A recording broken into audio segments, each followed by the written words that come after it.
boundary and chain. Ain't nothing can stop or restrain. We are a force to be reckoned with. Destiny, kingdom, and mass. Battle like Atlas, winning with madness. Count us to practice, status is matchless. We are the heroes here to slay. Never back down, never restrain.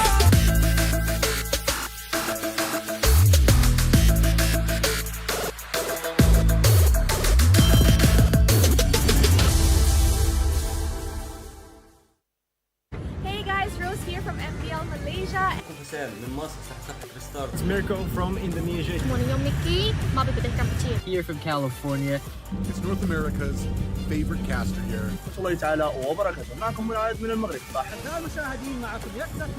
I'm Diablo from IGSG. เขาชื่อเอจิมาจากประเทศลาว Kyle Didi from Eco Philippines. I'm Yawi from Eco Philippines. I am Raime from Pine Esport. I am from Myanmar. I'm Chma, one of the junglers in Cambodia. السلام عليكم ورحمة الله وبركاته جمهور موبايل ليجند الكريم منورين أحلى عيلة وأحلى جمهور في الدنيا. And I just want to tell you guys all to get hype and to get excited for MSC 2023. All the underdogs are coming from across the world to go and compete against the pros, against the favorites.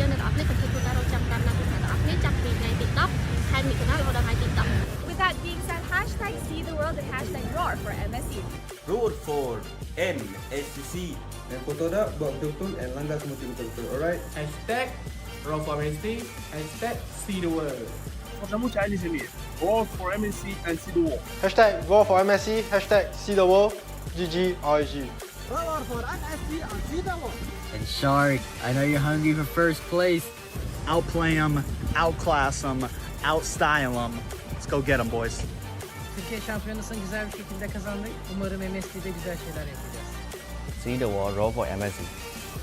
Don't forget to watch us in MSC. I hope you support us on MSC. See the world and roar for MSC.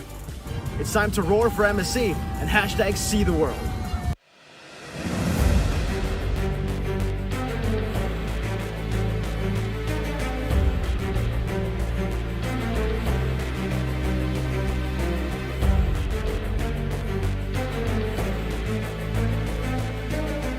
Hi, ako nga po pala si Sanford Marin Binuya, also known as Sanford. Naglalaro sa Echo bilang explainer.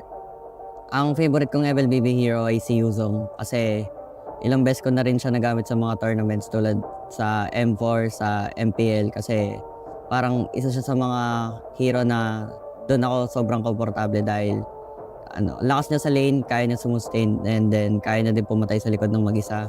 And ilang beses na kami nanalo sa hero na to, and nung season 11 parang wala po ata kami talo sa paggamit ng Yuzo. Kaya siya po talaga yung pinaka-gusto kong gamitin. Opo, 100%. Gagamitin ko po talaga siya sa MC, kahit anong kalaban.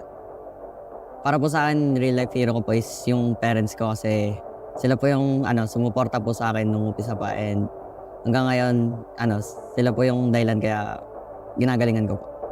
Hi, ako po si Juliet Marin Binuya. Mami po ako ni Sanford Binuya. Hello, ako si Jeff Binuya, father ni Sanford. Proud po ako sa kanya dahil mabait na bata, masunurin. Lahat ng advice namin sa kanya, sinusunod niya. Sanford kasi di alam ng karamihan ay mahihayin. Tulad nung tuwing nasa labas kami, siya nagtatago sa mga fans na. Nung una, si Sanford, nag-a-archie lang yan nasa bahay dahil nga pandemic. Akala ko kung ano yung ginagawa niya. And then, nakikipaglaro sa mga pro player. Tapos, nung isang araw, nag-top global nga siya. Tinawagan ako ni Dogi. Nakukunin nga siya sa NXP. Ayaw man namin, pero nakita ko siya. Gusto niya talagang makapasok sa larangan NL. Actually, yung sa akin naman, talagang tutol ako sa kanya. Dahil unang-una, mapapabayaan niya yung pag-aaral. Very important kasi sa akin yung studies. Other than maglaro siya.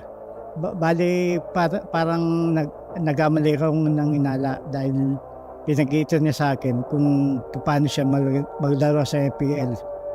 And dahil doon, nagkaroon na ako ng kumpiyansa na hayaan na lang siya. Sanford, ang unang-una yung Panginoon. Huwag mong kalimutang manalangin. At the same time, yung yung galing mo, magkumpiyansa ka lang. Dahil yan ang magdadala sa'yo sa tagumpay. Sanford, good luck galingan mo. Sana huwag kang magbago. Mahal na mahal ka namin ng papa mo. Nandito lang kami parate, laging nakasuporta sa'yo. Thank you so much. Kasi kahit di ka naniwala nung una, sinuportahan mo pa rin ako and lagi mo tatandaan lahat ng laro ko para sa'yo. Thank you din kasi ikaw yung number 1 supporter ko and kahit through ups and down, andiyan ka pa rin. And then, para sa inyo ni Papa yung mga laro kaya ginagalingan ko. Thank you po pala sa mga sumuporta sa akin simula nung umpisa and mas lalo ko pang gagalingan sa paparating na MSC para makuha namin yung kampeonato para sa inyo.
boundary and chain. Ain't nothing can stop or restrain. We are a force to be reckoned with. Destiny, kingdom, and life. Battle like Atlas, winning with madness. Count us to practice, status is matchless. We are the heroes here to slay. Never back down, never restrain.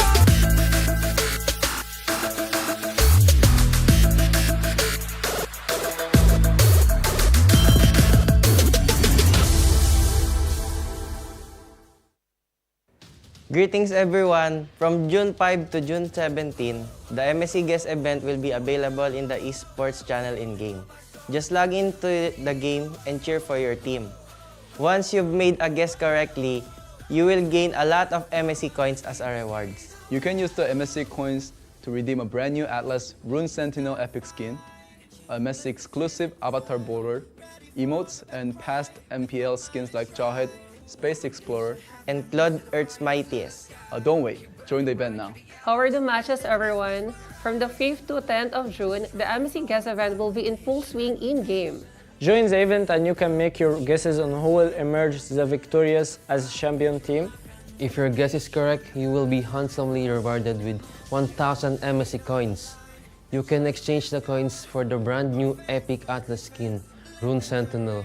A 2023 MSC exclusive avatar border, emotes, and past MPL skins like Jawhead, Space Explorer, and Claude Earth's Mightiest. More rewards are waiting for you.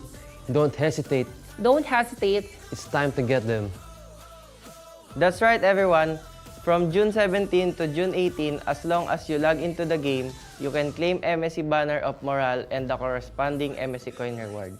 Use the coins you have to redeem brand new epic skin Atlas Rune Sentinel, a 2023 MSC exclusive avatar border, emotes, and past MPL skins like Jawhead, Space Explorer, and Claude Earth Mightiest. There will be other rich rewards waiting for you to claim. So what are you waiting for?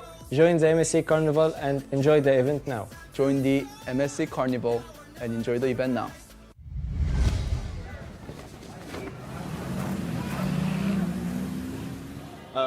I feel excited because we gonna face only the strongest team from Cambodia, from Indonesia. ONIC from Cambodia. but now they are in Cambodia. Keep the spirits burning, and the bright lights flashing through. The home team. Although we did try our best to win, but it's fine, it's okay. It's good to experience that we fought ONIC Indo and GG. Yeah.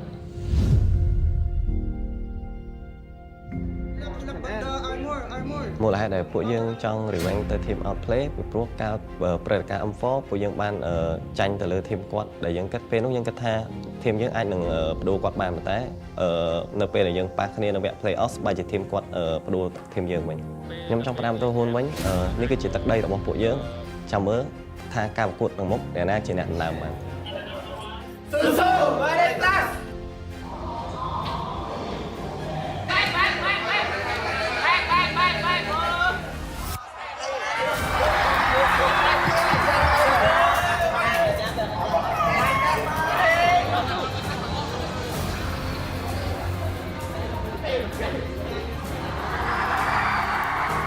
We will train more harder for later on. I hope we have a good fight. Good luck, and we will ban your hero Diablo.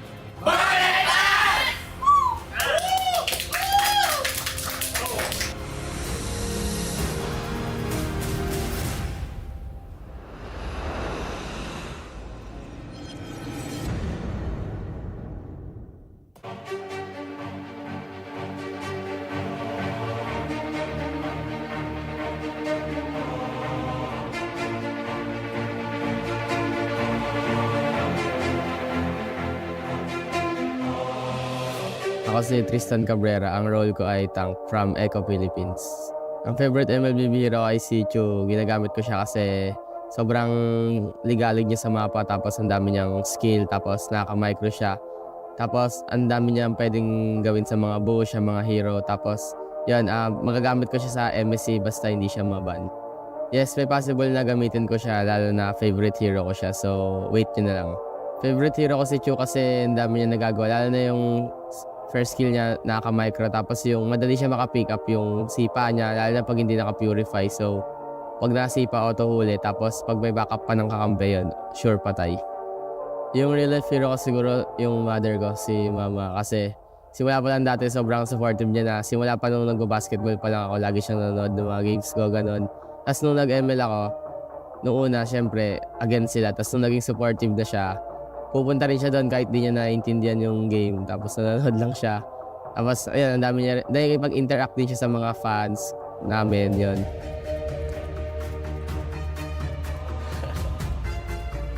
Hello.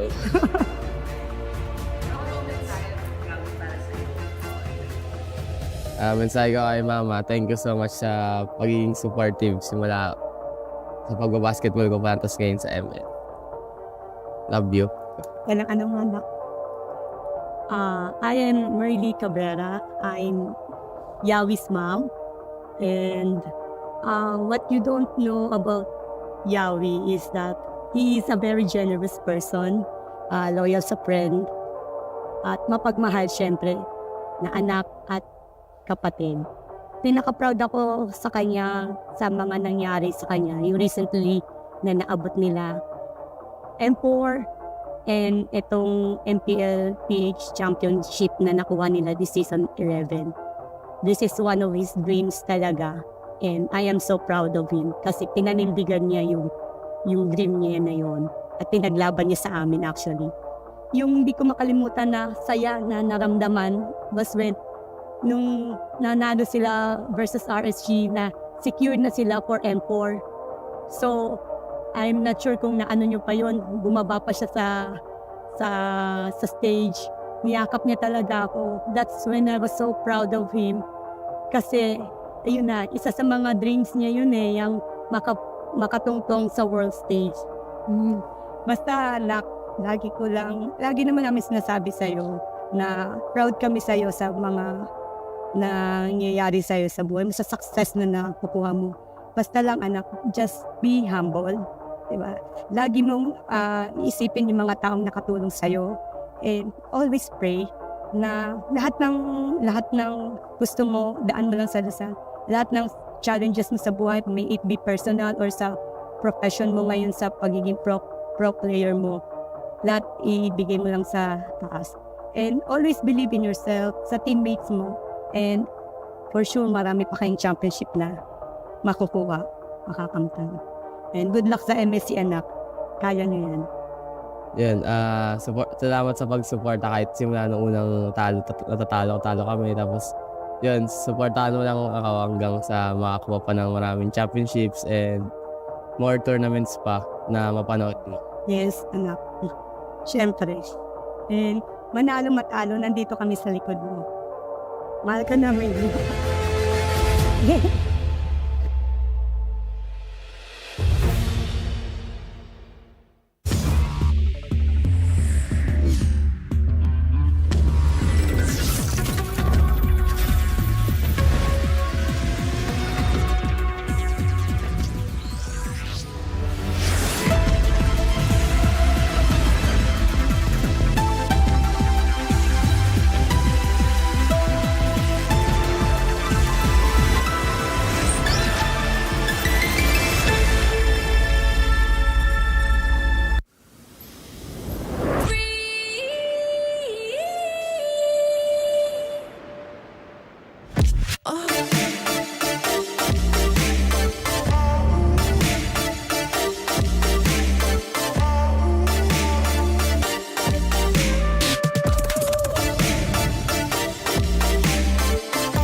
boundary and chain. Ain't nothing can stop or restrain. We are a force to be reckoned with.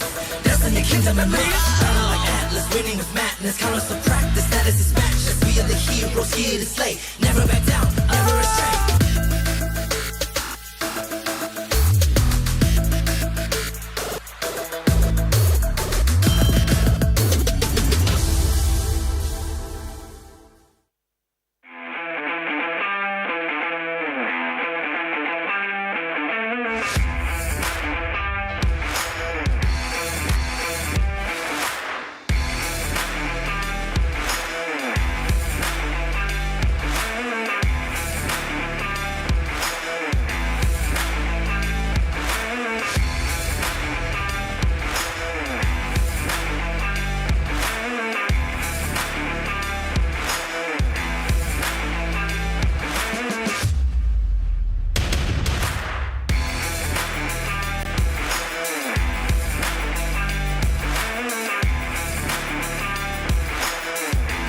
ការរៀបចំសិក្ខាសាលានេះពិតជាមានសារៈសំខាន់ ហើយក៏ដូចជាខាងក្រុមការងារបានរៀបចំការងារយ៉ាងល្អ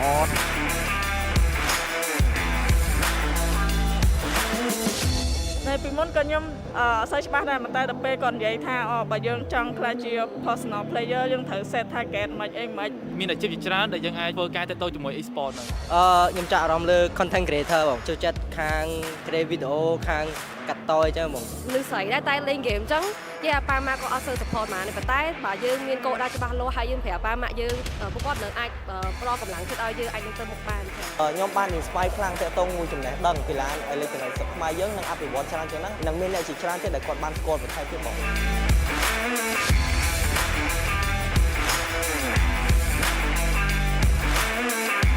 Ghiền Mì Gõ để không bỏ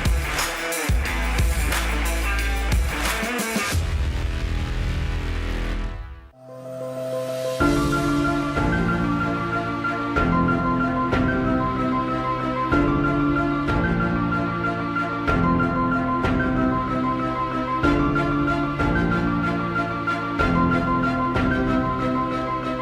I'm Alston Babigo and also known as Sanji. Mage support ng Echo PH. Ang favorite ko pong hero sa MLBB ay si Selena kasi po siya po talaga yung nagustuhan ko nung pagkapasok ko nung ML. Parang pinanood ko lang yung mga highlights na gumagamit sa kanya.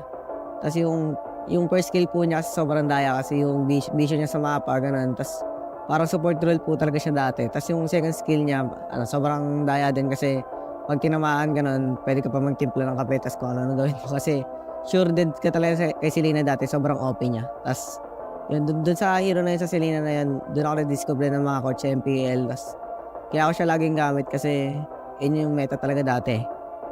Siguro po, magagamit ko siya kung papagamitin po ng coach namin. Ang real life hero ko po ay si Papa kasi palagi ako nakikinig sa kwento niya sa mga advice tapos yun, parang nahiligan ko na rin maglaro ng games ng tapos yun, sinusuportahan niya ako palagi. Tapos pagpasok ko nung sa ML, amateur pa lang ako, yung cellphone ko basag-basag. Tapos yun, binilan nila ako ng medyo maganda-gandang phone din. Tapos kaso yun, lag pa din, pero yun, kakayanin para sa pangarap. Hi, I'm Aaron Ram, tatay ni Sanji. Sanji hindi siya madamot na pagbigay sa mga kapatid niya, lalo sa mga pamilya niya. Si Sanji nagturo sa akin mag-ML niyaya niya ako maglaro hanggang sa nagustuhan ko rin. Tuwing hapon, pagka uwi ako, hintayin niya muna ako. Pag-uwi ng bahay bago maglaro ng ML. Hanggang sa sumali kami ng mga tourna, may pagpustahan. Tapos yung gamit niyang cellphone nun, basag. Iniikot niya yung cellphone para lang magamit na maayos. Nung napunta siya ng PPG, tinagaan niya talaga yung pag-grind sa ML, tourna, sali talaga ng tournament, practice araw-araw. Hindi siya madali, pero yun nga, sa pagsisikap niya, nagawa niya maging pro player. Sa darating na MSC, gawin lang nila yung pinapractice sila sa scrim nila, makinig sa coaches, tsaka sa management, tsaka yun, good luck. Sana makuha niyo yung championship.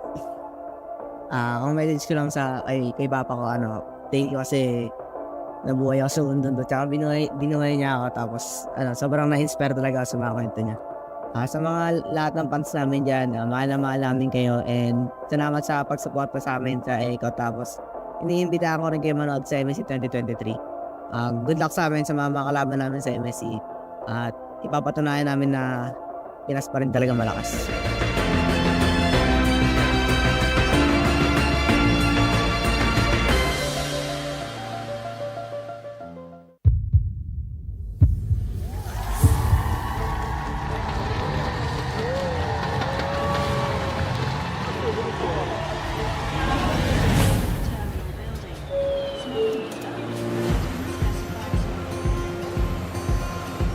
I don't know, we are friends since like 6 years, so maybe that's our chemistry. Genelde ya hepimiz aslında ya öyle bir kişi yok. Hani genelde koçumuz oluyor ama hepimiz birbirimizi seviyoruz, o yüzden bir aradayız sürekli. Kesinlikle Apex olabilir. Direkt ortaya atlıyor ve herkesi sakinleştirip çözüm buluyor. Teknis'te söylemek istediğim bol şans diliyorum. Karşında çok güçlü bir takım var. Geçen seneden daha güçlüyüz. İyi olan kazansın.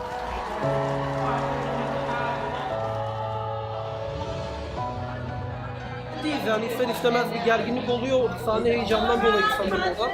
Ama şu an gayet iyi bir durumdayız. Yani şu tartışmalarla dalacak bir takım değiliz. Ya kesinlikle bir aile ortamı var çünkü biz yıllardır birlikteyiz. Takımımızda ne kadar değişiklik olsa da diğer arkadaşlarımla yıllardır birlikte oynuyoruz.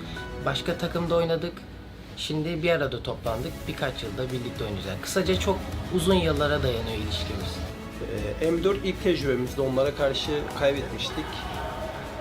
Şimdi ise biraz daha güçlüyüz. Kadromuzda birkaç değişiklik var ama yani eskisine göre çok daha güçlüyüz. Yenebileceğimizi düşünüyorum.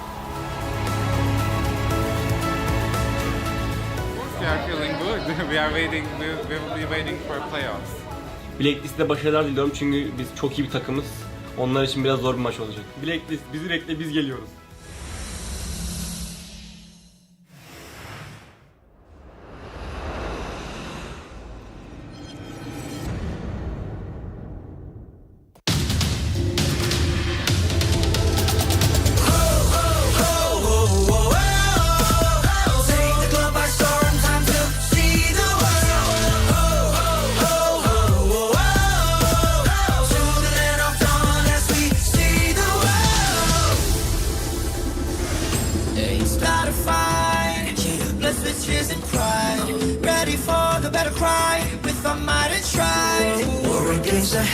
Set the fire to the sky. Keep burning bright, kill the allies and enemies mesmerized.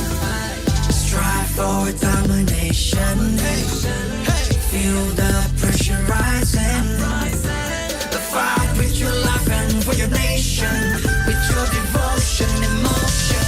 Lay it on the line, the choice is yours.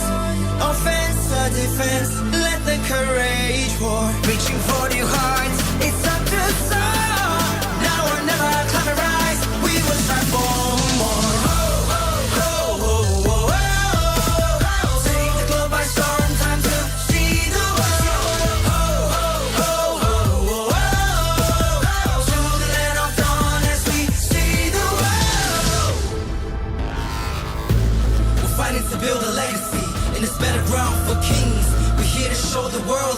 We're the chosen one that brings the heat, the passion, the heart, the soul, and the fury. Show it all, let the world see we are legends. Stepping on the ground, no time to waste.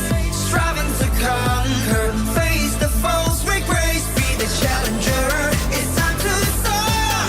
Now or never, climb and rise. We will strive for more.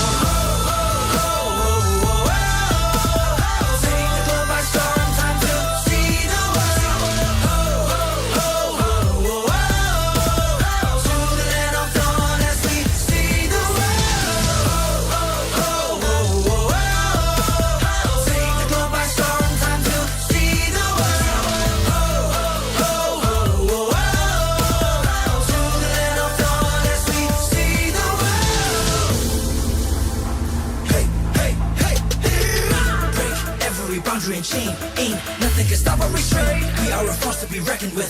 Destiny, kingdom, and man. Shining like Atlas, winning of madness. Count us to practice, that is his match. As we are the heroes here to slay. Never back down, never astray. Fatal length. Sink or swim. Match by match, day by day. Determination, they won't let us swim. S-E-A-C the world. Mission to conquer. S-E-A-C the world. We are warriors. Lay it on the line. The choice is yours. Offense or defense, let the courage roar. Reaching for new heights, it's time to soar. Now or never, climb and rise as we will strive for.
boundary and chain. Ain't nothing can stop or restrain. We are a force to be reckoned with.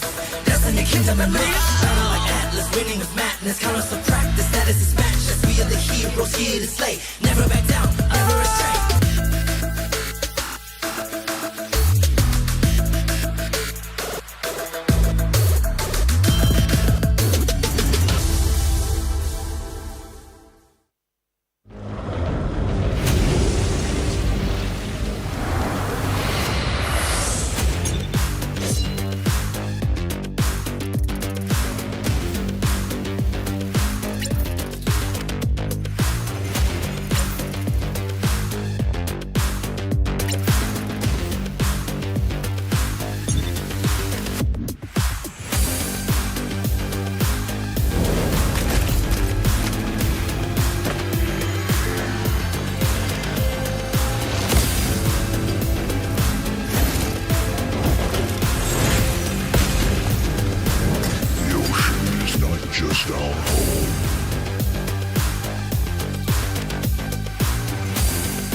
menjadi tahun bersejarah saat ONIC Esports menjadi tim Indonesia pertama yang menjuarai MSC.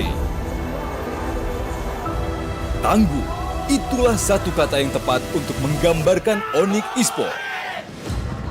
Pada MPL Indonesia Season 11 babak playoff, ONIC tak terkalahkan satu game pun. Secara 2 tahun beruntun, MPL ini menjadi panggungnya ONIC Esports dengan mengalahkan Blacklist Internasional di 2021 dan Geek Fam di 2022. Menemani ONIC Esports, EVOS Legends mendapatkan julukan The King of Comeback pada MPL Indonesia Season 11.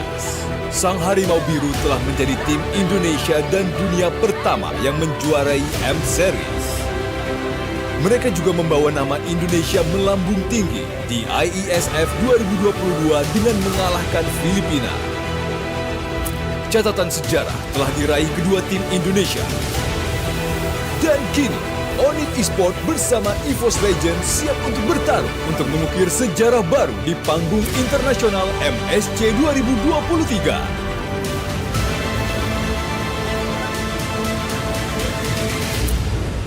Berikan dukungan terbaik kalian untuk tim Indonesia.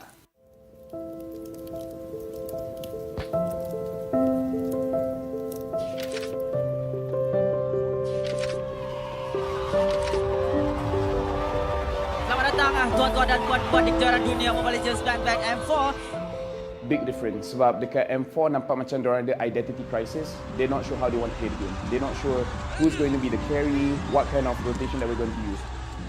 Contohnya macam Momo cover lebih daripada satu role, Ciku juga lebih daripada 2 role sekalipun di cover. Jadi ini membuatkan pasukan tu terlalu, boleh saya katakan sedikit berselaru, hilang identiti. Lapan digugurkan ketika ini. Sedih, ya. Kecewa, ya. Tapi apa lagi yang perlukan? Apa lagi yang kita kurang sebenarnya untuk membawa jalur gemilang ke Grand Final di peringkat yang lebih tinggi? But for this season, like you said, they're very focused. Chiku, you only play gold lane. Chiku, you only think about how we're going to win. And everyone else is going to provide the coverage for Chiku guys. So for this season, it's definitely different where they're very focused on their own style of play, which is the Langga playstyle. But now it's almost like the lawan balik kind of Langga where you're trying to make the opponent fight you and then you win the fight eventually. Bila player dengan coach Filipina masuk ni, dia lain sikit daripada kebiasaan kita orang buat lah. Selalu dia lebih kepada disiplin. At first, it's hard because of the language. There are those times that I cannot understand them and they cannot understand me. But me and Jim figured it out like, okay Jim, I will tell you the instructions, then you translate it to them. So that's what happened. That's why our work get easier because of it. Kemasukan Coach BF saya rasa dia lebih ke arah disiplin lah. Sebab kita orang ni tak ada disiplin sangat. So bila dah ada dia ni, kita orang lebih ke arah disiplin. And ingatlah motif kita nak main dan tujuan kita main sebab apa.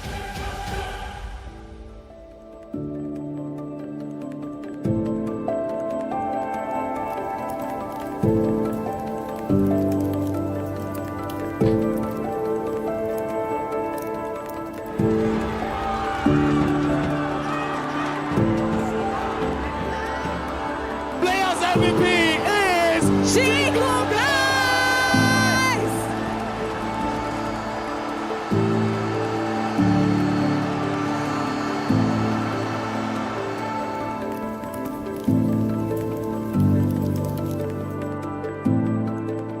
So I've known Chiku before he entered TODAK. So I've known him for a while now, and I feel like he really did not change much. And yes, he is comfortable on camera, but he's more comfortable in stream. So maybe the viewers online are not as intimidating as the viewers in person. Perbezaannya yang you telah dapat di diri you sendiri? Perbezaan? Dulu saya single, sekarang saya dah kahwin.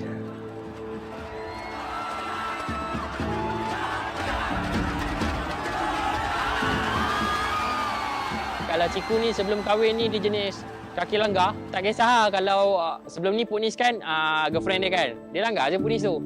Sekarang ni dah kahwin tu dia macam, okay ni wife aku kena jaga dia tak langgar dah. Itu Ciku lah.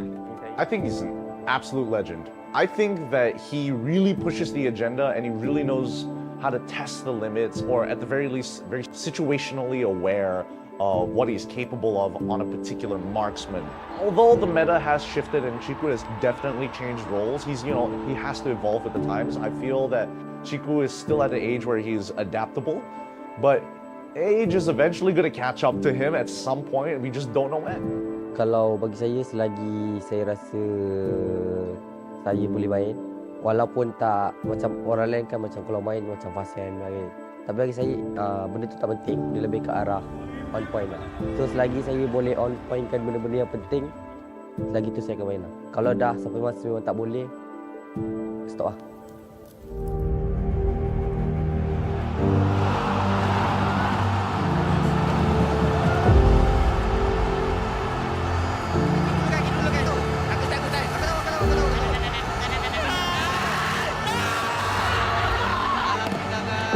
Pasukan TODAK meneruskan dinasti mereka. 4 berbalas kosong, 3 kali juara MPL Malaysia.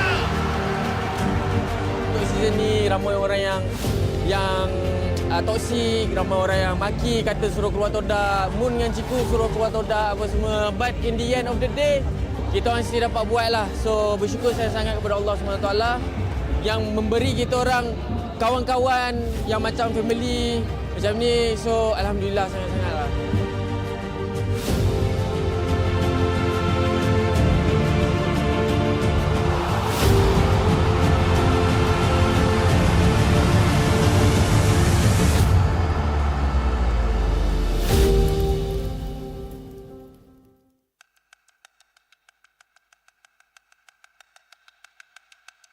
They flew out hot after their grand finals performance in MPL Philippines Season 10.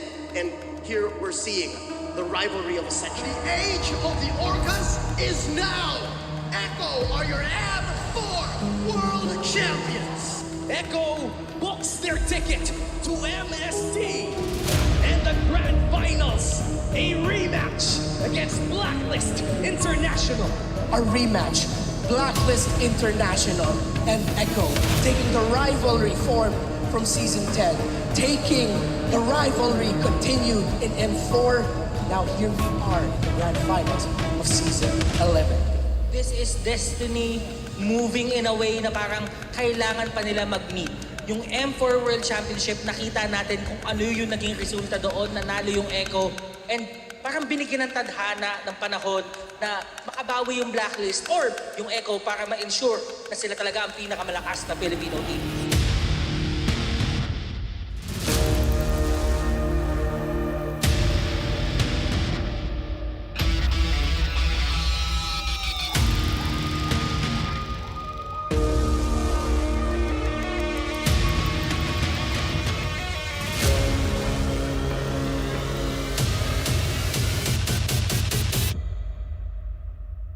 Medyo po kami ngayon sa last day na ang playoffs po sa Grand Finals.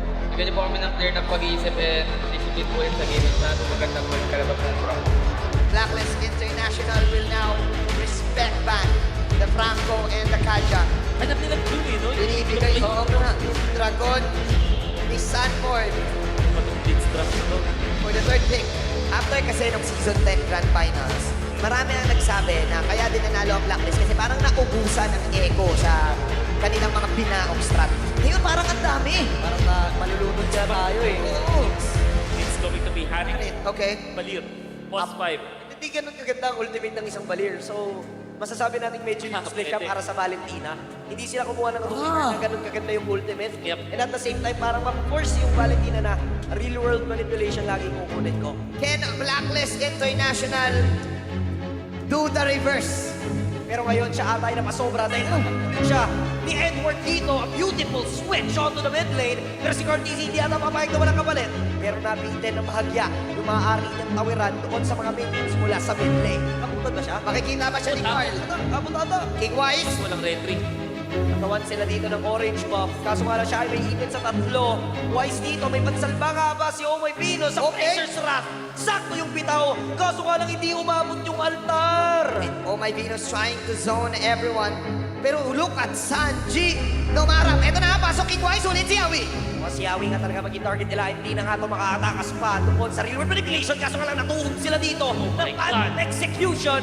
Owl and Omoy Pinos will go down. Pero si Edward naman naghanap ng pwedeng hulihin. Naghanap siya ng pwedeng sa punutan. Pero pwede naman silang umuli pa ng isa. At makakuha nga talaga. Kaso nga lang si Carl. Sobrang unat. Sobrang sakit. Sobrang dulas. Lahat na ibigay mo sa kanya. And sasabayan pa. Saban force the force. Pero andun din naman yung pagtulak ni Yawi upang mapigilan niya yung pagtakas ni The Queen.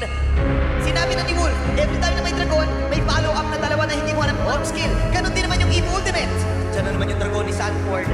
Talagang mag-push away dito sa members ng Blacklist International. Pero si Edward na nakapwesto, so meron silang info. Maaari silang umabol, kaso nga lang sobrang tapos ni Carl. Aray, lang wala talaga mag-burst down sa kanya, kaya sobrang tapos nila kung pumasok. Wise goes down. Nagkakaroon ng magandang pwesto si Sanji, pati na rin si Yawi. Subok lumaban ng Blacklist International pero hindi the dragon ni Sanford. Hahabulin talaga yung the backline pero masyado atang maagang na-pop yung altar. Kaya naman sila ay mapapunish bigla. Wise is down. Wala na yung red holder pero marireset na naman yung Lord. Awal papasok dito. Kaso nga naman tutulak naman si Yawi. Tapos may paamoy-amoy pa. May palagkit-lagkit pa. Pero si The Queen na magsisave sa kanya. My goodness, go easy. The young goat. Blacklist International, they want the retaliation play. Dito na nagalit ang mga agents. Biglang may mission accomplished. Pasok si Carl this time. Nais nilang dumipensa dito mula sa push na nais gawin ng Blacklist International. May ipin nga lang dito si Yue pero hapulit pa rin naman talaga nila. Gusto lang andun yung altar. Pero hindi magiging ang para save si Yue. Mahiipin ata ang members ng Blacklist International dito sa may ng gitna. Nakonsum na rin yung mga spells na pwede na gamitin sana. So yung Echo, may Echo sila. Wala yung mga spells, wala yung mga skills. Maaari tayong umarangkada. And just a snap. Field play though. Wala talaga yung ganito. Si Aul nga talaga ang bibigyan nila. Nandito na rin naman yung dragon. Wala na si Aul. Wala na yung damage na asahan ng Blacklist International. Yung Echo, sila na ngayon na magde-decide. Direkta tayo sa Lord. Push na sila sa mid lane. Sakto lang din yung pagbitaw noong dragon. Tapos yung altar binitawan na rin at si Cortez, si Tatahi pa, may pirma pa sa base ng Blacklist International. Sakto yung mga tusok. Kaso nga lang low na rin sila. Pero nakuha nila si Wise. Pero makapag-regent din naman agad yung members ng Blacklist International. Madedepensahan nila yung Lord. Kaso nga lang may parating pang minions. Medyo makapal mula doon sa bottom lane. At meron pang kasabay sa mid lane. Will this be it? Will Blacklist International manage to defend this? Dahil yung Echo ayaw na naman papigil. Okay, tingnan natin. Pasok ngayon. Oh my Venus, sabay sa akin force naman ni Very Cute. Hahabol na naman sila sa kitain. Mukha mahulin na din si Queen. Pero mabilis pa naman yung death timer. Si Immortality Pump nga lang para kay Edward. Naabangan nila kapag may inward manipulation pa. And yung minions na something. Sapat ata. Hahabulin na sila ng mga Onga. Pero ngayon, tuloy pa rin ang depensa. Pero ang goal ng Echo ay yung pace. Ang kampiyon ng MPLPH Season 11. Echo! I came this far, nothing can stop me now. They knock me down, but they can't count me out. I can't lose, I won't lose. Unig kinalaban ng Orcas ang Blacklist International. I'ma keep winning. But the better team I'ma keep winning. came up on top. I'ma keep winning, winning. You can try to save yourself, I'ma keep winning. But you wanna go play yourself. You can try to save yourself, I'ma keep winning. But you wanna go play yourself, I'ma keep. You can try to save yourself, I'ma keep winning. But you wanna go play yourself.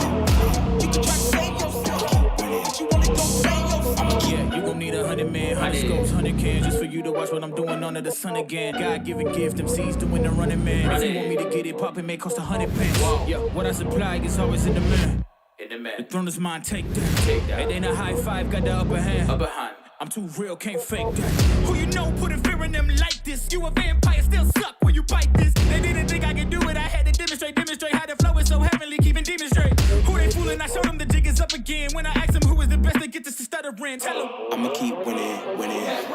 I'ma keep winning, winning. I'ma keep winning, winning.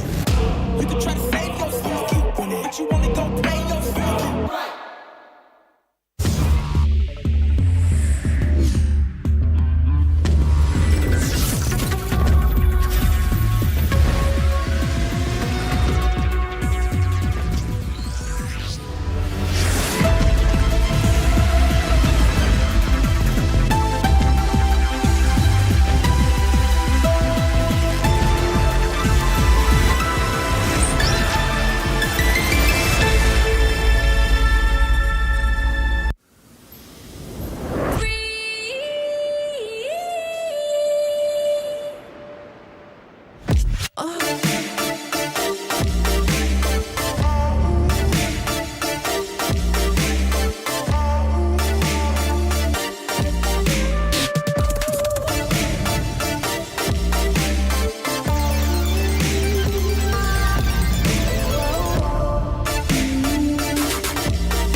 boundary and chain. Ain't nothing can stop or restrain. We are a force to be reckoned with. Destiny, kingdom, and might. Battle like Atlas, winning with madness. Count us to practice, status is matchless. We are the heroes here to slay. Never back down, never astray.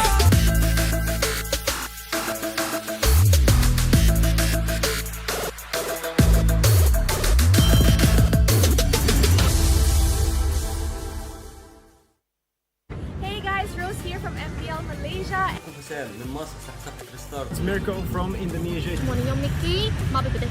Here from California. It's North America's favorite caster here.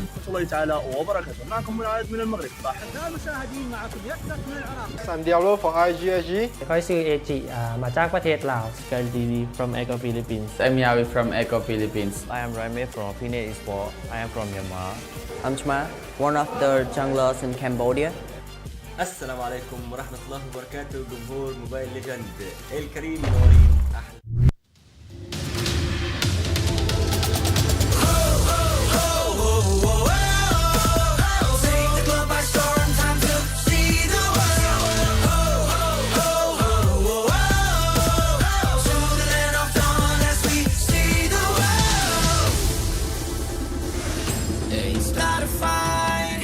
Let's switch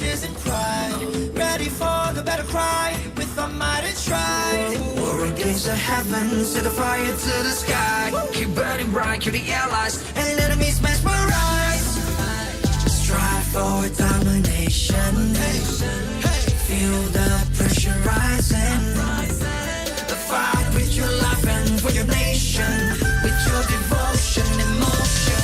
Lay it on the line, the choice is yours. Offense or defense, let the courage pour. Reaching for new heights, it's up to soar. Now or never, climb and rise. We will strive for more. Take the globe by storm, time to see the world. To the land of dawn as we see the world. We're fighting to build a legacy in this battleground for kings.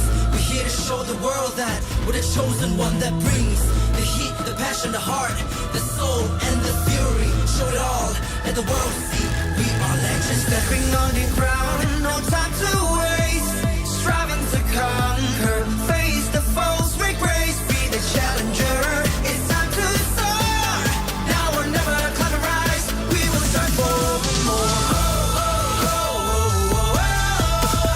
Take the globe by storm, time to see the world. To the land of dawn as we see the world. Take the globe by storm, time to see the world. To the land of dawn as we see the world. Hey, hey, hey, hey. Break every boundary and chain. Ain't nothing can stop or restrain. We are a force to be reckoned with. Destiny, kingdom, and reign. Battle like Atlas, winning with madness. Count us to practice, status is matchless. We are the heroes here to slay. Never back down, never astray. Fatal lengths. Sink or swim. Match by match, day by day. Determination, they won't let us win. S-E-A-C the world. Mission to conquer. S-E-A-C the world. We are warriors. Lay it on the line. The choice is yours. Offense or defense, let the courage roar. Reaching for new heights, it's time to soar. Now or never, climb and rise. We will strive for more. Take the globe by storm, time to see the world. To the land of dawn as we see the world.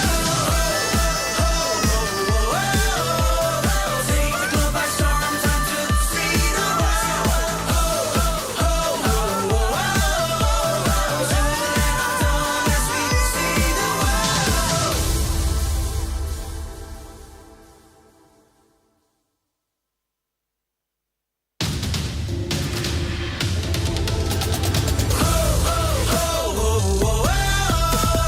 Take the globe by storm, time to see the world.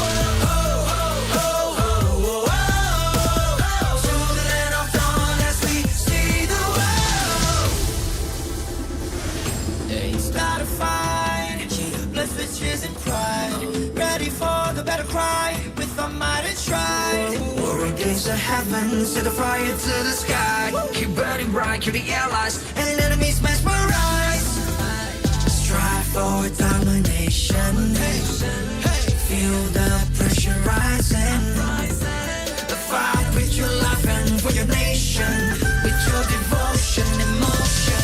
Lay it on the line, the choice is yours. Offense or defense, let the courage pour. Reaching for new heights, it's up to soar. Now or never, climb and rise. We will strive for more. Take the globe by storm, time to see the world. To the land of dawn as we see the world. We're fighting to build a legacy in this battleground for kings. We're here to show the world that we're the chosen one that brings the heat, the passion, the heart, the soul, and the fury. Show it all, let the world see we are legends. Stepping on the ground, no time to waste. Striving to conquer, face the foes with grace. Be the challenger, it's time to soar. Now or never, climb and rise. We will strive for more.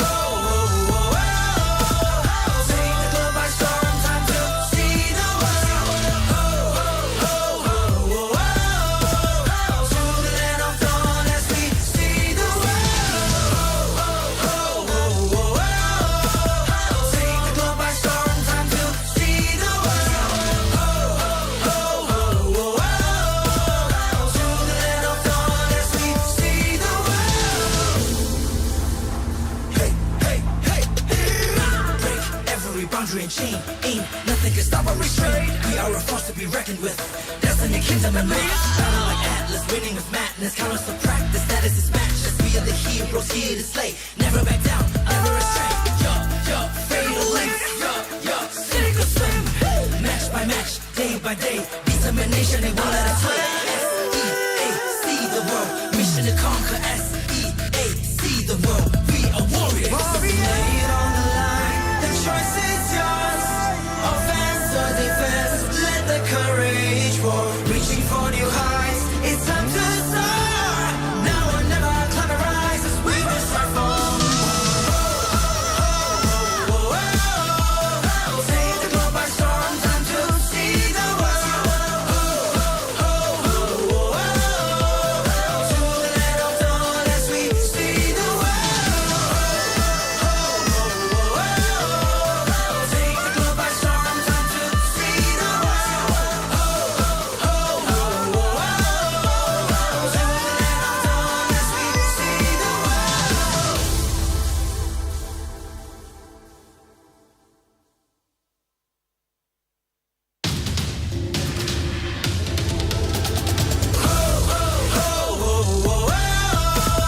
Take the globe by storm, time to see the world.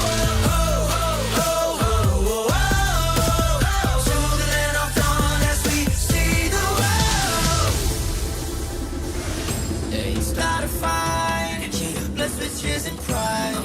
Ready for the battle cry, with our might and stride. War against the heavens, set the fire to the sky. Keep burning bright, kill the allies, and enemies mesmerized. Strive for domination. Feel the pressure rising. Fight with your life and for your nation. With your devotion, emotion. Lay it on the line. The choice is yours. Offense or defense. Let the courage roar. Reaching for new heights. It's time to soar. Now or never. Climb and rise. We will strive for more. Take the globe by storm. Time to see the world. To the land of dawn as we see the world. We're fighting to build a legacy in this better ground for kings. We're here to show the world that we're the chosen one that brings the heat, the passion, the heart, the soul, and the fury. Show it all, let the world see we are legends. Stepping on the ground, no time to waste. Striving to conquer, face the foes, break grace, be the challenger. It's time to soar. Now or never, climb and rise. We will strive for more. Take the globe by storm, time to see the world. To the land of dawn as we see the world. Take the globe by storm, time to see the world. To the land of dawn as we see the world. Hey, hey, hey, break every boundary and chain. Ain't nothing can stop or restrain. We are a force to be reckoned with. Destiny, kingdom, and reign. Battle like Atlas, winning with madness. Count us to practice, that is his matchless. We are the heroes here to slay. Never back down, never astray. Fatal links. Sink or swim. Match by match.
across the globe. Welcome to MSC 2023 Knockout Stage. My name is Mara Aquino, your host, and joining me today is the Cambodian Changchi, Rabi. Hello. Thank you very much, Mara. I really wish that I have a superpower too so that I can do more good for the world. Now, what kind of superpower would you like to have? Just to make people happy. To make people happy. Right. Well, definitely that's gonna happen, especially in the second day of our knockout stage. Because our first best of 5 series, we're gonna dive deep into action and witness the tides of destiny. The orcas and the swordfishes will collide in an epic tidal showdown.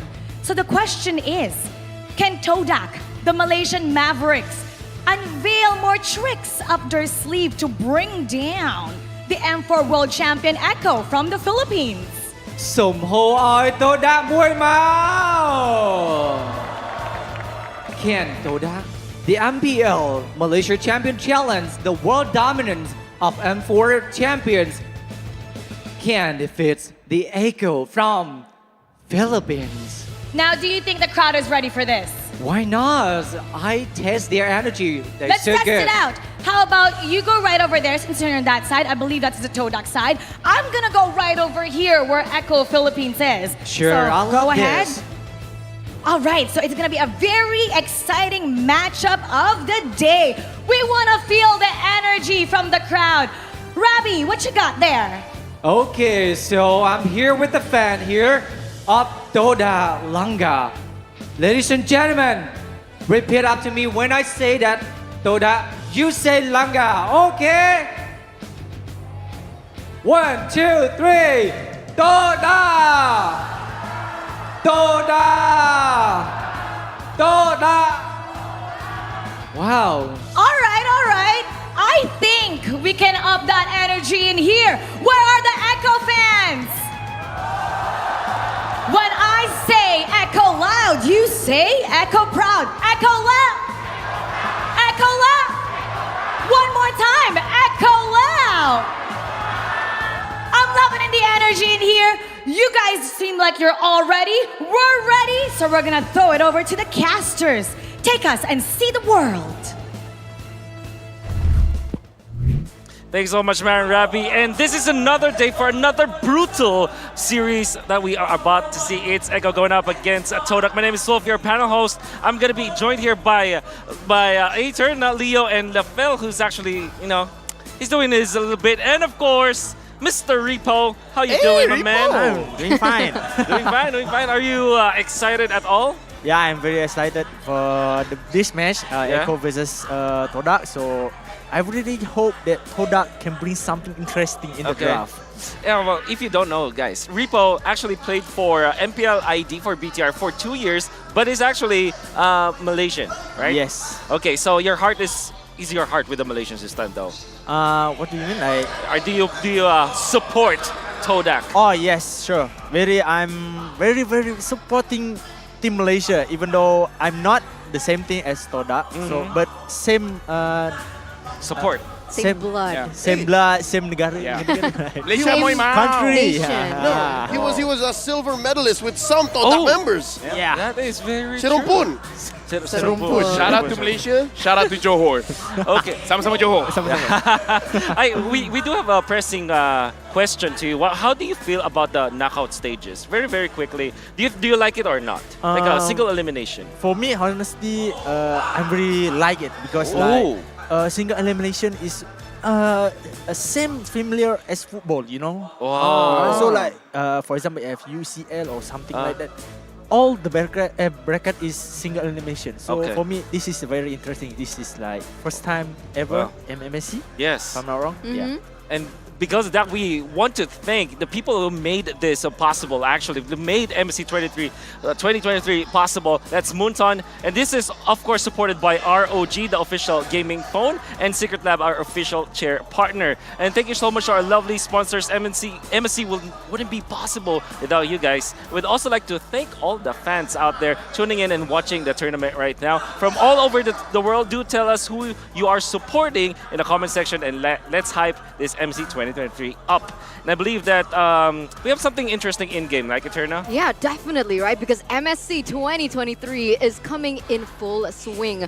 From the 5th to the 18th, don't forget to purchase the MSC Pass to get all new skin Atlas Rune Sentinel, as well as complete your daily pass tasks to obtain lots of MSC coins and exchange them for returned MSC skins like Jawhead Space Explorer, Leomore Triumph Eagle, as well as the Claude Earth's Mightiest, because other rich rewards await you too.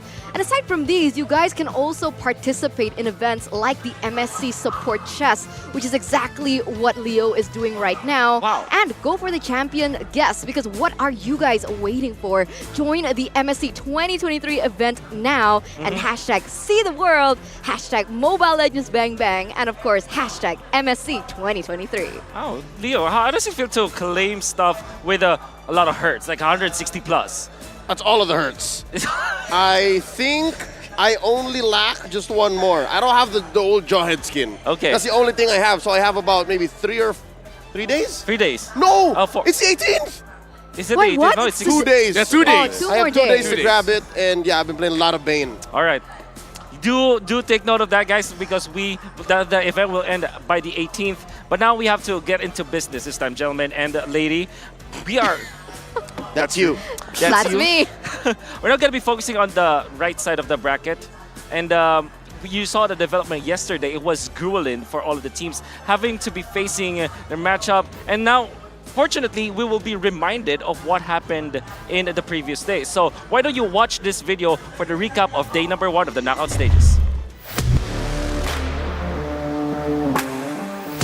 As the curtain rose on the first day of the knockout stage, the MSC arena brimmed with excitement and energy. The first match of the day was straight fire, no cap. The hype was off the charts, with the crowd blazing and fully ignited. Present coming in, the red hot coming in right through onto Oki.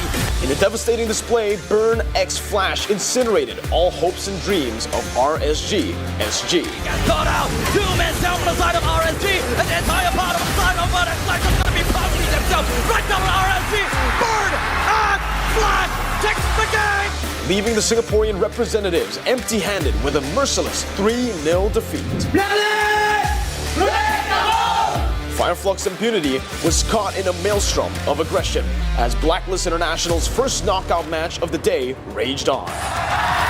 On Game 2, Cura showcased impressive Fanny mechanics, picking off a few kills early on. But despite Cura's valiant efforts, Blacklist managed to withstand the pressure and emerged victorious in Game 2. All in all, a valiant effort by Fireflux Impunity. Blacklist International came out on top of Game 3, eliminating Fireflux Impunity. Blacklist International, untouchable. As 2 teams met their untimely demise today, the question lingers in the air. Which 2 teams will emerge victorious tomorrow? Till then, hashtag See the World.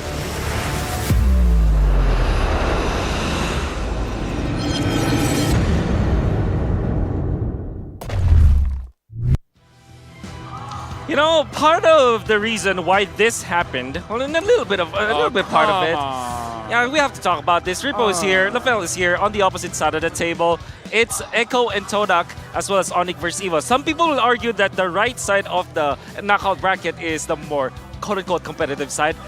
I cannot confirm nor deny that. I'll just say sorry, okay? You know, I apologize. I tried so hard to make sure both sides are even. Yeah.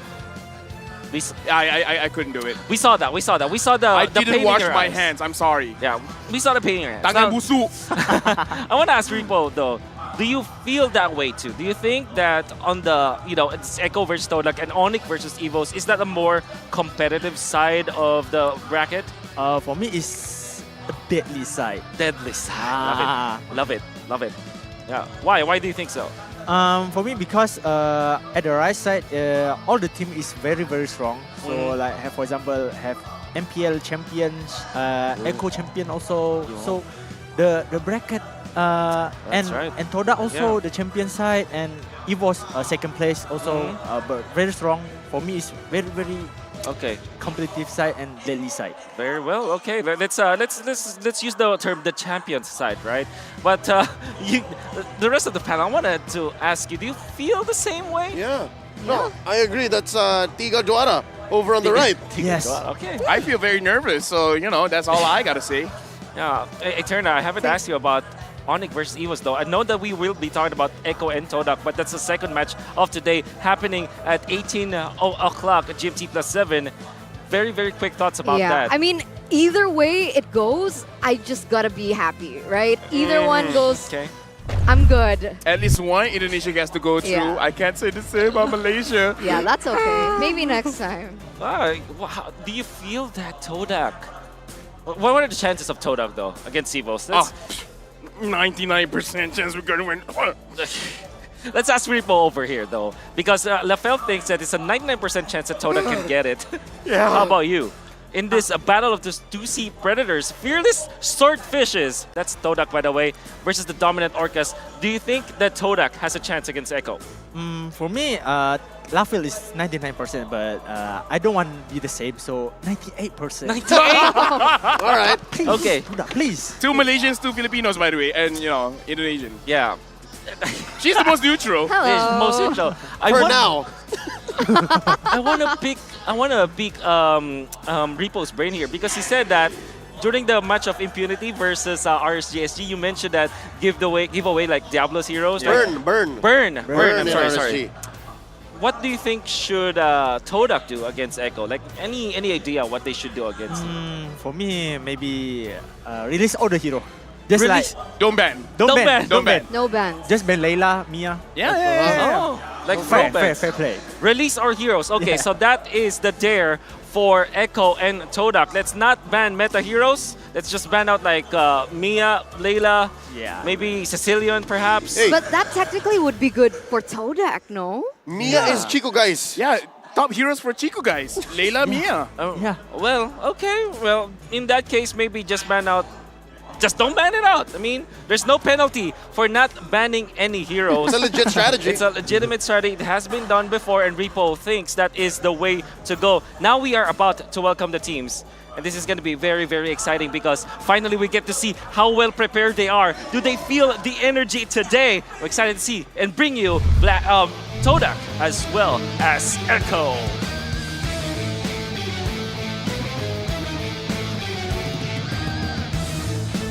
Officiate the first series of MSC 2023 knockout stage. We have our marshals here to facilitate the game. They are here to ensure the fair play and esports integrity. Representing the Philippines, all 5 players of the Orcas are able to carry the game in their own ways. Here comes the F4 World Champions, Echo! We are living in the age of the Orca. With the World Championship title, MPL PH Season 11 title, they are not going to stop until they snatch the coveted MSC trophy. Led by the GOAT, Carl Teasy himself, the only 2-time M-Series World Champions, the team is ready to slay. It is time to whip out the thesaurus and flip the page to unpredictable. Can the swordfishes and conventional and erratic gameplay claim the victory today? From Malaysia, TODAK! One of the only 2 teams to make it into all of the M Series.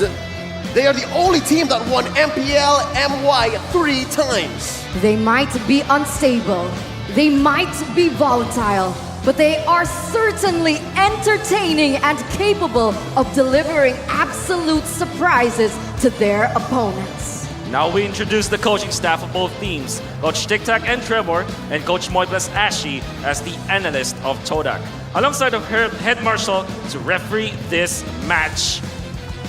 Gentlemen, we know that Echo is an all-star lineup, and we know that TODAK has been there for quite a long time as well in international events. Are you all excited to witness this battle? You know what? I am a bottle of mixed feelings here. So I think while we're talking about it, let's introduce the lineup of Echo from Philippines. Cutie, Carl TZ, Sanford, Sanchi, as well as Yaoi. A lot has been asking, like, going up against Echo, who do you target, man? I kind of feel like everyone is the wrong answer. For me, maybe need to target Benny Cutie and Sanji. This is two key players for them to winning this match. But you're an EXP laner. What do you think about Sanford? Can you stop Sanford? For me, depends on the team play. So if like my team is very good, I can stop Sanford. Ripple, would you be a gentleman and open Yaoi's Cho? If me, I will open because I'm not afraid any of that hero. Not afraid, okay. You want to fight the team at their best. Yes. Yeah.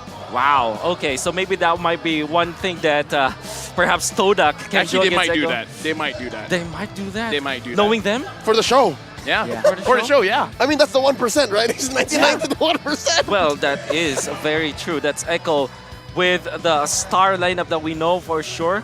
They have retained their M4 lineup and they have been dominant even during the interim between M4 and MSC, which is rare, by the way. Yeah. Not all champions are dominant And afterwards. that's what they call the championship curse, right? Yeah. Echo had none of that.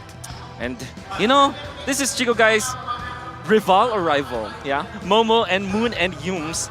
Man, Lafel, can you please? Okay, a lot to talk Take about this. here, right? Because Toda, everyone's going to look at Chiku guys. And that's why I'm so worried about Sanford, because I think Sanford will go after Chiku guys.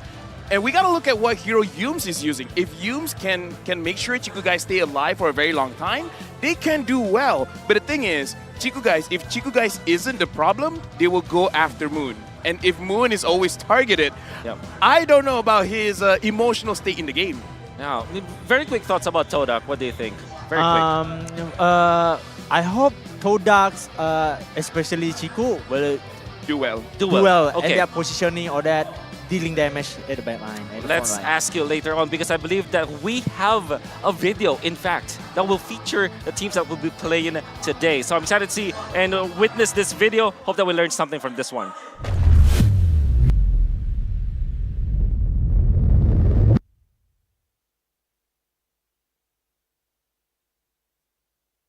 Hello guys, I'm Moon. I'm from Team TODAK. Hello guys, I'm Sanford from Echo. Let me introduce you Dino, my favorite dinosaur. Okay, kita ini bilik yang pertama. Kita tekan loceng dulu guys. Let's check our room first. Let's go. And Benny, let me get some drinks first. So I'll get some coffee and Coke. Ini dia guys. Ini adalah bilik Chiku dan Momo. Nak tanya satu benda Mo. Mana Fomes eh? Cuba cari dalam toilet. Tak ada pun. Tak ada. So, kita berada di dalam bilik. Kita berada di dalam bilik Yum dan Rival. So Yum, nak tanya sedikit lah beberapa soalan. Apakah hero favourite? Chow. Kenapa Chow? Chow. Hello. Hello guys. This is Partisi and Yao's room, guys. They're eating some Filipino food right now, guys. This is honey barbecue and buffalo wings. Chicken. Boleh kami masuk? Tak boleh lah. Kaya ito tayo na. There is something here inside. And- It's called bulalo. Mana Fomis? Tak tahu. Tak tahu. Mana Semih eh? Oh, sebenarnya ada ni. Sini. Ha? Ada eh? Ada eh? Kita dah cari 3 bilik dah guys. Sini, cuba tengok. Ada tak? Kau scam aku eh? That's the end of our room tour. Thank you so much for the support kepada family, kawan-kawan, fans. Thank you for watching. Bye-bye. Fomis!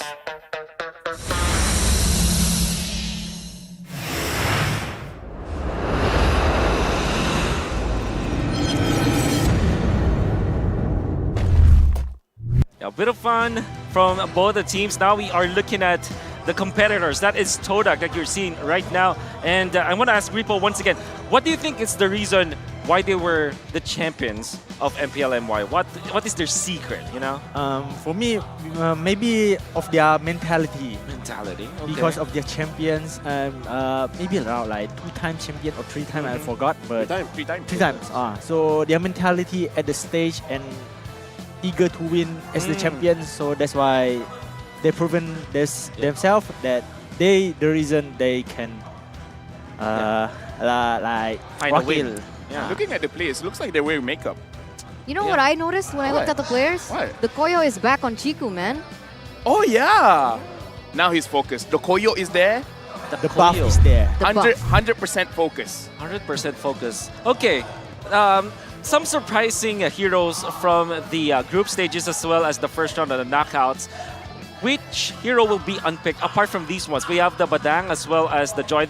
Like, I would say 2 out of the 5 is already picked up by Diablo himself. And then there's Alpha. Chico used Nathan. That's also true. That's a debut. That's a debut. And of course, the AA Mon. What else do you want to see today? Like, we know for sure that TODAK is like, the team that will actually give out some of those weird picks or pocket strategies. Do you think that something like a Layla or a Mia along the way will be picked up here? Let's see. Like, honestly, in terms of the gold lane, we might even see fighters. We might even see Hayabusa go. Okay, maybe not. Maybe not Hayabusa go. Yeah. It happened once, not again. But Okay. Chico has been using quite a lot, like the Grok, the Minsitar in the gold lane as well. Arlott. Arlott in the gold lane. Yeah, we saw that. Yeah. Other non-meta heroes that you want to see today? Lunok's jungle. Layla. Seriously, this hero is very good, very strong because I'm using Layla at gold lane. So damage is so. Maybe because it was you. Guys, That's probably the reason. Let me remind you guys what Repo did. He played carry, EXP lane, full tank. Yes. What? Sustain carry. Sustain carry. Also dealing damage. Did you win? No. Very unfortunate. But now we are comparing Benecutie and Chico, guys. This is perfect because Repo actually mentioned that Benecutie should be the one that's controlled by TODAK. And you know that Chico, guys, can be that kind of chaotic kind of gold laner. You are already frowning, Mr. I'm not Leo. frowning. I'm just surprised at the large deficiency in the stats. I'm colorblind. No, yeah, you're right. But folks, just so you know, this is actually the representation. Chiku's stats are inside Benecutie's stats. Woo. That's how big it is. Okay. I mean, it's not that bad being inside Benecutie, right? Maybe. Yeah. No, it's not The KDA at all. 2.2, I guess that's not Benny's great. amazing. Benny's amazing. That's better than average? 2.2? I mean, like, you can say that That's- Benecutie is more reliable, and you Yeah. can see that being reflected in the statistics That's and in right. the data, right? But That's right. Chico knows how to get things done when it comes down to it, right? His play, remember when he did that split push, was right. able to win them a game. Yep. So that's huge. Yeah, but to answer You're Lavel's huge. question, rank number 9 KDA. 2.2 is not that high, but I do agree with you. Chico, guys, can think of unimaginable ways to win a game. And now people asked Moon, we have 110% confidence to beat Echo. Wow, even 98, 99, 110. Okay, we Oh. definitely need this confidence if we want to win against Echo. Is Moon actually a very confident guy? Would you think that he's a rather confident guy?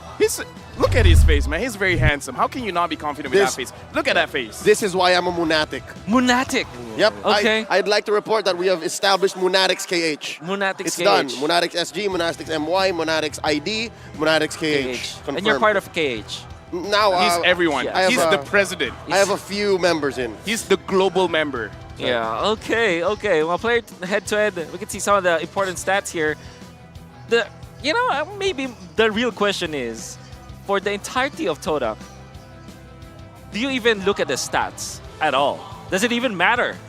Nah, fam. Nah. Why? Why is that the case? Here's the thing, right? Being in Malaysia, I'm an analyst for a very long time.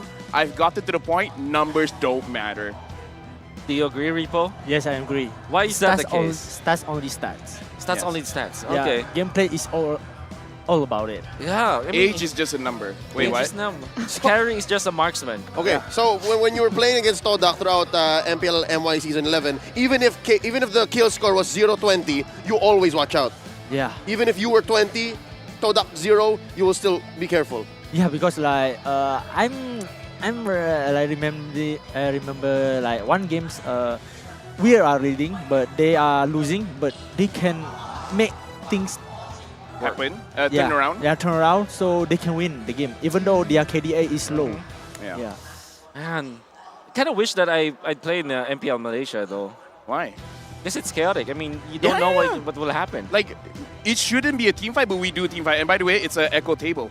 It's an Echo Yeah, table. but we don't see Repo's name on it. Yeah. Oh, Repo. Let's ask Repo first. Who do you think is going to win, Mr. Repo?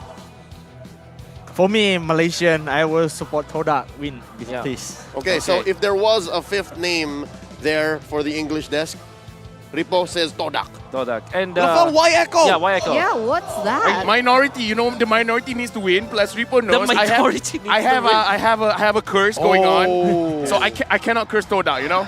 Okay, so it's in action. It's you've deployed it. Exactly. Wow, that is that's surprising. But at the same time, not at all surprising. And why don't we look at this ROG Challenge segment where we are seeing Chico's hands actually holding on to ROG Phone 7. The Asus Republic of Gamers, or ROG, is the official gaming phone partner of MSC 2023. The ROG Phone 7 comes with the Aeroactive Cooler 7 that provides you with a portable 2.1 sound system, and alongside the spectacular 165Hz AMOLED display, you can play games like you've never experienced before. Check out now the Chico guys and Momo from TODAK utilizing the ROG Phone 7 to do their warm up. And I think that they're warmed up to go. Reminds me of my Nana. That's yeah. On my ROG Phone 7, Nana becomes a meta hero. Wow. That's how I play. Because of all the hertz. That's right. Yeah. Finally, a phone that can catch up with his brilliant mind. Yeah, especially with the Nano. Wow. What a praise. Oh my God. I'm going to use that one. Finally a phone that can keep up with your brilliant mind. All the hurts. All the hurts that you need. Now, gentlemen and lady, we now have to talk about the game itself. This is a best of 5 and we're starting game number 1. We've already talked about some of the heroes that we can expect. Aside from the gold lane, aside from that, what do you think should we expect in this game? Like what hero, what composition, what playstyle? Maybe like surprise pick from TODAK. I hope that Dex Max, the Echo, very confusing when choosing the hero. So that, for example, TODAK picking this hero, they can flex. Because I know the TODAK gameplay, they really like to flex the hero. Yeah. So yeah, they will max the Echo coaches like, I don't know what they do. Headache. Yeah, it's a confusion should be the go-to coming out from TODAK as we head into the draft. By the way, just to like to remind everyone that the top seed during the first round of the knockout stages, the top seed team, for example, Echo as the top one from their groups, will be the one to decide which side they will play on for the first game. So Echo chose to be first pick. That is absolutely correct, and that means that they will be banning out Ling. What's up with the Ling? What's up with the Ling? Rival is pretty good with the Ling, and the thing about TODAK is they always have plan B, plan C, plan D in the game. Whereas like first D didn't happen, then the second D might go down. So with Rival on an assassin pick, they could either pressure or go for a split push, so a double split push kind of composition where usually when it comes to the team fight, Moon and Yum is definitely needed. Most of the time, Momo is there as well, especially if he's using something like a Joy that can go straight to the backline and burst someone out very, very fast. So the Ling ban is very, very much just respecting Rival. Okay. There will come a point in this draft, by the way, that I'd like to remind everyone who's watching Echo, they draft really quickly. Right? It's called a Blitz draft, where you just pick up the hero whenever they think so. But so far, you see the 1-1 and the Kaja banned out. The Joy eventually will be opened up, as well as the Fredrin. Any kind of anything you want to see as the first pick for Echo? As a Malaysian fan, I don't know, maybe like a Uranus or something. Uranus, okay. Oh, okay. Yeah, just don't pick anything great. Don't pick the Fredrin. Yeah, I have a feeling it's gonna be the Fredrin. Don't pick the Valentina. You know, just I don't know, a Uranus. Why not? Okay. Okay. That's very likely maybe not 2 years ago, right, sure. perhaps. During MPL Season 6, perhaps that will be a first pick. But today, it's all about the Fredrin, the Joy, maybe the Valentina. If you're from TODAK, Repo and the Fel, what do you think is the best hero as the first 2 picks for TODAK?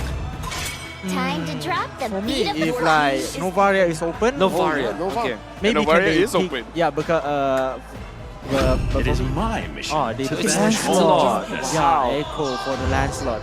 So maybe from here, maybe for me, maybe they can pick Novaria and for example, Cho maybe. Yeah, respect for Yaoi. Yeah. Because they didn't want Yaoi to pick their hero. How about Valentina? Or you don't pick Novaria and Valentina? Here's the thing, Novaria can be used as a roamer. Unsure whether TODAK wants to go that route because I kind of feel like TODAK really likes very heavy front lines here. So the only thing that I don't want to see is early pick for rival unless it's a very specific assassin they want to pick up. Because I kind of feel like against Blacklist, they pick very, very early like the Akai and everything like that and then eventually just get countered. Maybe the Fredrin, in fact. If he wants early pick, maybe Fredrin. Fredrin Valen. Yeah, Fredrin Valen. Okay, that's our guess. It indeed will be Cho. Wow. I call both of them. Wow. I call both. Okay. Gua pandai. What does that mean? It means I'm clever. Okay, you are clever. Okay, and as well as Repo, now Echo, they have been denied of the Cho. Does this mean that they will be shifting a little differently here? Maybe all the more reason they should pick up the Valentina. Valentina. So that Sanji now has the kick. Okay, and for additional damage, Yuzhong. Oh no! Wow, double combo petrify. That's it. Oh. So they will beat the CC. They will beat the CC. Okay, so that's a very quick response coming out from Echo. We do know that the Kadita is a strong hero, but okay, the crowd is rising up. I wonder why. Maybe because of the Yuzhong. No, because the Kadita was dancing on screen. Oh, okay. Yeah. It looked pretty good, actually. It looked pretty good. Yeah, so we are inviting everyone to actually come here in Cambodia for come to Phnom Penh. Phnom Penh, yeah. Like if you're from the Philippines, so nice. Indonesia, Malaysia, just come to Phnom Penh. Yeah, book a flight because it's so interesting here. There's a few seats left, literally just a few. Exactly. How do you respond now if you're TODAK? Are you scared at all of the Kadita or the Yuzhong? For marksman, maybe a little bit scary because those both heroes can go into backline very difficult. Yeah, difficult, like straightforward to the backline. So it's a little bit hard for Chico to. I think Claude will be banned here. Yeah, Claude is good against these two. Yeah. Okay. No room for Nova. No room for Nova. For Echo? Yeah. Yaoi's not gonna pick up the Kadita? Could be. But I haven't seen him play the Kadita in a I've while. seen it on ranked. Oh, yeah. well. Just streamed it 2 days ago. So you're watching Yaoi stream? No, I watch everyone stream. Sure. Really? I need to gather information. Apparently, Benny Cutie has the highest GPM. That's Yeah, great. he does. 819. Yeah. That's pretty high for a marksman for sure at 800 in this very important matchup we have. It's going to be the Kufra band. Do you like the Valentina here from TODAK? Do you think it's gonna be a good pick going up against what Yuzhong as well as the Kadita? Very good for me because like he can take those both hero ultimate. So can for the first turtle they can like balance the early game damage. Okay. Yeah. There's the Claw that you guys have expected to be banned out, and it was indeed banned out by Echo. Of course, Chico guys is very comfortable with that kind of hero. We saw that. But now TODAK gonna be focusing on some of the roam bands here. Are they assuming that this Kadita will be played by Sanji? I mean, he did pick it up, right? Yeah, we're on the... All right. Yeah, we did stream with a Kadita roam, but 7 times out of 10, it's likely Sanji. Okay. Honestly, I kind of feel like with the roam bans as well, they're kind of forcing this Kadita to be in the mid. The glue has been picked up, and apparently over to Moon. Moon holds the record for the most damage dealt in the game. Wow. Against Team Occupy. 176,000 damage. So that's pretty good. Well, that's pretty good. Is TODAK actually thinking about the carry? Okay. Well, they picked up the... I think the way they pick up the carry is because they banned the Harriet. Yes. And in comes the Blitz draft. They just gonna pick it up. No time to react. It's the Franco and the Beatrix. TODAK, you are lacking XP lane perhaps or a jungler. What do you think is the last pick? For me, maybe jungler because the Fedrin can flex to EXP because if they meet the Franco, it's really hard for jungler. Oh, okay. So what kind of heroes do you think will be there? Maybe for the assassin can be split. For example, like what's your command? Yeah. Ooh. Fanny! Oh, yeah, perfect. Fanny, yeah. Pandai Ripo. Thank you. Okay, so we have a few seconds here. Ripo, I want to pick your brain. I want to ask you, what do you think is the general win condition here for both teams? Who do you think is more favored? For me, I didn't pick any side. I'm Malaysian, but I really like Echo Draft, seriously. Okay. The draft is really like pick off and then team fight. Pick off, team fight. Oh. Yeah. Oh, so you just like to play in that kind of yeah, I really like that gameplay. So okay. TODAK need to be careful. Okay, how about you, gentlemen and lady? I'm sorry, it's making it a bit more No, it's okay. Like complicated for you. Yeah, it's okay. I'll get used to it. We have a full 5-game series to do it, but yeah. She's sorry for being a lady, and for Yeah. me, looking at this game, I'm looking at Toda. If they want to win, I agree with Repo. They gotta play macro. Gotta play macro. That will be the win condition for TODAK, while Echo very comfortable with this. Now Eterna, please take us to the Land of Dawn. Ladies and gentlemen, let's invite you through the portal as the Swordfishes and the Orcas are going to collide for game number 1 in this best of 5 series. The crowd reacted. Yeah, we missed the hook on a non-moving buff. But you know, it's okay. It's okay. It's all right because, again, in this kind of game, it's all about how you finish, not about how you start. Speaking about how you start, so far, Yums and Moon, they're moving together. Moon there, see, doesn't know that Yaoi is there just yet. Pulls the buff. Finally gets it. Doesn't really matter that much. Oh, right? they're gonna sandwich the playmaker. Backing up Yums, very low. Yaoi, where you going? He survives. Yeah, you just mentioned it, right? It's Yeah. not how you start, it's how you finish. And he does land that hook, and it does buy Echo a little bit of time here in the early stage of the game. But one of my questions is this a signature Yaoi at the Franco? Honestly, I kind of feel like Yaoi is one of those players that could just do with anything, right? I wouldn't say it's signature, but he's very good at it. When you say signature, you're still looking at the Cho, maybe even the Kufra. But oh wait, Sanji's gonna be okay. There's the knock-up, concussive blast trigger. A few basic attacks could have done it. Sanji lives. Yeah, he still gets out for the moment here. And you can see the rotations happening, like the difference in rotations happening from both of these teams.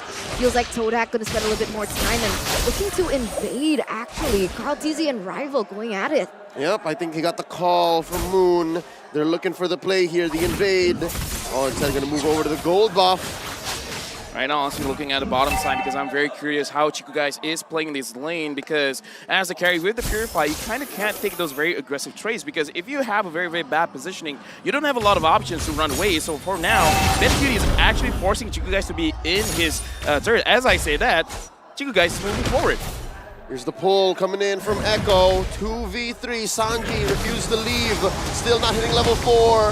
There's the Black Dragon form coming in, drawing a line between the members of TODAK and Echo. Carl Deasy scores a turtle.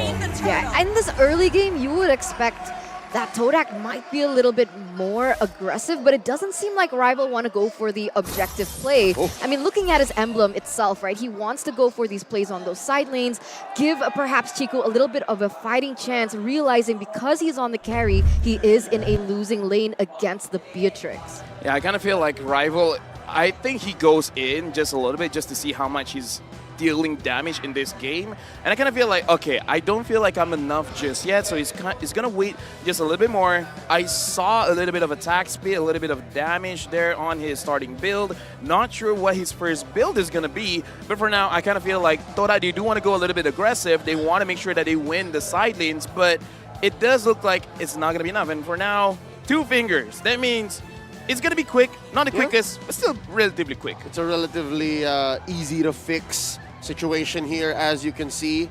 Sanford waiting very, very patiently for one of our marshals to fix up the situation. Something to note as well, TODAK wants to engage, right? We talked about how the early aggression is not misplaced, but you gotta watch out for the fact that Echo is the proprietor of the Echo Express. If anyone goes fast, it's Echo. And if I'm not mistaken, they hold the current record for fastest game in MSC so far. Some teams come close. I think 11:05 or 11:03, EVO versus FIMP. Oh, it was FIMP got mad. Yeah. So we've beaten the record. All right, so, well, FIMP's not here anymore, so Echo then. Yeah, See? true. So they are currently the whole record holders. So yeah, I think TODAK has to temper their expectations, and they have to step on the clutch every now and then, especially since Echo's looking to snowball with that early turtle.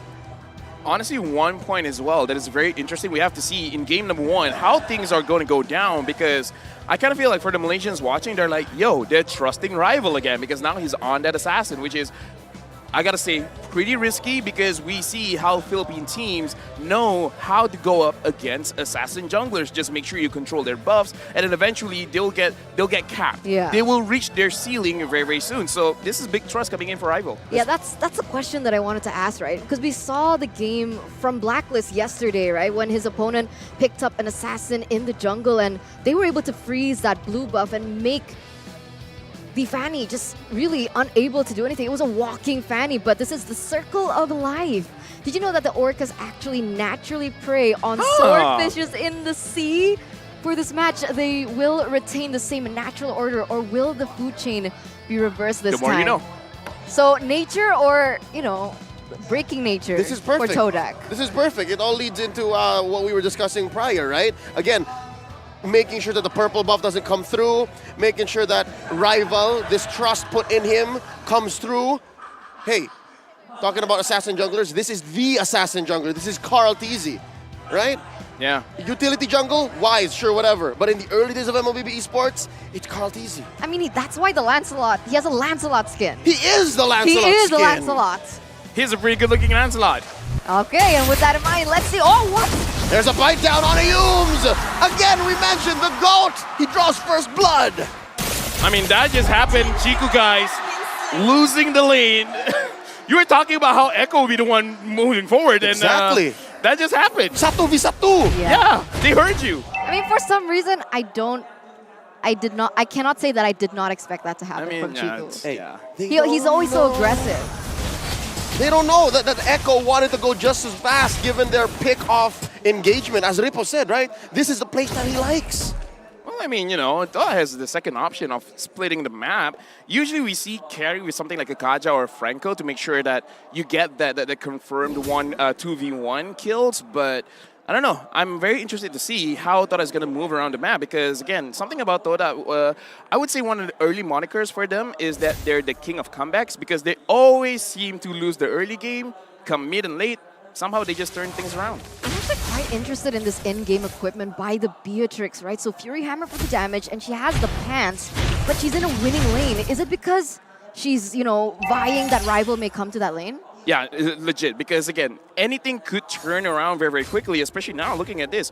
4 people from Toda are coming down. It looks like they know something is up, so Yaoi is just bringing the farm a little bit quicker. Now looking at the emblem set as well, I don't think anything is going to grab anyone's attention. Yeah, and again, the steal take place just to make sure that Rival can get a kill, and I think that's why Rival came, saw how much damage he can deal, and then he's like, yeah, it's not enough. It's not enough. Yeah, so far here, things are getting a little bit more passive. Both teams are trying to set up as best as they can to get that next objective, which is that turtle, right? Both of these teams are quite dependent on that level 4. They've hit that already, as we are already in the 5th minute of the game. Yep, Carl TZ making a beeline. He knows, not wasting any time. Sanford goes for the Black Dragon form, no one home. Instead, TODAK is going to inhabit the lower part of the map. They're going to try and pressure Benny Cutie here. Spots Yaoi, gets a kick, that's 4 members. Make that 5. TODAK get the pick off on the playmaker. Wait, that's a lot of resources for Yaoi. Was that worth it? Whoa, it's Sanji? We'll talk about it in a bit. Yum's looking for 1. Sniper shot misses. The question. Yeah, back to that, right? Was it worth it to, just expand all your resources onto Yaoi there? Definitely, because Yaoi is the one that can stop the play from happening with the Bloody Hunt. So I kind of feel like drop down Yaoi first, and then if you guys want to go again, you guys can go again. And I kind of feel like this is one of those early strats where you try to drop the tank first, just to make sure that they can't do anything come late game. Flicker Bloody Hunt looking for the knock-up as well. Yums is still here. In comes Rival as well. Yums gets the kick. Down 1. Sanji does not survive. In comes Carl TZ, taking down Rival, but he's sandwiched by 3. Can he get Moon? The answer is no. Retreating underneath the base. The turret. Sanford finds 1. And now they're looking for more. Sanford very low. Not enough basic attacks from Chico, guys. They disengage. You can tell that Yaoi is out for blood, right? He was taken down earlier by the play coming in from Yums, and he did the same thing. However, it does result in a 1-for-2 trade, and it actually alleviates Echo's pressure. Right now, looking at the situation, Echo still has a very good goal lead. Yaoi able to pull the buff away. Looking at the situation, Toda is really just waiting for opportunities. Once the opportunities present itself, then they'll go in. And looking at the way that they've been playing, they're really looking at Moon as well as Chiku. Do you guys have enough damage? And it looks like they don't have enough just yet, especially Chiku guys gets taken down.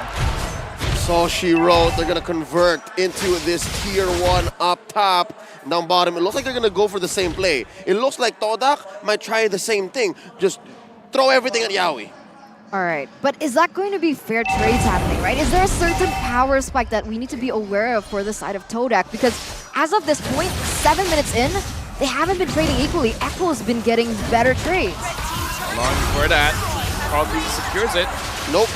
Nothing to trade here. They're outgunned and outwitted. The turtle goes over to Echo. That's a clear advantage going over to the Orcas. Honestly, one thing that you could look out for is Chiku Guys having 3 items first, because Chiku Guys is the most confident one. He has that 3 items, but there's another bite down and a pickoff. Yums didn't know what hit him. You were saying? Nah, I'm just saying, like, how can you really do anything when the moment you want to move, you get caught? Because at this point, TODAK keeps getting caught. But here's the thing. Not 100% their fault. It's just that Echo, their position well. Yowie snags Momo! And another kill! Everyone was in there. I'm sorry, LaFell, but this is looking brutal, right? They know exactly what their composition entails. They go for the pickoffs right, left, and center. And even Sanford goes for a 1v1 kill and wins. Dude, I don't know.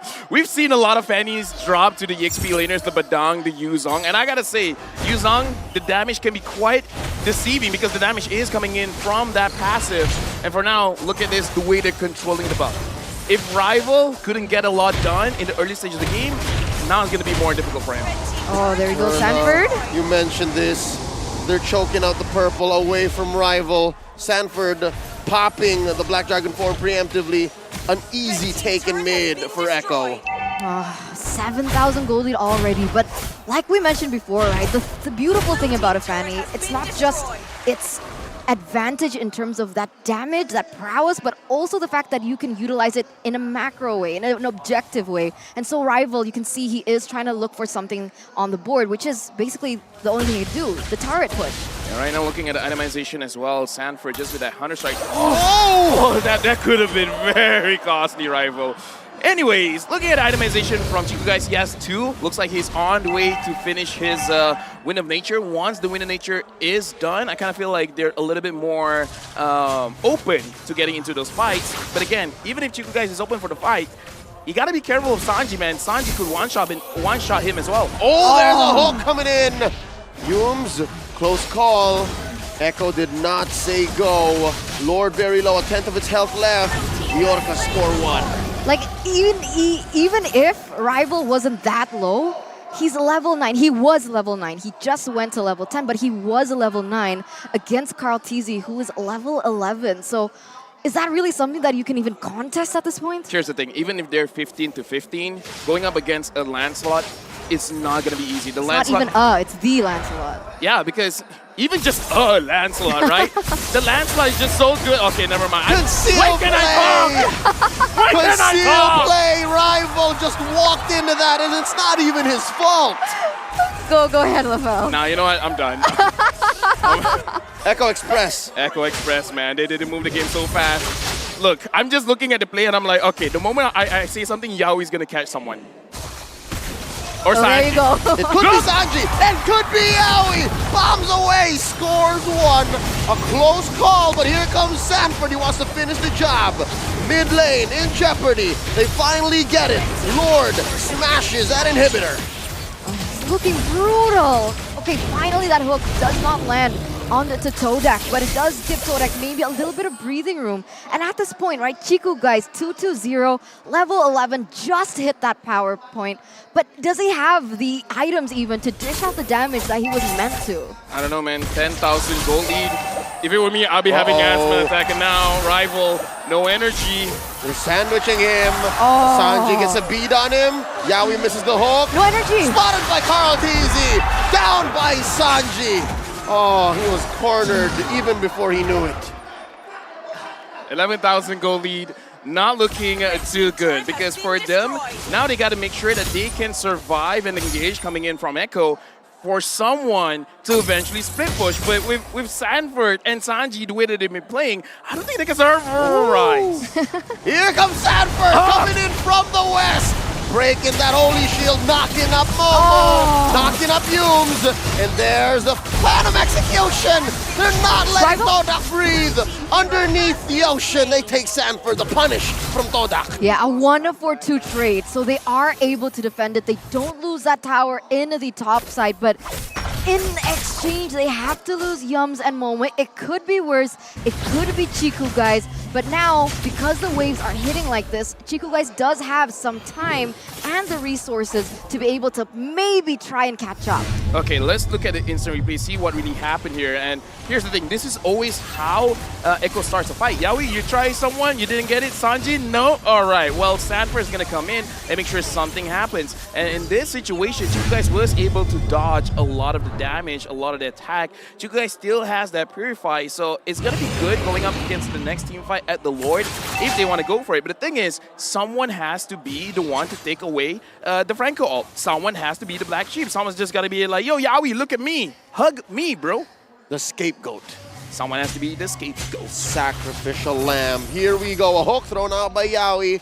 Lord here, not even a thought to contest. Another one for Echo. Wow, they're just dominating left, right, and center. Here, finally, Chiku guys picks up that... Momo didn't know Yaoi was there. He gets knocked up and taken down just as quickly. And now Rival struggling to keep his purple. GTP coming in.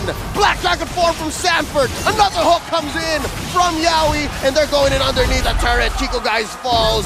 They do get one on Sanford. Again, the second death for this young XP laner. And now Lord Martin and Rival struggling to control and take down the minions.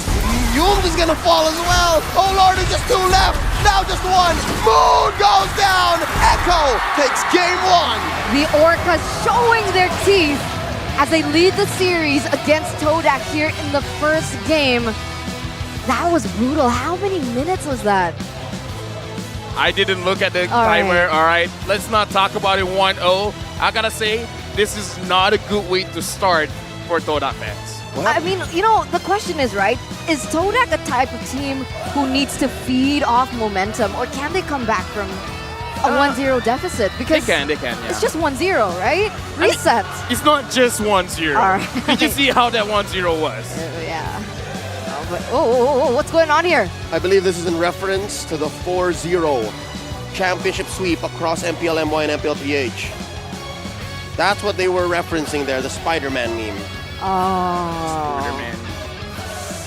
Oh, I don't know, if we're talking about Spider-Man, I gotta say, Mr. Leo, not feeling good. Yeah, game number 1, it was interesting, right? I mean, there were moments... Thank you, you are too. There were moments in that game where we saw that TODAK was trying to go for things, right? But even in the beginning, I questioned, they're going for trades. It doesn't feel like they're equal. And at the end, I feel like Echo just snowballed up at that point. Wow, what a game by the Orcas here. I don't want to say anything. Wolf, you got something to say? Well, that he's on screen. Sorry, I didn't notice you there. Well, I'm like Spider-Man. He's always been there. He's always been there. Like Miles Morales. Like That's Miles the one Morales. that can Don't go spoil. invisible. That is... No, you see in the first movie, you know he can go invisible. He's a Natalia. I specifically said no spoilers. How could you not know that?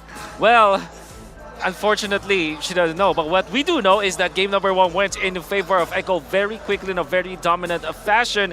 It was quite one-sided for sure. But why don't we look at the key players in this particular game? We have our own picks for sure, but the MVP has been chosen, and it will be Carl Teasy on the Lancelot. I would just like to take note, by the way, the starting items for this guy was actually a Molten Essence into a War Axe, straight into the War Axe. That means that Carl TZ really want to go for the damage build.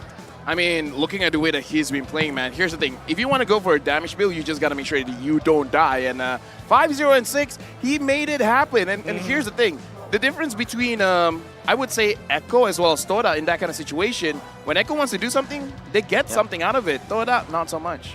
Heat map coming up from Carl TZ, very active in the map at around 5 minutes to 10, really conquering the side of the jungle that should be belonging to the side of TODAK. That means that he was able to invade and also go in between the tier 2 and the tier 1 turret in the mid lane. That is how dominant he was. Nafel, how important was having this kind of damage build kind of Lancelot not dying as well as still outputting the kills? Because there's one thing about, like, you know, not dying as the assassin, but also not getting the kills. Here's the thing, you know what?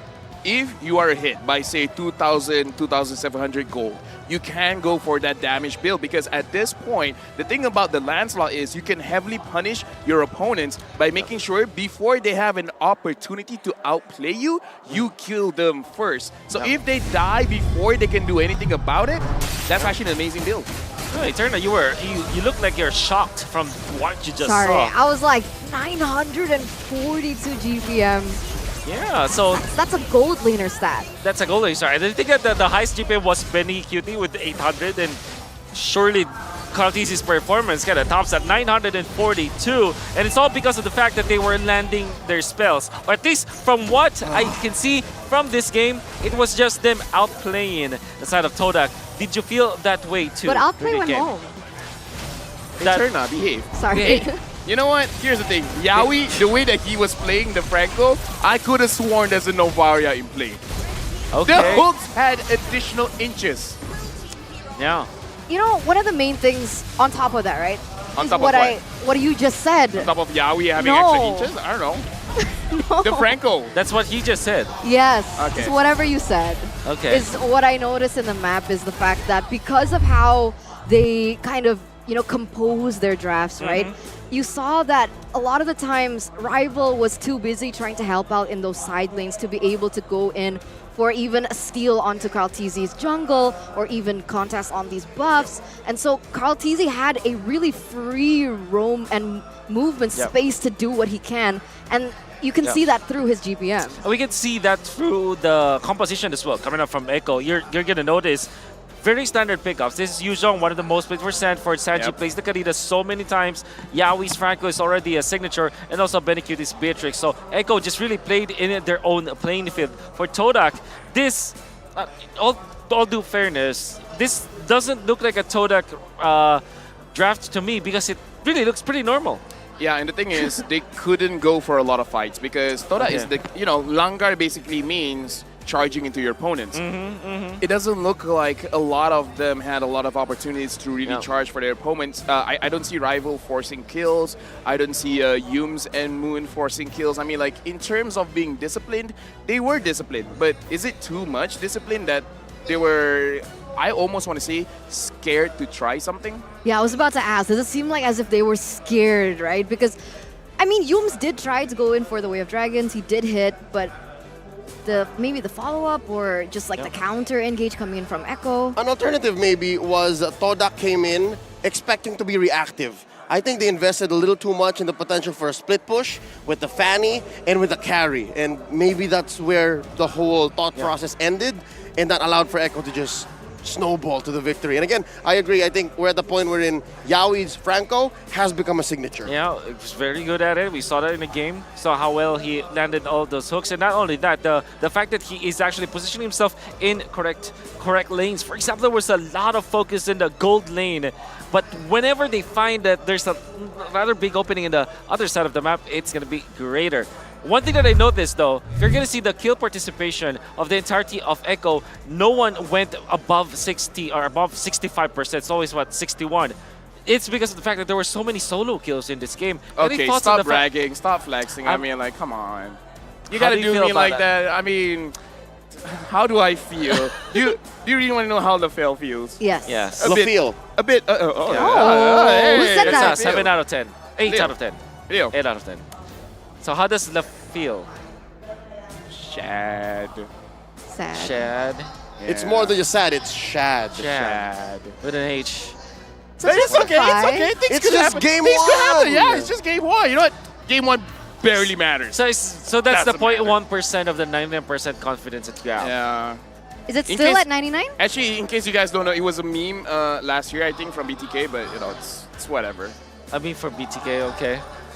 Do you still feel that the 99% is warranted, Mr. Leo? I think we need to temper our expectations. No, I think 99 is still true, just for the different team. It's still true, just, not... Is it not 100? I'm sorry. I think we have broken LaFell. Sorry. Yeah. He mentioned that it's for another team. Yeah. Typically, he's very confident. What happened to the curse? What happened to the curse? I'm still trying to make it work, guys. It's not as easy as you think. Yeah. Right? You think witchcraft is easy? No. I'm not saying I do witchcraft. By the You way. think he just wakes up and it it's happens? A joke. It's a joke, guys. The curse is a joke. The curse is a joke, but the witchcraft I'm a isn't. joke. No, you're not. Oh, I'm not? But you make good jokes. Yay. Okay, let's not joke around any longer because we have to talk about the next game. Anything else that you think that that should be improved there by TODAK? Do you think that the flex pick on the Fredrin into the Fanny last pick is already okay? I'd like to answer the question, or at least address it with another question. Wow. Given the league rules, is it safe to say that TODAK might want to go blue side as well? And what will that buy them? Oh. Right? What will that open up for the coaching staff and for the players? Because it's likely that TODAK might use that as one of their pivot points. Okay. What if we were blue side? Does that help? For me, honestly, I just want a composition where there's 3 or 4 very buff front lines, honestly, for TODAK. I just want 3 people that would die for Chiku. Because in that kind of game, Rival can die for Chiku. Momo was very difficult for him to set anything up. Even though Yuum single targets, I kind of feel like I almost want to see everyone just dive. Everyone just dive. If you die, it's part of the process. Yeah. But, you know, So, just give more space for Chiku. If I'm reading the room correctly, are we asking the question, where's the beef? Where's the beef? Where's the beef? Where's the beef? Okay, well, as the mediator for this one, you're the most neutral between these two gentlemen.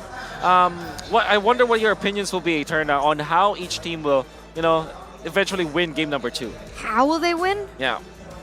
What do I you think should honestly they change? feel like TODAK should just play to their strengths. Oh, right? wow, very neutral. I love it. Is it? I love Is it neutral? I love it. So my opinions are neutral, guys. Very interesting. But yeah, I did not feel the TODAK that we're so accustomed to usually. What's wrong? It's a note in their notebook. It is. Play to their strengths. Play to their strengths. That's right. You know, what are their strengths? What, TODAK? Yeah. They're unorthodox. They're hard. They're hard to, you know, Figure out. in Yeah. the drafting phase. So don't ask us, Wolf. So don't make it obvious for Echo. Because honestly, okay, I guess that the Fanny pick, last pick was kind of like, oh, okay. Yeah, that was surprising. But even Repo knew. So it's not so it's too obvious. Oh, then. so you meant because Repo said that it could be a Hayabusa or a Fanny as the split An pushing- assassin. Assassin. He said an assassin. So you mean that that's not unorthodox because Repo predicted it, which I Yes. agree, by the way. Yes. I agree. And it now makes sense when we're connecting the dots because LaFell said they need more frontliners. And Rival played an assassin, that's not a frontliner. Yuum's played a pickoff hero, not a frontliner. Yeah, exactly. Wow. So yeah, I'm also just going to double down and say, bring out the Minotaur. Man, the amount of IQ in this table Where is is just the off beef? the roof. Where is the beef? We needed Repo. Repo balanced us out. Yeah, I know, right? Here's the thing, Wolf said the Wow. IQ is above the roof. We didn't say it was a very high roof. Yeah. There's a low roof, there's a high roof, but what we are sure of is that it is above the roof. I can feel it. And I think you... What do you feel, Wolf? What do you feel? I feel excited. You feel excited. That's right. It's not a feeling actually, but yeah, I feel excited. Yeah, that's all I want. I want a game number 2. People a in good this game. table cannot figure out what might happen in game number 2, but yeah, what else? What else can we talk about? Like, I mean, we've already talked about. You told me to not ask you guys about like what can be picked, and so that we will be surprised. So, Leo, how do you feel? Yeah, how do you feel? We haven't asked Leo. This situation here is a conflict of interest for me, all right? Okay. As a stakeholder and proprietor and one who establishes Moonatics fan bases all around the world, this is not good, right? Okay. But as a Filipino and as a fan of Echo, I think this is just par for the course. So I am emotionally torn. Okay. I am being pulled apart in different directions right now. I'm physically torn. But I'm happy. I'm happy to see this. But what would make me happier is if, again, TODAK circles back to what makes it work. Same. And, again, LaFell was onto something with the 3 frontliners. I'm not so sure, though, What if they circle back to the 1-3-1 and shock Echo into a ghost of their past? Because in A Season 1-3-1. 9, Echo was the one who played with the 1-3-1 and won a majority of their games in the early season. Didn't work out in the playoffs, but Carl Tizzy, I'm sure, would get a good laugh out of it. And, hey, we played that way before. That's us before, 1-3-1. That's us? That's us. Oh, that's But also sus. That's also sus. Because 131 ain't a thing as much in this metagame. So there's the idea of the 131, LaFell's idea of the triple frontliner. How does that work even? No, so basically like the roamer that can take a lot of hits, the EXP that can take a lot of hits, either the jungler or the the mid laner as well. Because in this kind of situation, I kind of feel like in terms of win rate, Moon has the highest win rate on the Eve. But looking at how Sanji plays the Kadita, if they can make sure that the Kadita will not get picked, maybe it's a good situation for them to pick up the Eve. But they themselves pick up the Eve. Because here's the thing, him on the Valentina is not as aggressive as I think a lot of people would like to see. It was almost reactive, right? But the problem is, Echo knows that. Echo knows what? Echo knows that Moon's really good on his Eve. Yeah, that's true. true. And so they respect banned in the first phase. TODAK banned it. No, Echo did. It was Echo. I was just testing your knowledge. I wanted to see Keep if us you on our guys, toes. if you guys were paying Thank you attention. so much, LaFell. Yeah, I just want to see if she can read what she wrote. Wow. Well, sometimes you Congratulations. can write, but you cannot read, right? Yeah. That happens. But that is not true for Echo, unfortunately, LaFell. And I do agree that they do feel that it was Eve that was one of the more successful heroes coming out from TODAK. You know, when we are talking about these two teams, it's all about just the team fights as well. Because that's definitely what I saw from a Filipino eye looking at the... Honestly, I don't even think that those were team fights. I would say those were just straight up catches.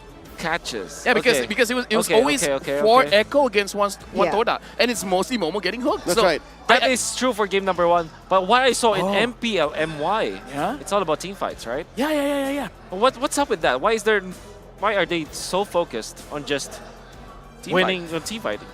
Because What's it's up with cool. that? Because it's cool. It's an honest way to get to objectives. Yeah, honest. Wow, you're really good at positive scripting, man. Yeah, no, it's how you get to things safely without worrying about a clapback. And that's what Echo made sure of in game 1, that nothing was free. Nothing was going to come through unless you go through us. Well, we're about to find out in game number 2 what the draft will be as we start the drafting phase. I wonder who will be on the blue side. Will it be, as Leo would have said, that blue side will be now manned by the TODAK team? It will be the case. If I know my Malaysian brothers, I know this. Okay. They want to be on the aggressive side. They Okay. want to put their front foot forward and say, TODAK Langar.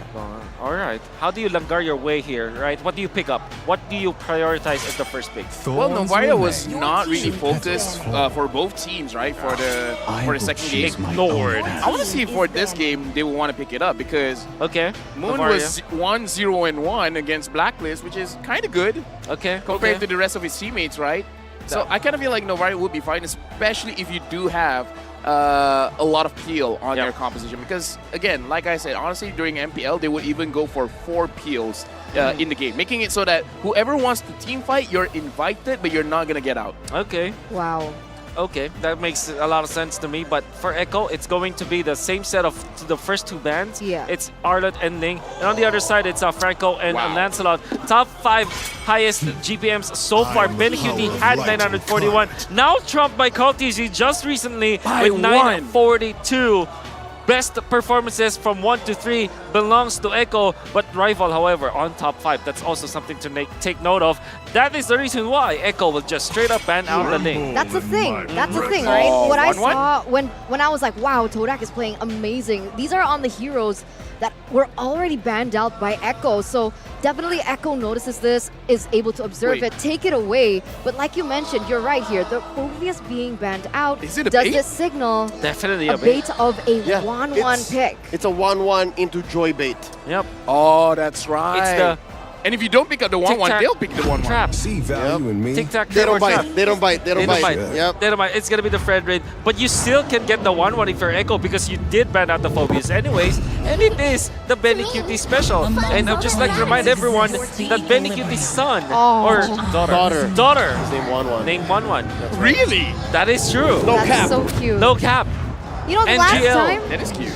You know the last time that Benny picked up the 1-1? He got a Maniac. That is true. Huh. Things are not looking good for TODAK. I love it though. We set up the 3T, man. Okay. And no one fell for it. Yeah. So they still got the 1-1 anyways. The 3T. Tic-tac, Trevor, trap. Tic-tac, Trevor, trap. That's right. It's our trap. TODAK, how do That's you now 4 Gs. No. Tic-tac is just one word. It's one word. That's his name. I mean, it's one word. Sure. I understand Rafael's point. Right? You understand, right? 2 picks. All right. There you go though. It's gonna be the Joy. Did they pick up something like Lolita or Farsa here if you're TODAK? It's gonna be the Claude. To answer for Eve, Franco, or Akai, there is gonna be the Akai for Echo with their Blitz draft. They're drafting so quickly, we can't catch up. It's Valentina. How do you now close this out if you're TODAK? I kind of feel like Echo will ban out the Valentina as well as the Kadita unless they're pretty sure that Moon does not do well on the Kadita. But honestly, another pick that I'm looking at is the Lunox. For TODAK. For TODAK. Lunox. Yeah. Okay. Yeah, honestly, even mid. Or mid Lunox. Yeah, because again, you're gonna do well against the 1-1 as well as the Eve-ish. Yeah, no, but even in this phase, right? Even without the bans, we know that TODAK can still flex. We don't know who's going to the jungle, who's going in mid. Because Joy can go into mid, jungle, and That's XP. Right. The JJ. Yeah, well, what's Moon like these days? Does he play a mid, Joy? No, I would say the best way that he plays is definitely for those high ground mages, I would say. Like, the more distance you have, the better Moon plays. Artillery mage. Artillery, thank you very much. Okay, so we're looking at the... I think I heard it right. Yeah, it's going to be the Digi. With the Lapu-Lapu ban coming out from TODAK, it kind of feels to me that they really wanted to go for something like a Farsa and Lolita as their last 2 picks. Farsa, of course, Yuzong ban, please. Decent versus the 1-1, and that's true. The YZ could be there as their ban. It's a special for sure for Echo. So I do feel that it's going to be Lolita and a Farsa, so that at least they will have an answer to the 1-1. Apart from that, do you actually want to focus on the 1-1 here if you're TODAK? Because I feel that they'd have to. But some teams, they just, accept the fact that the 1-1 is there and just, answer the other lanes. I'm still hoping for a Yuzong piece ban. Yep. And if they don't ban out the Yuzong, there you go. Thank you very much. There's the answer. I think they are willing to just try and attack the other lanes then. It's a Grok. Very quickly from Echo. So honest, Echo. Why don't we go steal the enemy base next? Actually, that was an actual... Yeah, that is an actual line. Chico guys really take it to heart. Yeah. He understands English, honestly. That's Took it comic literally. accurate. Yeah. It's comic accurate. Yeah. Method acting. This is a canon event. Exactly. A canon event. Yeah. She doesn't get it, but it's all right. Yeah, we get it, right? We get it. We get it. We get it. If you get it, you get it. If you get it, you get it. canon event. Yes, that's right. Can you spot out some of the important heroes here? Here's the thing. Is it really still safe for a Farsa pick? Nope. Oh, that's it's why a they picked up Lilia. the Lilia. Okay. Not the best thing going up against an Eve, if I'm truly honest, because Lilia is one of those heroes that the Minotaur picked up great. The Lilia is good in terms of defense, but here's the thing. The HP pool is more or less the same as a Novaria, and the Eve has very long range. I would honestly feel like Moon might get poked out. Yeah, but it's good against the Grok, though. Yeah, you it can is. take It's advantage of the definitely. early game advantage of the Grok not having much magic defense. So I get it. Whoa. The injustice in the world. Oh, no. Wait, what? Wow, it's gonna be the Cho. So this is Grok contact is great, XP. but- Grok XP. Grok XP. Yeah. No, I did thought it was going to be a Grok XP. I wonder what emblem. The Grok Assassin. Master Assassin. Master All Assassin. right, because we've seen different flavors of the Grok in the EXP and Yeah, Weapon Master sometimes. The Assassin is just too delicious, too spicy. Speaking of delicious and yum, the Chico is apparently a fruit. It is a fruit. It is a fruit, and also in the Philippines, it's also a fruit. Chico. Really? That's true. Is it a fruit in Indonesia? Chiku? Yeah. No. Oh, What's that? That's bad. It's a fruit. What it's a fruit. What's Chico. a fruit? No, Oh my I god! know what think, a fruit I is. think- I I'm think we- asking what All right. fruit. Before we get in a trapped by a spider web of all of our emotions into this game, why don't we bring it to game number 2, Eterna? All right, thank you, Wolf. This is gonna be very interesting, right? Best of 5. This is gonna set the tone of the other games that follow. But ladies and gentlemen, welcome to game number 2 between TODAK and Echo. Right now, looking at the situation, it is going to be rival on that Fredrin. Some people will be like, yeah, of course, but I don't know. Against TODAK, you can't be fully sure. Now, Momo here on the Joy, taking a little bit too much damage, more than necessary, up against Sanford. Doesn't look all that great, but should be doing quite okay against the Grok, just because, again, the Grok early game does get a little bit of beating against magic damage. But something to note, he closed that gap. He nullified the advantage by using the Master Assassin to just all of its potential. Because again, Momo was alone, so he was smacking away at that joy. Yep, Grok also likes the joy. And now, Sanji again, just gonna poke out Moon, and this is, at least Yums is there to heal up, but again, this is a situation where you gotta look at Sanji. Sanji being a very big problem here, honestly, for this composition. Taking a look at the in-game equipment right now, nothing too fancy. We do see that the Claude is going to respect the damage coming in from perhaps the Wan here in the early stage of the game, but that matchup is going to be very different once both of them hit that level 4 moment. Yeah, right now, looking at how Echo, they're moving around, honestly, they're trying to square off TODAK in a very, very small circle or very small triangle. They're trying to set up a Bermuda Triangle between TODAK and the other members of Echo, making me feel a little bit scared moving forward, going to the turtle, which is going to spawn in just a few seconds. But just the same, Echo answers by spreading themselves thin. This is the most spread out I've seen Echo in quite a while, especially approaching the turtle. Right now, Yums almost already hit level 4, Yaoi as well. So I'm looking forward. I don't know who's going to have a better fight here. Oh, there's a kick start up and the knock up. So both roamers are on point. Sanji with the RWM. Down goes Momo. Heavy spin from Carl Teasy. Mind you, he is at a third of his health. I'm looking at Yums. Carl Teasy scores it. Can Yums survive? The beef gets tenderized. 2K for the Apex Predator. Yeah, that's a 1-0 here for the early stage of the game. And something to note is the fact that most of the members from TODAK... Oh, wait a minute. Up top, Chico guys starting up. Blazing duet right in your face. Benny Cutie answers back. Nothing much happening in the gold lane. He's able to clear. Wow! The playmaker lives with about 1 HP. You can never really take your eyes off. Yeah, you can't. You close your eyes for a second and you can see Yaoi just charging at you. Don't blink, That's TODAK. a scary thought. And coming back to that, right? TODAK respects the capabilities of Yaoi, right? 2 purifies on Chico as well as Moon. That is going to cause some disturbance to his pickup potential. He needs to be aware of those timings, as well as the fact that Moon, because he is on Aurelia, he does have 2 chances in that regard. There's another kick coming in. All of the ults right down on the Yums. Didn't get to respond. Again, they're just picking everyone off. It's game number 1, except it's game number 2, different heroes, but the same idea. You get one person, shut him down, and then see what happens next. They're just trying to get more advantages here because, again, look at the goal lead. 1.8k, 0-3. Wait, I want to ask a question.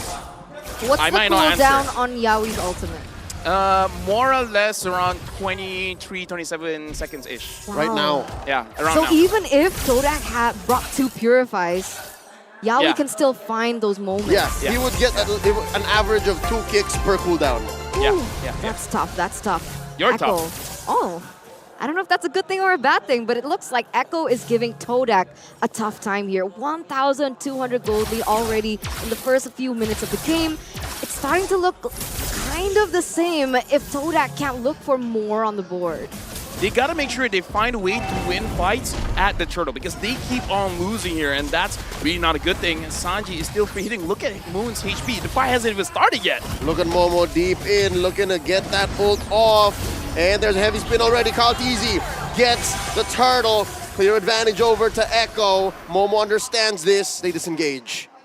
Momo tried to get a kill onto Sanji, but again, easier said than done. This is a very, very tough situation, but the way that TODAK would play this is, again, just wait those items on Chico guys, and at that point, maybe they can start winning the fights because the damage is there. Looking at itemization, in terms of gold between the 1-1 and the Claude, not that different, but is there a fight here at mid? RWM set up by Sanji. Look at Yums. It was just a show of dominance. They just really wanted to show that we're going to push in mid to get up top. Again. And another kick on the Yums. Ground beef, anybody? Wow. 0-3 and 0.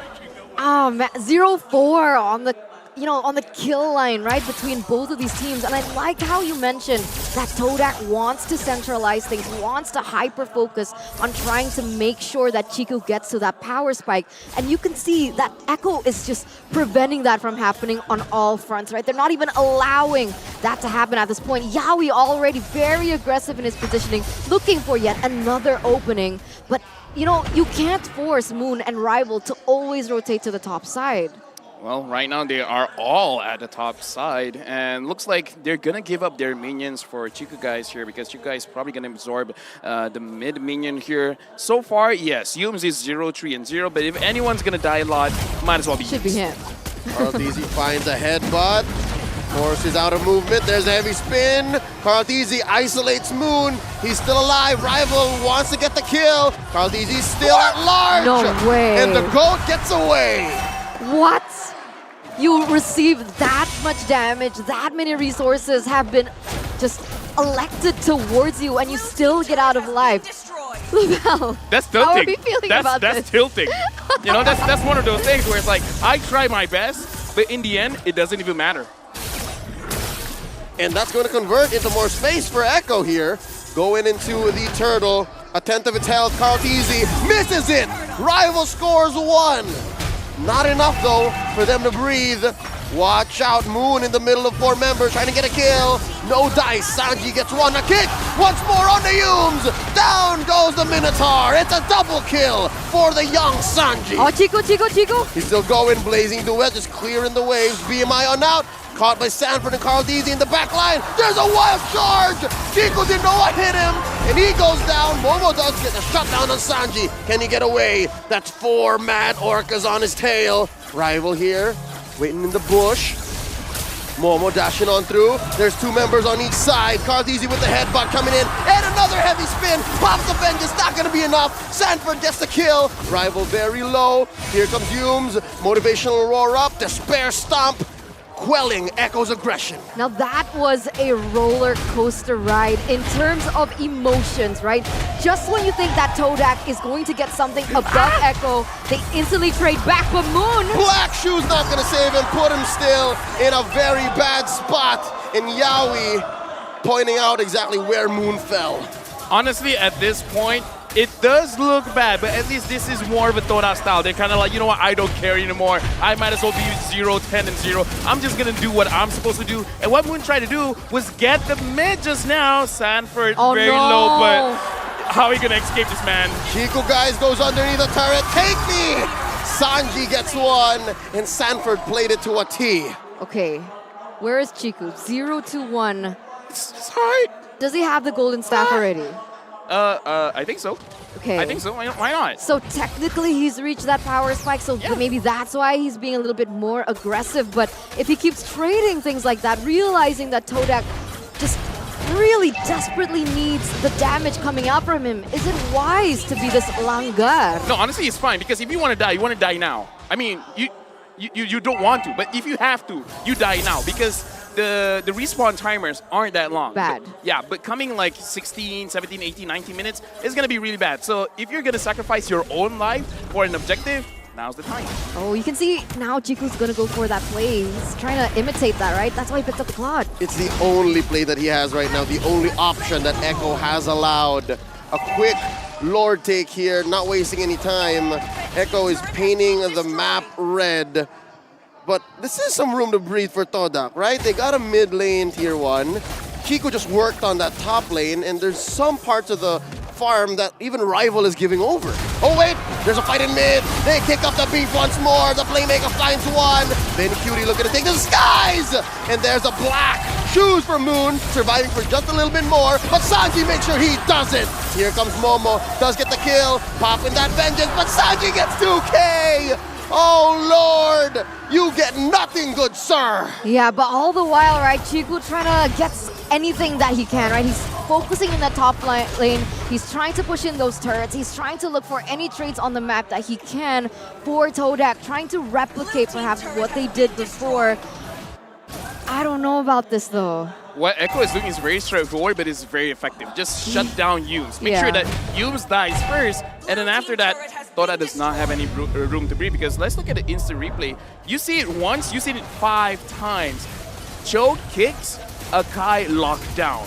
Same thing over and over again. Rinse and repeat. I kind of feel like later in the highlights, you could just take all of that highlights and it will be enough time for you to, you know, have enough KPI for Moonton. It's like, yeah, that's a very long highlight. It's tough right now. 10 minutes in, 6,000, almost 7,000 gold lead here, and it looks like Echo's looking for more. They're gonna get some damage there in the top lane, and once again, the Yve, right? Sanji built Yve in a very, very offensive manner. He just completed the Divine Glaive, more penetration. Does TODAK have the items to defend against that? Because, you know, Yve's damage, you don't necessarily feel it. Suddenly you're just like at 1 HP and then you're dead. No, honestly, at this point, the Yve hurts quite a lot. So it's going to be hard because you want to bait it out, but the way that Echo plays, they're not letting you bait. They're just going to go for it. They see Humes, they're going to kick Humes, they're going to spin to win, and then they're just going to get a kill. So in terms of can they survive, they can survive minion pushes. They have a lot of wave clear.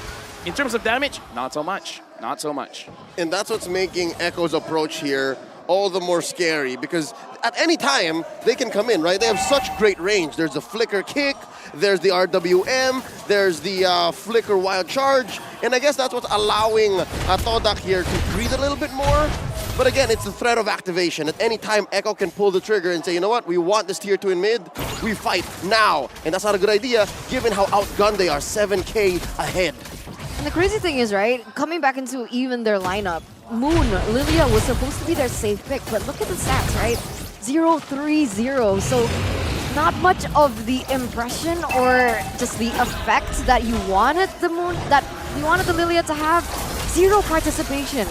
Like I said, the Lilia is very dangerous going up against like a Farsa or an Eve because you outrange, and the Lilia has very, very low HP. Now Sanford as well as Yaoi looking at Rival frontlining for the team. You guys managing to take the orange buff. Momo, can you flank? Can you get damage? It looks like TODAK didn't want to go for this. Yaoi gets away of the dragon, right on arrival. Answers back with a heavy spin. Look at Chico, guys. They first take down Sanji. All 5 members of TODAK still on the map. Here's the Langar coming through. Chico, guys, still barreling away. Watch Rival. He still has his retribution. They push Echo out of their territory. Lord is more of a 50-50 now. Look at the playmaker, Yaoi, popping his immortality. Can they get it? Not enough firepower in the back lines. Benny Cutie looking to get a kill over on Chico, guys. It's a wash. No one goes down unless Momo has different thoughts. Sanford very low. Benny Cutie takes to the skies. Bagyo arrives, but no! Chico, guys, slaps back off the back of a Minoan Fury. But they trade. Sanford falls 2 for 1. The current economy coming in. 3K, the gold deal on Echo. They shrank it for the first time. TODAK in the driver's seat. Yeah, the Swordfishes are angry here in the 13th minute of the game here in the second game. It looks like they're trying to go for more. They're trying to zone Carl TZ out because, you know, Rival wants this. Sanji with the RWM. Carl TZ very low. Lord as well, a 5th of its health. Momo still alive, but Yaoi finishes him off. Carl TZ with a heavy spin. He wants to reset this Lord very, very much, but Rival scores it. Rival scores it. They take down the GOAT.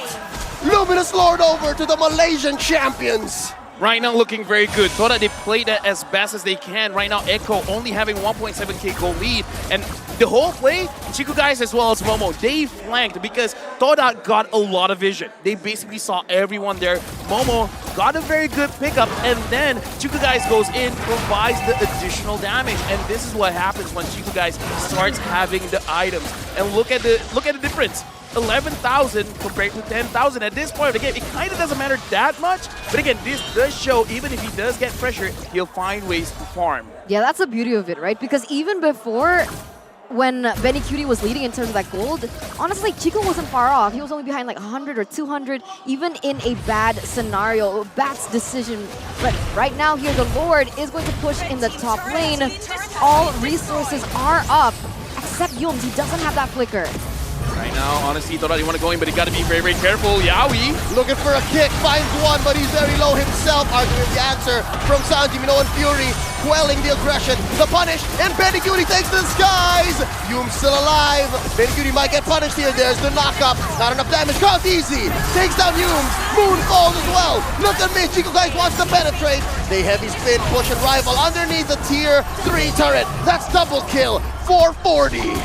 Yeah, but again, Chico Guys was able to take like, hold on, 1, 2, 3. 3 turrets, 4 turrets there, honestly. So right now, TODAK is still in a pretty okay spot, but that was a very bad engage because honestly, Yooms can't frontline now. The front line has to be Rival. Rival has to be in front. He has to soak up a lot, and then the rest has to fall back right now. Chico Guys, he does not have to purify. He has to be careful. No. Very low. Chico Guys bursted. Oh, forced the BMI on out. Got that burning sensation on him off of Sanji's G-dubs. And now, all of the map is looking red once more. Echo claps back. This is what I'm talking about, right? Every moment we see that TODAK is getting ahead, gets the better trade, somehow it's always Echo just fighting back, punching back, and we can even see this in the instant replay. Yeah, looking at this situation, Rival is in a pretty good situation for him to do a lot for the team. But Moon, he just doesn't have enough space because the Lilia works the best when Lilia is not touched. In this situation, everyone wants to touch the Lilia. You know, I can argue that a little bit, right? Because Lilia, sure, she has lower HP than the rest. She's bad with range. But the two things that she has, one is really good fast clear. Unfortunately, we did not see that in that early stage of the game. It felt like Sanji was still winning that 1v1. But the second thing is vision. You talked about vision in that previous team fight where TODAK was able to get a little bit of an advantage. And the fact is, Moon's skill too can open those bushes and prevent Yaoi from going in for, you know, just, what do you call it when you go from the back? Make sure the good flank. Yeah, doesn't go for a good flank. Flank is also part of a sneak. Oh, really? Oh, nice. But now, speaking of nice, Lord has been started for members of TODAK have already shown their faces. Yaoi still invisible to the team.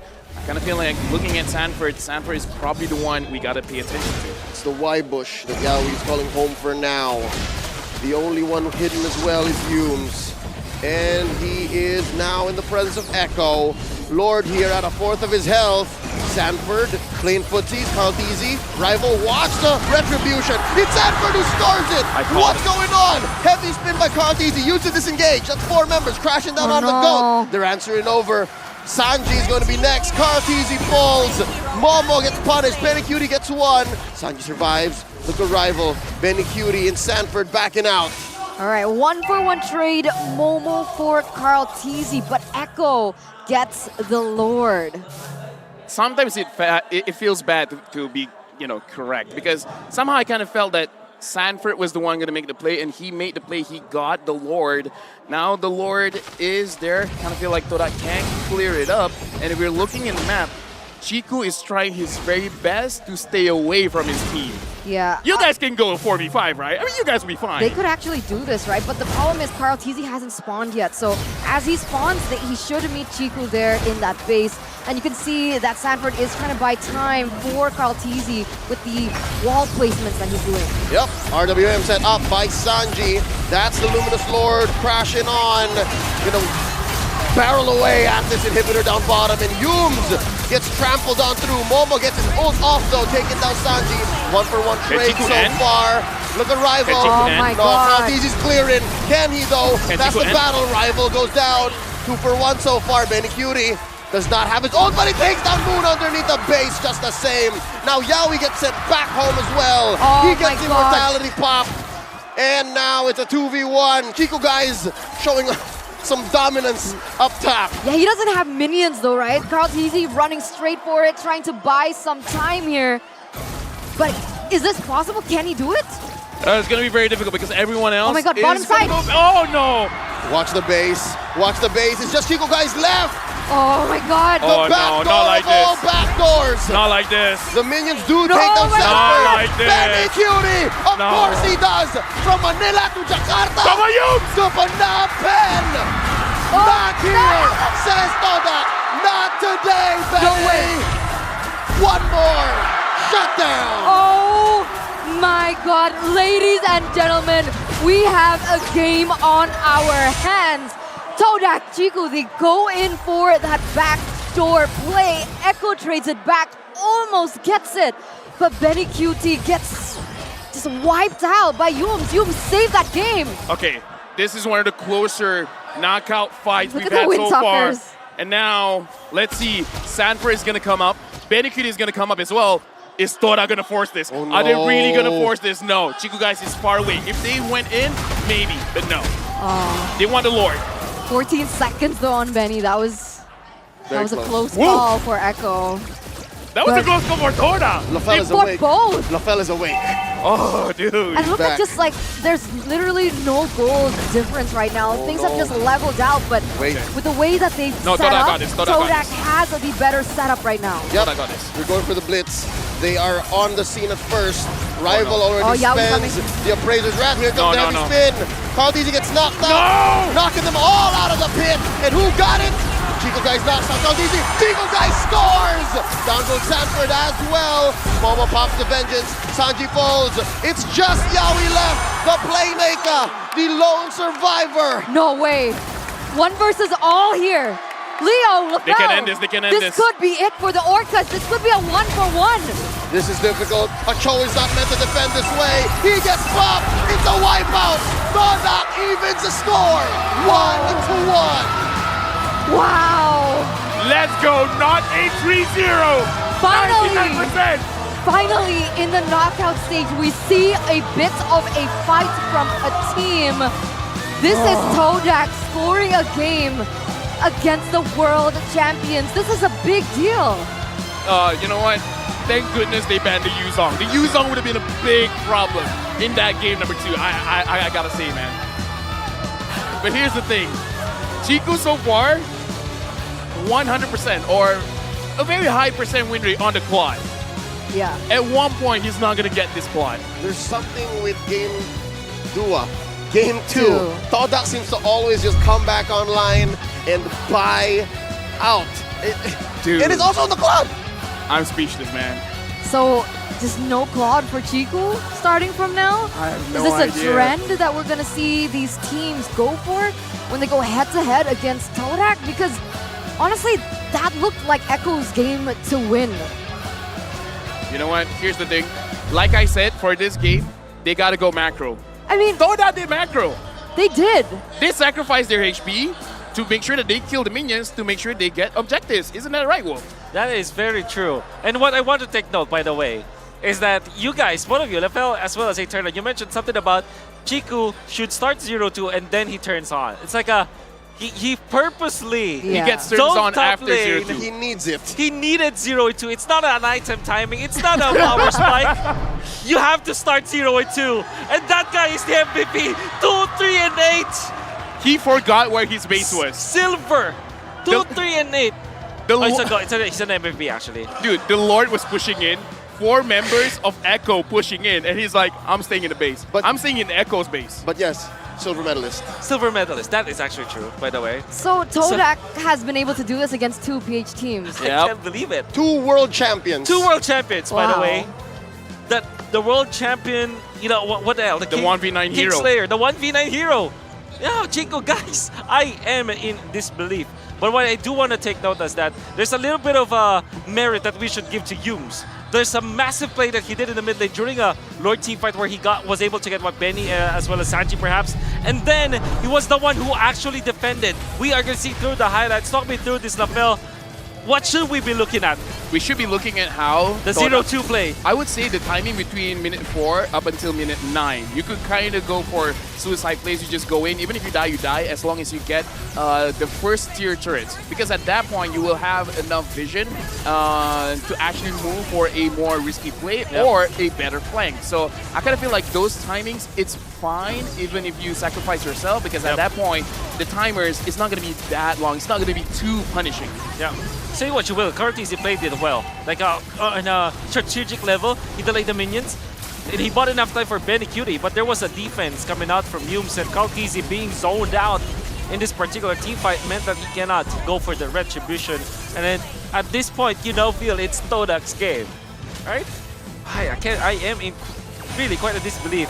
What a game 2. And What a TODAK was game a two. gentleman. TODAK was a gentleman? Yeah, we talked about it Yeah. before we started, right? Yeah, of course. They let The Cho. Cho? The show. Yeah, release. Well, you know, the term was release the heroes, and they did. And TODAK winning in this game with this kind of draft items, I don't think they matter as much because this really went down to that macro. Can you even consider it macro when teams are doing like that? I think it's 50-50 macro and just instinct. Instinct. And I love it. I love the term. I think that's what Echo was lacking at the end because yes, Carl TZ was doing the right thing. Yaoi was still looking for a pickoff, but on an individual level, Echo knew what to do, but they couldn't all execute at the right timing. Yeah. And that's what bought TODAK this. Again, they langard through the late game, the ultra late game. I have this theory because in the Philippines, there's that saying that if the enemy is weird or weirdo, yeah, okay, go. It's much more difficult to play. And I think that it was really unconventional for TODAK to play that way. Maybe from a Filipino's perspective, they did not expect that. Is this kind of thing really prominent in the region for Malaysia, or is it just a TODAK thing? I would say it's more of a TODAK thing. But in my ranked games, honestly, we do that a lot as well. You know, we just sacrifice our own HP trying to get the neutral objectives or just to force out and clear the minions just to make it so that, yeah, you guys got a kill, good for you, but you're not going to get anything out of it. Oh, I can't believe like this. Look at just the stats. It's really just Echo-sided. The kill participation, soft roots, monster, gold stories. That really, TODAK never had the map control in this game. But Chico guys just knows how to split push. The art of a siege, a split siege. The art of thievery. I don't know. Can you call it 8 out of 10? Can you call it? Thank you. I wouldn't say blunder. Blunder's a little bit heavy of a word, but I don't know. It's not disrespect, but when you see that Chico guys isn't on the map, and Echo definitely knows it's happened before. Why would they go for a 5v4 team fight at Lord? Something tells me it's an oversight. I think Echo decided that this is more worth it. Yeah. And if it comes down to it, we go to the base. And I think they did that. They respected that fact, especially when was it Sanford and Benny inside the base, wherein Benny almost countered the backdoor with another backdoor. That's right. So with that being said, I agree. It's not a mistake. It's not a blunder. It's more of an oversight given that they made the call when it happened, and TODAK just knew how to counter-punish from there. So that's what allowed for the Malaysians to take us to Game 3 without it being match point. That's amazing. I love it. If anything, this feels better than that Blacklist victory. For sure. What was the number? 13 and... 3. 13 and 3. 13 and 3. MVP, Chico 1-4-0. This time it's... Actually, you want to know the interesting about that game? It was 13 minutes, 31 seconds, 3 kills for TODAK, 13 kills for Blacklist. A lot of threes, and it was on the 13th of June. See? No way. That one a was lot of more, 1-3. That one was more anticlimactic. You could have sworn that was there was some... That was planned. There was something else going on. I mean, Lefel was talking about witchcraft for the entirety of the first panel, so maybe that could be a thing. I mean, the devil's advocate question, however, is that how repeatable is this kind of thing for TODAK? What generally happens when they do score a win like this? Do they take the series afterwards? Do they gain momentum from that? What usually happens when TODAK scores a win like this? Very hard to say because there are moments where they take advantage of it and they double down. Okay. Like they would die more just to get more objectives. But also, we see a lot when they happen to get a win like this, they feel like, that felt lucky. We got to change things up for game number 3. Keep them guessing.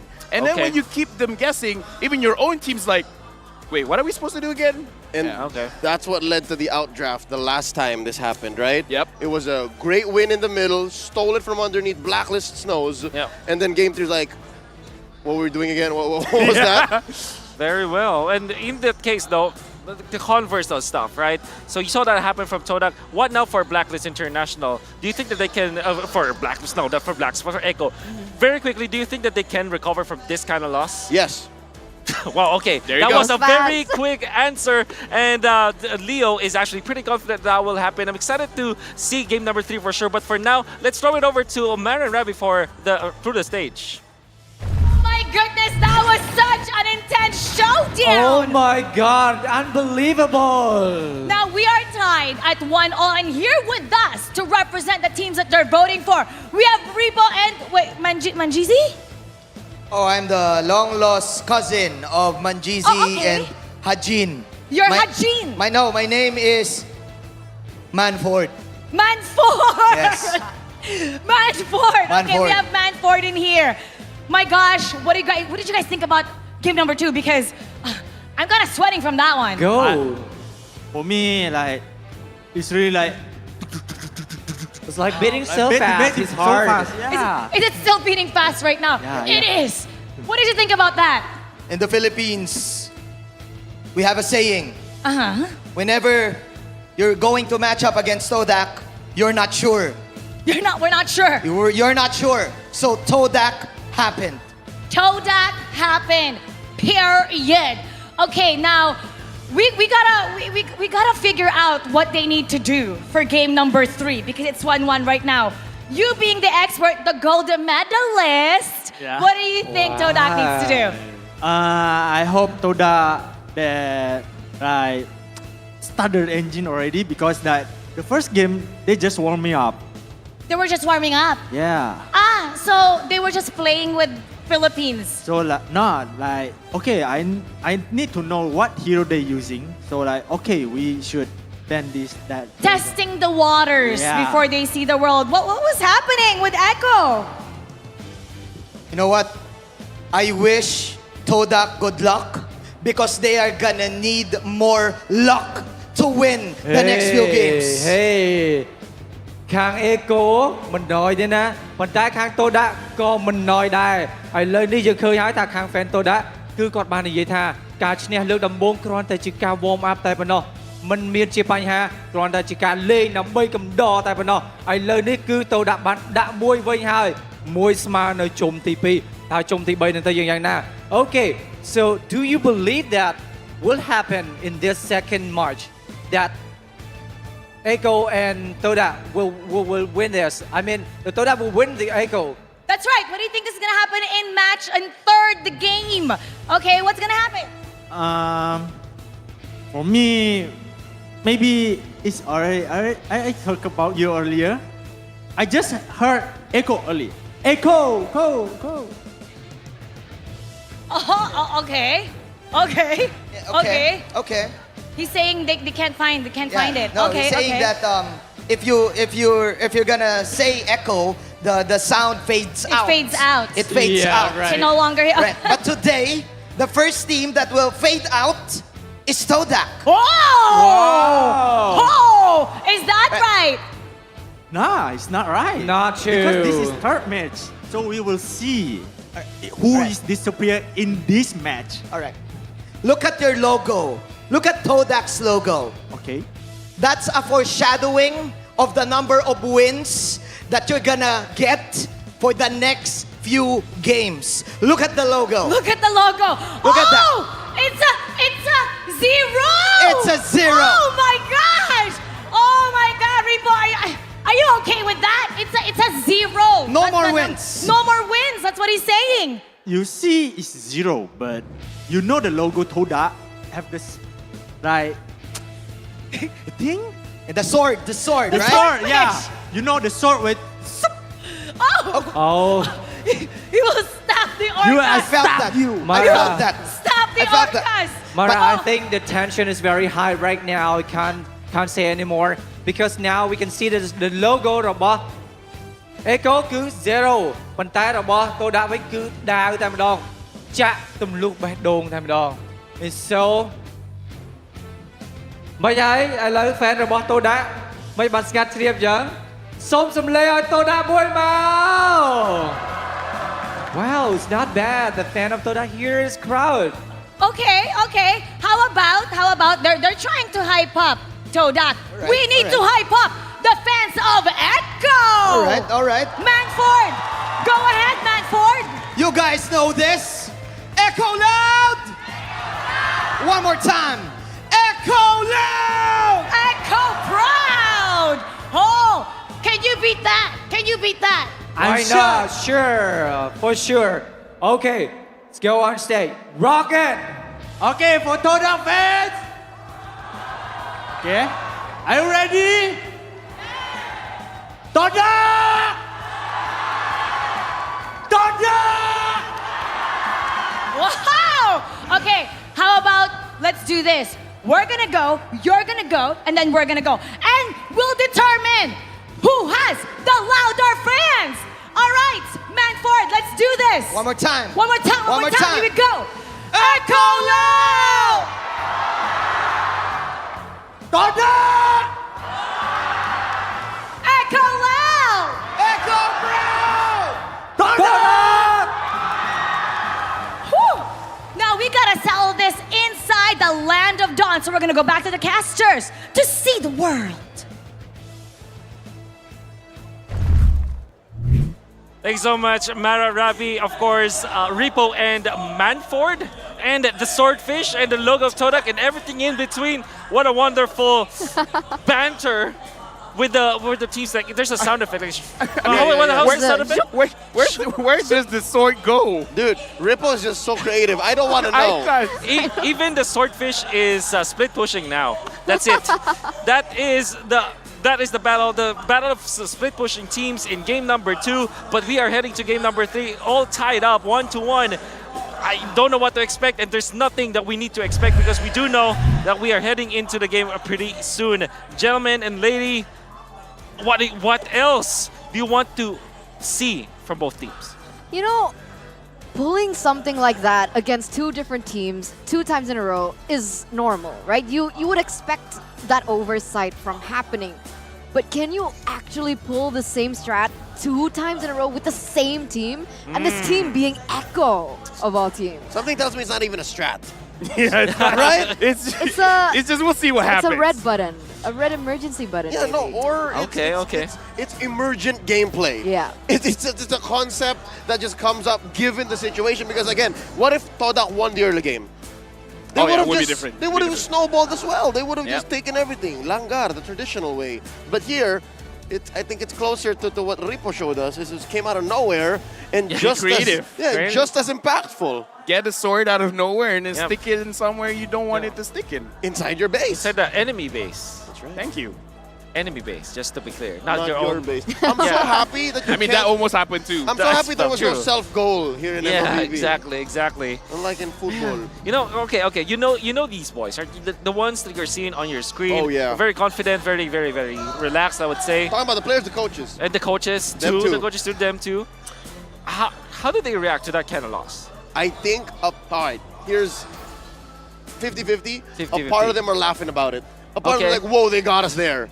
Okay. Because again, that's the Echo spirit. That's what makes them such, I guess, lasting players and lasting athletes is because they're able to laugh about it. Yeah. And they're able to accept defeat and then bounce back just as quickly. That's why I said, yes, they can very reset. quickly. Because Coach Treb and Coach Tick will not let them go with just kicking themselves for what happened. Right. Is it safe to say though that that manager Mitch is quite furious? Just the same. Just the same. All right.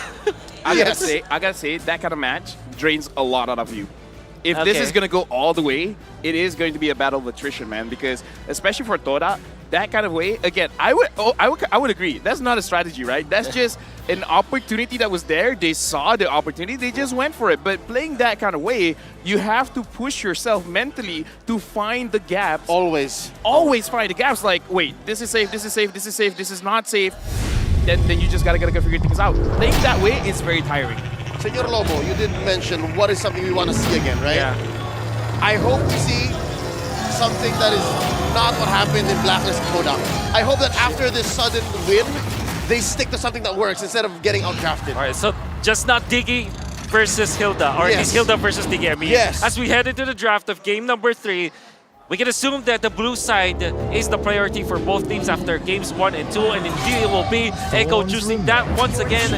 As the rule states, the loser of the previous game will decide which side to start on, and it's Joy as the first pick of Echo, together with the same match of game number 2 from both teams. Do you think it's gonna just be an endless cycle Endless of like cycle of first pick, Yeah, maybe. second pick, Pretty first much. pick, second pick? Are we back to blue wins? Because again, after day 1 of knockouts, we were close to 50-50. Like first pick. See value in me? Well, one thing that we know for sure is that Ferdinand is still an important stock for both teams. That'll be picked up by TODAK. Seems like Do you want to take the Claude here? Or Claude the E? early. I mean, if you don't, maybe, right?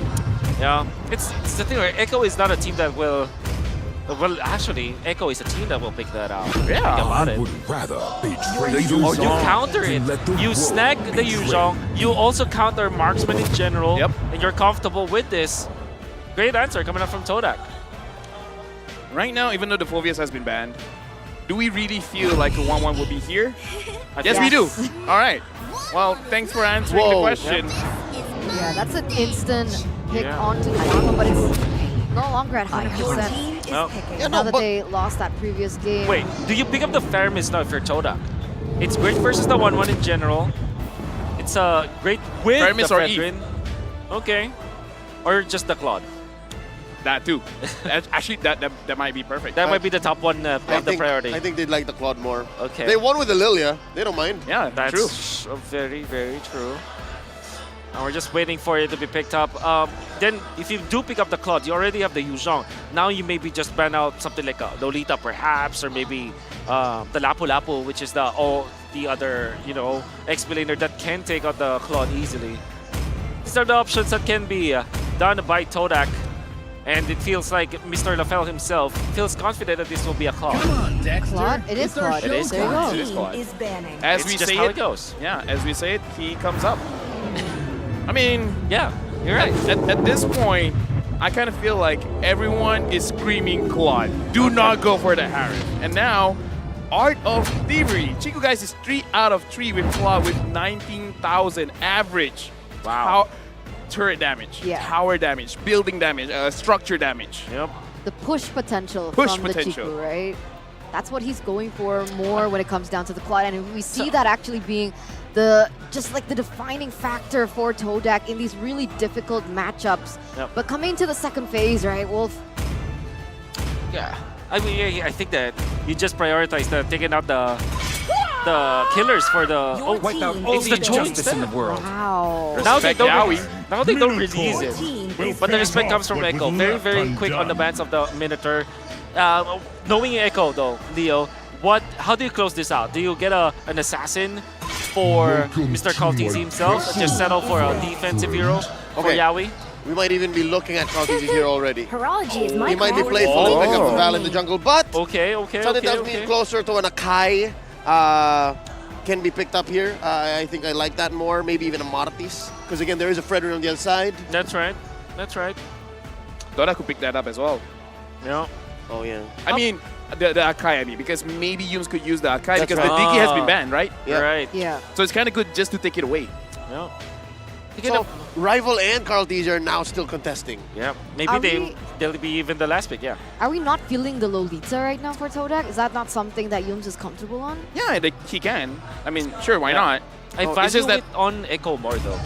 There's no room for the Akai on Rival. There's a Fred. No, I mean like Akai roam on Yums. Yums is in the Right, Akai. right, That's what I mean. Steal. All right. Oh! Spicy. That is very interesting. Now Echo, do they look for an Akai this time, especially with this composition coming from TODAK? And there's that option as well to go for the Lolita that Eterna has mentioned. Instead, Kufra from Yaoi and the Akai. All right, TODAK. They are looking for potentially a mid lane and a roam, N/R a roam, so that you flex this Kadita. Faramis is open. Faramis is open. Is that a Yums hero? He can use it because the thing is, Yums, his origins, he is a jungler. He is a damage-oriented kind of player. It's just that going to Toda, he had to go to the roam position. So if needed be, he could even use the Fanny roam. But it goes The against... Fanny roam. Not this game. I don't think this game. Not you know. here. I was about to say Eve Rome. Eve roam, yeah. Eve roam. Yeah. Probably Eve roam. 100% win rate, yeah? Yes. Eve roam probably, yeah. Still. Eve roam. Yeah, Eve Okay. roam. Double mage. Okay. When you go up against a team like Echo, you really have to dig deep on your bag of tricks. This time, Eve, it's a comfortable pick. As you would say, you're very confident with it. I tried it. You tried it. Did it work well for you? I win, so that's Well, good. Let's see if that will work well with TODAK, though. Yeah, As we know, you I don't understand it though, right? Eve Rome. Do you build damage or do you build defense? Start off, you could go for the Brute Force Breastplate, and then you see how it goes. You could go for damage, honestly. Well, It's like a Valir. Yeah. Ah. well, let's not wait any longer, though. Eterna maybe will be the ones to take us through game number 3. Man, game number 3. This is going to be interesting. Already 1-1. Can TODAK lead the series here in this best of 5? We are about to find out. Ladies and gentlemen, welcome to the land of dawn as we enter game number 3 between TODAK and Echo. Right now, let's confirm it again. Yes, it is going to be Yums on that E for now. Sanford going very aggressive onto Momo. Momo already using the healing spell. So for now, again, not a lot is going on here. Yaoi managing to get Yums, but should be fine in the early stages of the game. You can see already a lot of respect coming through, right? You can see 2 Purifies once again, but this time it's for Yums and Chiku, realizing that Moon is going to need that Petrify to get in those pickoffs on the board. Right now, looking into the situation, Sanford moving quite early here. I think they know Sanford is going to be there. So it looks like Echo for this game, maybe they want to build up the tempo a little bit faster, making it so that TODAK, this time, they're going to go down fast, same as game number 2, but a lot more is going to get capitalized because looking at the movements, never mind, they're going back into their lanes. I think they're predicting TODAK was going to move faster, but TODAK's like, nah, we just want to farm.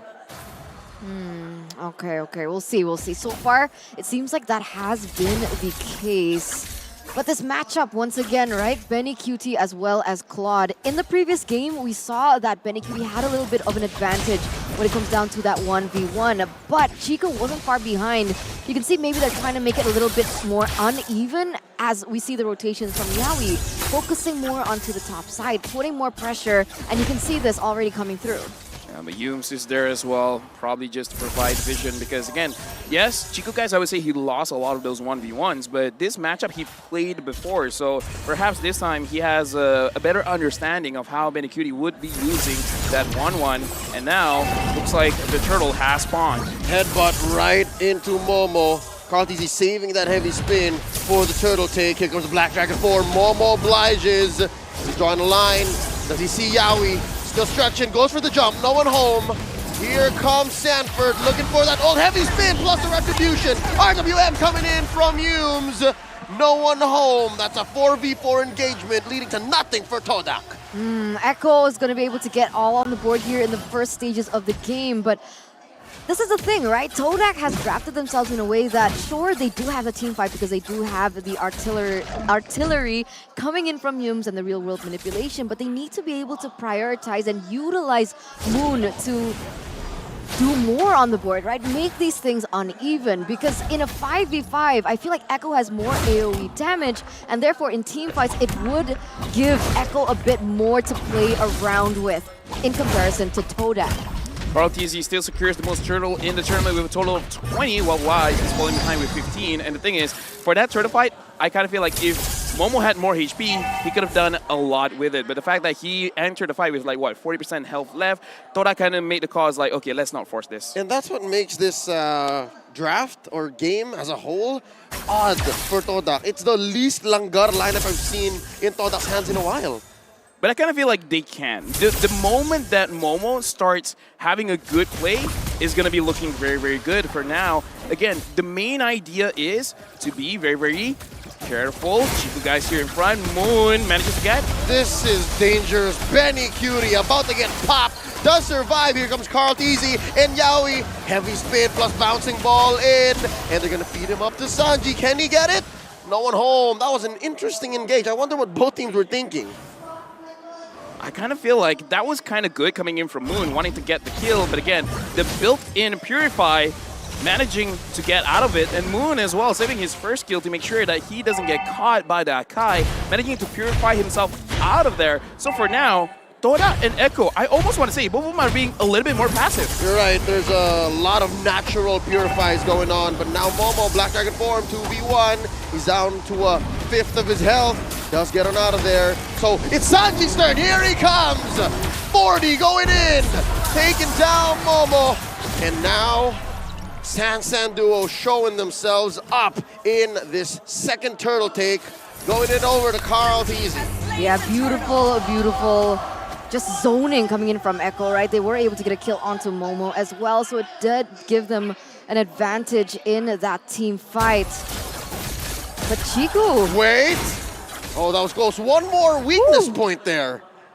Yeah, honestly, he used the Purify to clear himself of all of it. Now, looking at the itemization here, Chiku Guys does have the Demon Hunter Sword.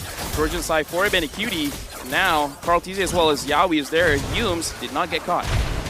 Oh, you're right.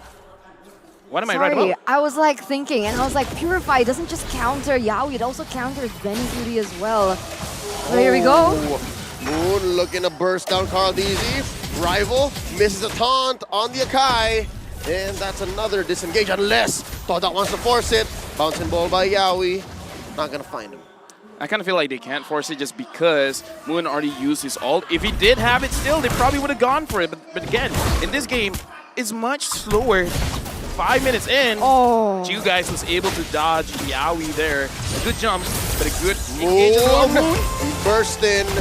He's burning. Sanford looking to finish. RWM by Humes. Carl DZ with a heavy spin. Look at the back line. Benny Cutie and Sanford want to take him down. And now Appraiser's trap. Carl DZ very low. Look at Sanji. He goes down. Momo, the original dragon, takes him. Now Carl DZ goes as well. But Benny Cutie, he's not done. Can he take to the skies? Baguio Airlines waiting to take off. One-way ticket to Nam Pen and a double kill. Yeah, 2 for 3 trade in that engage, and it is going to favor Echo a little bit more, especially that those kills were given to Benny Cutie, the hero, the player. I mean, that you don't want to feed in the gold department. You can already see the difference between the 1-1 and the Claude. For now, everyone. Oh, actually, Rival has a small lead in terms of gold against his opposition against Carl Easy, but again, it's not that much for now. Yaoi is starting to turtle. Based on that fight just now, I kind of feel like TODAK was also testing the waters. Same with Echo. They want to see how much damage they can really deal with each other. And I kind of feel like looking at how they played now, Momo was surprised. That's another jump in, coming in from the playmaker. Benny Cutie looking for one more. Not gonna need the jump. Takes down Momo and that tier 1 up top. And now Carl DZ heavy spin, spots 2. Rival Hume spaced out. Yaoi looking for the jump. Turtle reset here. Sanji maintaining the perimeter. Where's the rest of them? Down bottom! Chiku Guys and Moon trying to take down 40. He gets out. People like to call the Joy as a distractor hero, right? And that's exactly what he was able to do there in the bottom side. They made things a little bit too unequal for TODAK. And Echo was so confident that they didn't even send Benny QT to the turtle because they knew they were able to win it 2v2. And Sanford just being that. Look at that. Yeah, right now we can definitely see that Echo, I kind of feel like they've gotten the trend, not just going up against Echo, but in general, TODAK is not doing that well for now when it comes to fighting in those neutral objectives. Right now, Momo is kind of pressured just a little bit here, but it looks like Momo wants to go in. Moon did not catch anyone out, but Yaoi had to use the flicker. Watch out for those odd angles. I think that's one way TODAK can kind of rubber band their way into a mid-game power spike. And that's what we saw in game 2, but more in the ultra late game. I'm hoping we don't get there because again, Echo learned. I think Echo knows. Echo learned their mistake there. Oh, there's a jump in. Yaoi brought a stolen RWM. Moon pop, just like that. And that's just the instigator that Echo have successfully eliminated from the side of TODAK. They're going to put their focus now on the bottom lane, looking for more objectives on the board and see how these just really tie to one another. Oh, Sanford waiting, but again, not enough to take down Chiku Guys. Sanford finds Rival, but again, so far, looks like both teams, if they can get a clean fight, they're not going to go for it. Sanji already picked up that Lightning Truncheon, right? So expect more damage coming out from him. That should be the COD and the Lightning duo. But in the bottom side here, once again, this is it. Echo, they're just looking for more objectives on the board. They don't necessarily want to go for an engage so far because they know maybe in a 5v5, it's a little bit too difficult considering that what Moon just did in that previous team fight. Right now, honestly, looking at TODAK, they're not moving together. Even though I would say their draft kind of works well if they want to move together. Yaoi goes in. Pulls the trigger, goes in for the jump. Momo answers back. Rival pop by Benny Cutie. RWM still sniping away. Humes goes down. Momo runs away. Sanji showing his Black Dragon this time around. The heavy spin, pinning down Moon. 3 for none. Echo take them all down. Now in mid. Oh, even Sanford couldn't. The vengeance plus the ult from Sanford. Thank you very much. That sucks. That was almost a wipeout. That sucks though, right? Yeah, you know what? As of a nation, yes. I do agree. But again, in that kind of situation, Echo played it so well. TODAK was ready, but at the same time, they weren't. They know a fight was going to happen, but they weren't sure how Echo was going to approach it. And the way they approached it, I gotta say, they staggered the damage as well as the crowd control very, very well, making sure that, okay, we focus one, and then the other, and then the other. We make sure whoever has the potential to outplay this won't have the time to do it. That's why they split things up, right? They make things a little bit too messy for TODAK in all these team fights and all these, I wouldn't even say team fights because they're not 5v5ing. It's more as skirmishes for the moment. Now 8,000 gold lead. Benny Cutie has a prolific roar. He goes in again, just like that. Echo showing what this 8K, 9K deficit does. They take down Rival, and not a single move of retaliation coming in from TODAK. Chiku falls as well. There's the punish. Going down, Sanford falls, but now they're inside the base. Echo are threatening a penetration, mid lane, top lane. Benny coming in Grand Theft Orange. Right now, honestly, Momo, he can't take a lot of damage. We gotta look at his itemization after this. How much defense does he really have? Because honestly, going up against Benny Cutie has like 1, 2, 3, 4. In fact, the Malefic Roar could be the final call because here, again, Momo has not completed an item just yet. Aside from his damage item, the Hunter Strike, I kind of feel like he's going for the Dominance Ice. He gotta complete that very, very quick. I don't think he can, right? I mean, Wanwan's already on the Malefic Roar anyway, so that's just already penetration. It's like you're 2 steps ahead, basically, of your enemy at the moment. Not to mention Moon and Yumes, who are also struggling to build items. Heavy Spin catches Rival, changes pin code, changes zip code. On the way out, Benny Cutie takes the skies, keeping Moon alive, but just a little bit more. Momo sacrificed himself to quell this push, but only for a little while longer. There's a wave up top. Echo's gonna push in. Mid, gonna be next up on the docket. TODAK knows that this is dangerous. They gotta figure out a way, man. You gotta lock down Sanford one way or the other. I gotta say, this game much different just because this time it's not Yumes getting caught out, it's Momo, and Momo without the defense, he can't do much as the Black Dragon. 10,000 gold lead. Sorry, I'm thinking about this. This is looking insane as the real world manipulation gets opened up again here. Here comes the aggressor. Sanji uses his IMU to help open up that push. No inhibitors left, no more turrets left for TODAK. It's a bare base. That's the thing, right? Because as I was thinking about it, Yumes has the real world manipulation. I feel like that's an edge that TODAK has over Echo, but Echo has the Valentina. So even if you think TODAK has the high ground, Sanji can just go for the exact same thing, and whatever TODAK has in advantage to Echo gets taken away. Dominance Ice built onto Momo, sure. The fact that Benny Cutie has the Malefic Roar kind of nullifies that, but the thing is, the effect from the Dominance Ice at least can slow down the attack speed, even for just a little bit. It is going to help out. For now, Echo definitely in the lead, but again, TODAK, they've seen this happen before. Now Golden Staff on the Benny Cutie, this is very dangerous. 7-0 and 4 for now. Moon, if he can get a good catch, that's amazing. Because if he can do that, then maybe there's a chance. So is Moon looking to get Benny Cutie? That's a lot of gold. Honestly, Benny Cutie or Sanford, either is fine. How do you do that as a Kadita though, right? Because usually Kadita... Get lucky. Flanks. I was going to say flanks. All right. Lucky works too. I prefer to be lucky than good. Okay, we'll see. It's all about timing now as Echo marches on in. Lord comes through. Yaoi catches an ult. There's an up WM coming in from Yumes. Moon falls. That's a Black Dragon dancing around, but Momo lands and gets taken down just as quickly. They're clearing the waves. Chiku is taken out right outside their base, and now Yaoi's gonna fall here. Rival gets a kill, but then it's a wipeout just as quickly. Echo are sitting at match point. The Orcas strike back here in the 3rd game of the series, taking away the momentum that TODAK have tried so hard to build for themselves. I gotta say, man, that Joy first pick, apparently they're like, yeah, we can handle the Claude. We just need a lot of burst damage coming in from a magical source, and Sanford's like, you know what, I got this. I can deal with Chiku. He kind of did. He pretty much did, did, he did, right? yeah. Right? He was able to buy so much time for his team, create just messy team fights all around the board, split TODAK up, so that Langar wasn't able to be achieved in that particular game. But now is the question, can TODAK once again pick up the next game?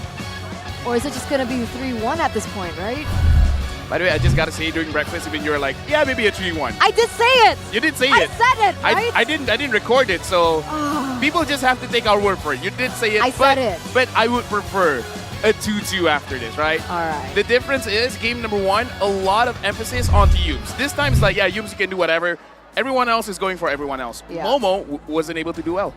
With that in mind, Wolf, right? Well, you were Wolf. present. You're not present now. Okay, now you're present. What are your thoughts on that game? Well, you know, one thing that's different this time is that Benny Cutie had very early kills. This time he was activated. Game number 2, it was, you know, they technically wanted Benny Cutie to just farm out and maybe carry them to the late game, but this time they activated him very early on, and that made a lot of difference. There was also a very important note that Lefel also said, something about the fact that they can have now that Joy going up against the Cloud. The thing is, when previously they wanted for heroes that will try to go for the Cloud, like Grok, for example, if you don't have your ultimate anymore, you don't really become a threat through the Cloud, right? So the Cloud can just gun you down. But with Vengeance on the Joy and the ultimates being very quickly when it comes to the cooldown, now you don't have a threat. So these are the things that I at least I noticed from a viewer's perspective when Echo went up against TODAK.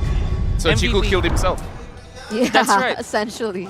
Unfortunately, 7-0-8, 904. They're just really topping each other. Now 947 for Benny Cutie. That's 6 more. 6 more. That's 5 more actually, because 941. 942. 942. They're both out of their minds they're right both now. out of their minds. Okay.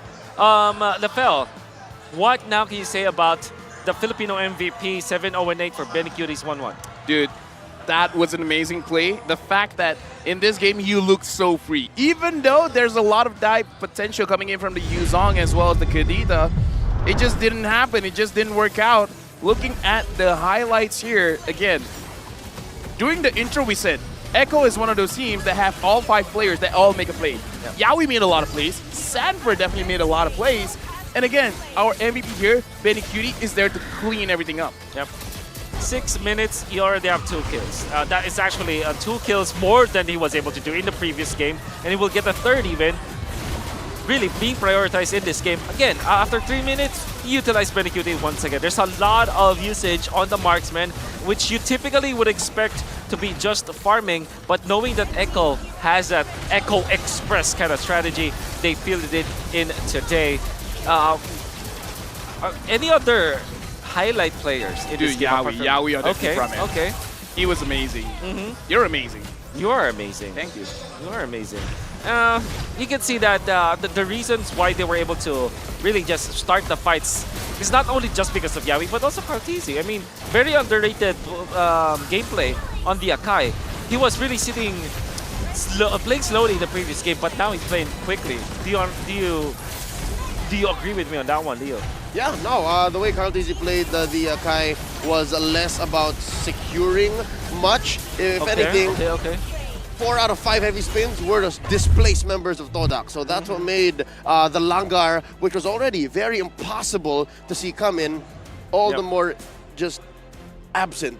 I can already hear Meng Li or... yeah, it was Meng Li. Where's the Langar? Kamai Kairi. Yes. Kamai Kairi. Okay. Lefel, there was a Blade Armor which was early picked up by Cartesi. That to me spells you're not gonna make it comfortable for the Claude. Honestly, I would say, looking at the Filipino junglers, quite a lot of Steel Lake plates in the early game as well, where we see a lot of Molten Essence, but sometimes they're like, yeah, you know what, we can clear fine. The Molten Essence has been nerfed anyway, so might as well pick up the Steel Lake plates.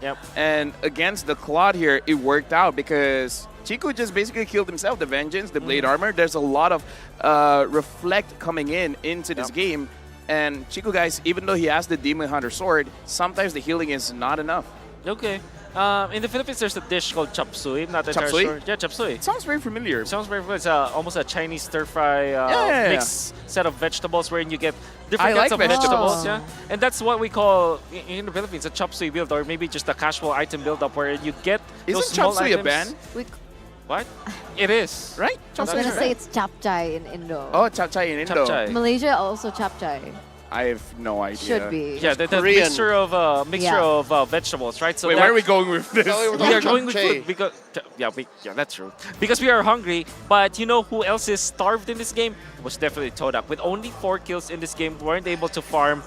There's that so was many. Your end game? That was my end game. No, the reason why we mentioned chop suey was because of the builds. Yep. Right, the still leg plates, the molten essence. They couldn't build anything the full. small items. You don't really get a full meal. It's a side dish. Oh. That's the reason. That makes sense. That's the reason why there's a chop suey build. But that wasn't my end game, unfortunately.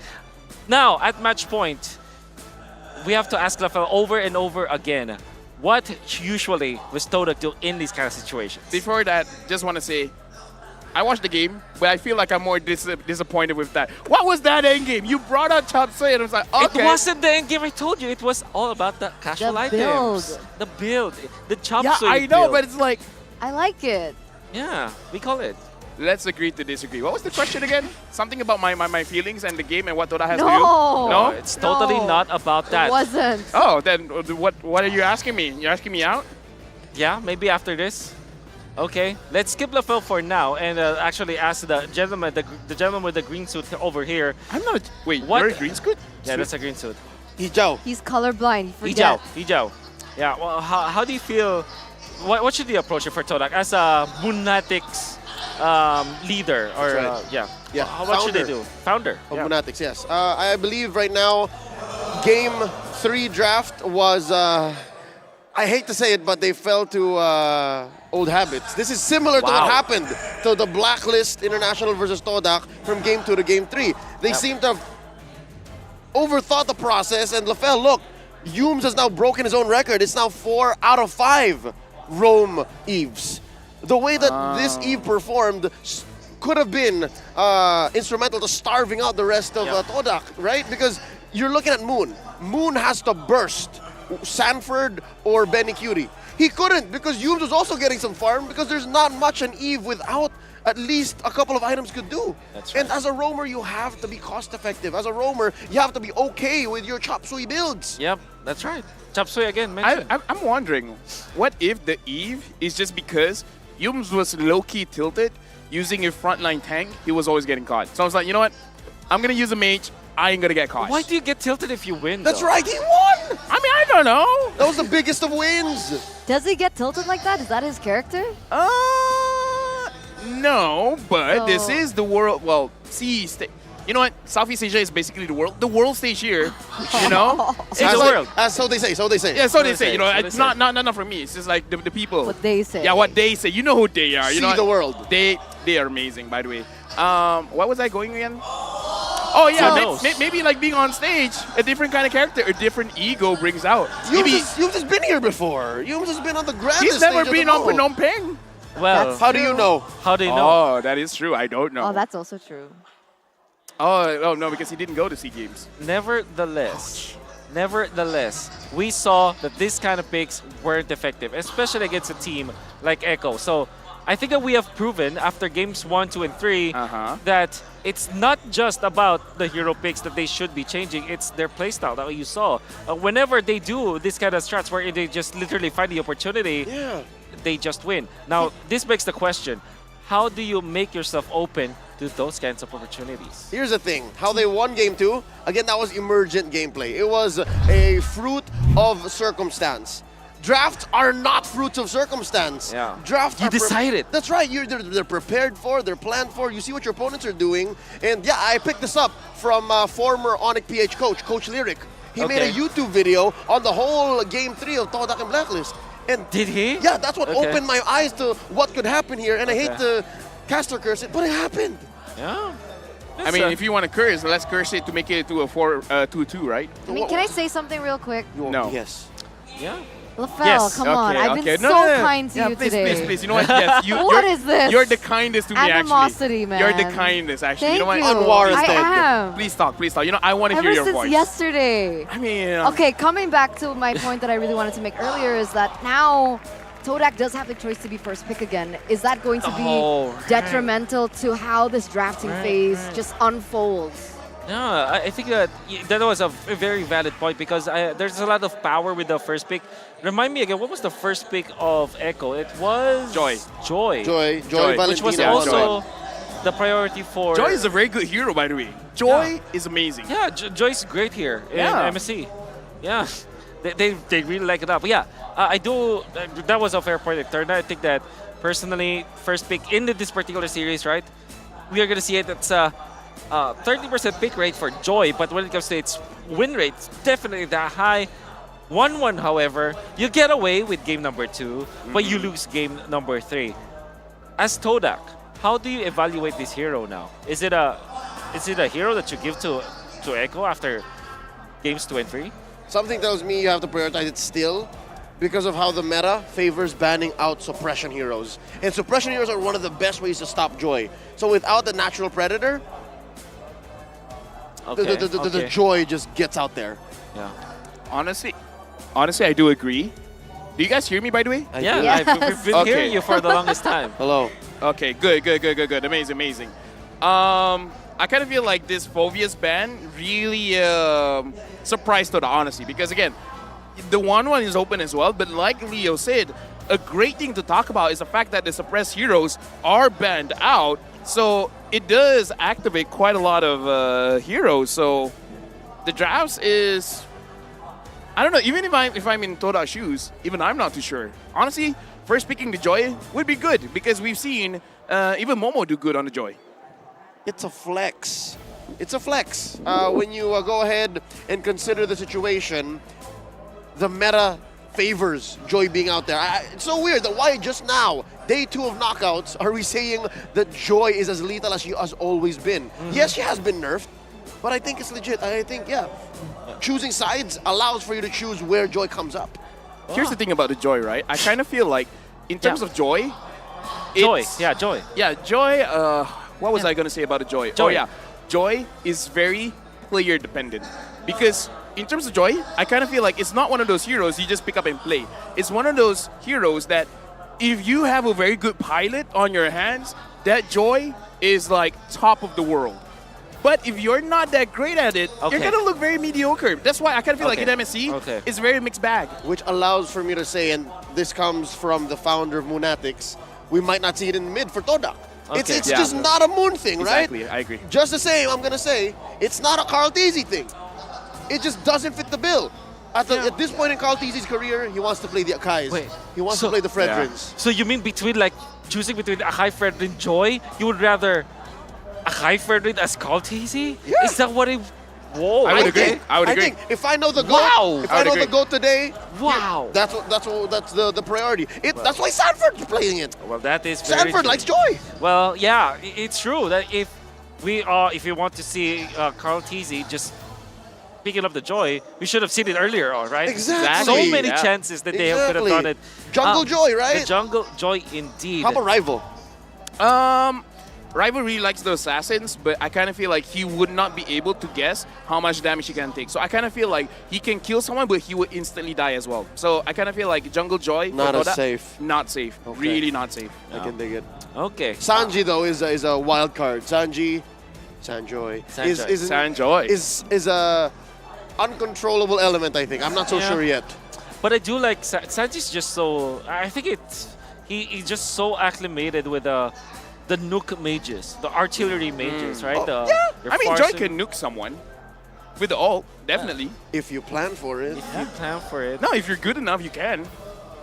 I'm not sure we're getting the same idea of what nuke is, because typically nukes come from above.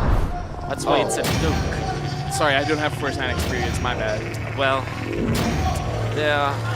bad for you, but good enough for the members of Echo and TODAK as we get to game number 4, just a few seconds remaining for the draft. We theory crafted that it's gonna be always the blue side that will be prioritized by the losing team.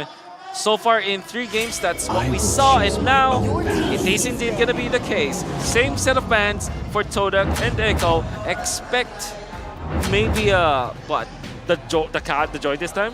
Yeah, for TODAK? I think so. If they ban out the Kaja here, then they'll very lovingly go into the 3T maneuver. Okay. The tic-tac trevor trade, they don't mind it because they can win it. I kind of feel like Kaja ban and then Joy ban because they always ban out the Phobias. But in this game, I kind of feel like Betty Cutie does not necessarily need the 1-1. I'm pretty sure Betty Cutie could go on the Beatrix and he will still be fine. So perhaps if you really want to change things up, you know? Yeah. So we're expecting Kaja here for TODAK, and then for Echo, probably another Phobias. Or they ban out the Joy and try to pick up the Kaja. To me, your team. Or maybe just ban out the 1-1 and then don't worry about it. Oh no! Joy ban. Echo was on it. They know. Kaja is open. Is it the first pick TODAK thing? Is Yums Would you rather go Fredrin here if you're TODAK? I almost want to go Fredrin. Okay. Because the Kaja is an amazing hero, but there's options, you know? Yep, there are options. Never mind. Kaja first pick. All right. Kaja first pick. What's your answer, Echo? There's the Valentina that they always utilize against this Kaja. Yeah. And the Fredrin is also open. We can expect that as the first 2 picks for Echo. Valentina or Fred-Eve? Oh, that's right. I feel Fredval. Fredval, I do. I do V. FV. Let's go. The FV? Yeah, FV. Yeah, the FV. Yeah. Because if you pick up the Eve, it's gonna be suppressed anyway. So no, because if you pick up the Eve early, this time Toda could pick up something like the Kadita to fight back. Yeah, and the thing is, if Toda eventually just pick up the Eve, you have an Eve yourself. Oh wait, just the same. It's possible that it might even be Fred Kadita. I didn't Fred Kadita, No, but it's just FV. All right. We overthought it. Yeah. Cut still is good for TODAK. Then there's that argument that can be made. That actually here, carry might be yeah. There's an argument can be made for carry because it's a Kaja carry. Yep. Right? That could be the case. Then pick up the Eve. And your draft is pretty good if you're TODAK. That's safe for Moon because there's not much room for the Kadira unless they put the Kadira in the Yaoi's hands. So it's a carry Eve, the KY or the YK. Why do we always want to acronymize all of you this? pick your spots. That's what makes it funnier. Not everything. Wait for no Oh, but no, the Beatrix We haven't seen Beatrix in a while. But instant pick. Just quickly. Instant pick. It's not even think about it. You know that it's a counter. The Beatrix will suffer from this hero. Yeah, true. And then, of course, the general idea is that you kind of mess up the combo. If there will be a Kaja to jump into the backlines, stack, and then damage with the Beatrix, Yuzhong will be perfect. That's why the ban here instantly is Eve. We thought about this. Yep. The anti-box. The anti-box, I love the anti-box box. That's right. They ruin it. They cut a line through it. How's TODAK play? They're forced to play guerrilla tactics now. Yeah. Now, honestly, looking at the draft, what would be good for Moon? Because I kind of feel like now that you have the Kaja, now that you have the Akai, maybe you can force some fights out, but you need the damage. You need the follow-up, right? The burst. So I'm not so sure what's the safest for Moon here, because if you pick up the Lilia is kind of safe. In terms of damage, not bad. Toda themselves, because they have the Beatrix. Anyways.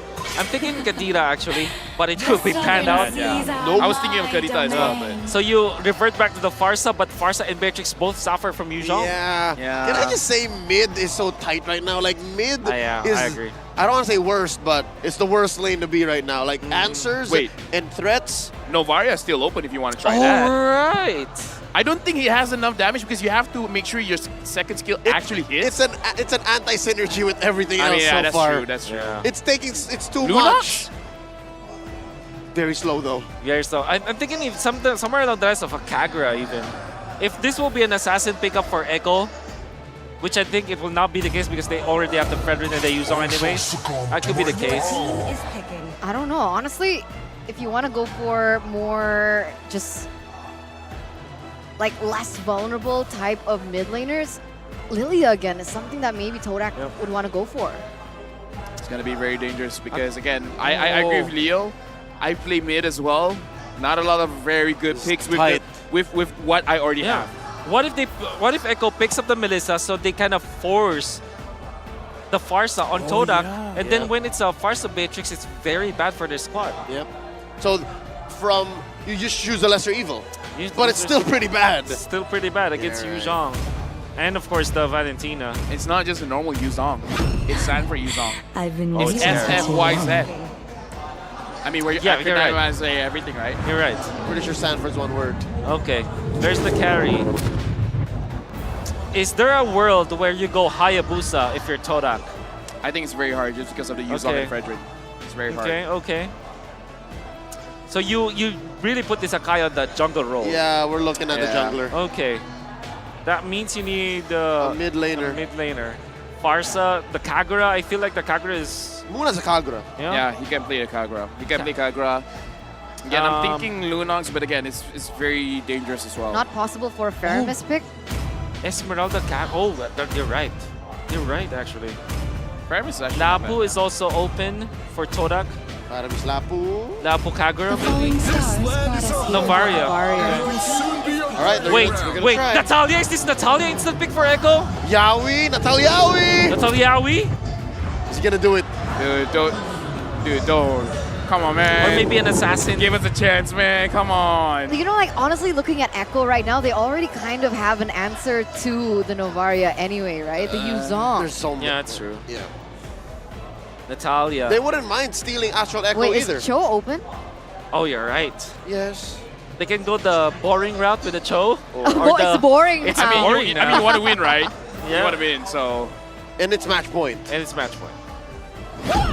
There you go. Okay. Boring. Justice Nah, in the just kidding. This is definitely a stuff for Legends. So the classic combo was the Kaja plus the carry. This time it's one of the other classic ones, which is the Kaja plus the Beatrix. The way for you to kind of replicate that, it's either you go Valentina or the Cho with the Way of the Dragon, or maybe the Valentina copying the Divine Judgment.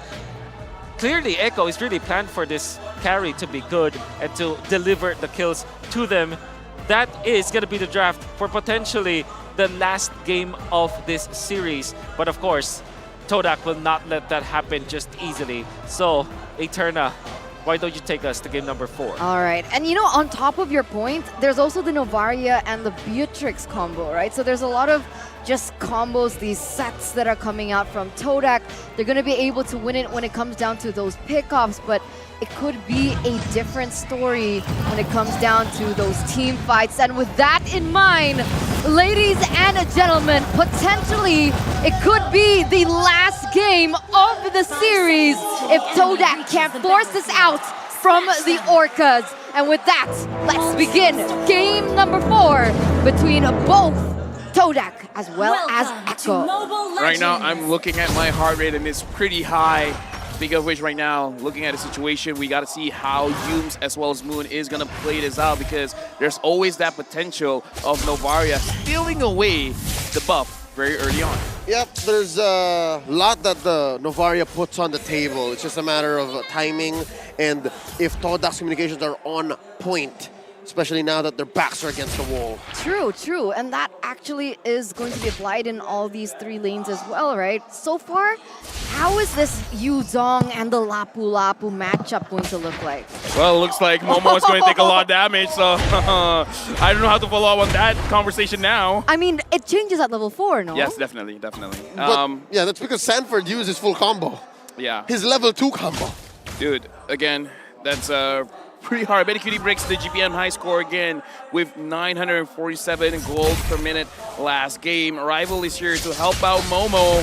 And now, again, so far, it looks like a lot of attention has to be given over to Momo. Momo needs the babysit for just a little bit. Sanford showing Momo not a good time.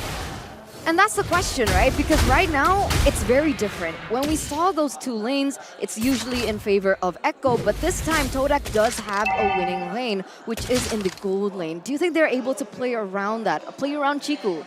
Honestly, I kind of feel like this is also a false sense of security, but because the moment Chiku tries to go for that trade, all of a sudden Yaoi is there. So even if you're winning the lane, you could end up losing just because all of a sudden Yaoi is a thing. So it really depends on where Yaoi is situated on Exactly. the map, right? Okay, but so far he's in mid. He hasn't really focused on the gold lane just yet. You can see that Echo, they're trying to play with their winning lanes. And here we go, so much action here in the bottom side, or what is going to be a lot of action in the bottom side. But actually, no, yo. It's a lot of action from Echo, and TODAK understood that, you know what, they have such a great advantage in early. Let's just give him the turtle. Clean take for Echo. Sanford, man, this is the Sanford effect. The fact that once he opens the Black Dragon form, everyone's like, you know what, I don't want to mess with this. The guy is kind of strong on this hero, so we're not going to do much. For now, Chiku guys is able to win out just a little bit. But again, Yumes and Yaoi. So both roamers have roughly the same idea, but Sanji is there. He could provide the backup that could change the tide. So looks like TODAK, they're not going to go for it. What are they going to go for here, right? There's not really any objectives on the map, but... Look at the sandwich play. There's a kick on the Yumes, the first to fall. Echo draws first blood. 800 gold lead already here in the first 3 minutes of the game. And before the first turtle, right, everyone wanted to go to that level, that EXP, right, to get that level, to get that level 4, because both of these roamers are reliant on that. So far, there is a pick on to TODAK, but what else can they utilize? Because like I mentioned before, there's not many objectives on the board just yet. Do they want to focus on pressuring the gold lane? Honestly, at this point, I'm just looking at Yumes because Yumes so far has been quite a bit. Rival trying to set something up for his team, but could be very, very dangerous here. Now, Retribution used onto Rival as well. So far, this is a lot of nothing team fights. But Momo going up against Sanford, almost winning that 1v1. All right, so it looks like Momo, as you mentioned, Eterna, that dynamic should change once Momo hits level 4. So I think it's closer to 50-50. And yeah, I have to note as well, the relative absence of both teams in the XP lane. If it's all about gold, then they've both decided, yeah, this is a gentleman's agreement, we're not going to XP. Yeah, I kind of feel like at this point, for both teams, they're like going mano-a-mano. Yumes against Yaoi, Sanji against Moon. Because I kind of feel like every single time they're targeting, they're targeting their counterpart. Because again, even from game number 1, Yaoi, who are you catching? Yumes. Everyone's just like, yo, let's do 1v1, 5 different places. And Yumes back on Yaoi as well. So there's a little bit of beef there, but here we go. 40 going in deep, up top, Yumes gets the pull on the Benny. Rival with the heavy spin, gonna pin down Sanford. Momo gets the kill. Yumes though goes down. Taken out by Benny Cutie. That fight's still happening up top, but down here, near the orange buff, Rival falls. Carl Teasy got his eyes on the orange buff, gotta steal it away. 2-for-1 trade, nearly 3. Oh, it could be 3 right now. Chiku! They gotta go for it. Gets taken down. Benny goes deep behind enemy territory. And all this while, by the way, was started off by Echo taking second turtle. Again, I gotta say, that was a very risky play going for those minions. But again, this is kind of like the TODAK playstyle. It's like, yeah, I die, it's okay. I don't look at KDAs that much. And now, Rival and Carl Teasy again. Mano-a-mano up top. Yumes gets caught again by Yaoi. Who the orange, the purple go to? All right, so at least Rival got his purple. That's not so bad.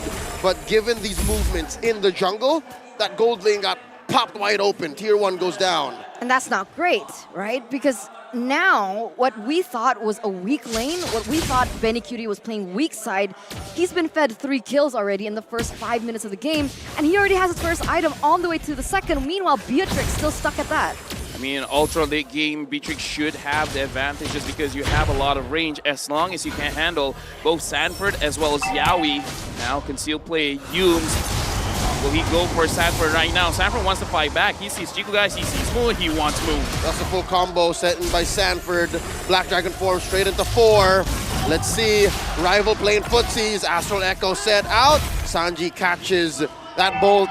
And now Yumes, the only one left forward. Divine Judgment, in comes Chiku. Looking for more, not enough damage. Carl Teasy, the middle of 3. In comes the headbutt from Rival. No dice, but look at mid. Oh, all this time, Echo's buying time. Benny gets a push.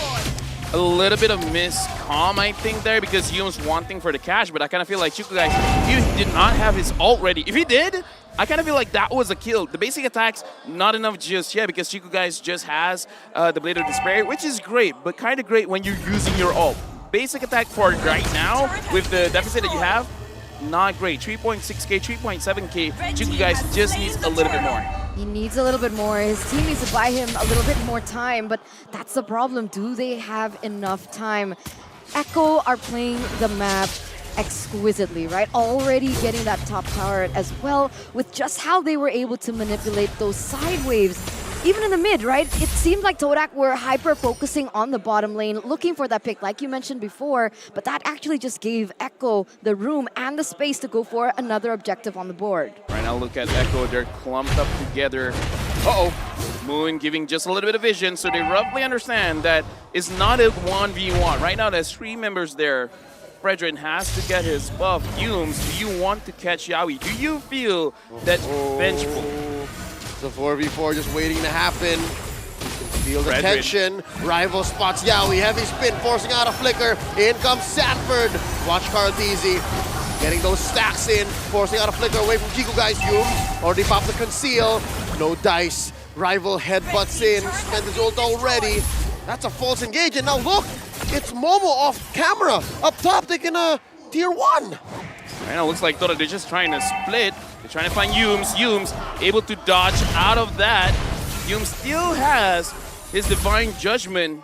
And again, for now, it looks like both teams are trying to see who has the better trigger finger. Okay, now in that trade, definitely worth it for TODAK, right? Wait. Yeah. Flicker? Dude, okay. If that was me, I'll flicker You'd out. flicker out too. Yeah, All right, I'll all right. flicker out because that was so scary. All right, understandable flicker. But in that trade, I feel like TODAK, they're finally trading back. They're finally pushing the punches back again, right? Because if Echo was able to get perhaps a pick at least onto one member in the bottom side, then it could be a worth it trade for them. But they weren't able to. TODAK, they're trying to outsmart Echo at this point. Yep, anything on the map is actually something TODAK would like to get their hands on in the least amount of cost, right? So if Humes has to die, so be it. If Momo has to die, sure, but he hasn't yet. Rival, sure. So this is fine. I think TODAK's map isn't very small as compared to what the gold lead might show. And I think Moon's Astral Echo is helping now. Lord started up at half health. Humes with that angle, going for the flank, spotted by Carlteasy. No one home, but wait, Benny Cutie versus Momo, forcing out a bravest fighter. Forward flicker by the storm. And Sanji with a heavy spin on Rival. Still yet to use his OG heavy spin. There's a knock-up. Chico Guys falls. 40 finds him. Humes falls as well. 2K for the Apex Predator. And now Echo on full swing. The aggression finds Moon, way of the dragon. Here's Rival trying to solve a losing situation, and that's a wipeout at 9:43. We saw what TODAK was trying to do. They're trying to split everyone up. They're trying to get into a good position to pinch Echo in. But the moment Benny Cutie found Momo, you do not have that flank coming in from the top side. And the fact that Carlteasy saw Humes on the bottom side, it made it so that that whole pincer thing, trying to box them in, it did not work out. TODAK, unfortunately, Echo knew what was going to happen and they stopped that. Prevention is better than cure. For sure, they started that team fight already at a deficit, already at a handicap there, with the fact that he was already taken out before they went for it. And you can see Echo once again picking up the space here. Yawi gets a kick, and it's on Humes. Here comes Sanji. Rival took some time to get his purple. Humes is still alive. Watch how Momo and Rival draw a line. Heavy spin set up. Yawi very low. Gets on out of here. They pop Rival. Sanji gets the kill. TODAK are holding on. Lord has been taken down. Sanji with the flicker. That's 2K for him. Momo falls. Sanford with the Black Dragon form. Full on combo. Moon falls inside his base. And Echo get 3 for none. 10 minutes, 11 minutes, 10,000 gold lead. Luckily for TODAK, they didn't have the waves at the right time. TODAK were still able to clear that mid and that bottom side. Otherwise, this would have looked a lot different. Where did it all go wrong? Let's take a look at that again.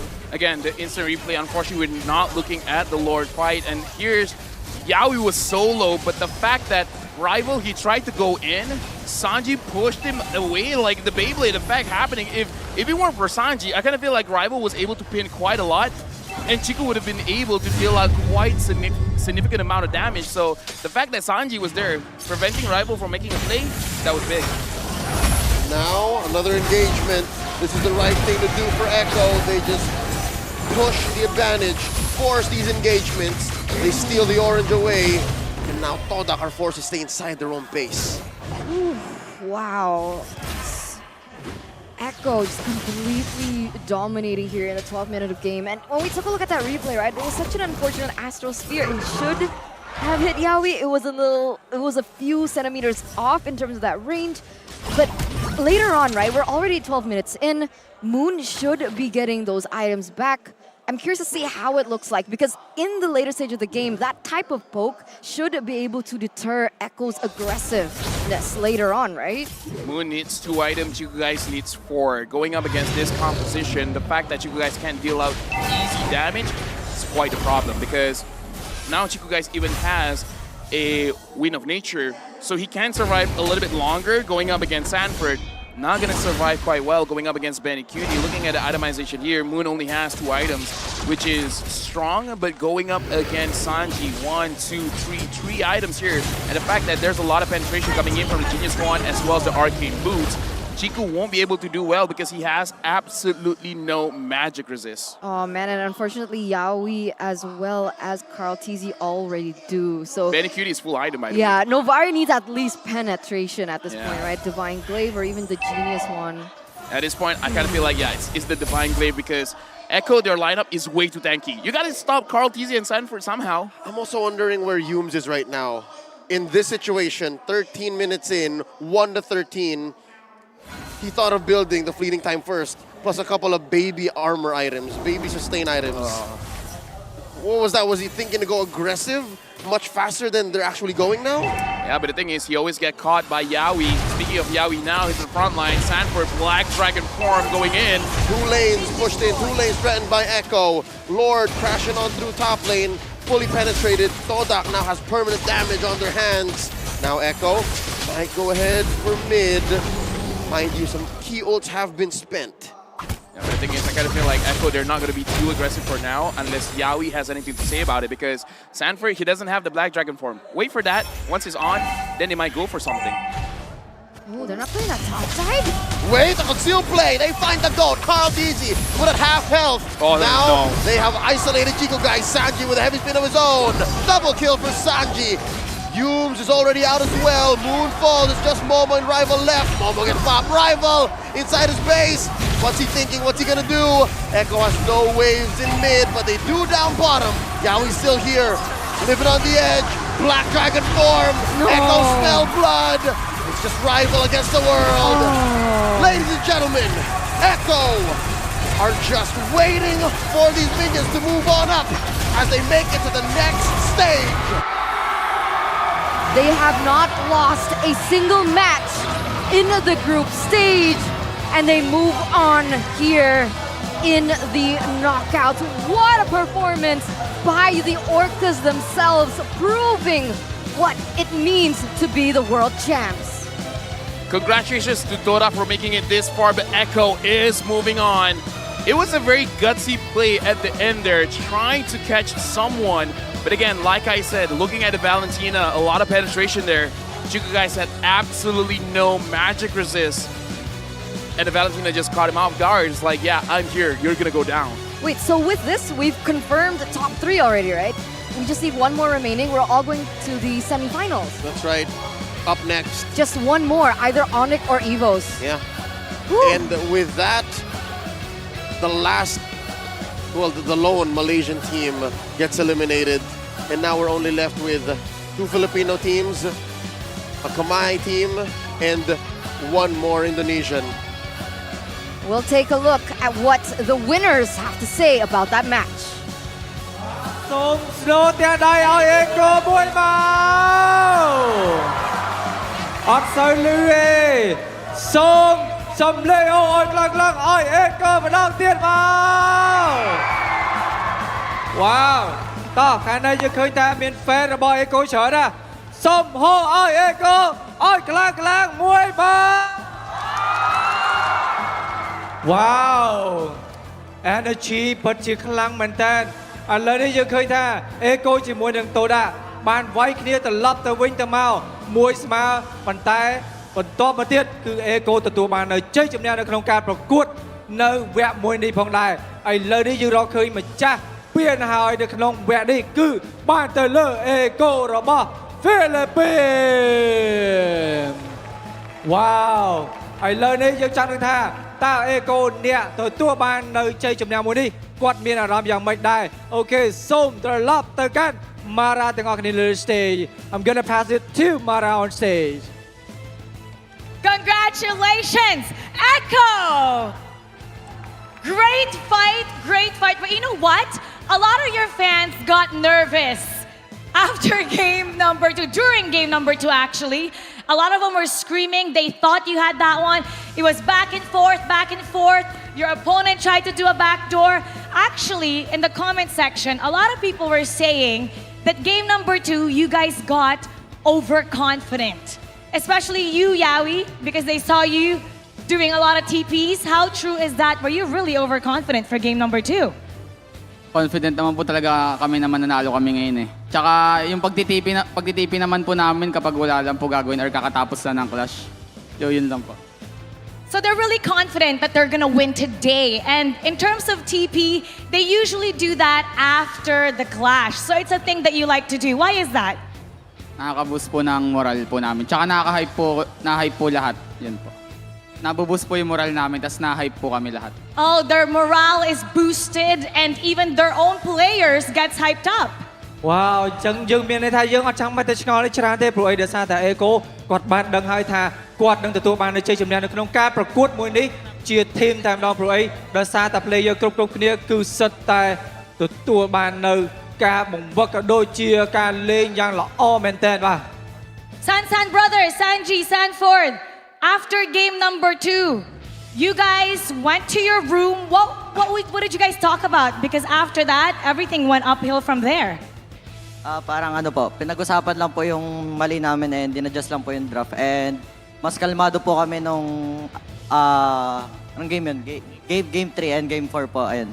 So sinabi ko rin po na babawi ako kasi parang crucial po yung nagawa kong error ng game 2. Oh, okay, well, they just talked more about their strategy, the draft, what they needed to do. And actually, he said that he was gonna make it up. He was gonna make up for it for his team because he felt that he made crucial mistakes for game number 2 and he bounced back. Okay នៅពេលដែលអេកូមិនបានទទួលបានជ័យជំនះទៅលើតូដានៅក្នុងវគ្គមុនអញ្ចឹងគាត់ត្រឡប់ទៅដល់បន្ទប់គាត់វិញគាត់ពិតជាបានសុំទោសទៅកាន់ធីមគាត់ដែលគាត់មិនបានលេងដោយប្រុងប្រយ័ត្នហើយគាត់ថាគាត់នឹងរៀបចំនៅ strategy ក៏ដូចជាយុទ្ធសាស្ត្រនៅក្នុងការវាយតូដាឲ្យចាញ់នៅក្នុងវគ្គបន្តទៅទៀតផងដែរបាទ And this one is for Benny Cutie. Now, what did this mean when you were doing this? What does that mean? Ano po, hindi ko po alam eh. Nakita ko lang po kay Siko guys. Ginaya ko lang po. So you don't know what it means. You just saw Chiku that he was doing it, so you were just copying it. Apo. Now, unfortunately, you eliminated Malaysia's Pride TODAK. What is your message for them? Message sa TODAK, nice game and sobrang ganda nung pinakita nating laban para sa mga viewers.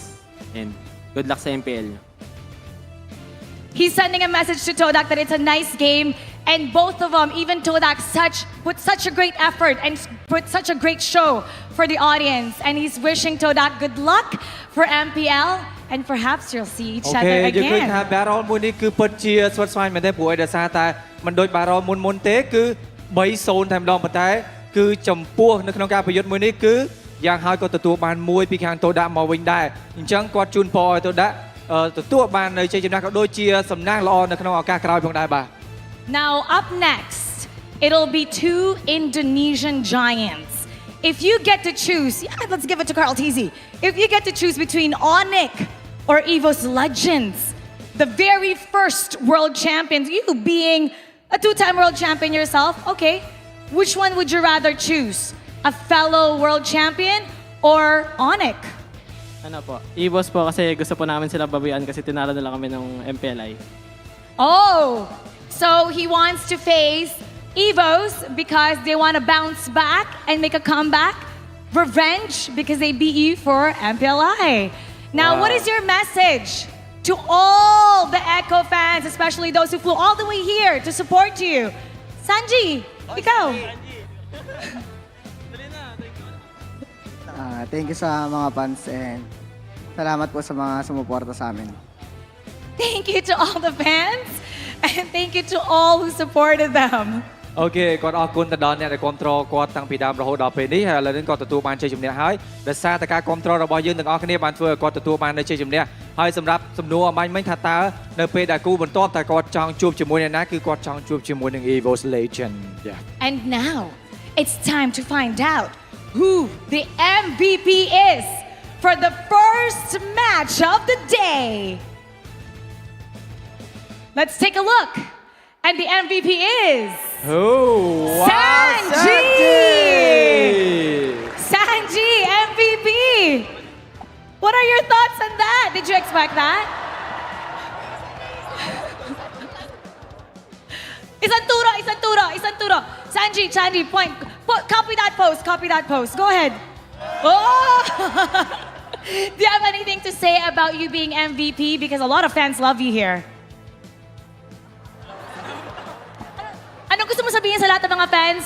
Kasi ang daming nagmamahal sa'yo dito, ha? So, ikaw yung MVP ng masasabi mo doon. Thank you po. Okay. Thank you. And that's what he's saying. Once again, everybody, congratulations to Echo moving on to the next round. We're gonna break that down for you even more, so we're gonna go back to our casters. Take us to see the world.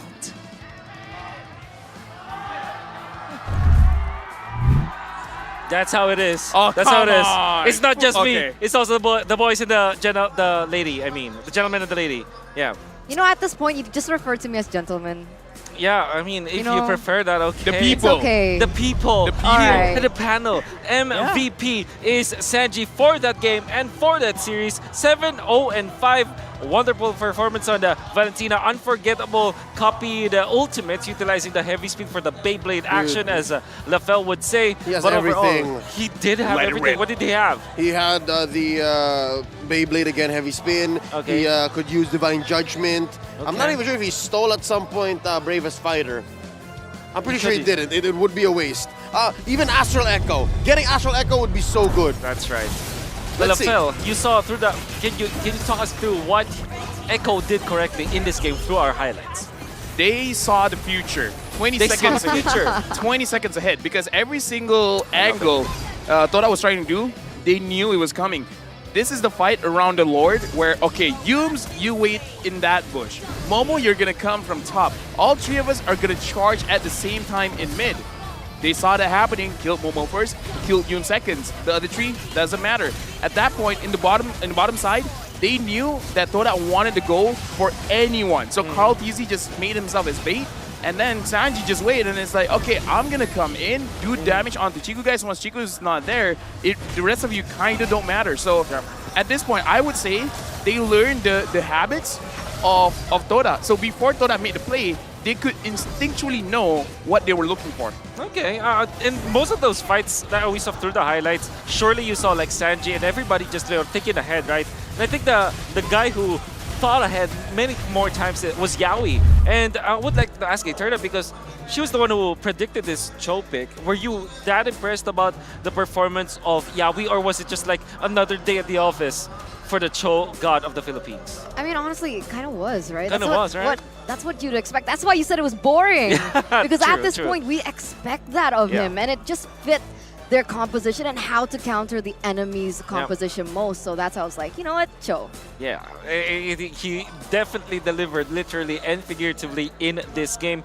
You see some of the important items Yeah. in here. I'm actually surprised that Carl TZ didn't have a death or a kill. Honestly, 007. Honestly, James I agree with Leo. The early fleeting time felt pretty on Yums. Unwarranted. That was greedy as hell. Just go for defense, because again, you're always gonna get caught. And the thing is, looking at here, again, I love the boys. I love the Toda boys, but I kind of feel like because mano a mano, every single lane, they're winning by themselves. Benny Cutie could handle Chiku guys, no problem. Yaoi could handle Yums, no problem. Sanji could handle Moon, no problem. So it's kind of like they're a better team individually. Oh, they're a better team individually. ouch. And you use Yeah, that hurts. But again, analysts. Today, specifically today too, 3-1, yes. You mean a matchup v matchup kind of? Yes. Oh, okay. And that speaks a lot coming from someone who supports. No, again, like I support them. I love them to death. Like I said, I love the Toda boys. But at this point, it's a competition, and we're here. Because again, Okay. I think they know this as well. They just got to figure out for the next competition, how do they get even or better than their competition? Because at this point, even if you have the brains, you still need the bronze to actually equalize everything out. Yeah, the most brutal part here is that Malaysia, as a region, unfortunately will just fall to 8th place, or 5th to 8th place, technically speaking, together with the other teams that were eliminated. And there's still a lot to improve on for Team Malaysia, but of course Echo will be moving forward in this tournament, and we'll see the last team that will be going out of this tournament later on. For now, MSC 2023 is powered by Moonton, supported by ROG, the official gaming phone, and Secret Lab, the official gaming chair partner. We'll be going into a break, but don't go too far, as the next match, it's gonna be so much hype. Eterna is gonna be equally happy and equally sad for this. It's ONIC going up against EVOS Legends, two Indonesian teams after this break. MSC 2023 will be right back. I'm gonna be nice to you after this. Yeah, fix my gas coins.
boundary and chain. Ain't nothing can stop or restrain. We are a force to be reckoned with.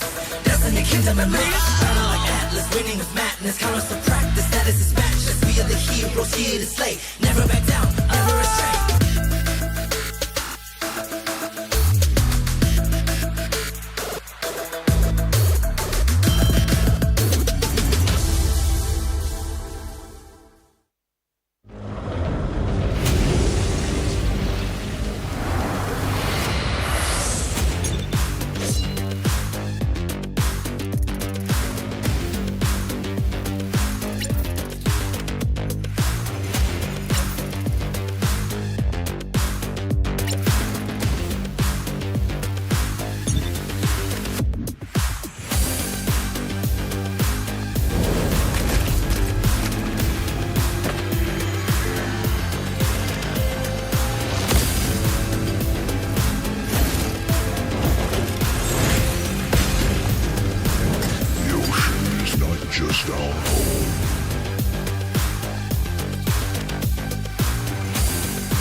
2019 menjadi tahun bersejarah saat ONIC Esports menjadi tim Indonesia pertama yang menjuarai MSC. Tangguh, itulah satu kata yang tepat untuk menggambarkan ONIC Esports. Pada MPL Indonesia Season 11 babak playoff, ONIC tak terkalahkan satu game pun. Secara 2 tahun beruntun, MPLI menjadi panggungnya ONIC Esports dengan mengalahkan Blacklist Internasional di 2021 dan Geekfam di 2022. Menemani ONIC Esports, EVOS Legends mendapatkan julukan The King of Comeback pada MPL Indonesia Season 11.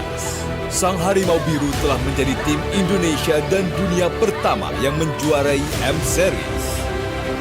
Mereka juga membawa nama Indonesia melambung tinggi di IESF 2022 dengan mengalahkan Filipina.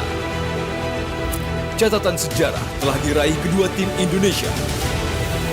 Dan kini, ONIC Esports bersama EVOS Legends siap untuk bertarung untuk mengukir sejarah baru di panggung internasional MSC 2023.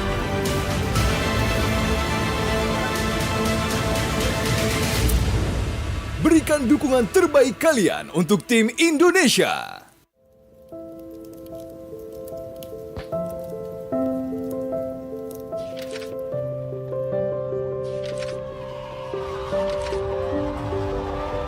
Selamat datang tuan-tuan dan puan-puan di kejuaraan dunia Mobile Legends Bang M4. Big difference sebab dekat M4 nampak macam diorang ada identity crisis. They're not sure how they want to play the game. They're not sure who's going to be the carry, what kind of rotation that we're going to use. Contohnya macam Momo cover lebih daripada satu role, Ciku juga lebih daripada 2 role sekalipun di cover. Jadi ini membuatkan pasukan tu terlalu, boleh saya katakan sedikit berselaru, hilang identiti. Lapan digugurkan ketika ini. Sedih, ya. Kecewa, ya. Tapi apa lagi yang perlukan? Apa lagi yang kita kurang sebenarnya untuk membawa jalur gemilang ke Grand Final di peringkat yang lebih tinggi? But for this season, like you said, they're very focused. Chiku, you only play gold lane. Chiku, you only think about how we're going to win. And everyone else is going to provide the coverage for Chiku guys. So for this season, it's definitely different where they're very focused on their own style of play, which is the Langga playstyle. But now it's almost like the lawan balik kind of Langga where you're trying to make the opponent fight you and then you win the fight eventually. Bila player dengan coach Filipina masuk ni, dia lain sikit daripada kebiasaan kita orang buat lah. Selalu dia lebih kepada disiplin. At first, it's hard because of the language. There are those times that I cannot understand them and they cannot understand me. But me and Jim figured it out like, okay Jim, I will tell you the instructions, then you translate it to them. So that's what happened. That's why our work get easier because of it. Kemasukan Coach BF saya rasa dia lebih ke arah disiplin lah. Sebab kita orang ni tak ada disiplin sangat. So bila dah ada dia ni, kita orang lebih ke arah disiplin. And ingatlah motif kita nak main dan tujuan kita main sebab apa.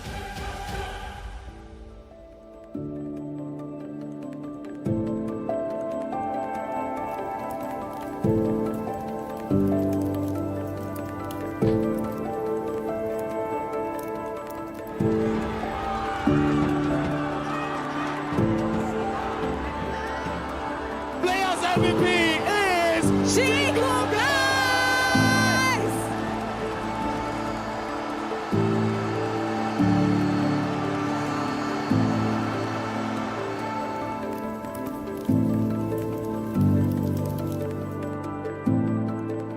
So I've known Chiku before he entered TODAK. So I've known him for a while now, and I feel like he really did not change much. And yes, he is comfortable on camera, but he's more comfortable in stream. So maybe the viewers online are not as intimidating as the viewers in person. Perbezaannya yang you telah dapat di diri you sendiri? Perbezaan? Dulu saya single, sekarang saya dah kahwin.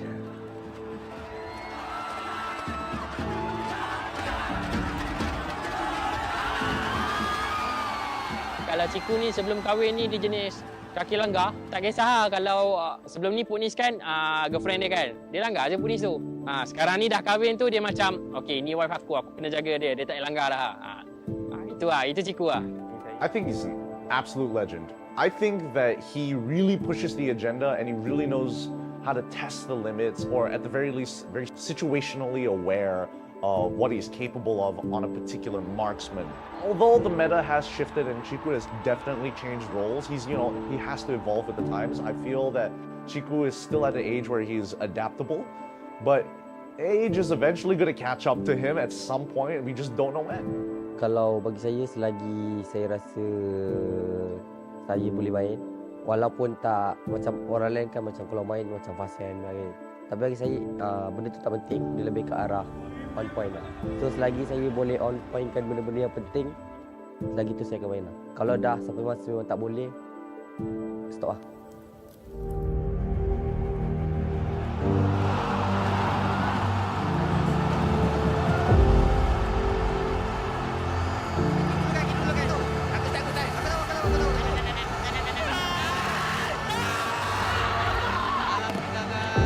Pasukan TODAK meneruskan dinasti mereka. 4 berbalas kosong, 3 kali juara MPL Legends. Untuk season ni ramai orang yang toksik, ramai orang yang maki, kata suruh keluar TODAK, Moon dengan Ciku suruh keluar TODAK apa semua. But in the end of the day, kita orang sendiri dapat buat lah. So bersyukur saya sangat kepada Allah SWT yang memberi kita orang kawan-kawan yang macam family macam ni. So alhamdulillah sangat-sangat lah.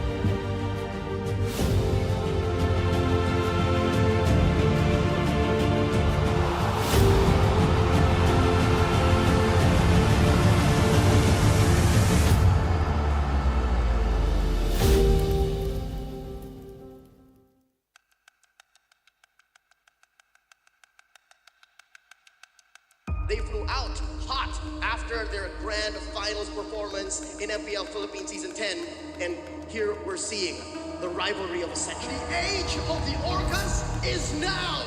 Echo are your AM4 World Champions. Echo books their ticket to MSC and the Grand Finals. A rematch against Blacklist International. A rematch. Blacklist International and Echo taking the rivalry form from Season 10, taking the rivalry continued in M4.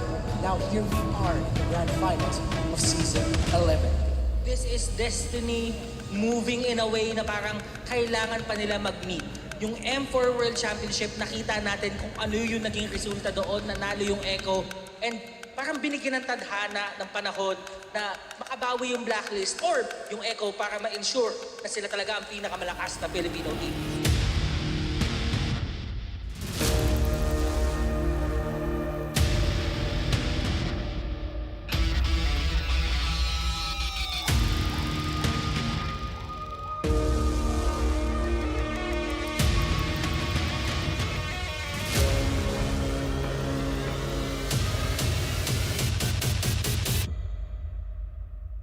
Medyo po kami yan sa last day na ang playoffs po sa Grand Final. Medyo po kami ng clear ng pag-iisip and discipline po rin sa gaming na magandang magkalabag ng pro. Blacklist International will now respect back the Franco and the Kaja. Hanap nila dun eh, no? Binibigay, oo nga, Dragon ni Sanford for the third pick. After kasi ng Season 10 Grand Finals, marami ang nagsabi na kaya din nanalo ang Blacklist kasi parang naubusan ang Echo sa kanilang mga binaong strat. Ngayon parang ang dami. Parang malulunod siya tayo eh. Oo. It's going to be Hanik. Okay. Balir. Post 5. Hindi ganun kaganda ang ultimate ng isang Balir. So, masasabi natin medyo useless siya para sa Valentina. Hindi sila kumuha ng na ganun kaganda yung ultimate. And at the same time, parang ma-force yung Valentina na real world manipulation lagi kukunin ko. Can Blacklist International do the reverse? Pero ngayon siya atay na pasobra dahil napakunin siya ni Edward dito. A beautiful switch onto the mid lane. Pero si Cortez hindi ata papayag na walang kapalit. Pero nabitin ng bahagya yung mga ari ng tawiran doon sa mga minions mula sa mid lane. Abutod ba siya? Makikita ba siya ni Carl? Abutod. King Wise. Walang retry. Nagawan sila dito ng orange buff. Kaso nga lang siya ay may ipin sa tatlo. Wise dito, may pansalba nga ba si Omoy Pino sa Blazer's Wrath. Sakto yung bitaw. Kaso nga lang hindi umabot yung altar. Omoy Pino's trying to zone everyone. Pero look at Sanji. Nomarap. Ito na, pasok King Wise. Ulit si Yawi. Si Yawi nga talaga maging target nila. Hindi na nga ito makatakas pa tungkol sa real world manipulation. Kaso nga lang natuhog sila dito. Ng execution. Owl and Omoy Pinos will go down. Pero si Edward naman naghanap na pwedeng hulihin. Naghanap siya na pwedeng sabunutan. Pero pwede naman silang umuli pa ng isa. At mukhang makukuha nga talaga. Kaso nga lang si Carl. Sobrang kunat. Sobrang sakit. Sobrang dulas. Lahat na ibigay mo sa kanya. And sasabayan pa. Saban force na force. Pero andun din naman yung pagtulak ni Yawi upang mapigilan niya yung pagtakas ni The Queen. Sinabi na ni Wolf, every time na may dragon, may follow-up na dalawa na hindi mo alam kung skill. Ganon din naman yung EVO Ultimate. Diyan na naman yung dragon ni Sanford na talagang mag-push away dito sa members ng Blacklist International. Pero si Edward na nakapwesto, so meron silang info. Maaari silang umabol, kaso nga lang sobrang tapos ni Carl. Aray, lang yan, wala talaga mag-burst down sa kanya, kaya sobrang tapos nila kung pumasok. Wise goes down.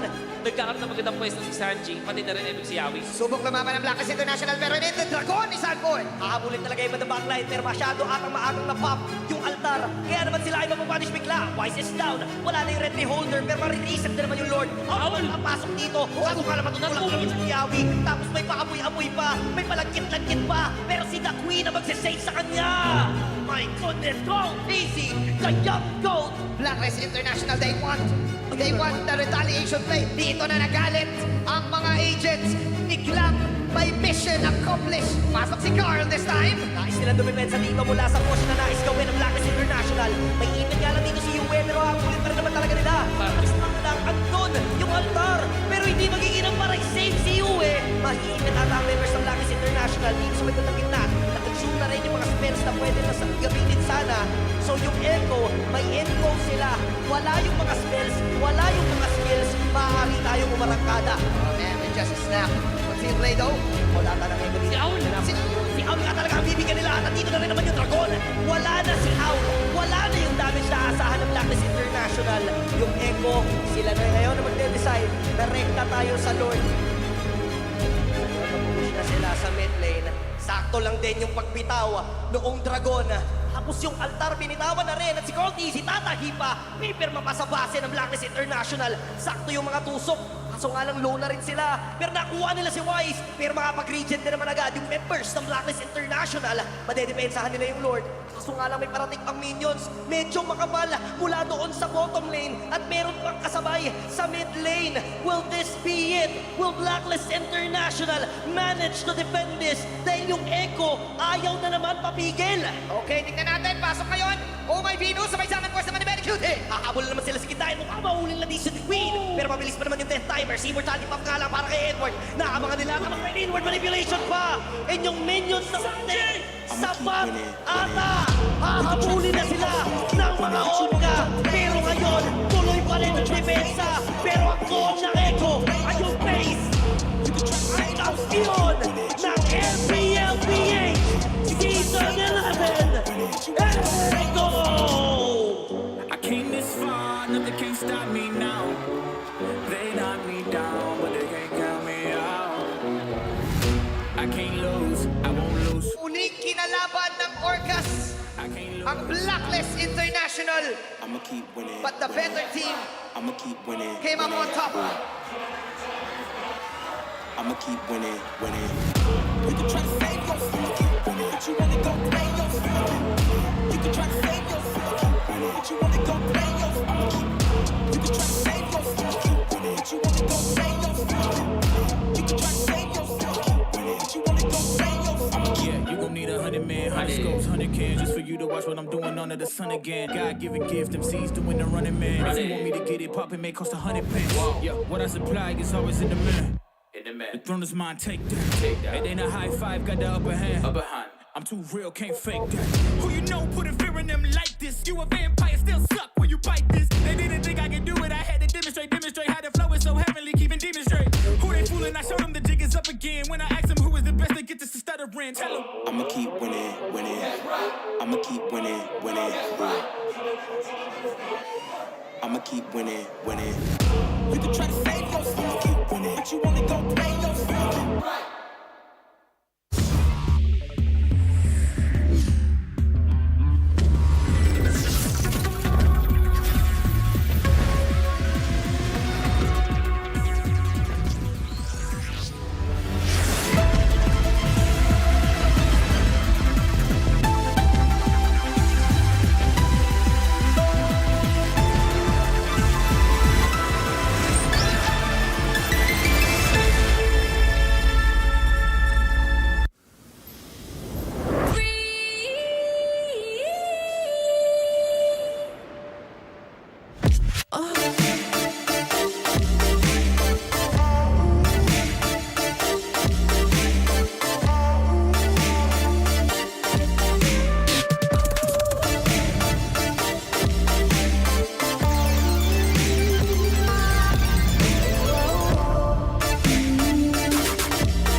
Every boundary and chain, ain't nothing can stop or restrain. We are a force to be reckoned with.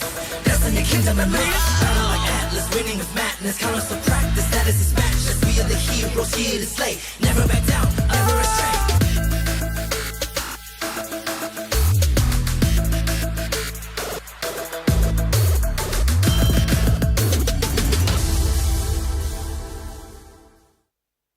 Hey guys, Rose here from MPL Malaysia. It's Mirko from Indonesia. Morning, Mickey. Here from California. It's North America's favorite caster here.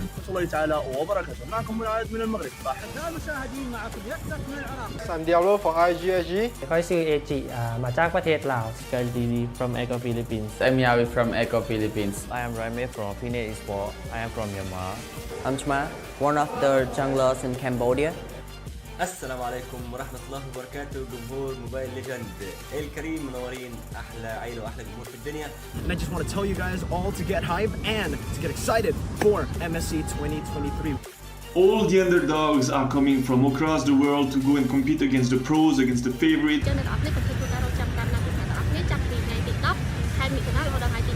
With that being said, hashtag see the world and hashtag roar for MSC.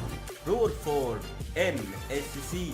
And for TODAK, buat betul-betul and langgar semua betul-betul, alright? Hashtag roar for MSC. Hashtag see the world. Roar for MSC and see the world. Hashtag roar for MSC. Hashtag see the world. GG RG. Roar for MSC and see the world. And Shark, I know you're hungry for first place. Outplay them, outclass them, outstyle them. Let's go get them, boys. Türkiye şampiyonasını güzel bir şekilde kazandık. Umarım MSC'de güzel şeyler yapacağız. See the world, roar for MSC. Don't forget to watch us in MSC. I hope you support us on MSC. See the world and roar for MSC. It's time to roar for MSC and hashtag see the world.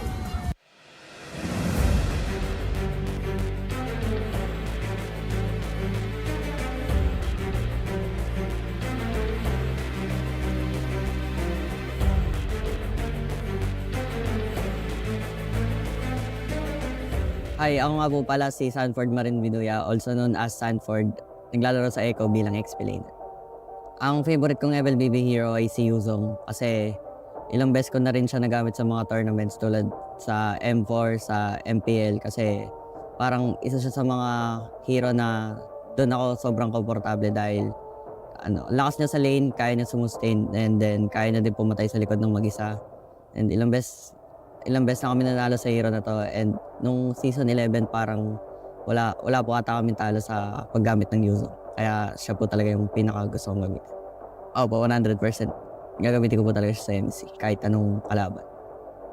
Para po sa akin, real life hero ko po is yung parents ko kasi sila po yung sumuporta po sa akin nung umpisa pa, and hanggang ngayon, sila po yung dahilan kaya ginagalingan ko po. Hi, ako po si Juliet Marin Binuya.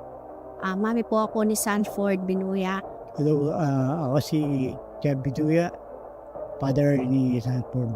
proud po ako sa kanya dahil mabait na bata, masunurin. Lahat ng advice namin sa kanya, sinusunod niya.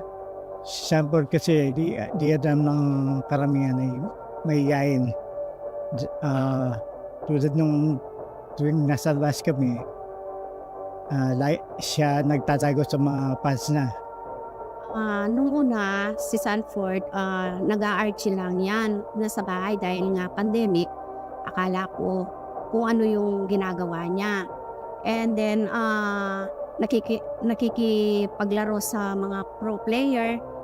Tapos, nung isang araw, nag-top global nga siya. Tinawagan ako ni Dogi. Nakukunin nga siya sa NXP. Ayaw man namin, pero nakita ko siya. Gusto niya talagang makapasok sa larangan NL. Actually, yung sa akin naman, talagang tutol ako sa kanya. Dahil unang-una, mapapabayaan niya yung pag-aaral. Very important kasi sa akin yung studies other than maglaro siya.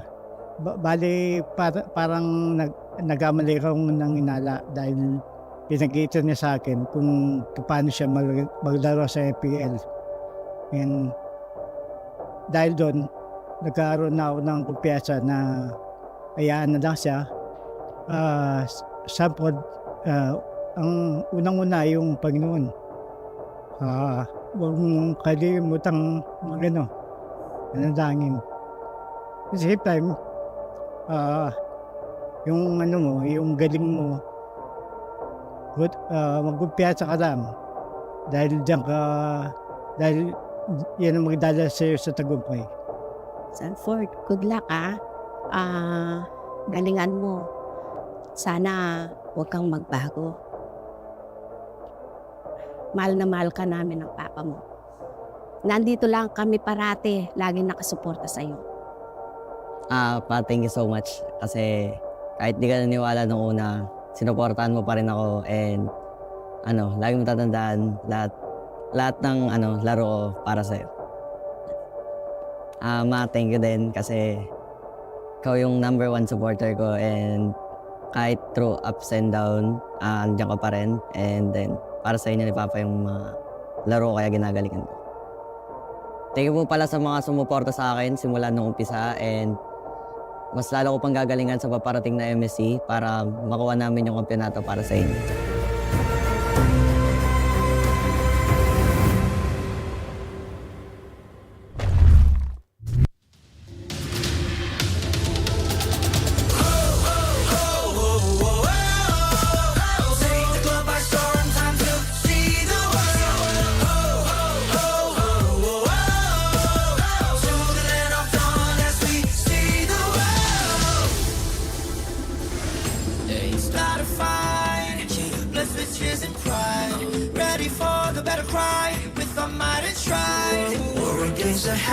Set the fire to the sky. Keep burning bright, you're the allies, and enemies mesmerize. Strive for domination. Feel the pressure rising. Fight with your life and for your nation. With your devotion, emotion. Lay it on the line, the choice is yours. Offense or defense, let the courage roar. Reaching for your hearts, it's up to soar.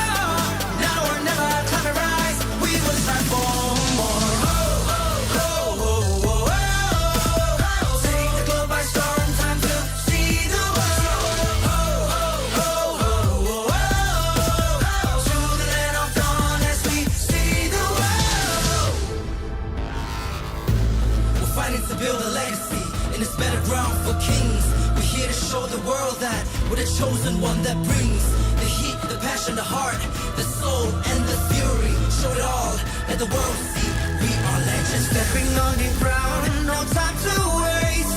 Striving to conquer, face the foes, break grace, be the challenger. It's time to soar. Now or never, climb and rise. We will strive for more.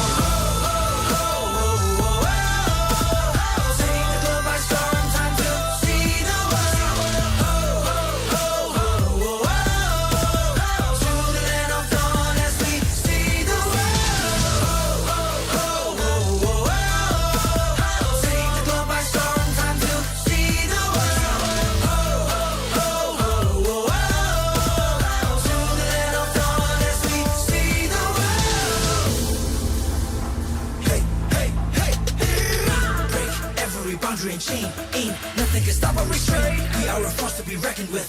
Destiny, kingdom, and maze. Battle like Atlas, winning with madness. Count us to practice, that is his match. As we are the heroes here to slay. Never back down, never restrain. Fatal length. Sink or swim.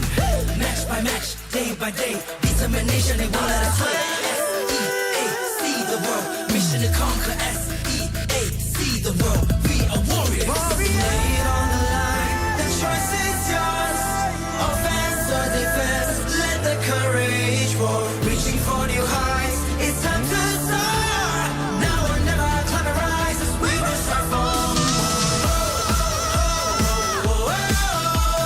Take the globe by storm. Time to see the world. To the land of dawn as we see the world. Take the globe by storm. Time to see the world. To the land of dawn as we see the world.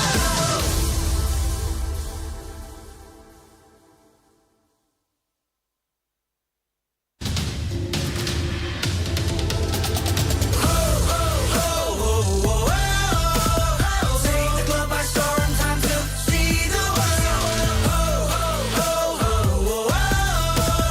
To the land of dawn as we see the world. It's not a fight, blessed with tears and pride. Ready for the battle cry, with our might and stride. War against the heavens, set the fire to the sky. Keep burning bright, kill the allies, and enemies mesmerized. Strive for domination. Feel the pressure rising. Fight with your life and for your nation. With your devotion and emotion. Lay it on the line, the choice is yours. Offense or defense, let the courage roar. Reaching for new heights, it's time to soar. Now or never, climb and rise. We will strive for more. Take the globe by storm, time to see the world. To the land of dawn as we see the world. We're fighting to build a legacy in this better ground for kings. We're here to show the world that we're the chosen one that brings the heat, the passion, the heart, the soul, and the fury. Show it all, let the world see we are legends. Stepping on the ground, no time to waste. Striving to conquer, face the foes with grace. Be the challenger, it's time to soar. Now or never, climb and rise. We will start for more. Take the globe by storm, time to see the world. To the land of dawn as we see the world. Take the globe by storm, time to see the world. To the land of dawn as we see the world. Hey, hey, hey, hey. Break every boundary and chain. Ain't nothing can stop or restrain. We are a force to be reckoned with. Destiny, kingdom, and maze. Battle like Atlas, winning with madness. Count us to practice, that is his match. As we are the heroes here to slay. Never back down, never restrain. Fatal length. Sink or swim. Match by match, day by day. Determination, they won't let us win. S-E-A-C the world. Mission to conquer. S-E-A-C the world. We are warriors. Lay it on the line. The choice is yours. Offense or defense. Let the courage roar. Reaching for new heights. It's time to soar. Now or never, climb and rise as we will start from. Take the globe by storm, time to see the world. To the land of dawn as we see the world. Take the globe by storm, time to see the world.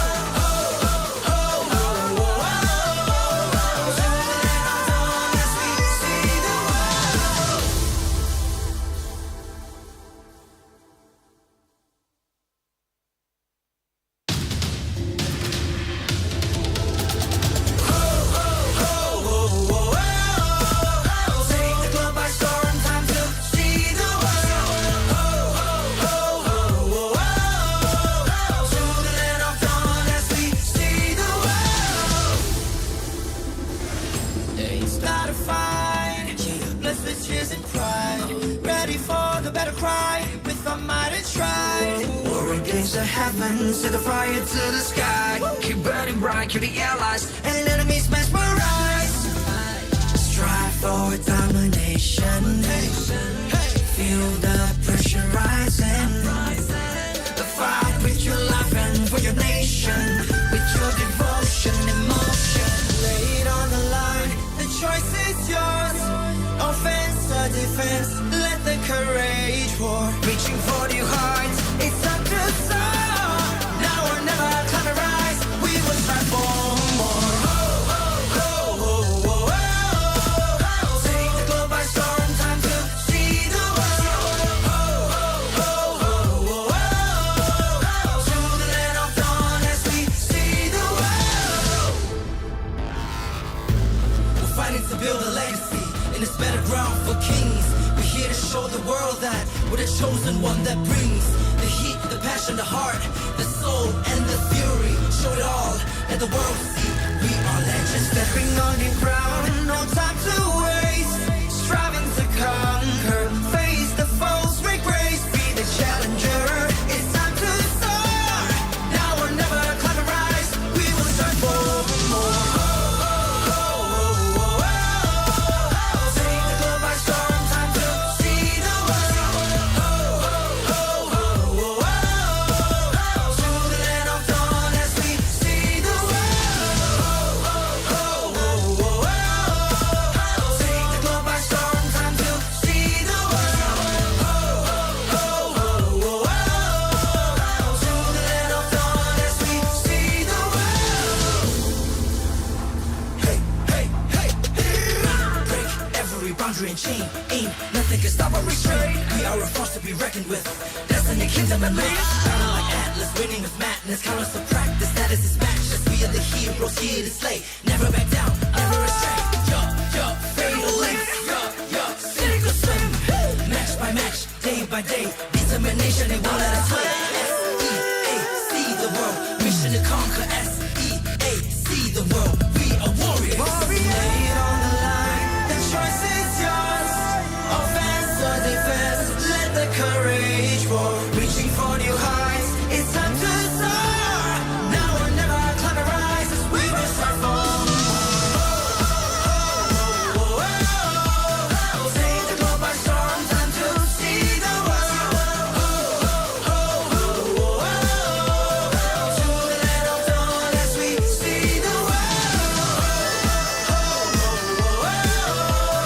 Take the globe by storm, time to see the world.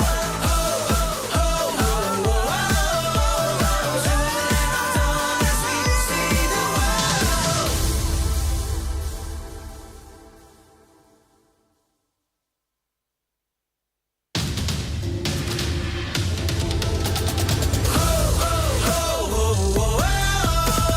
Take the globe by storm, time to see the world. To the land of dawn as we see the world. Start a fight, blessed with cheers and pride. Ready for the battle cry, with our might and stride. War against the heavens, set the fire to the sky. Keep burning bright, kill the allies, and enemies mesmerize. Strive for domination. Feel the pressure rising. Fight with your life and for your nation. With your devotion, emotion. Lay it on the line, the choice is yours. Offense or defense, let the courage roar. Reaching for new heights, it's time to soar. Now or never, climb and rise. We will strive for more. Take the globe by storm, time to see the world. To the land of dawn as we see the world. We're fighting to build a legacy in this better ground for kings. We're here to show the world that we're the chosen one that brings the heat, the passion, the heart, the soul, and the fury. Show it all, let the world see we are legends. Stepping on the ground, no time to waste. Striving to conquer, face the foes, break grace, be the challenger. It's time to soar. Now or never, climb and rise. We will strive for more.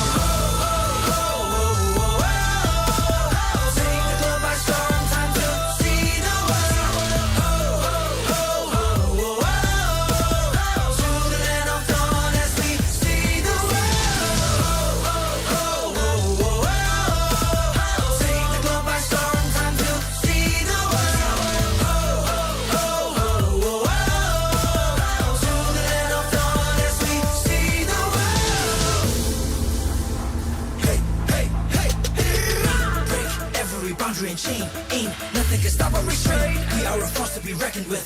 Destiny, kingdom, and reign. Battle like Atlas, winning with madness. Count us to practice, that is his matchless. We are the heroes here to slay. Never back down, never restrain. Fatal length. Sink or swim. Match by match, day by day. Determination, they won't let us sway. S-E-A-C, the world. Mission to conquer. S-E-A-C, the world. We are warriors. Lay it on the line. The choice is yours. Offense or defense. Let the courage roar. Reaching for new heights. It's time to soar. Now or never, climb a rise. We will strive for. Take the globe by storm. Time to see the world. To the land of dawn as we see the world. Take the globe by storm. Time to see the world. To the land of dawn as we see the world.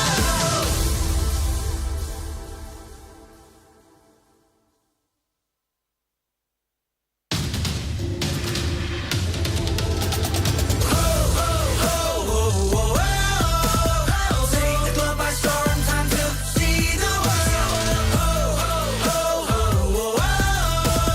To the land of dawn as we see the world. It's not a fight, blessed with tears and pride.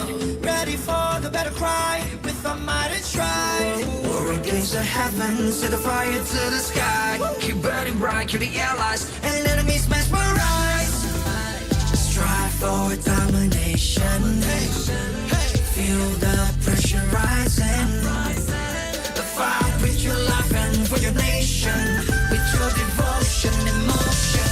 Lay it on the line. The choice is yours. Offense or defense. Let the courage roar. Reaching for new heights. It's time to soar. Now or never, climb a rise. We will strive for more.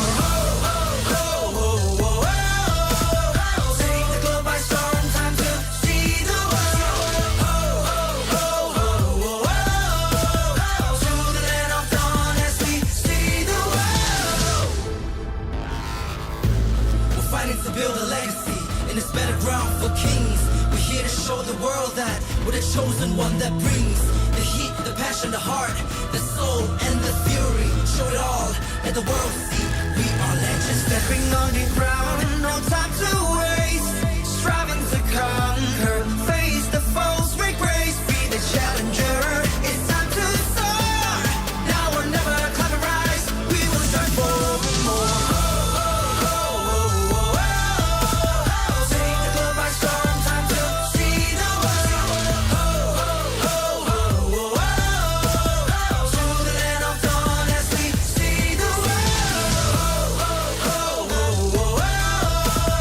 Take the globe by storm. Time to see the world. To the land of dawn as we see the world. Hey, hey, hey, hey. Break every boundary and chain. Ain't nothing can stop or restrain. We are a force to be reckoned with. Destiny, kingdom, and reign. Battle like Atlas, winning with madness. Count us to practice, that is his matchless. We are the heroes here to slay. Never back down, never restrain. Fatal length. Sink or swim. Match by match, day by day. Determination, they won't let us sway. S-E-A-C, the world. Mission to conquer. S-E-A-C, the world. We are warriors. Lay it on the line. The choice is yours. Offense or defense. Let the courage roar. Reaching for new heights. It's time to soar. Now or never, climb a rise. We will strive for. Take the globe by storm. Time to see the world. To the land of dawn.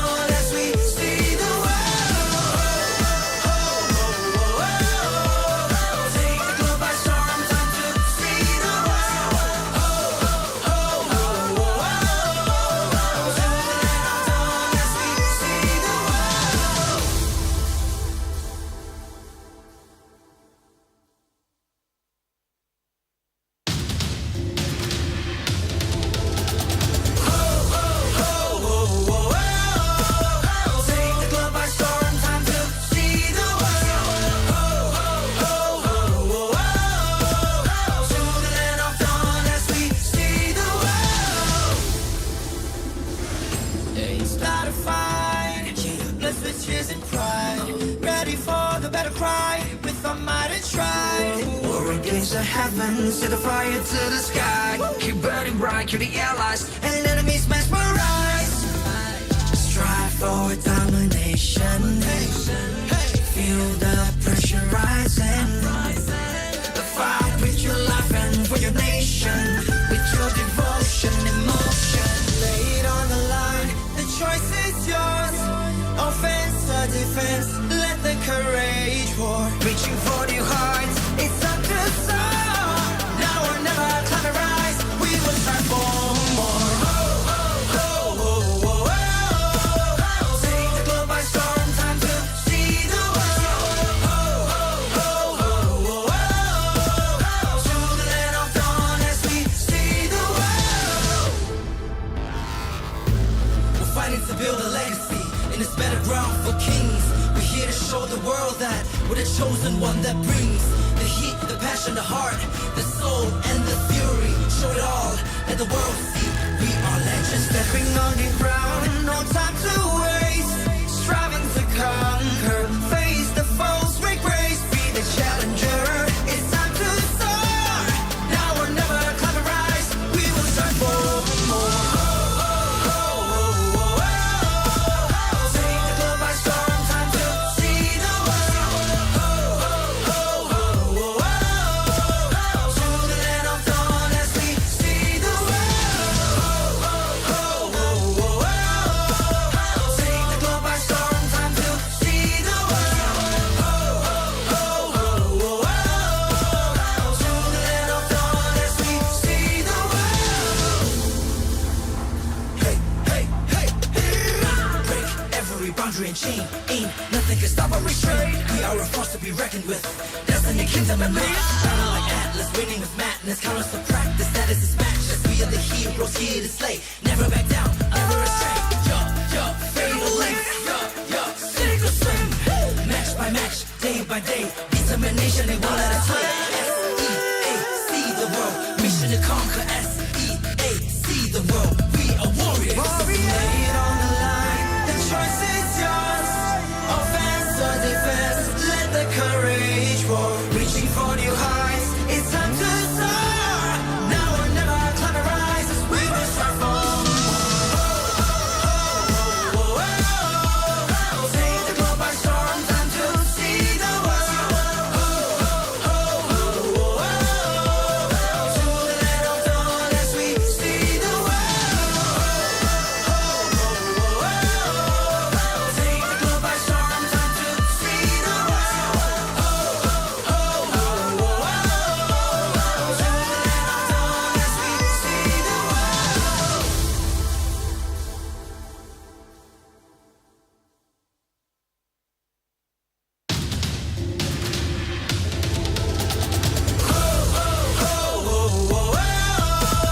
Take the globe by storm, time to see the world. To the land of dawn as we see the world. Start a fight, blessed with cheers and pride. Ready for the battle cry, with our might and stride. War against the heavens, set the fire to the sky. Keep burning bright, kill the allies, and enemies mesmerize. Strive for domination. Feel the pressure rising. The fight with your life and for your nation. With your devotion, emotion. Lay it on the line, the choice is yours. Offense or defense, let the courage roar. Reaching for new heights, it's time to soar. Now or never, climb and rise. We will strive for more. Take the globe by storm, time to see the world. To the land of dawn as we see the world. We're fighting to build a legacy in this battleground for kings. We're here to show the world that we're the chosen one that brings the heat, the passion, the heart, the soul, and the fury. Show it all, let the world see we are legends. Stepping on the ground, no time to waste. Striving to conquer, face the foes, break grace, be the challenger. It's time to soar. Now or never, climb and rise. We will strive for more.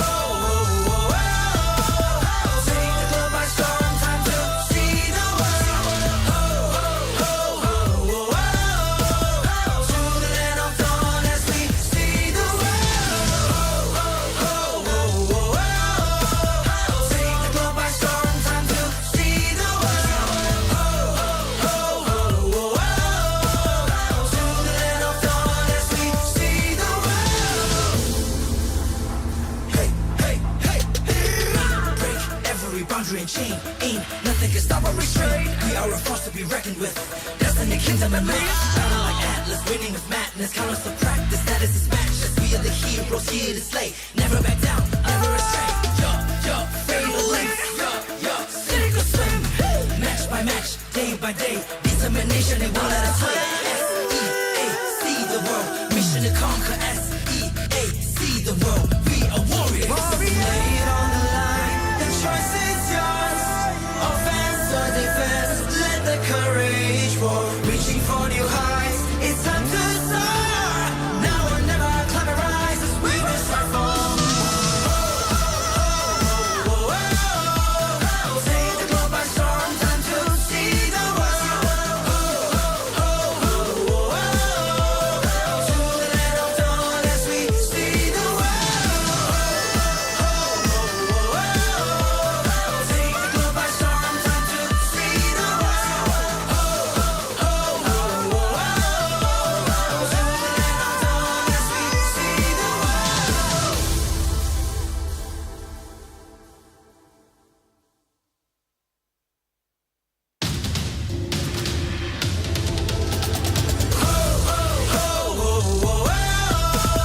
Take the globe by storm, time to see the world. To the land of dawn as we see the world. It's not a fight, blessed with tears and pride. Ready for the battle cry, with our might and stride. War against the heavens, set the fire to the sky. Keep burning bright, kill the allies, and enemies mesmerize. Strive for domination. Feel the pressure rising. Fight with your life and for your nation. With your devotion, emotion. Lay it on the line. The choice is yours. Offense or defense. Let the courage roar. Reaching for new heights. It's time to soar. Now or never. Climb and rise. We will strive for more. Take the globe by storm. Time to see the world. To the land of dawn as we see the world. We're fighting to build a legacy in this better ground for kings. We're here to show the world that we're the chosen one that brings the heat, the passion, the heart, the soul, and the fury. Show it all, let the world see we are legends. Stepping on the ground, no time to waste. Striving to conquer, face the foes with grace. Be the challenger, it's time to soar. Now or never, climb and rise. We will strive for more. Take the globe by storm, time to see the world. To the land of dawn as we see the world. Take the globe by storm, time to see the world. To the land of dawn as we see the world. Hey, hey, hey, hey. Break every boundary and chain. Ain't nothing can stop or restrain. We are a force to be reckoned with. Destiny, kingdom, and main. Battle like Atlas, winning with madness. Count us to practice, that is his matchless. We are the heroes here to slay. Never back down, never astray. Fatal length. Sink or swim. Match by match, day by day. Determination, they won't let us sway.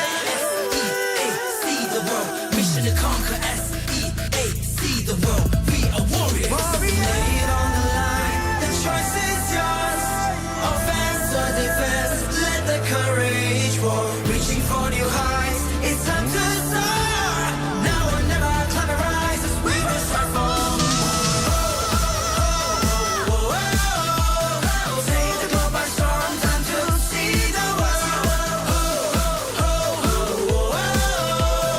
To the land of dawn as we see the world.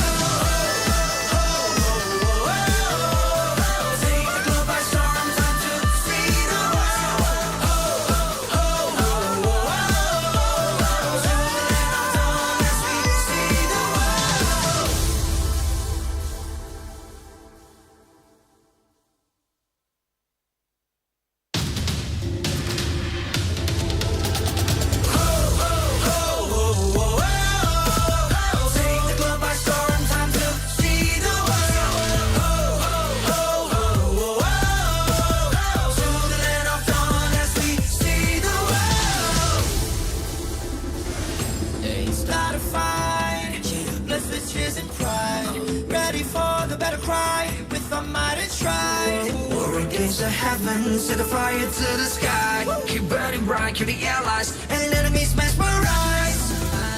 Strive for domination.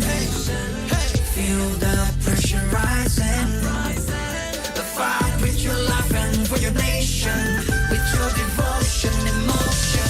Lay it on the line, the choice is yours.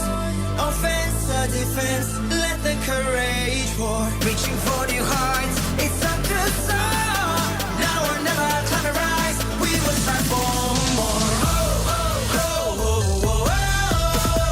Take the globe by storm, time to see the world. To the land of dawn as we see the world.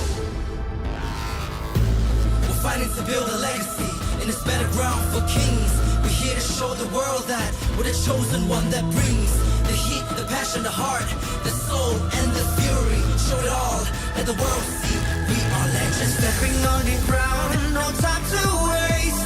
Striving to conquer, face the foes with grace. Be the challenger, it's time to soar. Now or never, climb and rise. We will strive for more.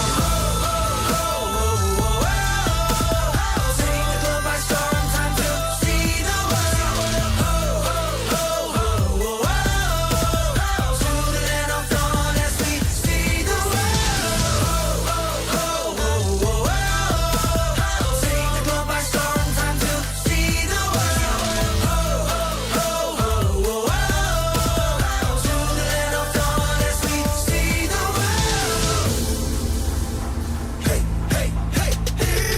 Break every boundary and chain. Ain't nothing can stop or restrain. We are a force to be reckoned with. Destiny, kingdom, and man. Battle like Atlas, winning of madness. Countless to practice, that is his matchless. We are the heroes here to slay. Never back down, never astray. Fatal length. Sink or swim.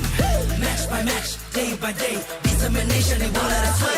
S-E-A-C the world. Mission to conquer. S-E-A-C the world. We are warriors. Lay it on the line. The choice is yours. Offense or defense, let the courage roar. Reaching for new heights, it's time to soar. Now or never, climb and rise as we will strive for more. Take the globe by storm, time to see the world. To the land of dawn as we see the world. Take the globe by storm, time to see the world. To the land of dawn as we see the world.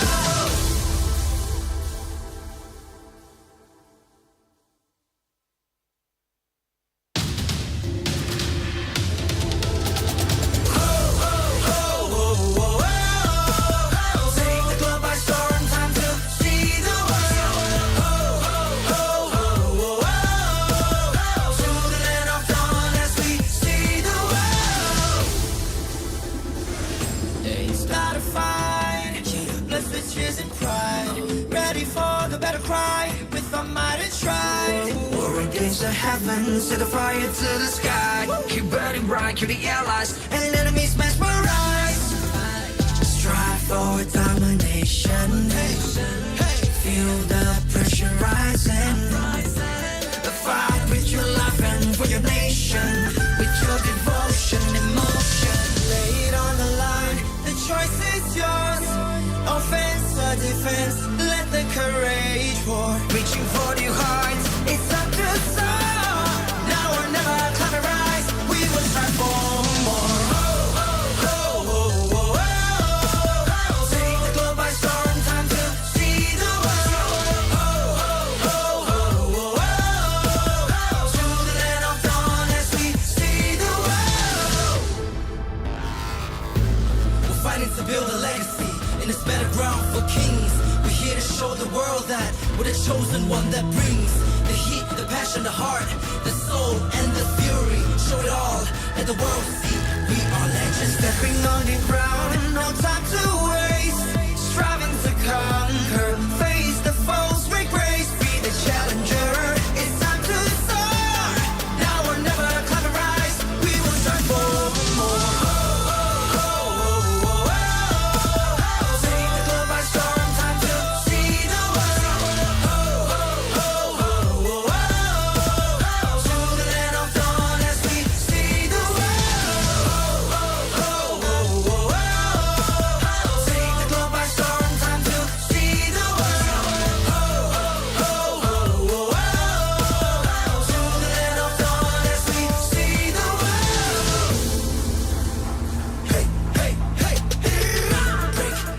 boundary and chain. Ain't nothing can stop or restrain. We are a force to be reckoned with. Destiny, kingdom, and reign.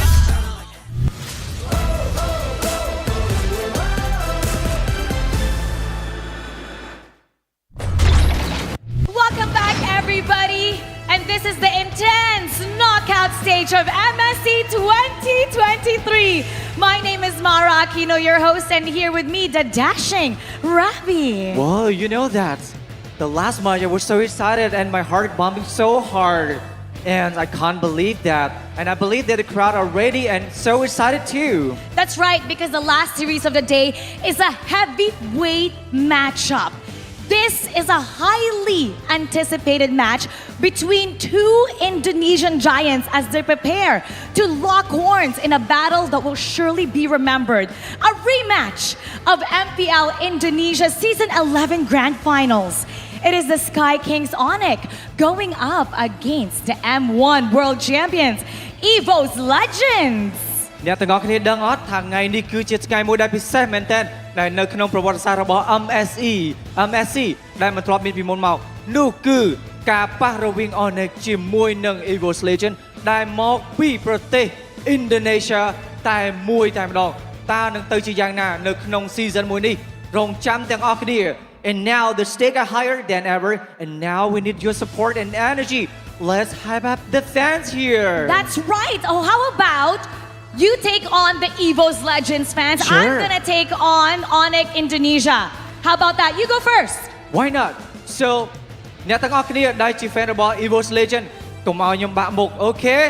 So make some noise for EVOS Legend.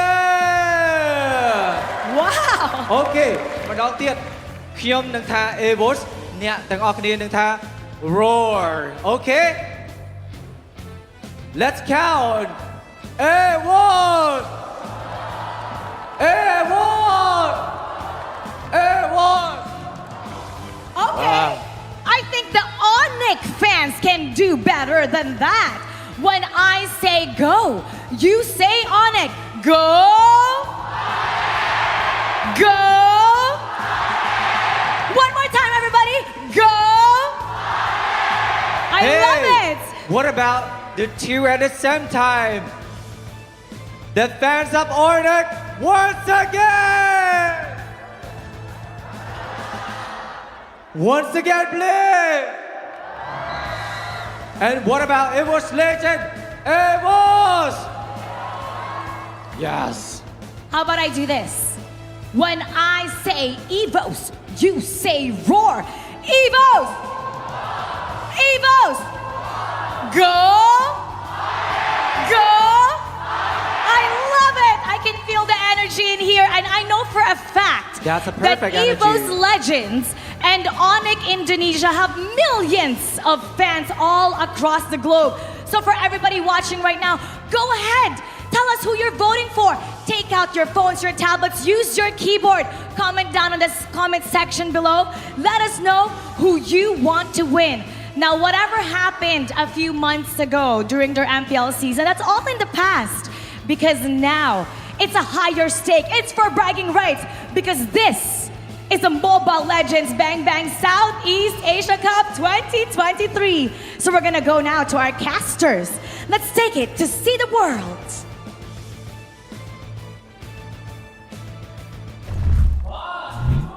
Hanya bisa satu.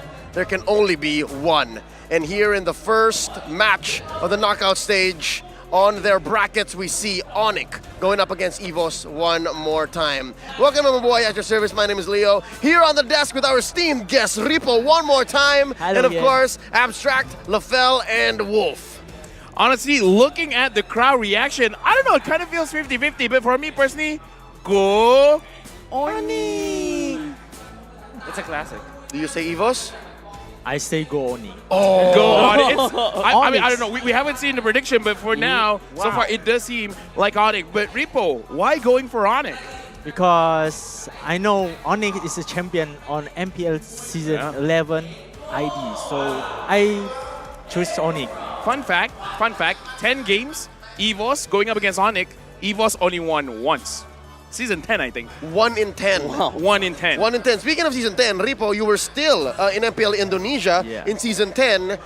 Can you tell me what it's like facing off against both ONIC and EVOS? Let's talk about ONIC first, because again, they're the champions. Okay, so for me, ONIC maybe it's a little bit hard because the opponent is really strong, especially have Kyrie. So for me, I'm already facing them in MPL ID, so they're really hard to fight. But for me, EVOS is a curse for BTR. Oh, okay, just specifically BTR. All right, well, he would know. Abstract, as a observer from MPL Singapore, what's it looking like now? Because maybe we can see some optimism from you. Just maybe. Just maybe. Okay, so that sounds great and all, but unfortunately, ONIC is really leading the charts.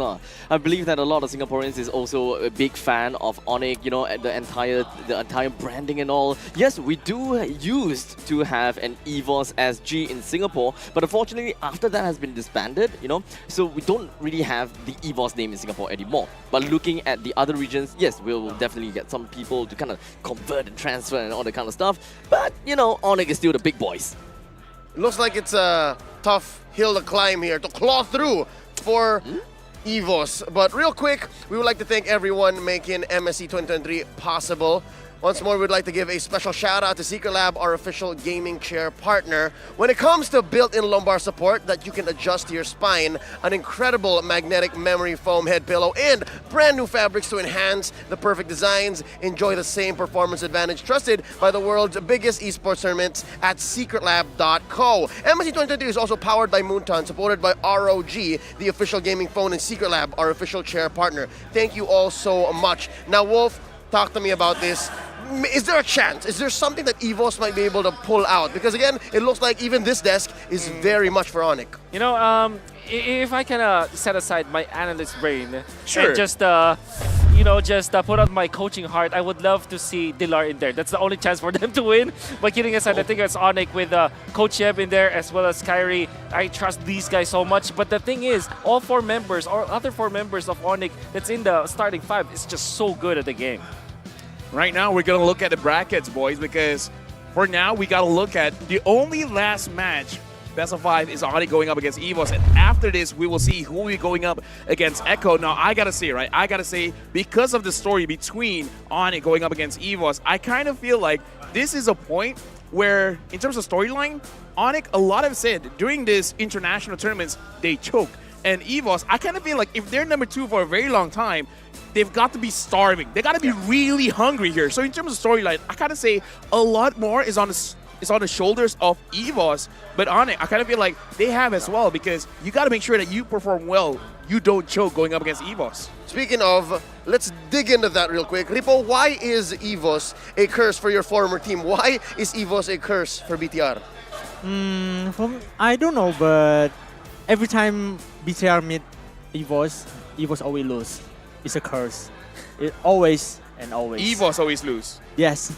Oh, EVOS always lose. Yeah. Oh. So you know what? So Bigatron is kind of like not good for EVOS as well. So all the more EVOS just can't catch a break. It seems like even their run throughout the grand finals, throughout the playoffs of MPL season 11. You watched that, right? Yeah, I watched that. Everything was almost always 5 games. Yeah. How does a team like that work? Ripo, talk to me about that, because let's say you're in a series, right? Yeah. You lose game 1, you lose game 2. It's best of 5. Yeah. How does EVOS do that? Maybe they reset their mindset, and then like the coach giving them like strategy or like something good to them. Like, for example, you can do it. You guys can do it. I know you can. Okay, you must do this, do that. Know the enemy strategy. So yeah. LaFell, does that work? Okay, here's the thing. I got one question directly for Ripo. And it translates between him and Brands as well, because the headlines here, Clash of the Indonesian Titans. Now, I gotta say, right, Ripo, the king of taunting. You're used to people giving you the attention, right? But right now, Brands, we gotta put this out there, right? A lot of attention is on Brands. He even has his own theme song, right? Yeah. But for you, Ripo, how would Brands handle that stress? Maybe like just don't figure out. Okay. Don't pick it. All right, we're gonna jump on that a little bit later, because now I hope to see more of Brands, and we no longer have to wait. He's coming on stage alongside the rest of the teams and players going in. First up, Let's bring in our marshals. They're here to facilitate the game and ensure fair play and esports integrity.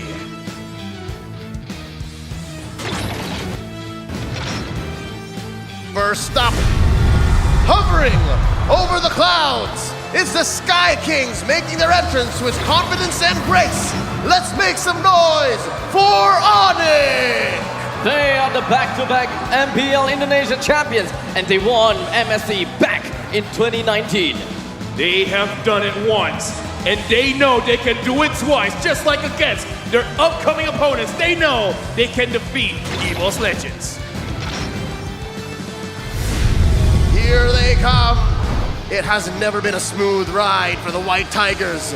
They are accustomed to various hurdles thrown at them, but this time they are ready to overcome. Let's roar for EVOS Legends! As the players march on to the stage, we have to remember, time and time again, EVOS Legends are capable of delivering miracles. They have a solid coaching staff and formidable players on the roster.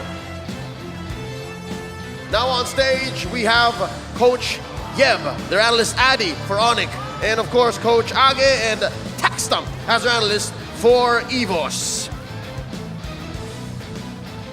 Looking at both teams, they're looking both very, very stacked. And again, this is going to be a best of 5. I wonder, will we go all 5 games, or it's going to be the repeat of the finals of MPLID, and it will be a clean sweep. The last time that these two teams have faced off in the grand final stage of MPL Season 11, it was not only a 4-0, it was 4 dominant games. There was no breathing room for EVOS because of this squad. ONIC, led by Kyrie, the Filipino among 4 Indonesians, Chewe, Boots, Sans, as well as Kiboy, is so good at the game. Kyrie, he is the one. Ripo, do you agree? He's still the star player for ONIC. Yes, he's the key of the ONIC. I thought that, yes, we are definitely looking at Kyrie as one of the main big names in ONIC. And back then, everyone is just going on Kyrie Esports. But I think upcoming, whatever that ONIC have shown us, it doesn't seem like it's all about Kyrie anymore. Every single one of these players have individually stepped up. Besides Kyrie, who else should EVOS be looking at? Chewe and Kiboy. No, Sans. Okay, that's all of them. Yeah, with that being said, we got to introduce the lineup for EVOS, Brands, Taz, Psychots, Hijime, as well as Dreams. And I got to say, man, a lot of attention onto Brands, but so far, the ones that's really making the play is Taz. Taz is doing so much for the team of EVOS Legends. There was a lot of growth onto Taz. He played differently in Season 10. He played position 4, actually played mid lane, but sometimes when the Fanny's picked up, he's going to play the jungle. This time, Season 11, you saw him really just focus on playing the jungle. And not only the Fanny, not only the Assassins, he also played tank junglers as well. There's a lot of growth and development for Taz, and I do agree with you. He is somebody that you have to look at EVOS. Don't look at Brands only. Taz has been I would say the glue of the entirety of EVOS. Ripo, what can you say about Taz? He's grown so much from the finals of MPL Season 11 and then now in MSC, especially in the group stage. Yeah. So, yeah, that's very good. Especially Fanny. Wow. Fanny is really... I gotta ask Ripo for Psychots. A lot has been saying Psychots can only use the Yuzong. Other than that, not so well. Maybe even the Lapu Lapu. You're an XP leader. What do you think about Psychots? Psychot, really good. Really good. Especially he using Yuzong, but need to have bigger pull. Yeah. Not only using Yuzong. So, yeah, because I also facing him in the scrim. So, yeah, it's fair. Ironically, you know, the fact that he is playing a lot of Yuzong and Lapu Lapu, when it comes down to their individual MPL, his win rates for these are not necessarily very high. With Yuzong 50% win rate and Lapu Lapu with 53% win rate. Oh, now we have Indo Pride on the line. Both want to move on. Here are the accolades for both ONIC and EVOS. Check it out. We've got multiple championships. In one, wow, we have a lot of MPL championships. But again, when it comes to international, might be troubling. I'm talking about ONIC. But for EVOS, though, they were the M1 champions. In the infancy of our esports, they took to the stage. They stood up there. And what a way to win, right? Because it was a reverse sweep. But again, we got to move with the times. Now, it seems like, because I got to say, in terms of the accolades, right? ONIC, they had two different versions of ONIC. There was once like it was the Kage era. That's right. That was an amazing era for ONIC, and then they you know slowed down a bit, and now with Kairi they're rising back up. So I would say this is like the second generation of amazing ONIC. Yep, and here we have a comparison between the junglers, and you see how well built both of them are in the specialties that they both have. I remember Kyrie. There was a time where I was working with Kyrie as a coach, and he was talking about the pattern of how he played Fanny was from Taz DD when Taz DD was a thing, because he was playing MDL, right? Or not even MDL back then, but he was a famous streamer as well. Famous in the highlights because he was really good. But now Kyrie has definitely surpassed so many of those heroes. And the thing with Kyrie, the most, I would say, impressive thing that he did in between Season 9 of MPLPH to Season 10 of MPLID and 11 was to actually use tank junglers, with Balmond, for example, being in there, but of course, Akai as well as Fredrin. Yep, he debuted Balmond here at MSC in the group stage, and to much success against Burn X Flash. Now, to think, what might Kyrie bring out this time? Because he's debuted some picks. You think EVO's gonna give him the Fanny? Maybe, but I think EVOS is afraid because EVOS is really hunger to win. So I think they should ban Fanny if they want to win this game. Right now, I kind of want to ask the question: if ONIC bans out the Yuzong from EVOS, will EVOS have problems? A little bit, because like the only the hero can go to backline is Yuzong and also Lapu. But if only picking the Lapu, so it's really hard for EVOS. Oh, here's a few words from the Sky King Kairi. I think it's either Blacklist or Echo who he wants to face in the grand finals. Maybe Blacklist because they're the only ones who actually got a hard time with in MPL Philippines Season 8 and in M3. If there's no Blacklist, maybe I already have like 2 championships. And Echo, of course, because they're right now the best team. So yeah, he wants to meet the Filipino champions. He misses home. I mean, he will get his wish eventually, by the way. So some way, somehow. He's going to meet Echo first if he wins against EVOS. And then after this, if Blacklist drops down Burn X Flash, he's going to meet them as well. No. There's a lot of foresight from you already, Lafel. But what I do like to take note is that Kyrie's the kind of kid that actually wants to play the best team all the time. He doesn't want to play like he wants to skip to the best part already all the time. He's not afraid to be challenged. Enemy protagonist then. Exactly. Well, right now, I was thinking of, on esports, what can they possibly show us? I mean, so far it kind of seems as though they may still be, hiding some tricks within their sleeves. They've mostly been playing more assassin junglers kind of thing, and even a Bomberman coming into the group stages. He played a lot of Fredrin when it comes down to the MPL ID, but we haven't seen him play it once in the MSC. What about the Alpha? What about the Bane? So far, we've seen our teams been utilizing it quite well. I kind of feel like Kyrie, Alpha might be a better one just because Kyrie does seem to be the type where I see an opportunity for a kill. I kind of want to go in for the kill. Oh, here's another look at Kyrie versus Taz in this head-to-head. Ripo, you saw how Taz played in the group stage, right? He's popping off. Yeah. It looked like EVOS Legends was now playing around Taz instead of playing around Brands. You think that's a good direction? You think they should start now letting Taz do his thing? Yeah, maybe, because Taz is the jungler of the EVOS, so it's meaning that it's the heart of the EVOS. He's taking objectives, all of that, so Taz need to do his job. Well, came from Ripo himself. And now let's look at our predictions across the board. Just add another porcupine, right? Ripo, just put it in there? Yeah, it should be adding me. Like Ripo, Oni. There you go. Yeah. Dude, I mean, okay, looking at the table, it is full on ONIC, but again, EVOS, because there's a reasoning, right, behind this, because we're going to talk about history, because even EVOS, they always talk about history, M1 champs, but against ONIC, almost seems like ONIC is the kryptonite for EVOS right now. It's same as BTR, or maybe it's just because of Repo effect, but going up against this game, this time, Taz is looking pretty good. I kind of feel like, in my heart, Taz alone is not enough. And I'm not even just talking about Brands. I kind of feel like Hijime needs to step up as well, because going up against Sans, there's going to be quite a big threat that they have to handle. Yeah, that's a long list, Lafel, and I will not complain to that. It's the Echo TODAK problem. Everyone's a problem at Echo.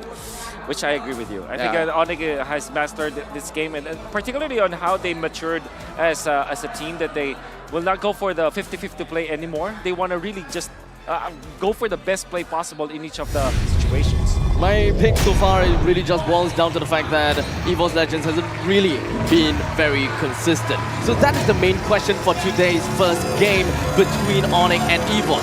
How is their game gonna be like? Will they be consistent? Let's get into the draft here. Game 1 is ONIC's choice. Do they want to go blue? Do they want to go red? First pick or second pick? As the draft unfolds, it looks like ONIC wants to go red side. They want to get those 2 picks. Ripo, how do you feel about the meta game right now? What's stronger, first pick or second? For me, it's second pick because like second pick can counter the first pick. So I think second pick is really good right now. Oh, and I think that's why ONIC chose that, right? Yes. Strong side. There goes the Fanny and the Joy. Coach Age taking that out, while Coach Yeb answers back by taking out the Lancelot and Claude. He's attacking Taz and Brands. Hey, you know what? Full respect, but yeah, you asked about the Fanny. The Fanny has been banned, but I gotta ask Wolf here because a lot of specialized picks, right? A lot of respect bans here being banned out. Quite a lot of the meta is open. What do you think should be prioritized? That's probably the Varya. We will go down to that round where the Varya will be the priority, but also like as boring as it sounds, Fredrin is going to be there, and the Arlot, the 3 heroes that I'm looking at here. I think that there will be a trade-off between the Arlot as well as the Fredrin, but between these 2 teams, I think you pick up the Varya first. Maybe for me, it's Kaja. Oh, right, Kaja is open. Also Fallen. Yeah, Valentina is also pretty good, especially now that the Eve has been banned out, the box doesn't exist. So in a way, if later in the pick-up bans you want to pick up the Faramis, you kind of can, as long as you have a good composition for it. But again, a lot is open. The Kaja is open, the Novaria is open, and like Wolf said, if you want to go a bit boring, even the Fredrin. Yep. Which I kind of feel like, nah, you got to give it Taz a carry type of hero, you know? Yeah, for sure. It's going to be... Alright, it's definitely the Varya. And how do you answer with this if you're ONIC? Just go for your typical place like a Kaja. I think something along the lines of Kaja and Valentina. Yeah. See value in me? It looks like they're the ones who are the boring ones. Boring. But can be flexed. Again, Boots can play this. Right. Ripo, when and how do you say Fredrin is going to the XP lane? It's really good because the early pick we can flex. So like they already picked Fredrin, so they can flex the Fredrin. So makes the coach of the EVOS like a little bit like messy. Like, what? I don't know the Fredrin will go to jungle or EXP. Yeah. Oh, I wonder if that's what Coach Yeb and Adi want to do. They do pick up the Kadira to close up their first 2 picks. Abstract, what are you thinking of? What's the trade? Honestly, right now, the main thing that I'm looking at is the fact that, yes, Fredrin has been picked up. The matter of fact is, Fredrin is a very tough frontliner. Yep. Does EVOS really want to immediately pick up a carry for themselves just so that they don't deny ONIC from taking it away? Yep. I agree with the carry. I think it's a Brand's hero, although he hasn't really been successful with it, but it's traditionally a Brand's hero. And then you pick up something like a Farside, or a Valentina, but you already have the Novaria, so you want to keep that until the late portions. Can we flex the Novaria though? Yes, you can. The Roamer. 5. Yeah. So maybe you go Yuzhong carry here, if you're EVOS. Oh yeah, we've been talking about Yuzhong. I think Beatrix pretty fine as well. There it is. Oh, okay. Psychots. And there's a Beatrix. So yeah, they prefer the coverage. Oh, but wait, wow! Immediate. Is that Boots? Is that Boots? Yes, is that Marsha EXP. Confirmed. Okay. Okay. So the main idea for ONIC is they just want to have the Masha to just run right straight through everyone just for the Beatrix. Yeah. Do you agree, Ripple? Like, you're an EXP laner. Playing the Masha against the Beatrix, how does that feel? Yeah, really good. It's really good? Great counter for Beatrix. One hit ult? Yeah, one hit ult.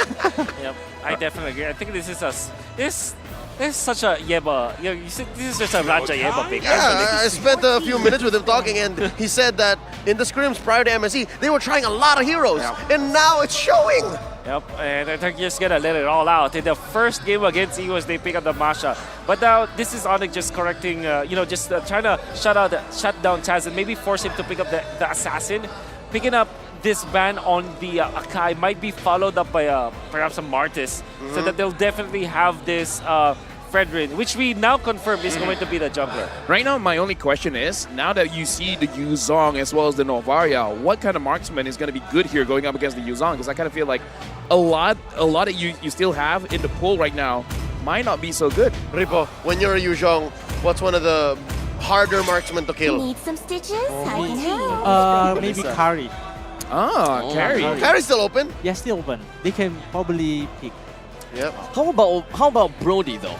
Brody being able to, kind of stun and immediately get the distance away? Yeah, but for me, Brody is a little bit hard meeting the Yuzong. Better Carry, because Carry can dealing damage a lot.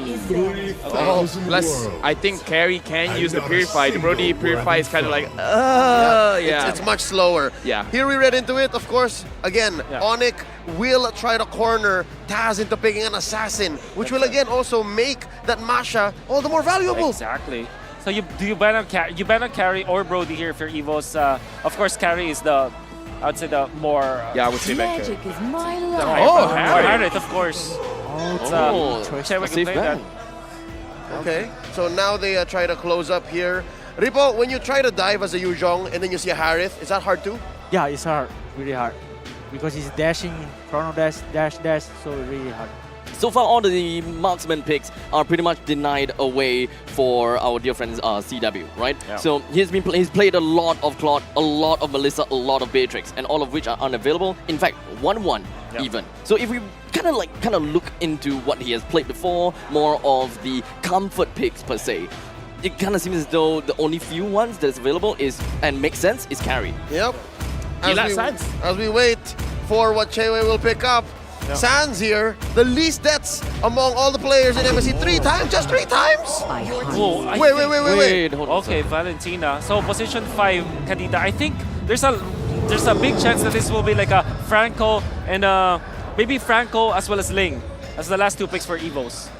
I don't know, man. The Ling here is going to be quite risky because not a lot of good targets you want to kill instantly. Nope. I gotta say, even the the Hayabusa maybe not the best as well. A lot of ways to handle, especially with the Kadita being there. So I kind of feel like, having the assassin would be very interesting, but not a lot of options. Any options kind of feel like a bit boxy. What's the real threat coming from ONIC? Wow! Well, I guess the Baxia is an interesting pick. Okay. Back in M1, it was EVOS who. It's still a good carry game though. It's their counter to the Masha. It's the Baxia. Yep. Anti-sustain. It works, and now they have a Diggy as well. It's Dreams are rocking that. So you go Carry. How do you feel about the Baksha? Really good, because can sustain all the damage in the front line. So yeah, very good. Okay. Also, the enemy don't have any burst, especially if they PMM Carry. I kind of feel like it's very good adding pressure as well because the Baxia can move around the map very fast. You can clear the jungle creeps. I would say relative towards a Fredrin as well. And as we expected, this is going to be the carry. And early game, I kind of feel like the Baxia will be able to handle the carry. So honestly, personally for me, guys, looking at both drafts, I'm looking at EVOS. If they can pick up the tempo, it's a pretty good game for EVOS. I think so far EVOS has got quite a lot of lane priority, right? Even when it comes down to the middle lane, even when it comes down to the gold lane, a little bit, a bit of a 50-50 despite going up against the carry. I'm expecting that ONIC will probably put a little bit more pressure down onto the bottom lane. Right now. Across the world, they also scream, go ONIC. So I'm wondering, where are all the EVOS fans? They're going to need all your support. I agree. So far, EVOS Legends draft, it's very frugal. They only really need to give farm to the Beatrix and to the Novaria, and then they can get into business. Repo, real quick, one more time. Who do you think is going to take game 1? From the draft, I think EVOS. If he keep the tempo, I think they will win this game. All right. Draft alone doesn't speak much, but let's get into game number 1 here. Gentlemen. White Tigers going up against the Yellow Porcupine. We gotta see EVOS Legends. Can they pick up the tempo? Can they punish ONIC? Let's go into game number 1 in this best of 5 series. All right, to talk about tempo, this is Baxia. This is probably one of the top ones or top 3 when it comes to controlling the tempo. You clear the lane so fast, you clear the jungle so fast, you might be able to overwhelm the Fredrin. I thought that the real interesting thing is that EVOS Legends pretty much have lane priority for every single one of these lanes. So if they continue to really keep up with their rotations, ONIC may actually lose quite a lot of these pressure right smack in the early game. Right now, Dreams as well. Honestly, looking at Dreams using this Diggy, I'm really interested to see what kind of roam item is going for. If it's going for the Encourage, I kind of feel like it's going to be very, very good for the team, especially if he's just making sure that he uses ult to make sure that Keyboy doesn't get a good engage. Now, I talked about the fact that EVOS pretty much have got the priority as well as the fact that they've got more or less early game. But I don't see a lot of reliable stun, reliable lockdown, aside from the fact that Dream S does have the reverse time. Not gonna lie, man, I kind of feel like with this kind of draft, as long as Psychots as well as Taz can have a very good setup, like they could frontline, I kind of feel like everything else will be given to them for the damage coming in from Bronze as well as Hijime. I think the last two picks coming out from EVOS were very good. The Diggy kind of solves a lot of their problems, especially like protecting the Beatrix from the Masha. You also have the Diggy to protect the Beatrix away from this Kadita. So just a lot of like engaged potential coming out from the side of EVO. So if they do play around that kind of playstyle, they can take this game. I saw the Encourage on the Diggy, so I kind of feel like in this game, honestly, if they don't want to engage, it's totally fine. They could just siege with the Beatrix alone. Now the turtle has been started by both Kyrie as well as Taz. As Zaycon immediately grunts himself into the Black Dragon form, Taz as well. Zaycon's just waiting for the perfect time to jump eventually onto Kyrie. But unfortunately, Kyrie as well as Keyboy's HP doesn't seem to be looking very well. Kyrie still managed to take the turtle away, plus a kill down onto Zaycon. Things are not looking good as Butz immediately puts himself right in the face of Dream S. That makes Dream S go for a flicker. I mean, that is kind of how you want to approach the fight, right? You want to make sure that the Yuzong goes in, and then Dreams making sure no crowd control can hit onto Taz. But what went wrong there? Well, it was the go-ahead coming out from Butz. The go-ahead play that he did went in to burst down the Yuzhong, really popping the Dragon Form way too early for the benefit of the side of EVOS, and losing your main tool to initiate against your opponents meant that you don't have the necessary tools around the turtle fight. So it was a well-timed initiation coming out from Boots, and then Kyrie just took care of the turtle. And by the way, very nice retribution coming out from Kyrie. Yeah, very nice retribution for now. ONIC with a 1,000 goal lead. Keyboy is TPing in front of Dreams as well as Rance. Taz is there, already using the retribution onto Keyboy, but able to escape for now. It looks like Rance is just going to poke a bit here on the goal lane. Quite a lot of emphasis in the goal lane here. Doesn't really seem like a small little poke if you ask me. CW's HP doesn't seem to be looking very well. He wanted to recall, but the thing is, if he does actually recall right now, that is one entire wave that is gone for him. But at least one thing that we know of the fact is Brand is actually is a little bit under EXP, you know, as compared to CW. For now, looking at how ONIC is moving around the map, it looks like they're kind of, in my personal opinion, they're reacting as well to what EVOS is trying to do, because we talked about this before the game starts, Wolf, where it looks like they try to put more onto Taz, but it looks like this game, they kind of want to go back to, in a way, their own basics, where they want to put a lot of emphasis on Brand's lane. Yeah, I mean, the fact that they didn't win the first turtle fight despite having this backsha means that they really now have to focus on Taz. So Brands, I mean, so that's the win condition. And it's going to be very difficult. Sans holding on to the Diggy ultimate, this is massive for ONIC. Yeah, super massive now, especially even if Psychots comes in, there's going to be a way to challenge that. Now the Lord is half HP. Taz thinking about resetting it, and now Keyboy goes in. The turtle is just going to be immediately melted down. Kyrie still takes the turtle. It seemed as though Brand could have gotten it through the Bandit's Rage, but it didn't quite go so well. Honestly, that was quite close, because looking at the situation just now, it was timed perfectly. I think the whole communication was between Keyboy and Kyrie to be like, okay, you ready? I'm gonna go in. You see the timing was just so good again from ONIC, especially because they have the threat of the time's journey coming out from the Diggy that they copied through this Valentina. And of course, Kyrie had a level advantage over Taz, and this is the reason why you want to win the first turtle all the time. If it's a tank v tank kind of a jungling matchup, you want to secure the first turtle as soon as possible. Oh, Sans is there, gonna get caught just a little bit. Looks like failed again coming in from ONIC, and Hijime wants to try to snipe someone out. Keyboy was found out, but he was able to recall fast. Taz in the back line just going to be there to see the positioning coming in from ONIC. Quite a bit of resources is actually already used by ONIC, right? Sans was forced to go for a flicker as their gank didn't quite work so well.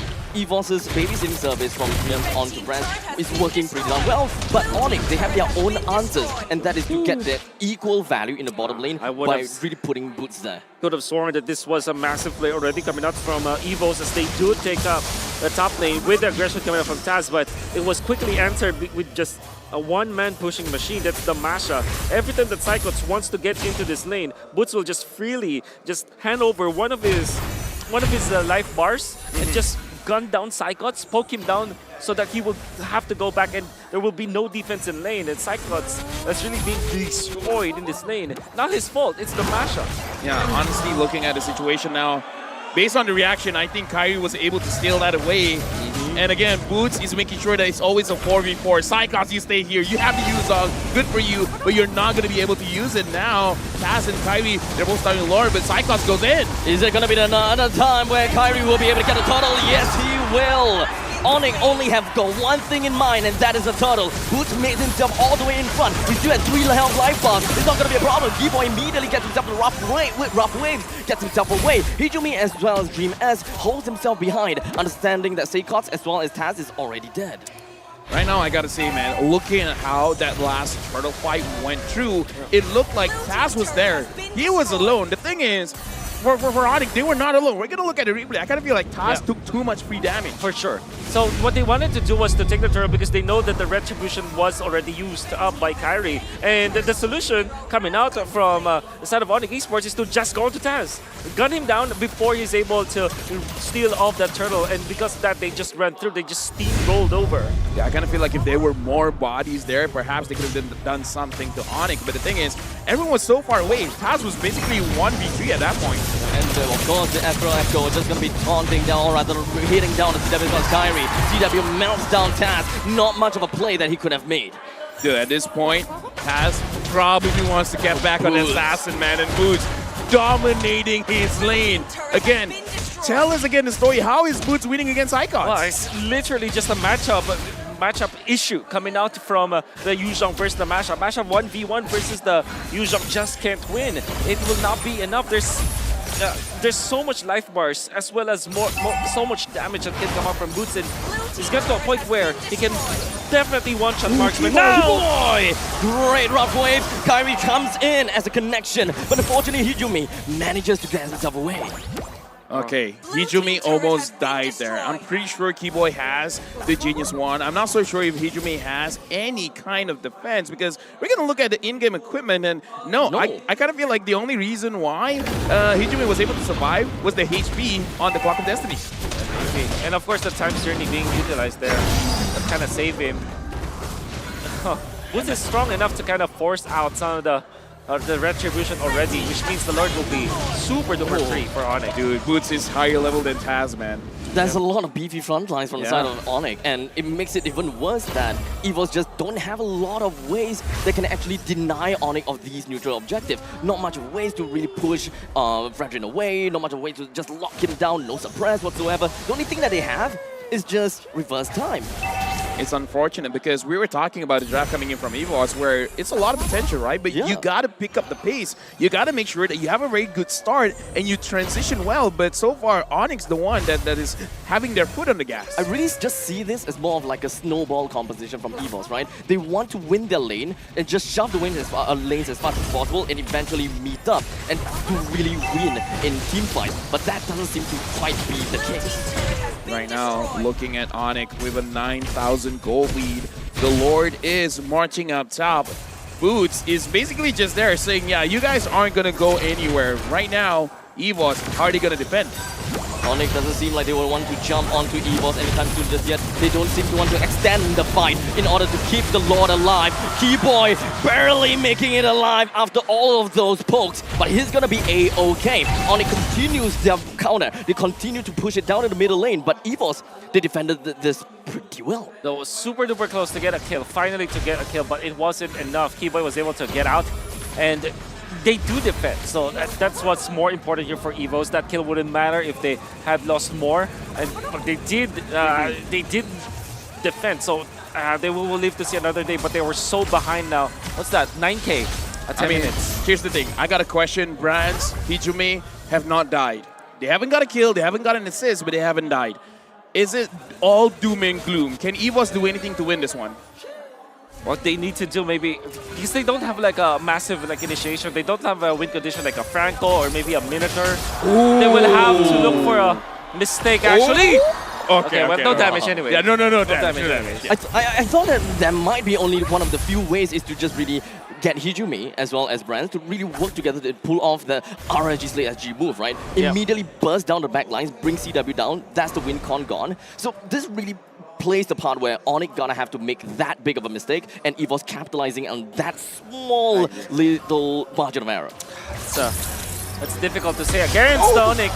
It did manage to flip CW though. His HP is all the way down to half, but it doesn't seem like the time journey would even be able to do quite much at this point in time. And 3 man immediately melted down to the hands of Boots. But CW takes the last hit after all. EVOS, they still have got 3 members left. They only want to defend the turret and not necessarily trying to get any more kills, despite the fact that ONIC, their HP were looking to be, well, not that high.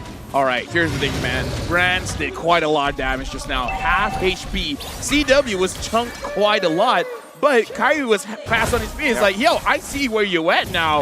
You did good dealing the damage, but you just revealed your own positioning. He went in, and then everyone else just took care of the rest. And everybody from the side of ONIC is 1 item ahead of their matchup. You can see the Fredrin with 8K versus almost just 5K for the Baxia. Also 1 big item ahead for the Marksman too. I think the ideal was there, but not necessarily the right time and the right place for Brands. Yeah. Fortunately. It's unfortunate, but here's the thing. You got to take a chance, right? No matter what kind of situation, you got to do something. Because if you're not, then you're just slowly giving the game away to your opponents. But now, 11,000 gold lead. The kill score isn't a lot. It's 0 and 6, but 11,000 gold, that's a lot. At 12 minutes, that's too much. Okay, so big question. EVOS is already in a really bad shape, right? Yep. And they gotta have to play defensive. Do they do a gambit in order to turn things around? The only gambit that they can do is to find the CW. That's the only, I would say, worthy gambit. Taking out Boots will not achieve anything. Taking out Keyboy will not achieve anything. Maybe Kyrie at a certain point, but Chaiwei is really the target here. Concealed play. Unfortunately, that didn't really quite amount to much. The Lord marches down in the middle lane with his big trusty trident, while Boots is all the way in the bottom lane, clearing out every single one of the inhibitor turrets of EVOS. We are looking at a barren wasteland, and EVOS do not even try to touch onto ONIC. They're just holding themselves back and focusing onto every single one of the creep waves, and probably waiting for ONIC to make a mistake and try to jump over. They're waiting for the overextension, but the overextension doesn't seem to do quite much, because even though all of that Taz goes down, the rest of ONIC focuses on to the core. Very clean game by ONIC coming into this game thinking we're gonna think with our heads. We're not gonna go for those unnecessary kills. They went in, came to do business and profit. 7-0 for ONIC, and in that last clash you saw how strong they are when it comes to their economy and when it comes to their focus on who they want to kill. Taz, as the Baxia, was put from 100% health to 0 in just a second. Just because of the fact that the carry was there, you have the attack speed already, and you also have the supplement of the time's journey. So there wasn't anyone to stop the damage of Chaiwei. That was amazingly amazingly executed by ONIC. Honestly, this is one of those games where you could take the entire game from minute 1 up until the end and study how they move to play a perfect game. Because again, this is one of those things where kills don't matter that much. As long as you can push the opponents away from their objectives, eventually you'll just get everything that you want anyways. Just the presence of Boots itself, or rather Boots himself, is enough to really just drive himself right into the face of Beatrix, and Beatrix will have no chance to get anywhere closer to the front lines. And ONIC knew that as long as they push the Beatrix away, they can crumble themselves and collapse themselves over to the back lines, because they're not going to be afraid of the Manet's Rage nor the Nibiru's Passion. And that is one of the prime ways they can melt down Taz in an instant. Well, this is an amazing game, and welcome, Leo. How do you enjoy that game? Masha's a beast. I think Masha really has a place in the metagame now. That's my key takeaway, especially in the last few seconds, given that with enough of mayhem, the match can just come in, and again, in the early to mid, it was takedown heroes. Here it was just really just go ham on the base. Let's award our MVP for game 1. Throughout all the madness, of course, it's the one who comes out on top, Kairi, with his Fredrin. 100% team fight participation, and Wolf, I just gotta say, Kairi is amazing, but we gotta talk about the counterpart. I kind of feel like Taz always went in alone. Was that his fault or his team's fault? I don't think it's his fault. It's just that it was ONIC that solved that problem. First, they have the time journey stolen away by the Valentina, so that kind of equalized the team fight. The next part is Kairi won the first turtle fight, and I would attribute the win of ONIC to that single play. This particular one, you can see that there was already a good connection, but Sans popping the time journey in the right moment when it was already time for the retribution battle. When the threshold is there, the line was already set by the in-game assist, and they were able to get it. That alone gave the snowball potential to ONIC. That I absolutely agree, right? When it comes down to Taz playing as a bouncer, you would want to get yourself the neutral objective in order to really keep yourself on the pace with Kairi's Fredrin. But unfortunately, that didn't quite work. So the best thing that he can do to even provide any more value, to really just be present, be there to peel, to soak, and from that point onwards, hope that the rest of the team moves together with him. If anything, I'd like to present a third option. It's not Taz's fault, it's not his team's fault. I think I see it. It's a misunderstanding of who has the tempo, of who's the aggressor. Because going into the draft, I think even Ripo said, EVOS should be winning this, especially if they're pushing the tempo.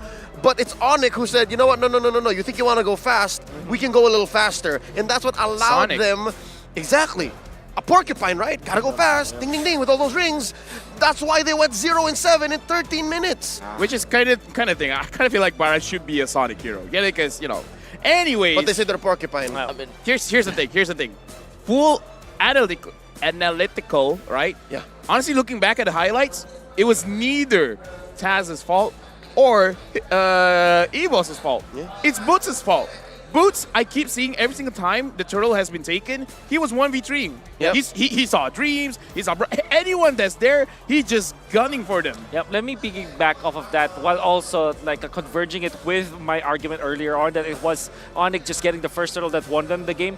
Another important factor that happened in there was Boots was so aggressive. He was staying into that Rock Ursa bush, right? Yeah. You know that bush, right? And he was taken down Psychots. The fact that he forced Psychots to pop the ultimate very earlier on meant that during the turtle fight, during the retreat threshold, there wasn't any dragon form anymore. And once you go Dragonoid form as the Yu Zhong, you don't have any influence, especially when there's a stolen times journey. So I do agree with you, Boots was a big problem in this game. I don't know, gentlemen, but personally for me, if I'm going to drop a vote, I might put Boots as the MVP, man. He's insane. Boots is my personal second MVP. Like, I get why it's Kairi, right? I get why it's Kairi. He denied so much from EVOS. And I think there was a moment before the match ended wherein you thought the conceal play did nothing. The conceal play did everything to push back EVOS. And that even all the more forced them from being on their back foot to being on their bottoms. So it really comes down to that invisible play from ONIC, right? It's a free engage. There's a lot of value just from zoning people out. It's very similar to how the fact that Boots just rushed straight in the face of Brands, pushing backwards, even though he didn't kill Brands, nor did he deal any damage. It's all about positioning factors. Yeah, you know, Kairi did a wonderful play, by the way, the first turtle as well. Apart from securing the retribution, was able to pop his ultimate so that he's gonna be able to get some HP back. It was a lot of like micro decisions and micro outplays coming out from ONIC that allowed them to win this game. Now, with that being said, we always have to reset, right? We always have to ask what went wrong, what kind of concepts worked. First off, maybe let's start with EVOS here. Well, EVOS, the first thing when I look at their draft, it really boils down to lane priority. Yeah. They're able to move out of their lane fast. They'll be able to congregate together to really just create a barrier right in front of ONIC so that they lose control of the map.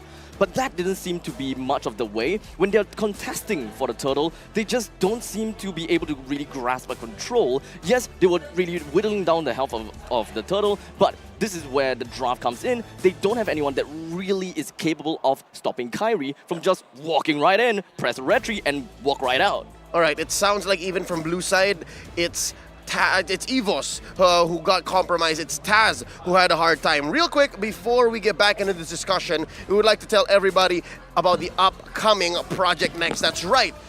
From about mid-2020, we now go to 2023's Project Next. The update is coming soon. From 27th of June. That's right.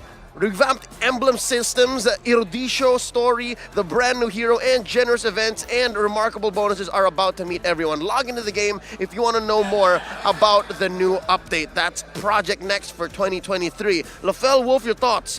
Should there be something EVOS fixes, or maybe something that they try to attack in ONIC angles? I want to open a conversation, man, because I kind of feel like this game is all about the EXP. Can finally Delar come in? Yes. Yes? Whoa, whoa, whoa. Can finally Delar come in? That's a quick answer. Right. Yes. Yes. Oh, yeah.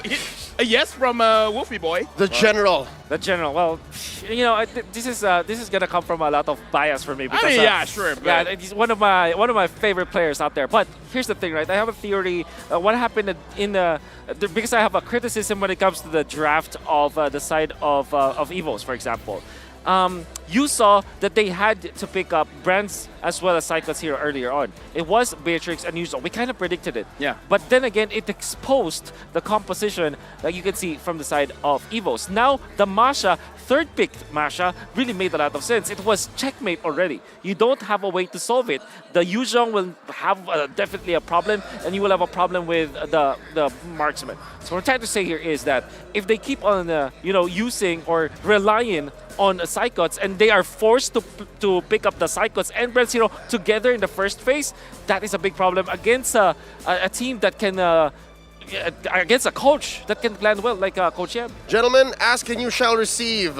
When you're put up against the wall, you call the general. Dilar is coming in. They're subbing out Psychots. I wish we had Ripo here. I want to hear his thoughts about this whole switch up. Folks, millions of people around the world have been asking for this. EVOS Legends, please field Dilar. And today here in Phnom Penh, we are blessed with this. That's the post. That's the general's post. Oh, okay. All right. The general of the Dilarmy. Okay, I want to hear from the most physically composed person on the desk first. Abstract, your thoughts. Is this a worthy gambit? Here's the thing. Because I want to scream, man.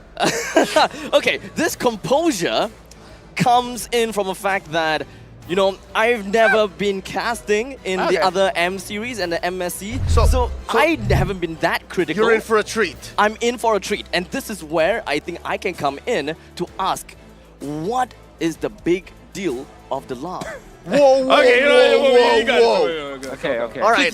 Please, enlighten me. Want me to send you a list? He's coming from the most pure He's innocent. angles. Yeah, he just doesn't know, folks. Innocent. All right, gentlemen. Okay. Well, I guess the first one is that we don't know what Dilar can play now. I haven't seen Dilar play in a while. Like, That's why. he could have got better, yeah. The thing is, Psychots, you already know what he's going to play. And you see it from a mile away. Even us, we predicted it's going to be Yuzhong. Yeah. And you saw that. And the ONIC really played that well, really outplayed that so well. Second is, there is a specific metagame right now, or a specific part of the metagame that I have right now, where it provides for sustained explainers. You see, you saw that, right? Sorry. Yeah, exactly. Coach Adi is so close with his players. Anyways. Oh, there he is. Yes! Let's go! He's stretching. Gerald Dilar Trinchera is in the building. Woo! This is a superstar moment. He cracked his neck. He's like, yeah, I'm ready. Dilar's playing in the international scene. Last played you hear that? 3 World Championship Grand Finals. In the Grand Finals, he made a grand upper bracket run. That's right. Folks, this is not a drill. A lot of Filipinos, a lot of fans around the world have been dreaming for the General's return, and finally we get it here in MSC 2023. I'm getting goosebumps. Let's hope it's worth the wait. Exactly. Let's see the smile on his face. Bukan camat lagi. Man, watching the MPL ID, you know, I get all the statistics, I get everything I can from say cards, from Taz, Hijumi, Brands, Dreamers, even Pendragon. But the La is an NA. Yep. It's been a while. It's so long. Too long. There's a specific general in the Philippines who said the famous words, "I shall return." That was And General is MacArthur. General MacArthur. That's very important in the culture of the Philippines. It's a general. It's but fitting that he shall return. By the way, this is the first time that Dilar is going to be playing in MSC. Was supposed to be there with VWise. Unfortunately, the pandemic hit, so That's right. that was a time We where missed there the was year. an MSC. We missed the year. And 2 times in the World Championship, M1 and M3. Now for MSC. First game in the knockout stages, and we can't believe it. And like I said, there's a specific part of the metagame that kind of allows for sustained heroes that he was very famous with. Esmeralda, Uranus, which we can expect now. He's actually really good at the Yuzong, by the way. So there's that.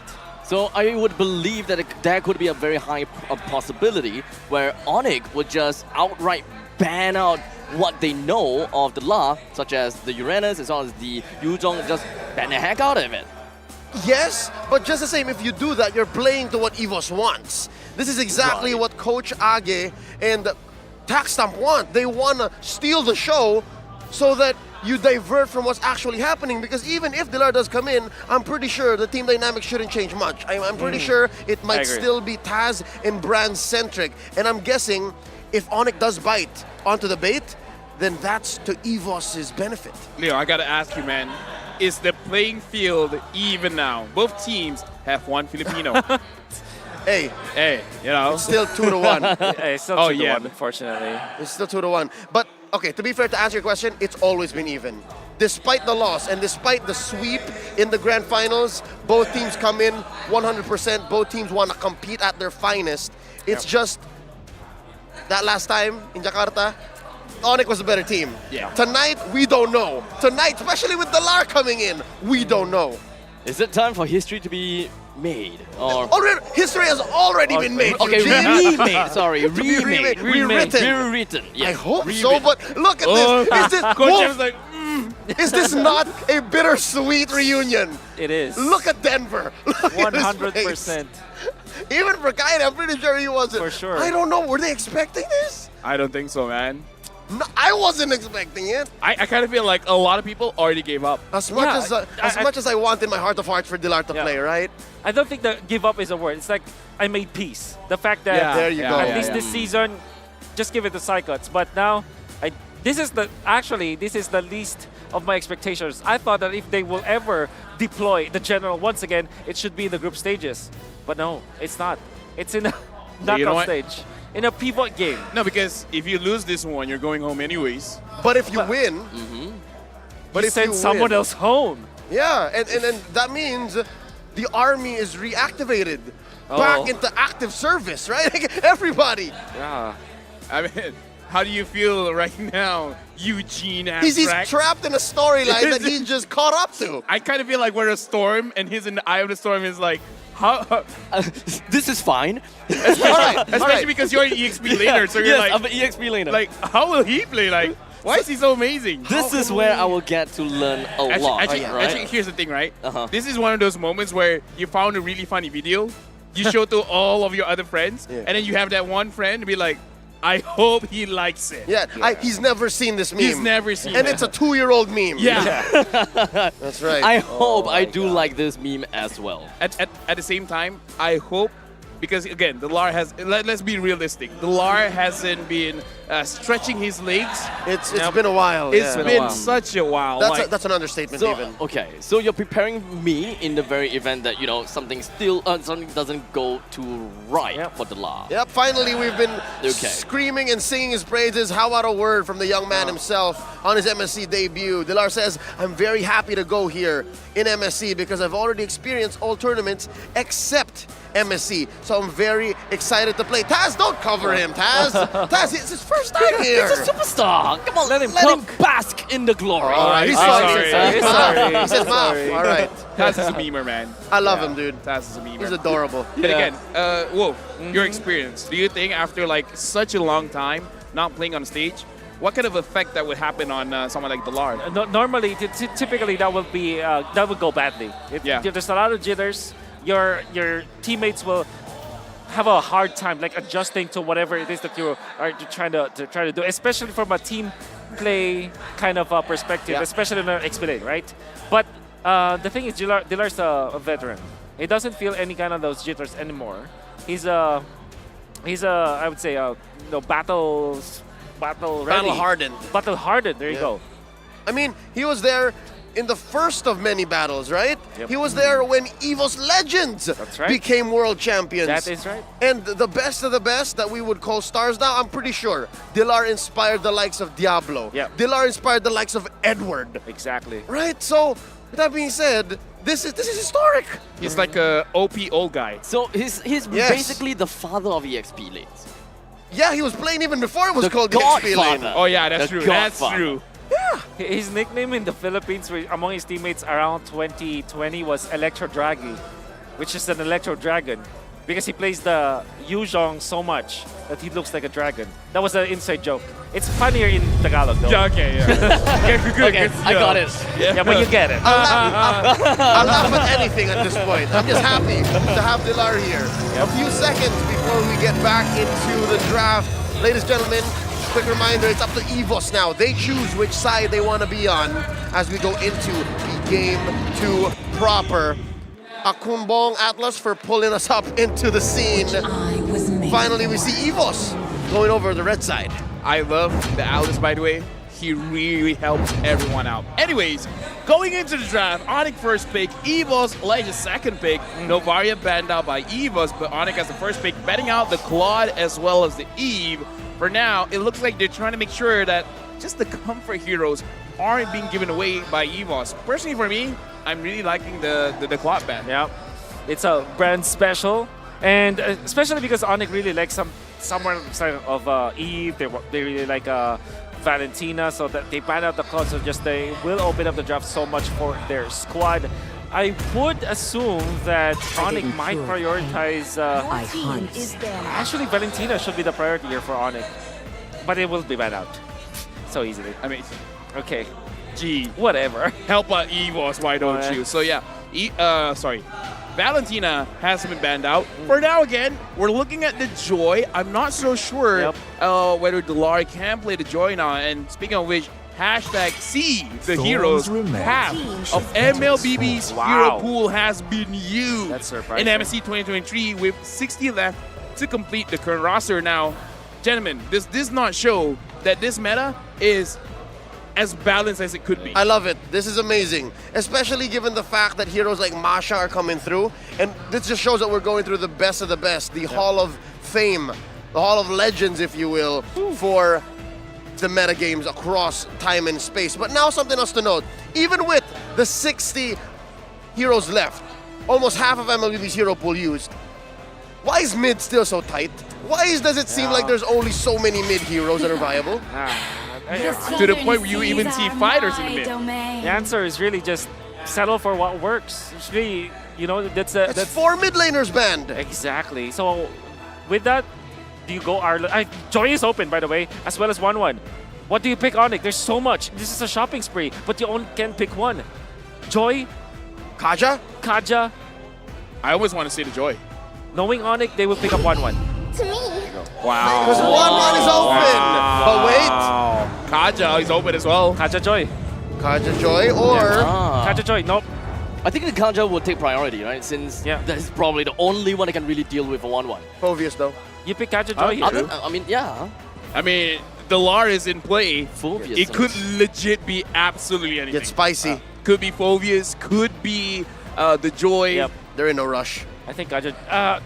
knowing EVOS, knowing Dilar, they might be the last pick. Kaja Joy. Oh, fire. I mean, the Eve is not there anymore. The Valentina isn't there as well. So this Fairman is looking pretty good. Yeah, it's pretty good. You're pretty good. You are pretty good. Yeah, thanks. Okay, get a room. Speaking of rooms, ONIC, what kind of room are they trying to create here? Because going up against Kaja as well as the Faramis, quite a lot to engage. Yep. How are they going to make sure that this 1-1 will be able to get good stacks? Yeah, a room where you protect you allow for the 1-1 to have stacks. So you have a frontliner, Fredrin, for example. For or the maybe 1-1 to have what? A room where you have a room for the 1-1. To have stacks. Stacks. Oh, Yes, to proc the weakest point. Right. Perfect. So, Fredrin or Akai, I would say. And then, of course, the Joy is there. Oh, Farsa. Wait, isn't that like... Okay. Okay, here's the She's thing. not as hot right now. 0% win rate. Yep. There's the Fredrin, as expected. You can still settle for a carry here if you're EVOS. No, I mean, like, looking at the situation, there's already quite a lot of dive, right? Delar could be using something like a Yuzong as well. Are they trying to bait it out? Are they trying to force Delar? Absolutely. Yep, the dragon is so good here. They're trying to force Delar? Yep. I mean, looking at the fact that it is a Fasa, yes, I absolutely agree. It seems like a Yuzong makes perfect sense in this case. Wait, even the Arlet? I mean, ONIC hasn't really shown who their ESP laner is, how that movement and how the lane priority would be like. But regardless, we're still looking at the Fredrin. We're still looking at the fact that Fredrin can still flex into the ESP. I think this is just Joy or Carry as the third pick for EVOS. Instead it... We talked about it! Yep. We mentioned it before the game started! Let's go, Delar! Let's go! This is all reliable. This is all reliable. Oh my God. Much the way Oh My Venus is Estes and Caldiz is Lancelot, Delar is Uranus. Exactly. Delar is what? Uranus. Got it. Delar is Uranus. And I'm standing now because I'm so happy about this. This Okay, is a fine. classic. I'll stand as well. All right. I'm happy too. So you ban out Carry here if you are Agreed. EVOS. Or maybe... you can pick it up after. You can pick it up after? I'm thinking actually Lapu-Lapu as a ban for EVOS. It's still good versus Faramis type of compositions, and it's the way for you to kind of have a front line to fend off the Faramis cult altar, as well as the fact that you allow for your 1-1 to get the stacks. Honestly, I like the ban onto Franco right now. I kind of feel like, just go with the roamer ban. Any kind of roamer that could give a problem towards the Kaja as well would be pretty good, because I'm also thinking like when I'm playing the Kaja, it's very annoying going up against something like the Atlas where you could pull me up when I want to pull you down. Yep. Yeah, I know. Okay, I get it. You don't have to explain. Yeah, I'm not going to explain it. Yeah, no. Okay, the only problem I have with this Uranus, unfortunately, is that it was picked third, and Coach Shep just knows how to deal with this. Raja Yeba, Raja Langit Yeba. Did you know that Coach Shep cannot step on land anymore? That's why he was carried off. MPLID. His shoes are far too expensive. Yeah, that's right. No, have you ever seen him walk on stage? Nope. Whenever camera pans over, I never see him walk in general. He's just there. He's hovering. People don't know. He's been hovering all the time. That's right. Or that's true. Or he's being carried by his teammates or someone else. I've carried him. That's right. MPL Philippines Season 11 playoffs. What a privilege. That's canon. That's canon. Looking at the final bans here, the Dairoth closed up, and of course the Fanny taken away. Carry. I'm thinking of carry, and then after that, take a Ling. It's pretty good against this composition, no? That's carry first, Ling later. That's true. What's scary about the Ling though is if the Fredrin goes to the jungle, it's not as easy. That's one point. Yeah, you might just last pick up Artis here. I do agree with the Ling also, actually, to be honest. Because they will want to probably look at the second insurance onto really dealing with the Fasa, right? Fasa is that large artillery would be one of the big ways that EVOS can't even get close to the opponents. Get closing. Yep. Lapu-Lapu is so good here for ONIC. And then there is that route where you go for some sort of a lockdown to go with your 1-1 so that you have a frontliner. So maybe something like an Atlas, perhaps. With the absence of the Franco, you need that hard lockdown. Something along the lines of like is Lolita bad? Judgment, Lolita maybe something single target, you know. With the single bonk. Saber, no, not Saber. Maybe a choke. Yep. Kofra, there you go. Your team is Alright, Kofra being very solid here. It's a Keyboy classic. Looking at draft now, I was thinking about the Ling, but yeah, now with the Kufra there, not exactly viable anymore. A little bit difficult, a little bit difficult. But again, they're kind of lacking damage, isn't it, from the side of EVOS? I would say early, mid. Honestly, once the Faramis has the clock as well as lightning, it hurts quite a lot. The moment it has the Divine Glaive, you could basically almost one-shot the entire team, especially if the team clumps up together. Trust me, I play a lot of Faramis. Yep. Maybe the finishing touch is the Martis. So you go for the Decimate, you guarantee a kill. Oh yeah, true. Chain together. And you win against the Fredrin. You win against if it is a jungle Fredrin. All right, I this is mean, a Joy. You're correct. Or maybe actually go back to the Bammer, perhaps. Martis. Okay. So far, we looked at both teams' drafts. Are we going to be slightly biased with the Lars Uranus here? Absolutely. Absolutely? What do you mean all right. slightly? All right, EVOS then. It costs nothing. It costs nothing. Yeah. Again, game one, we also preferred EVOS's draft, right? Yeah, it true. Just The execution. Came the difference, the execution, and of course, timing. Yep. Dare I say I don't favor EVOS's lineup, but this is the Lars Uranus. Just for. Yep. Right? To be honest, I do like EVOS lineup. I do want to see EVOS being able to pull this off. I believe our camera did stutter a bit there, which made it seem like Yeb was walking, but he was hovering. Can confirm he was hovering. I see it. That was right a stock from, video. Yeah, I see him straight from where I am now. Definitely was hovering. That was from a couple of years back. It was folks. a stock video. Again, this is a historic matchup as is. Let's go into game number 2 and make more history in this best of 5. Gentlemen. Going into game number 2, we see Delar finally coming in, but will he be enough to drop down the Sky Kings? ONIC down to the bottom. In fact, we're gonna see the bird fly a little bit longer. This is basically Yep just now. Yeah. Just hovering there on the base. They're fixing some tech issues because Yeb's foot that I kind of feel like that took everyone by surprise. Yeah. Absolutely. Oh, okay. So now looking back at the draft, I'm just thinking like this Joy, although it is still a good game for the Joy because of the presence of the Beatrix that can go to the backlines, this is not going to be the typical Joy that can easily go up against Marksman because now you have the Kaja. Yeah. Traditionally a good counter, or if not an answer to the Joy because you just lock him down, right? And you have the damage output and you have a killing blow. So it's still... I think the 1-1's still a problem, although they have the Fermis for the Cult Altar, but... Right now, honestly, looking at the Marshall, 4 fingers has been shown, and 4 fingers usually hurt. So this will take a while. Okay, so you guys were talking about a 1-1. We Yeah, 1-1. What about a 1-1? About 1-1, right? Yeah, We 1-1. were talking about a 1-1, right? So 1-1 used to be, 4 stacks. Now it's 3. Yeah, so 3. at least it's a little bit easier for 1-1 to, proc and go on to the ultimate. But okay, the main question that I want to ask is the fact that yes, there is a Faramis, and yes, there is a Kaja. They have a catch onto the 1-1, and they have an insurance policy with the Faramis. So what is really going to be one of the biggest problems for EVOS right now? Because as a team in EVOS, if I have this composition, I don't think that I will be afraid of 1-1 at all. Yeah, you're not afraid of the 1-1. You're also not afraid of the Joy. But having both 1-1 and Joy together, you might not have enough resources to lock down those 2 heroes. Oh, right. Maybe you can only pick one. So that's the only... So you pick which 1-1? Which 1-1, yeah. Oh. Which For you to be able to get to 1-1. Ah. But yeah, that's the looming problem here for EVOS. Surely they have the tools to go up those heroes individually, but together they might need to pick their fights. And that's a difficult choice to make because it's between Boots and Chewe.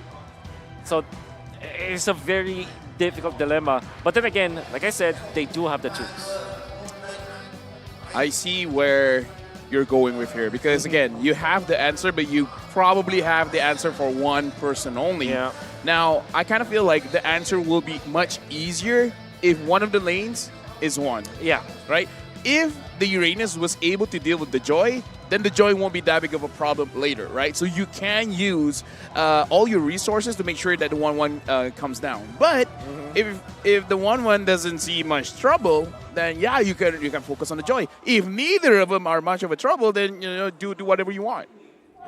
So how's going to be the matchup of Joy versus Uranus? Specifically, if we are looking at the La onto this Uranus. Because I really want to know what kind of matchup I would want to, what kind of matchup this is going to be like. Honestly, it's going to be surprising because the Uranus, after the buff on the damage, what do you say that? Pilar, check this out. Oh, the Lara, check this out. Anyways, okay. So the Uranus, the first skill has been buffed in terms of the damage. We can hear the crowd cheer. That's so charismatic, dude. Taz knows how to play. That is so charismatic. Taz knows how to play with the camera, but again, acting like he's crying. Oh, finally I got to play here. Yeah. What am I gonna put? You know what? I'm just gonna say it. Uranus will be doing pretty good. Okay. That's the end all. That's the only thing I want to say. One all end all.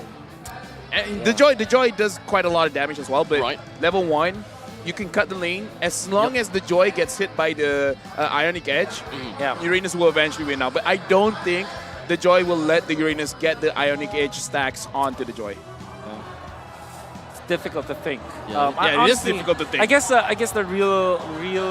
It's a skill matchup then. Let's make it easier. Skill matchup. 50-50. Let's just put it Skill that way. matchup. Yeah. But on the other hand, if we're looking at the other lanes, right? Faramis does clear faster than Farsa at level 1. So generally speaking, if they do want to put a little bit more pressure on over to the side of Beatrix lane, since it is Beatrix versus 1-1, I'm expecting that Beatrix should be pretty much A-OK onto 1-1, and they would probably want to get a little bit more of the turret plating off of 1-1's turret.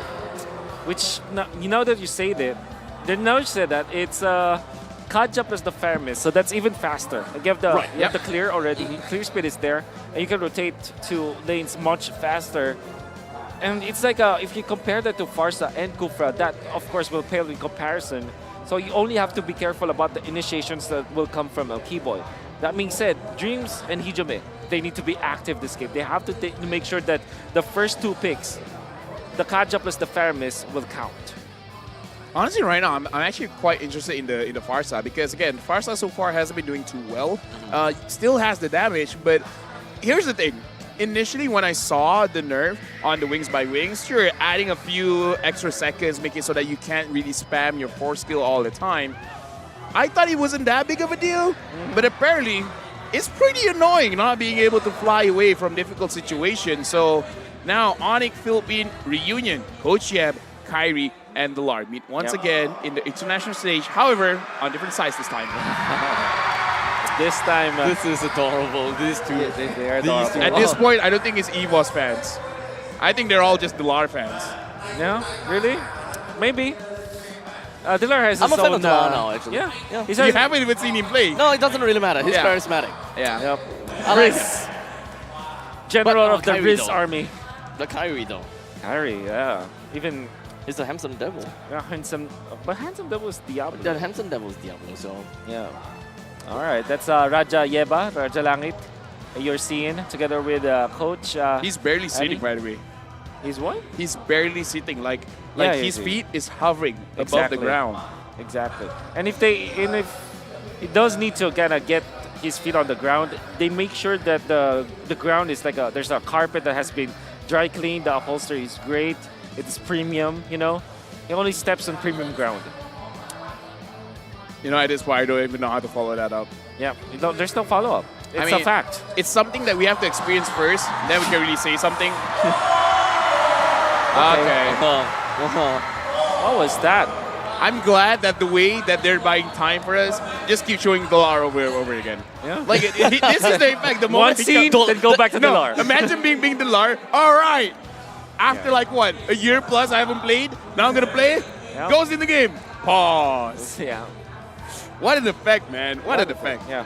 Immediately making a lot of waves. I wonder what they're trying to do. I wonder what they're trying to fix here. I forgot. For the fourth one. I think I know. The Okay, fact what? that he is here, Yeah. his presence itself Yeah. broke the game. I agree.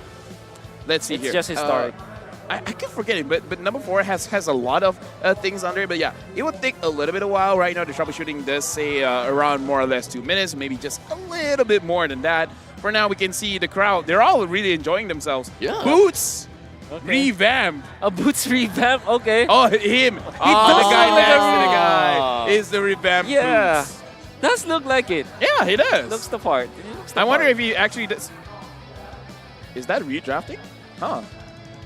I have good ears, so you know. You have good ears? You can hear from the stage? Look, okay, let's not leak this out, okay? I don't know, I'm just something whispering in my ears like, is it a redraft? I don't know. Maybe not, you know. Are you Daredevil?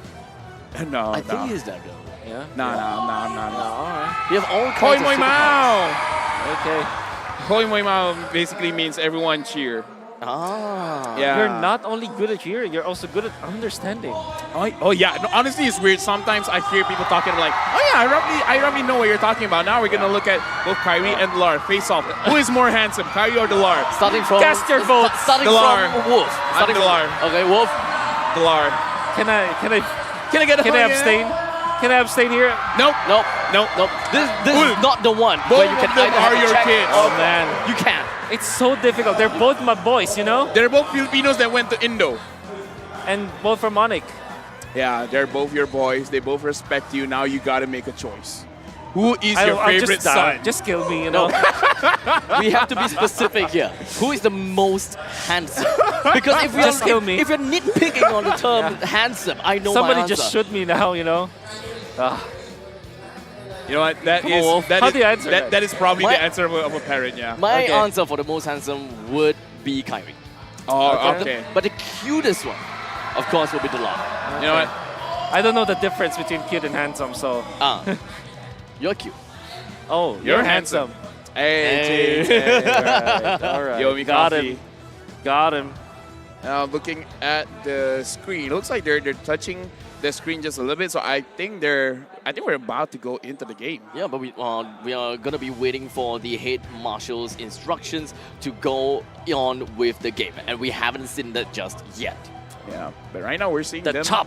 It's called the chop. The chop. The chop? The Yeah, it's called karate the chop. The onion chop? He's waiting, you know. The head marshal is just there, waiting, preparing for the right time. He seems like he's, almost ready. Or maybe they're just I testing think you were right about the redraft.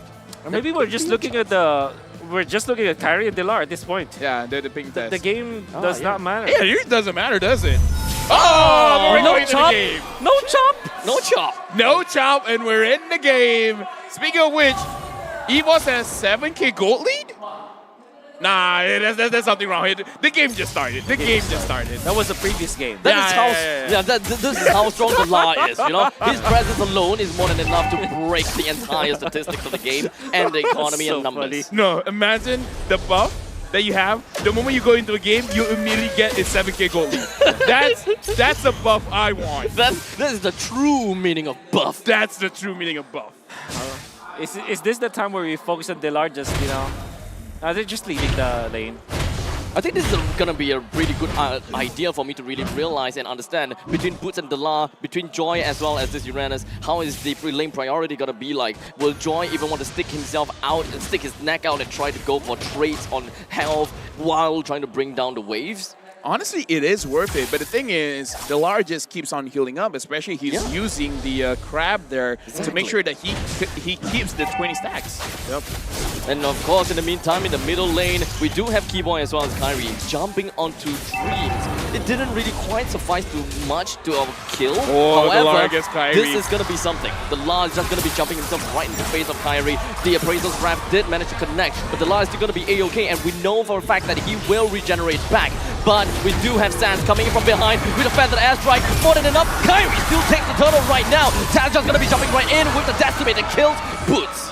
Honestly, that was, I would say, as good as they could do it for EVOS. But again, a very good engage coming in from Keyboy and Taz. Low HP. Is very greedy from the side of Taz, especially since there wasn't much people that could open up the map for Taz and helping them realize that, hey, the orange buff is going to be taken down, or rather the orange buff, someone is going to go over to the orange buff. In the meantime, it does seem like Kyrie did manage to bring the orange buff down. Keyboy and Kyrie is running for their dear life, and Delar takes his very first kill in MSC 2023. One of the longest skirmishes that we've seen, just because of the fact that it was the Uranus, and Kyrie really overstayed there.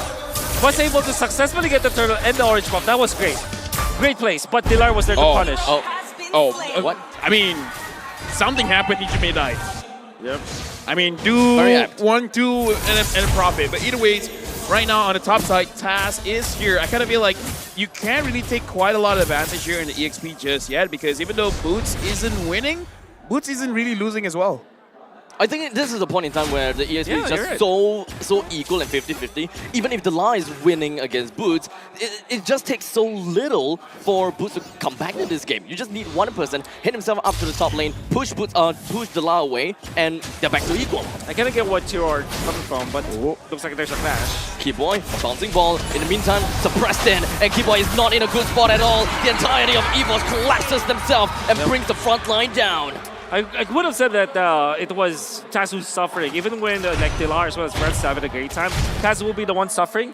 Now he gets 2 kills. He still is a level behind Kyrie, which means that Fredrin will be snowballing out of control when it comes to taking down those neutral objectives. But overall, something has to be done for Taz. Not only when it comes to the kills. They need to really make sure that they get the probably the third turtle and the first Lord. That's how they should be winning this game. Though he may technically be a level behind, or rather a few EXP behind, I'm pretty sure that his itemization is enough on Keyboy. enough. But in the meantime, he has Keyboy jumping in. He did manage to connect on the Dream as but Kyrie for now takes the turtle for his own. The La gets himself away, and the entirety of EVOS actually went in for business and went out. Yeah, looking at the situation just now, Dream 0 and 3, but he does not have his ultimate up because at this point I kind of feel like EVOS, they kind of want to move proactively, but even if Kaja does catch someone, looking at the damage, I kind of feel like if it's just 2% there, including the Kaja, they won't have enough damage, but 4 people here, they might be able to do something. Dreams just got his ult, but the thing is, still doesn't have the flicker. You can see that already. You can see the strength of the Fredrin. Like he's able to really tank up, and whenever he gets the first turtle, he's really a massive boost on the farm and tank ability of a Fredrin. Oh, too early. Just a sliver, runs himself away and pops off with the Feather Extract for a little while longer. Kyrie, with the Appraisal's Wrath, he will be able to bring Taz down. I don't know whether Taz had the orange buff or not at that point, but I was so low. Sans should have died, but still was able to run away. And just an interesting point that I got to give over to Wolf now. The Lar, he's not building the Enchanted Talisman first. Oh, yeah, he's building the Oracle first, meaning he's going straight for defense. Yep. Because he knows that he needs to tank up against the Joy. Somebody has to take care of business. So you have a little bit of damage mitigation for magic from the Oracle. Yes. Of course, that's Farsa as well as the Joy is going to be a problem later on.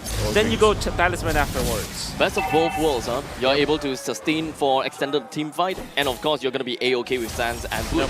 I like that. 100%. Right now, looking at the bottom lane, Keyboy is charging up. Dreams catches him. Dreams immediately brings CW down while Keyboy was looking to try to bring down the bottom lane. Keyboy, great Tyrant's Rage, slams 3 person right over to the wall, and the rest of ONIC follows by. Sans almost managed to help to bring Dreams down, but Taz is here with the first decimator connect down onto the Fredrin. Keyboy jumps himself right within the range of the turret, and he's gonna be A-OK. A lot happened, but I gotta say, man, perfect timing by Keyboy. He knows, like, okay, you guys are gonna recover in 3, 2, 1, clap back. That was, there's just a lot of micro things that happened in there. First, the jump coming out from the Kaja, that was Dreams. That was immediately filed up by Bennett's Rage. And he was able to pull back his target, which was Chewe, to multiple bombs from the grenade, from the Bennett. That's why he's able to kill him off. Then afterwards, when the Cult Arthur was activated, you know that you get suppressed, right? You get stunned when the shields are up. So Kyrie just popped the ultimate and immediately, you know, effectively stunning up 3 heroes that set up for the Keyboy. Speaking of catch, Keyboy, he tried to go for it, but no one else was really around that to follow up. Oh, and Kyrie was able to retrieve that gold crab away. So, small win, but you know what? Any kind of win, you're just going to be appreciative of it. Right now, let's look at the items. Anything we should be thinking about here? Okay, so yeah, you mentioned the Oracle. There is an upcoming Dominance Ice for Dilar, which kind of deals with the 1-1, which is much needed. And on the opposite end, some just casual items from the Kufra so that he's being able to last up against the Moradin. Right now, Dilar is deep into enemy territory. Looks like he's just getting vision a little bit. So far, looking at the mana pool, he should be able to handle Boots quite well. Speaking of which, Boots and Dilar, not winning, not losing, both EXP laners, they're just kind of like doing their job, biding their own time. It's a very equal fight, right? We're looking at both teams pretty much hanging on the knife's edge. Anything that will happen, it will eventually erupt. Now, looks like EVOS tried to catch Keyboy off guard with a little bit of damage. So far, Keyboy, he is going to be the linchpin. Kyrie goes in, finds Hijime. The taunt didn't really quite connect on the Hijime though. Forced him to went off with the Cult Altar. Oh, what a good go-ahead play coming out from Kyrie, utilizing the Retribution, knowing that the next objective will be about 20 seconds away, so it will be cooling down for sure. What he did was to force out the Cult Altar just because of one micro play. Didn't really quite connect with Tyrant's Revenge though. Hijime was looking for a small little avenue, but it doesn't seem like he would want to go in anytime soon. But Sans finds something, and that is a Feathered Airstrike. They actually managed to spit down the Hijime and Brands more than enough to force them away. This is a small little priority that they can have. I gotta say, man, EVOS, they gotta slow things down because Hijime needs a bit of time to come back to the Lord fight. But right now, Keyboy, the Lar is there. Keyboy doesn't want to go for the Lord just yet. Oh, that's crucial. They lost control of the Lord, but now Hijome, his ultimate is cooling down. And now, looking at the Lord, about half HP, Kyrie as well as Taz is both there. The Lord soaking a lot of damage. Dreams tries to find any angle that he can get. And now Keyboy is just there. Brand from back. The Lord so low. Brand secures it. It doesn't seem like Brand will go down anytime soon because him getting it as the Lord is gonna be big. And for now, ONIC continues to tower through and power through. Hijumi and Taz did go down, but the Lord is still gonna be working for themselves. Boots are gonna be counting in. The proxy helps them bring Taz down as well as the first tier turret. Oh, what a jump coming out from the entirety of ONIC. But even better was the ultimate coming out from Keyboy. Once again, this time, he didn't have any sort of help or setup. It's just literally the melee-based comp that you saw coming out from EVOS getting punished by the Cupra. Still, Brands secures the Lord, and that's massive for EVOS. But then again, Kyrie, ever so efficient, steals an orange buff up top. Yeah, I gotta say, man, that was crazy. I would say the play came from both gold laners, man. Brand secures the Lord. CW secures 2 kills for himself. And the thing is, they gotta find a way to make sure that Brands is all right. San so far has not died. And again, this Farsa deals a lot of damage, even though sure, very soft. They gotta make sure that Brands is taken care of. As long as Brands is fine, he should be okay. He died twice. Dreams hasn't died at all. Definitely agree. I think the start of the fight, you saw how much damage he's already able to deal. And that's also a way to break the formation that you are seeing from EVOS. But the fact of the matter remains, taking the Lord means that you will eventually get a lot of pushing potential. And that is going to be the economy equalizing for both teams. Right now, Taz was able to secure a orange buff for himself as well. Level 13 on both junglers. Brands level 11, CW level 12.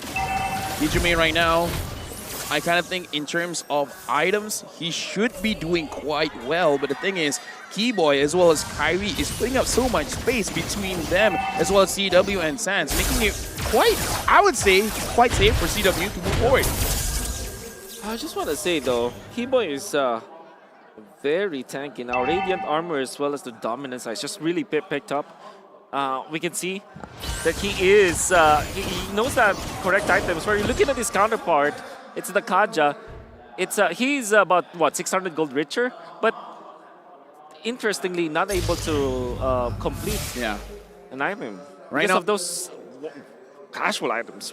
Yeah, here's the thing. I kind of feel like Dreams right now, not dying, kind of feels quite well if he wants to go for that fleeting time. Looking at Brands, he's probably going for a Hunter Strike soon. He has a lot of penetration, so in terms of damage, it's kind of looking quite good. But again, you can have all the damage in the world, but if you die, it kind of doesn't matter.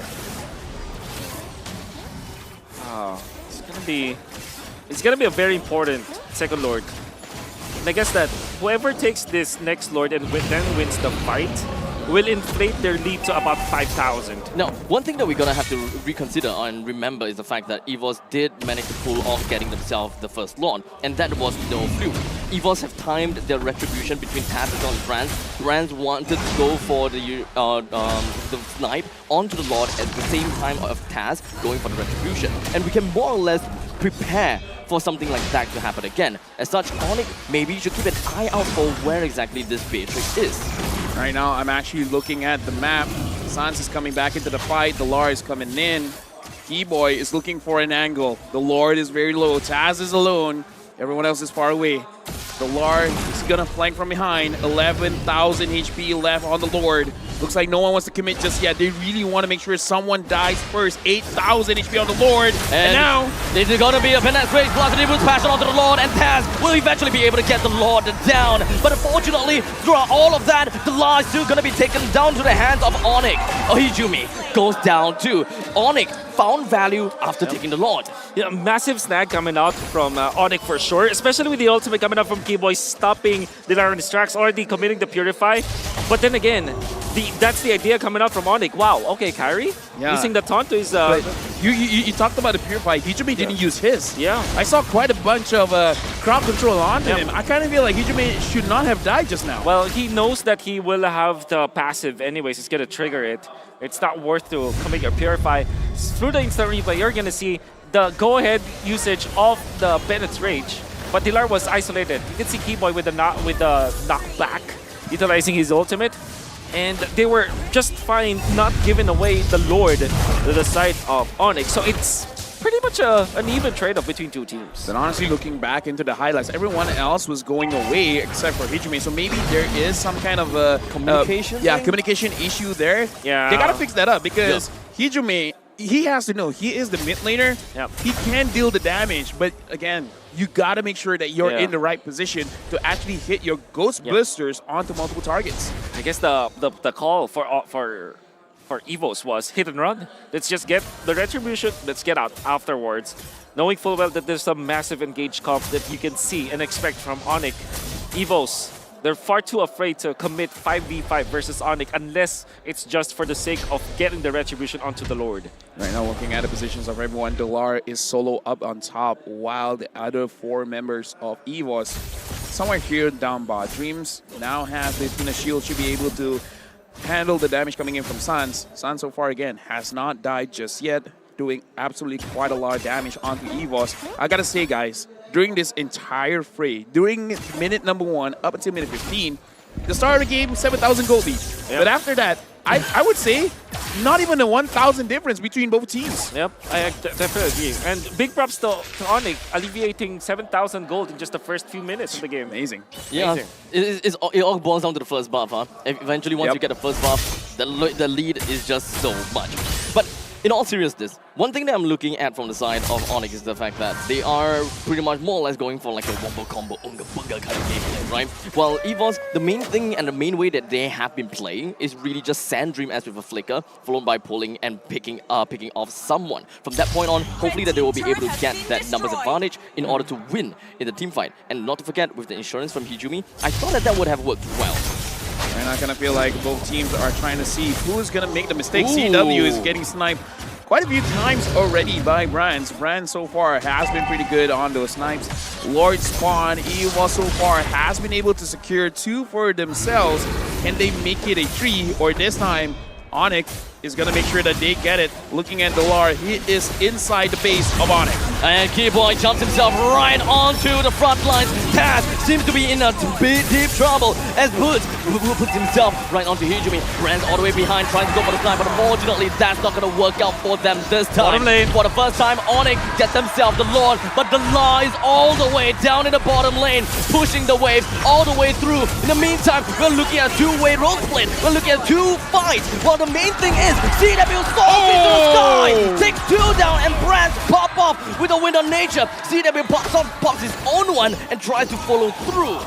CW wanted to say, I'm the king of the skies, man. Kyrie's on my team, sure, but look at me. Oh man, massive split from Dilar, but it will not be enough. Does complete the push onto the bottom lane, but now with ONIC getting the Lord and winning the battle afterwards, there's not much wave that they have, and now they can pop and trade off easily. Right now, looking at how the waves are moving, ONIC now has a 2,000 goal lead. The Lord is still marching in the mid. Hijime is trying to protect his own base, his own turret. Now, EVOS, I kind of feel like they can protect this, but they took quite a heavy hit. 100%. I mean, ONIC will lose their bottom lane, but the fact that there still is a Lord and a lot of big minions march in, ONIC still has map control. And Sans flickers forward. In the end of the day, Sans is still managed to get a kill with a magic warship onto Brands, and that is more than enough for them to bring the win con down. Dude, that must hurt, man. We haven't seen Farsa in quite a while, but the thing about the Farsa is, all you gotta do is one job. Drop the marksman. Raw damage. That's what we want from the side of ONIC. And speaking of raw damage, look at the amount of damage that they can deal onto Dilar. Despite the fact that he is pretty tanky, they still can bring him down to such a low percentile of health. ONIC forces their objective and push their way through. Brands is nowhere to be seen, and this is one of the best opportunities for ONIC to make a play without the main damage dealer from the side of EVOS. As such, Kyrie makes himself the front, and he's just wanting to get himself right in the middle, but unfortunately the immortality will be popped. Brands joins in the frame, and ONIC finds this time to run away, but Dreams, he knew that this moment would come with a flicker. He brings 1. ONIC look like they overstayed their welcome there. Definitely. They've already pushed out 3 lanes of turrets. You should be happy with that, especially knowing that Brands' timing is going to be cooling down. You know, he's going to be respawning. The fact that Kyrie stayed in front of that base building also forces all his immortality, which, by the way, is a mortal sin in the latter portions of the game. It's, you know, it's a very valuable cooldown to not have. And then Brands was able to respawn, and there's the assists coming up from Dreams. Still, ONIC, massive lead, map control is theirs. Not impossible for EVOS, though. At this point, everyone is almost full build. I see Hijime not full build just yet. I kind of feel like after this, he will go for the Blood Wings. Lord coming up in just a bit. And this time, EVOS, even though they are at a gold deficit, they're in prime position to secure the Lord. And again, at this point, it kind of doesn't matter about the gold. This Lord is looking to be very scary, as ONIC can literally take this Lord fight, this Lord stance by the throat of EVOS. Right now, looking at the Lord, Kyrie is pulling it towards the side of ONIC. Dreams, will you have a good position? Keyboy is looking for a target. He finds Dreams. And immediately slams him into the wall. Hijumi came in to give him the insurance policy. Dreamers is still alive. However, the law is not. It's going to be popping off with the immortality, and immediately with the intro of Winter Truncheon, he could stay alive, but expended off his immortality just so that he will be able to go for the trade onto Dreams. This means there's only 3 members left for the start of EVOS. There's only 1 play left. That's the bottom. Taz sees it. Is anybody from ONIC gonna play it? They canceled the TP. Oh, no, they have boots anyways. They have boots. So now, ONIC prime position to end the game at around 21, 22 minutes. For now, EVOS, their damage dealers, haven't been able to do quite a lot. Haven't been able to do too much. That was really a tough fight, isn't it, for EVOS? Because in a macro sense, there's so many things going on. They're gonna have to take note of the top lane, middle lane, and the bottom lane, which will eventually push in, especially for the top and the middle, right? Because the longer that they keep this fight going, the longer that they hold on to this Lord, unfortunately, EVOS will be on the chokehold. They can't dance around the Lord for that much. They need to deploy someone to defend the base. Well, right now the Lord is marching in. Sans trying to find a good position to make sure that he can get onto Brands. Brands is still alive. He will be trying to clear minions. The Lord comes in. Bad strike used. And does seem as though Taz was hoping that he'll be able to get a kill down the Sans, but the rest of the members from the side of ONIC will probably want to focus down the core. But the Lord, he's frozen. He don't care about much at all. But the main front line of ONIC, it kind of seems as though he's got Kyrie taken down. But there's quite a lot of trade. Dream, Taz, the Law, all of them taken down. Keyboy, backline, but they don't care. Looks like now, match point for ONIC. The Lar comes in. Honestly, quite a good change. EVOS looking pretty good, but not good enough. Macro wasn't theirs, unfortunately. During the important Lord team fights, they lost control of the map. Kyrie was able to get it. They were poked down. Dilar wanted to go for that split push play. Was successful in doing so. But in the end, the entirety of his gang wasn't able to secure the Lord. Still, the 1-1 is pretty strong, I would say. And the fact that Boots was making it so impossible for the backliners of EVOS to get into position, that was another problem that they had to solve. I gotta have to say though, I really do commend the fact that EVOS constantly tries to drag onto the game and get themselves more time. Buy more time to eventually find the small little weakness that ONIC has. Because here's the thing, I've always seen EVOS as a very slow team. They will always start off the series in a very slow manner. They would always give their opponent the first point, and eventually they bounce back. So more or less, EVOS is still keeping to their MO. They're giving 2 games over to ONIC, and you wouldn't be too surprised. I wouldn't be too surprised if EVOS somehow finds a way to turn the game around. Yeah, I kind of feel like game number 3, because again, it's not over. It is a best of 5. Looking at how they were playing just now, CW, honestly, in my personal opinion, played out of his mind. Brands, I kind of feel like he did well as well, but again, always targeted. I'm going to bring in Leo into this conversation. That was an amazing game, Leo. We can only really do so much as hope, all right? We were definitely taking in our dosage of copium and hopium when Dilar came in. But again, the question stood. Will his macro stand up to the fact that he's a new part of this equation?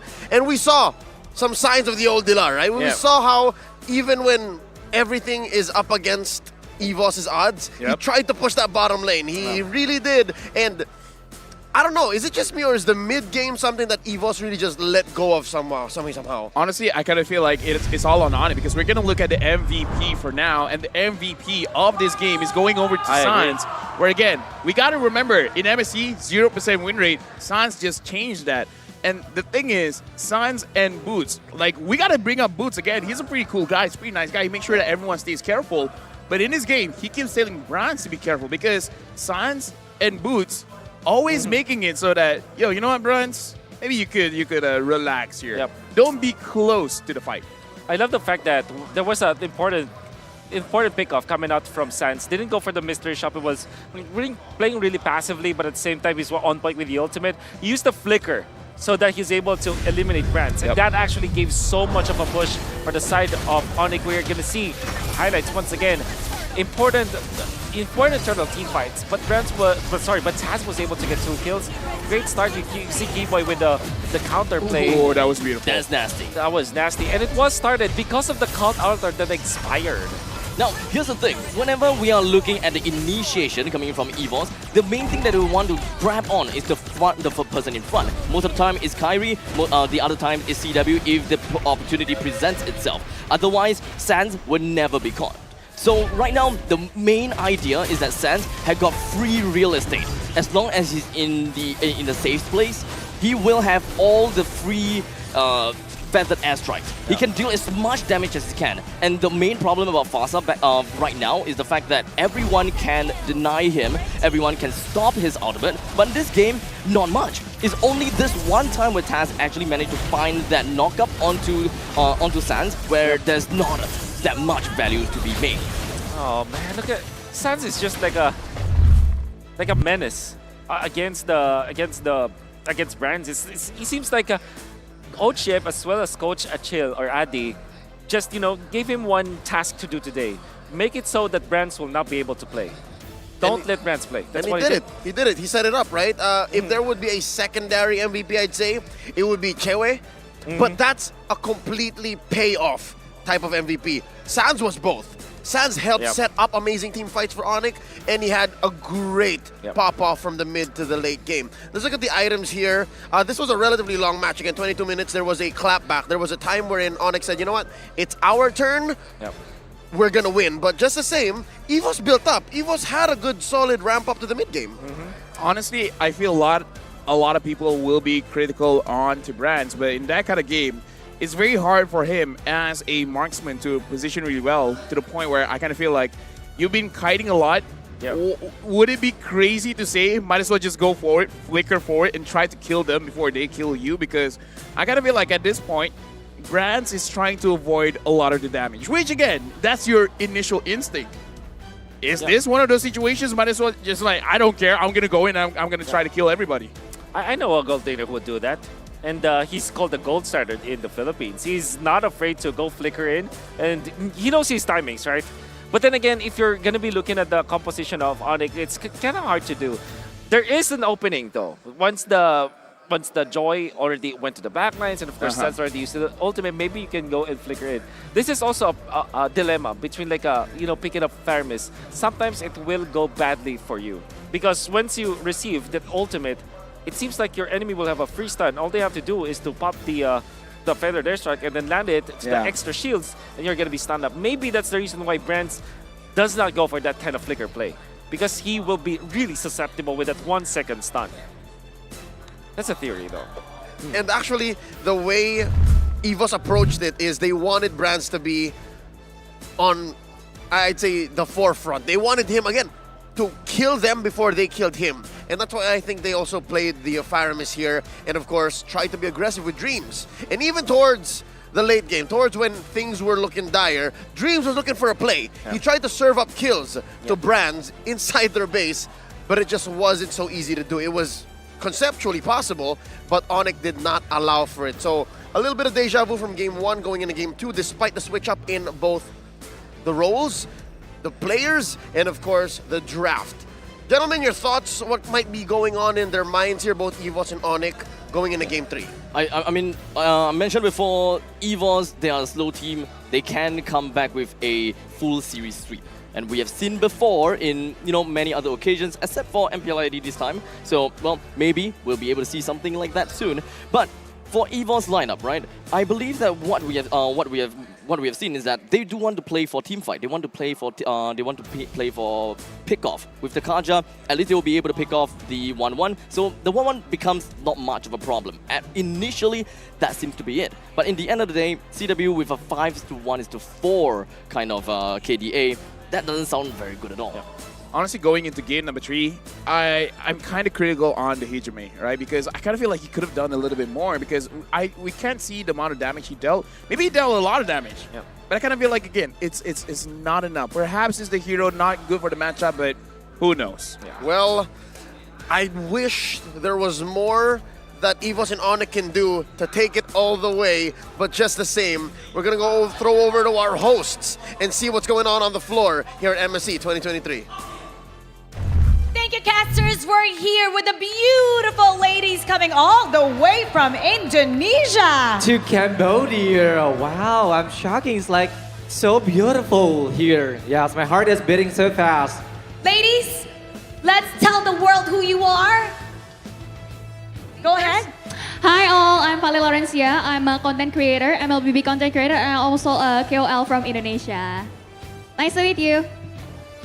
Hi everyone, I'm Pika. I'm from EVOS. I'm a talent at EVOS Esports. Hi. Hi guys, I'm Funi and I'm a pro player for GPX, an Indonesian team. How do you say hello in Indonesia? In Bahasa, how do you say hello? Hi. Hello. Hello. Hello, Okay. Sam.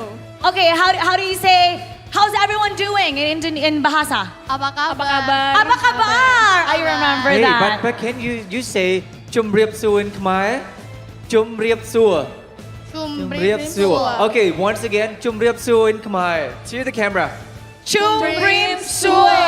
Wow, Did they that's get it right? good, Did we that's all get great. it right? Yeah. Okay, we can speak Khmer now. All right, we need to find out who you're rooting for. Is it EVOS Legends or ONIC? Me? Honestly, I lean towards ONIC because they're like so GG. You know, you've seen Kyrie's So GG. retribution, yes. What is it about ONIC that you like? His on-point retribution. Have you seen from the first game until the second game, always on point like retribution? In Indonesia, we call it like not Indomaret retri.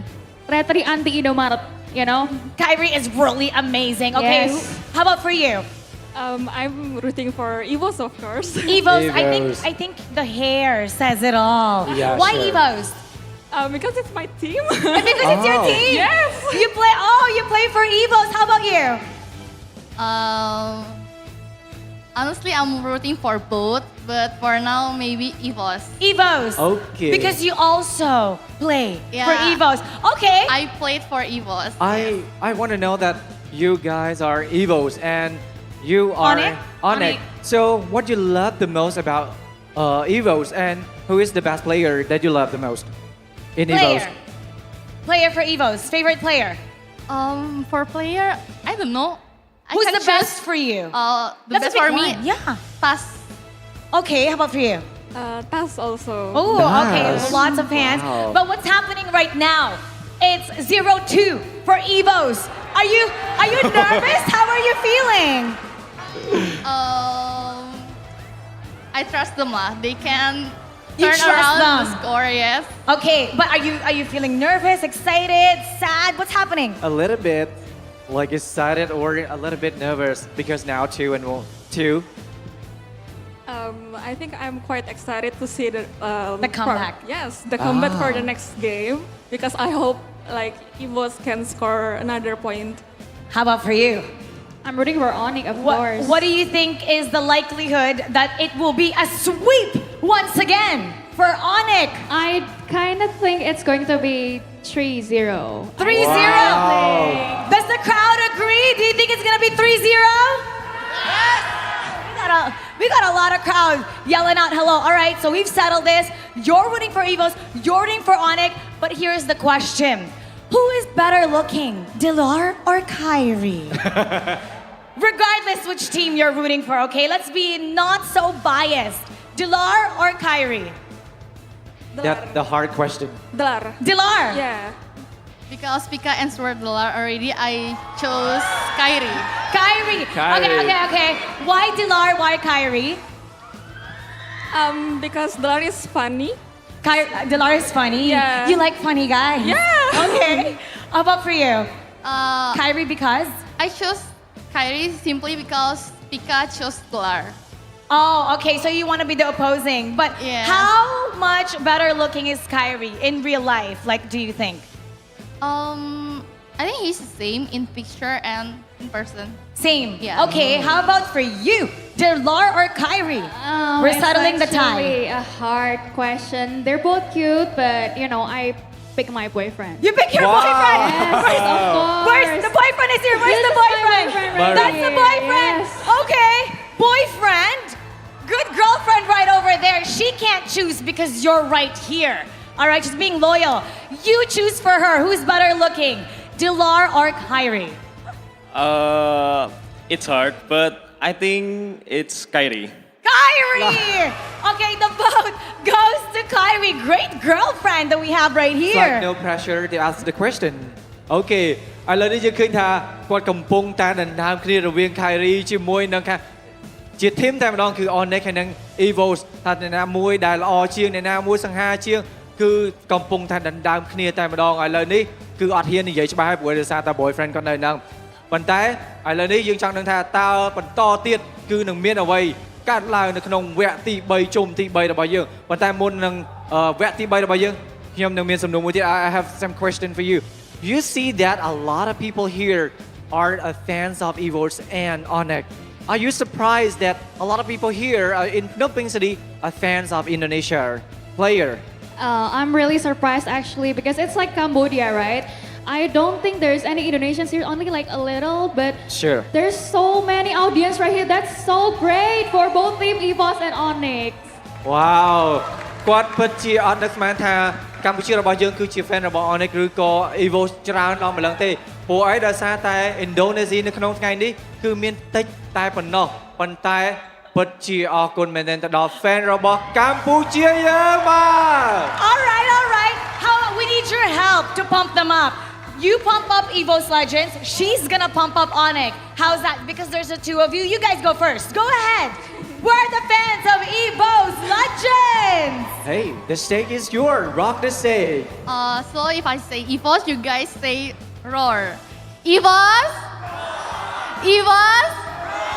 All right. Let's see the energy for ONIC. Okay, fine. If I say go, you say ONIC, okay? Go! ONIC! Go! ONIC! Let's go! Wow. The fans are really hyped up. Now let's give a message, final message to the players. They can hear you right now. They don't have their headphones on yet. What do you want to say to ONIC right there? They don't have their earphones yet. Go ahead.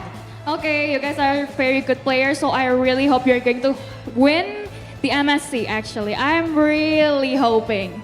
And your message, let's say, for EVOS Legends, is Dilar still there? Dilar is still there. What's your message to Dilar? Please no. Or no, I'm just going to relay my message to all of them. For all of them, Yeah, okay. Just good luck and have and enjoy the game. Don't get pressured, okay? Okay. Don't get pressured. គាត់បាទ Is there anything you want to say to EVOS? Just focus more on the next game and do the reverse sweep as they did in MPL ID. អូខេគាត់បានជូនពរទៅដល់ EVOS ថាសូមកុំឲ្យមានសម្ពាធអីលេងដោយធម្មតាហើយខំប្រឹងឲ្យអស់ពីសមត្ថភាពហើយជូនពរនឹងទទួលបានជ័យជំនះនៅក្នុងវគ្គបន្តទៅទៀតនេះក៏ដូចជា MSC 2023ផងដែរបាទ Now we're gonna find out if EVOS Legends will make a comeback or will ONIC do what they did for MPL Season 11 and sweep their opponent. That's what we're gonna find out. So we're gonna head back to our casters. Take us to see the world. Akun Bong, Mara, Rabi, and of course the ladies of MPL Indonesia. Welcome back to the Desk at your service. My name is Leo, here with Abstract, Lafel, and Wolf. And I think it's fair to say that we also just want to get in on this whole argument, right? Who is the most handsome? Who is the cutest? And I think we agreed to say it.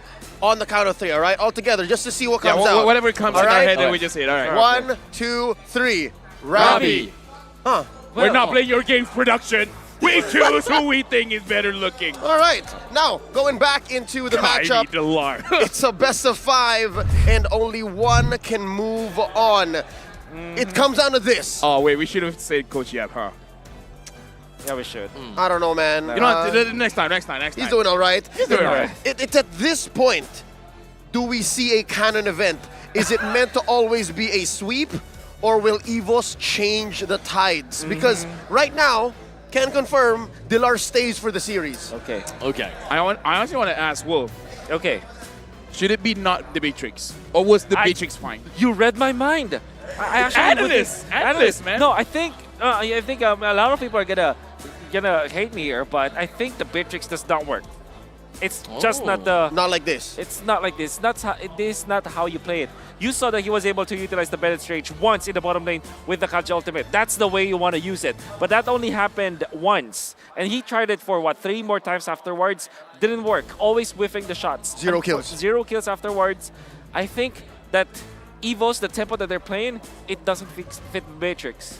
Not anymore. Not anymore. All right, well, given the situation here, they can repair that with step 1, choosing the right side. And I think by remaining red, they can cover up and help Brands set that up.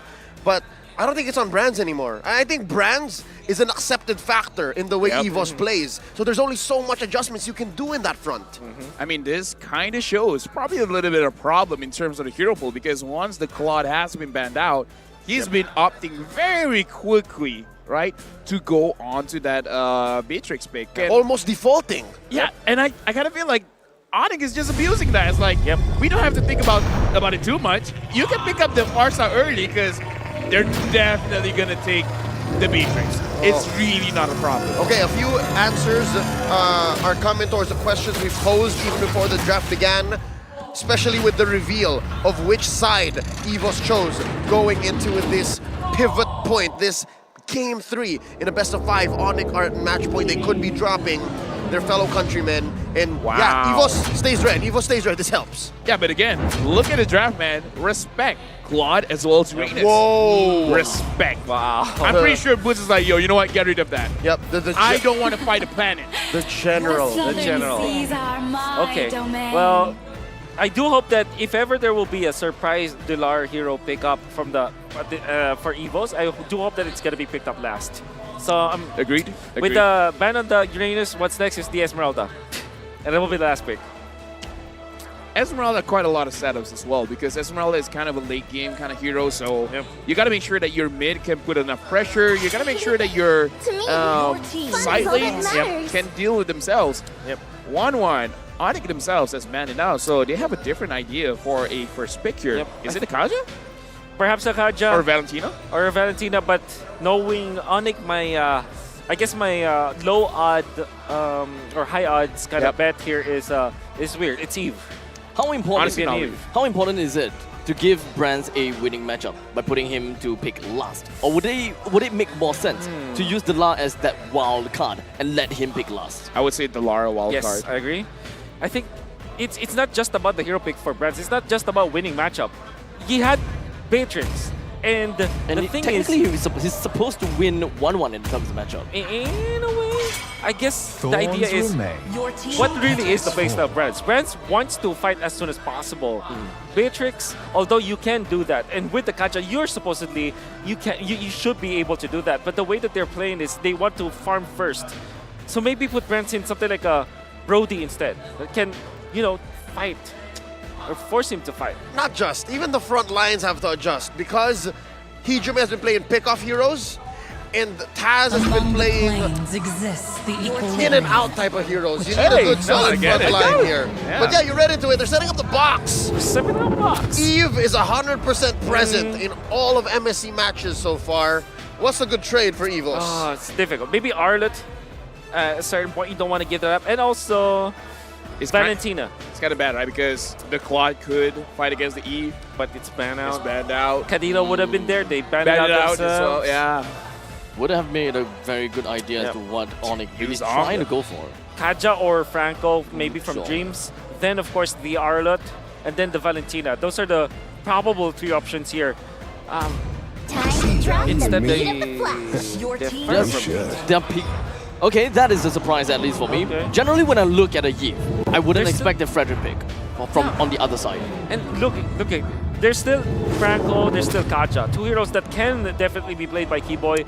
Is already good versus the Joy, but also good with the Eve.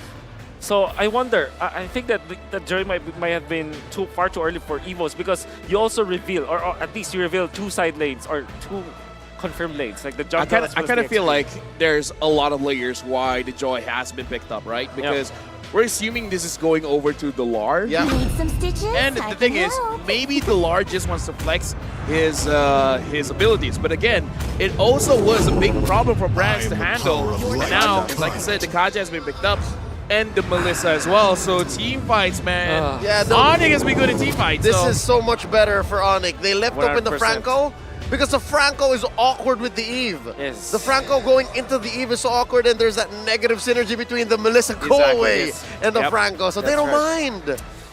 Oh, you should have something like a Farsa here for EVOS. I agree. Deal with the Melissa. Or maybe, Arlott would have been perfect. However, they already picked up both Frederick and Joy, so there will not be any more space for the Arlott. Yeah, I mean, it's not like Ijume is going to use the Joy, right?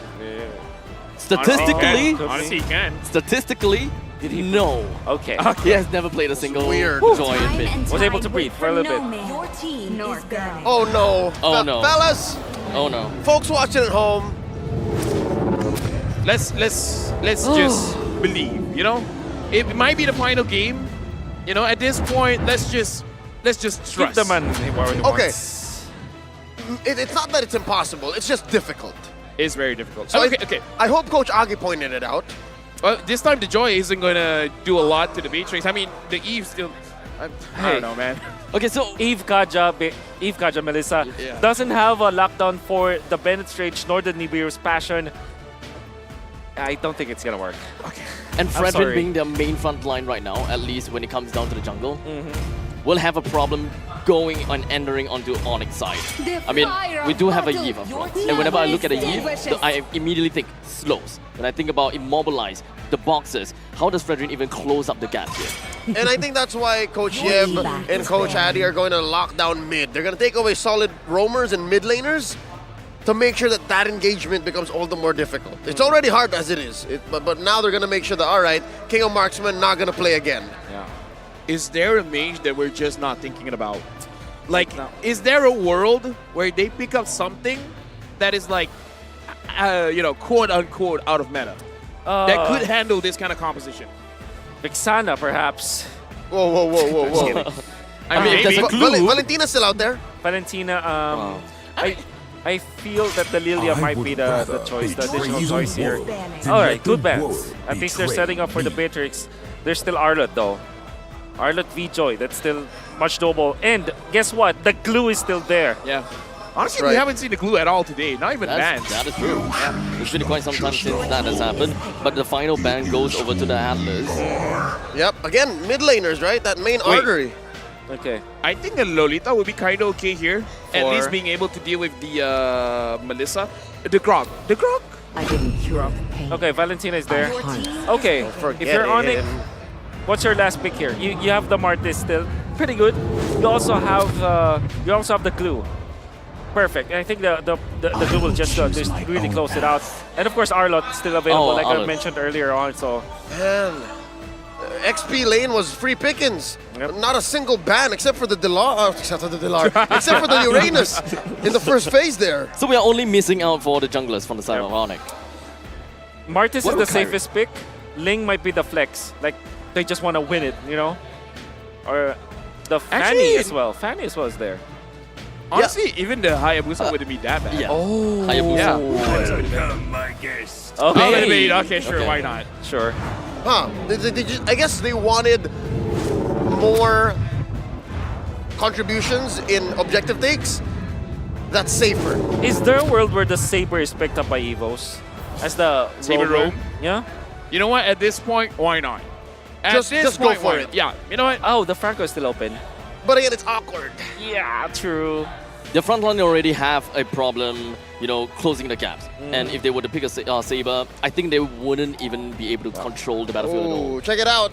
Bane has been one of the best Would be nice, performing junglers in MSC so far. 80% win rate with an average KDA of 7.85 and an average GPM of 723, which is, you know, above average for especially a sustain type jungler. Now, here we go. How about a better front line? This is much better, I think, to help Brands activate himself. There's a Minotaur in the hands of the Indonesia Nightmare Dreams. Actually, you know what? I like the Minotaur pick because when you're enraged and then you heal up, you're not going to take a lot of damage coming in from the Melissa. So it could work, but almost like game number 1, game number 2, everything has to go right for the members of EVOS. And it helps with the whole DPS situation, given the passive that Minotaur has when he CCs opponents. So yeah, this is it, folks. The pivot point. Will the sweep between ONIC and EVOS remain a canon event, or does history rewrite itself right here or right now? Again, pre-recorded footage of Coach Yeb walking off stage. This is that was weird coming out of my mouth. Superimposed. 100% superimposed. That was AI. Yes. I gotta say, I'm like Photoshop. What do you feel about this game before we going in? Actually, never mind. We're gonna go straight in to game number 3. Perhaps the last game of the day. EVOS going up against ONIC. ONIC now 2-0. Very much of a team fight composition that we would want to expect from the side of EVOS. And of course, having the Minotaur pretty much solidifies the pick. Nothing too out of the ordinary, I gotta have to say, from the jungler side, but wait, hold on a second. We do have the Bane that starts off onto the orange buff instead of opposite of the gold laners. What would that mean? Maybe they're just gonna be, they just wanna make sure that they have a fluid rotation ongoing to the turtle, because I believe the turtle is gonna go top.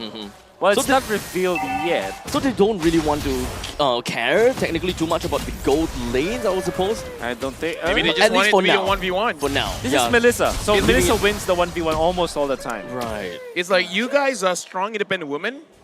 Handle yourselves well. Yeah. Both Melissa as well as the Beatrix. That's right. So leave it all up to them, while the main 4 from the side of ONIC and EVOS will then challenge for the objective later. 100%. Both teams want neutral objective. They don't necessarily want to go for, you know, kills early for the fight. As long as they go in for the from the objective, they're good. Yeah, the decision coming out from EVOS is to still pick up the Beatrix, and they deployed a full engaged type of composition, especially with that last picked Minotaur. With the Fredrin intact, they would just really want to 5v5 their way, literally just steamroll over their opponents. Not going to be the easiest, because there is that deadly catch, an ultimate that is definitely this anti-engage. Right, you pop it, enemy already damaged, get a lot of life steal, and it's great when it comes to a 5v5 collision. Right now, the turtle has been started up. Both Delar as well as Boots has level 4. And Kyrie secures it. Immediately. And that's relatively unfortunate, I would say, for the side of EVOS. They're the one that took the most amount of time whittling the turtle health down, but still taken by Kyrie. Right now, looking at both roamers hitting level 4. So, right now, Dreams as well as Keyboy are they going to engage after this? Apparently, Kyrie didn't even use his retribution. Oh, wow. And if they want to, they can even go super aggressive into the opponent's, into EVOS purple buff. But unfortunately, that's not exactly what they are trying to go for. As you're really feeling bad if you're EVOS right now, especially because it's a Fredrin. Fredrin needs to win that first turtle, and Kyrie already invading up top. You can see that his pattern, he's already taken away so many of those jungle caps away from the Fredrin. He's already up by a specific certain level. Like, I think he is up 1.9 compared to 1.5 when it comes to gold. That's a lot in the early stages. In the meantime, Boots all the way up top. But unfortunately, Taz actually joins into the fray. Boots forced to get himself a flicker out. Taz, well, questionable appraisals rap, I'm gonna have to say, but in the end, what's done is done. That is still happening. And down at the bottom side, Dreams making sure that Brands will be able to hold himself quite well. Just now, I'm not so sure whether the retribution hit or not. Right now, Taz as well as Delar, they're clearing the waves, making sure that Delar has first priority to actually move around the map. And if they want to fight, kind of a good situation. Delar, I want to see what you're going to do. Oh, that is Keyboy, melted down immediately. The turtle will appear in 25 seconds, but Keyboy back in 5. very good pull coming in from Hijumi. Saw him taking away the Divine Judgment, and now up top, the Lar finds Boots, but again, this is Joy able to run away scot-free. 1/4 of the map with just 1 second. That's how fast Joy can traverse the map. But Dilar, yeah, he's just really just scouting out. Still, Kyrie just leading by a lot over his matchup, over Taz. Looking at the bottom screen, Delar and Boots 1v1. Looks like Boots is actually winning there. Delar has to go back. Speaking of going back, EVOS can't contest for his turtle. Kyrie is going to secure it for free. An easy turtle Didn't for them. use his red tree. And Kyrie. Oh! This is technically what I want to see from the first turtle. Kyrie didn't even use the retribution. He could have just jolly well walked into the purple buff and give an even bigger deficit onto Taz. Well, in the meantime, Boots all the way up in the top lane. He doesn't think he will be able to outplay against Hijumi, but the last still stays at the top lane and gets a 1-for-1 trade. Honestly, for me, 100% worth it. Dreams all alone, down at bot. Now Branch is here, dealing a bit of damage onto Sands. But again, I kind of feel like still good for ONIC because unfortunately Branch missed out. Oh, in Dreams, gotta be careful, man. Your Eureka was cancelled. The Void Crystal plus the RWM ensures the Dreamers don't get away. Can I say it? ONIC have just broken down EVOS. From the draft itself, and even the plays that they're making, they forced the flicker onto Dreams. And even after the fact, they still got the kill. Now they're 2-2. They are not even utilizing the retribution onto taking the turtle, and then they steal away the purple buff. 3.7 versus 2.7k, and it's not even Taz's fault. It's the draft of ONIC that really trumps EVOS right now. Well, it's relatively unfortunate the fact that none of the members from the side of EVOS have got a flicker at all. The only one that will get a flicker by the time the third turtle appears is going to be Hijumi. But how big of a difference would that be? Would he want to take away the Divine Judgment and get a pick-off immediately? Does EVOS even have what it takes to capitalize on that pick-off? Right now, looking at the situation, Kyrie might get caught. Oh, with the Minoan's Fury landing and flying 2% up in the air. Dreams completely locked down and shut in. Delar came in slightly a little bit too late, but that is not exactly his job. What he wants to do right now is constantly moving around. I don't know whether it's because he's gained of 3, but looking at EVOS, it seems like they want to go aggressive, but at the same time, they don't know how. I guess that's the term. They're really sloppy. They're not on point when it comes to the pixels of what they wanted to go with. For example, Taz just utilizing the ultimate. Well, it's not okay. I would have said that it was okay because Kyrie's dead anyways, but Kyrie's already respawned. And even after a kill onto Kyrie, they weren't able to get a turtle. Now they will lose their turret up top as well. They're not being fluid at all. Whereas ONIC, they're so efficient. Well, at least now they even tried to jump on the keyboard. And keyboard, all he needs to do is take, just a single dash. Even use the retribution. They basically use everything and got nothing out of it. So now, I don't know. Maybe the tilt is coming in, but I kind of feel like they gotta slow down somehow. It really seems like a mental game right now, and EVOS is losing that out completely.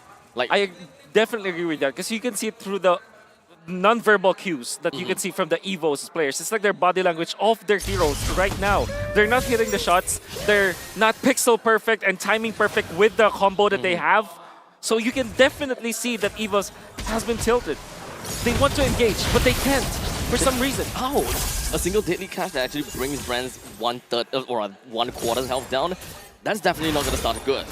Yeah, and again, I kind of feel like Keyboy is also one of those people that is deactivating EVOS because he's kind of like baiting things out and then making them, forcing them to make mistakes. Looking at itemization now, Brands does have Athena for Keyboy. Yeah, apart from Keyboy, I think it was also Sans. Sans is so on point with the slows that he's outputting. Well, in the meantime, RWM coming in from the side of Sans. The rest of the side of EVOS would want to continue, or rather they see the fact that Taz was all the way in front. But that all became a bait. 2% went in, or rather 1% went in, and 1 got caught out. That is Dreams and Hijumi. EVOS probably don't have a proper way to even defend this. I gotta say, that was a very long pull there, Wolf. Yeah, that very was long pull. Keyboy. That looked like a pizza streak. That's true. Cheese. Cheese, yeah, the cheese pizza streak.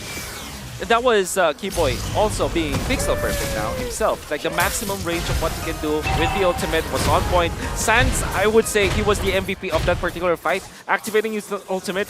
Then it was Boots to pop the final slash so that he brings in Dreams, who tried to get out of the real world manipulation. Now the Lord will spawn, looking at the goal lead. It's probably going to go over to ONIC, especially so far. All 3 turtles have been secured by Kyrie, and not every single time. Actually, I think not even once. He even used his retribution. Taz in the front line. Yeah. Level 10, Kyrie, level 13. Not looking good for EVOS. You're right. 3 of those turtle takes, none of which were with retribution. So it's relatively fair to say that EVOS's Taz from EVOS doesn't really have a very good play for the retribution, but this could be it. This could be what we want to see. Yeah. Exactly with the Divine Retribution plus a flicker to bring Keyboy out. Not much of a pickup potential for ONIC anymore. There is the picture that we want to see for EVOS.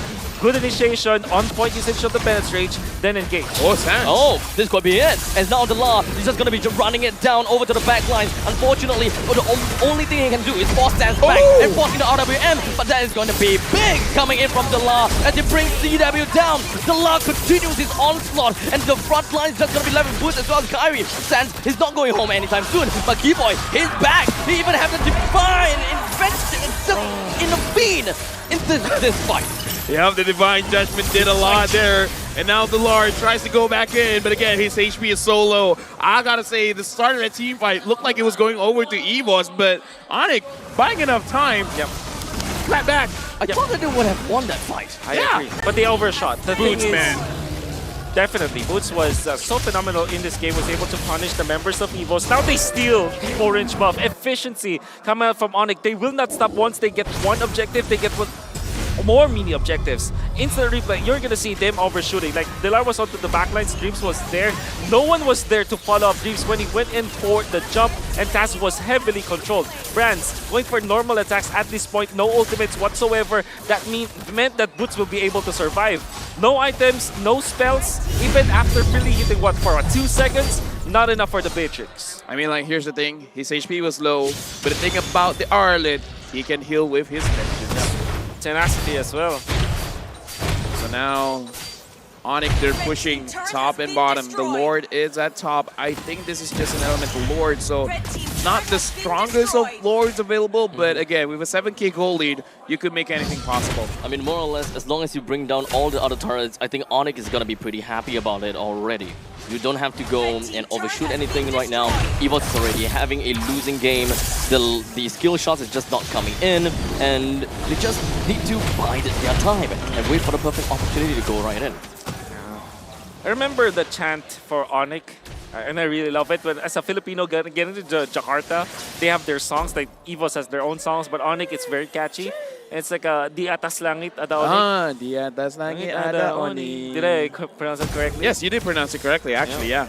It's like at the skies. Yeah, is above where, the skies, above the skies, there's ONIC. Okay. And again, in this entire series, you can feel it. EVOS not able to go up in the skies for now. Taz frontlining again. And Kyrie basically off cooldown, just use the deadly cash just to like, okay, let's chip down the turret just a little bit. Whatever, I'm happy with. Yeah. All right, let's look at some of the important items. Brute Force Breastplate and the Sky Garden Helmet coming up from Kyrie means that he can really sustain and frontline, still dishing out the damage. And the real threat here, which EVOS does not realize really, is the Melissa. 4 items, 4 full items on this Melissa. And of course, you have the setup. You have a way to do it. You have the swimming pool technique wherein you pop in the real-world manipulation and then the sharks in there. Oh. It's a bad. Maybe you Actually, can rename it's not that it. bad. A swimming pool, all right. Yeah. The Actually, swimming pool. Actually, that is a small little, fun interaction that I thought would happen. As long as Alet is, trying to get this final swing from left to right, right? And then Kyrie gets a deadly catch from that exact left to right. Exactly. Is it possible for EVOS members to get hit by daily catch twice with the repositioning of Boots' final slash? I don't think that's allowed anymore. That's not the case anymore, right? At this point, kind of doesn't matter. Doesn't matter, but I thought would be fun. It's super difficult though. Right now, honestly, let's just keep it with the swimming pool analogy. Swimming pool. Okay. The swimming pool. Okay. 8k gold lead, ONIC. not surprisingly, starting up the Lord. At this point, EVOS, they're kind of just like, yeah, we're not going to take the bait. The moment we come up, someone is going to die, so Lord going over for free. So the only way that EVOS can play now is defensive. Wait for a mistake. Browns can clear the wave. Difficult. Ijume can kind of clear the wave. You got to wait for Dreams to catch all 5, and then maybe a beautiful Bennett's Rage. Maybe that could happen. Dare I say, though, unlike the previous games for EVOS, there's a rigid win condition from them when the game does go late, around what, 23 minutes. 23 minutes is where everybody's just like maxed out, no matter what. So it won't matter how much lead you have. When that time comes, you have the Minuan Fury, and you have unlimited knockups already with a stump. Minuan stump? Yeah. So maybe that's the win condition here for EVOS. Don't give up on the defense. As much as possible, retain your outer turrets, or your inner turrets, I mean. Then just wait for the time where you're already very strong with the Valentina as well as the Beatrix. Right now, the conceal has been used. ONIC, they're taking their time. One at a time, they're chipping off the turrets. And now, the Lord tramples down onto the core. The deadly catch moves itself across the battlefield. EVOS, all they want to do is just try to bring down every single one of these creep wave. But CW manages to successfully get a kill down. Hijumi, everyone flies up, followed by the final flash from the side of Boots, pushing onto the La. His HP very low, but he still managed to get himself back home. But one thing that is still very evident is Taz was way too deep in. He's gonna go down. LDUS as well as the La will have to give their final all to defend this game, leaving absolutely nothing. ONIC clears it all off, and it finishes the throne. ONIC moving forward. Congratulations to EVOS for making it this far. However, this is goodbye for EVOS Legends. Despite the 5-man Minuan's Fury and all of the stomps that happened, the damage wasn't enough. That's how much ONIC Esports have led throughout this game. The castle that they have built, it's not made of cards. It's made of solid bricks that they just stomped and steamrolled over EVOS Legends. Again, amazing play. By the way, PCU record, we just hit 2 million. Thank you. Thank you so much. Thank you, everyone. You know what? You guys have been amazing. Speaking of amazing, it was an amazing series again. Congratulations to ONIC, but it's not over for them. After this, they're going up against Echo. With that being said, we got to throw it over to the host to see how the boys are feeling on stage. So, Mara, you know what? The stage is yours. What do you got from ONIC? បាទសូមអបអរសាទរទៅដល់ ONIC សម្រាប់ការឈ្នះនៅការប្រកួតមួយនេះផងដែរបាទសូមហៅឲ្យ ONIC មួយមក Wow ពិតជាមិនខំបំណងមែនសម្រាប់ ONIC ក្នុងការធ្វើឲ្យ fan ទាំងអស់គ្នាកំពុងតែរំជួលចិត្តហើយឥឡូវនេះ ONIC ក៏បានបន្តទៅវគ្គ Grand Final នៅថ្ងៃខាងមុខទៀតផងដែរតោះអញ្ចឹងសូមម្ដងទៀតហូរឲ្យខ្លាំងៗឲ្យ ONIC ទាំងអស់គ្នា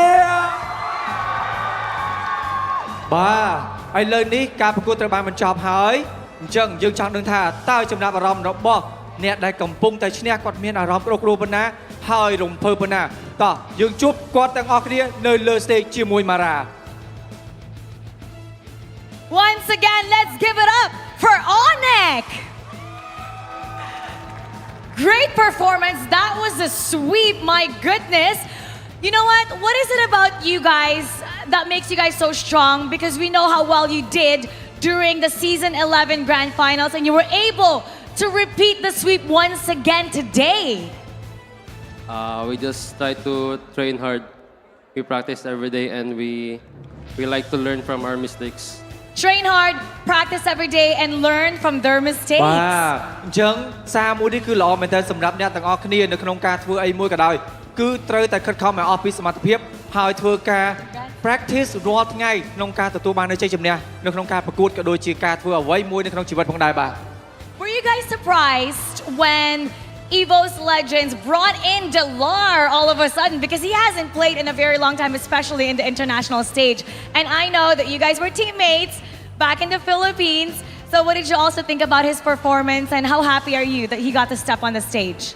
I think he did great. I think he had a great impact for the team. He did great and he made a great impact. Wow អញ្ចឹងគាត់និយាយថាការដែលគាត់បានចូលរួមប្រកួតនៅក្នុងMSC ក្នុងឆ្នាំ2023នេះគឺគាត់បានធ្វើឲ្យមានឥទ្ធិពលខ្លាំងមែនទែនក៏ដូចជាទទួលបាននូវជោគជ័យខ្លាំងមែនទែនចំពោះការប្រកួតមួយនេះផងដែរបាទ I don't know if you noticed, but there was a battle earlier. They showed your picture and Delar's picture, and it says who's better looking. Let's settle that. Who do you think is better looking? Delar. Delar. He's a model. He's a model in Indonesia. Now I'm gonna ask, how about CW? CW. How do you feel about Melissa? You're really great at Melissa, and I know you're 10-game Melissa undefeated. But no one has been successful using Melissa. What makes you so great about that? I think because I trust my teammates. Because you trust your teammates. So, but why is it that you're very dominant and no one else can do it like you? No, I think they just not using it. I think they can use better than me.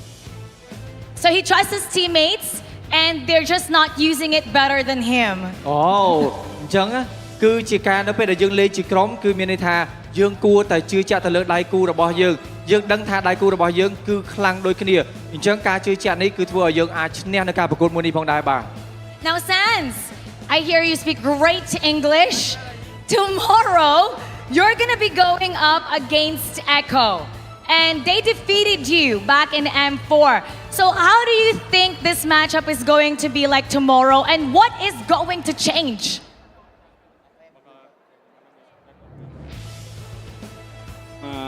Kita lihat aja besok, tapi kita mainnya kayak yang sekarang lah. Kita kasih yang terbaik aja buat besok lawan Eko. Kibo, you translate. We just give the best tomorrow. You just give your best tomorrow. អូខេអញ្ចឹងអ្នកទាំងអស់គ្នាបានដឹងហើយថាគាត់នៅពេលដែលគាត់ឈ្នះនៅក្នុងការប្រកួតមួយនេះគាត់នឹងទៅជួបជាមួយនឹង Echo នៅថ្ងៃស្អែកអញ្ចឹងឥឡូវនេះគាត់បាននិយាយថាគាត់នឹងព្យាយាមអស់ពីផលិតភាពរបស់គាត់សមត្ថភាពរបស់គាត់នៅក្នុងការទទួលបាននៅជ័យជំនះនៅក្នុងថ្ងៃស្អែកផងដែរបាទ Now you are the Sky King, so Sans, you answer this. You're going to be facing Echo tomorrow, right? So what is your message to them? អូខេយើងចង់នឹងថាតើ message របស់គាត់ទៅកាន់ Echo តើជាអ្វីបាទ I know you can speak English. You're tricking me right now. Gak tahu sih mau bilang apa, ya kasih yang terbaik aja, berdoa. Kiboy, you translate. You translate again. Maybe we want to revenge because we lose M4. You want a rematch. And if you have a deeper message, what else do you want to say? Challenge them. If you were going to challenge them, how are you going to challenge them? Just give the good game. Just give a good game. How about let's give it Kyrie. Boots want to say something. Okay. The captain. Let's hear from the captain. Yeah. What do you want to say to Echo for tomorrow? Good luck, have fun. Wow. Ikaw, you were able to face them before back home. What do you want to say to them? I think that you're the best one to be able to send a message. If you were to challenge them through your words, how would you do that?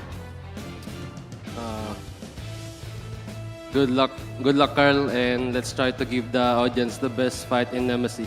Good luck, Carl, and let's try to give the audience the best fight in MSC.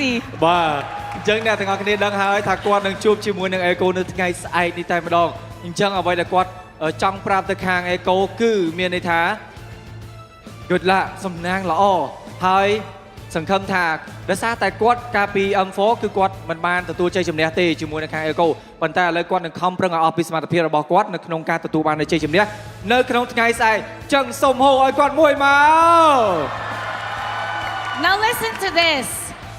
Listen to how many fans you have right here. When I say go, you say ONIC, all right? Go! Go! One more time, go! to all the fans that are supporting you, giving you energy. Thank you so much to the ONIC fans, and I hope you continue to support us until we win or until we lose. Hey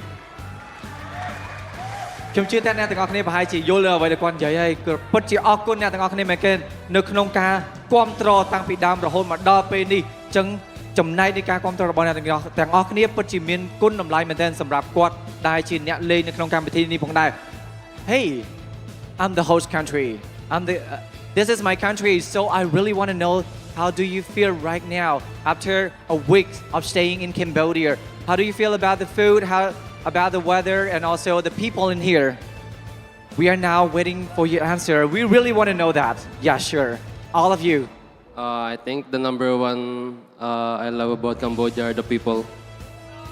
The people. Wow. Wait, Kyrie, are you single? Maybe there is a chance. Are you single? And available. Wait. Ladies, make some noise. Okay, now.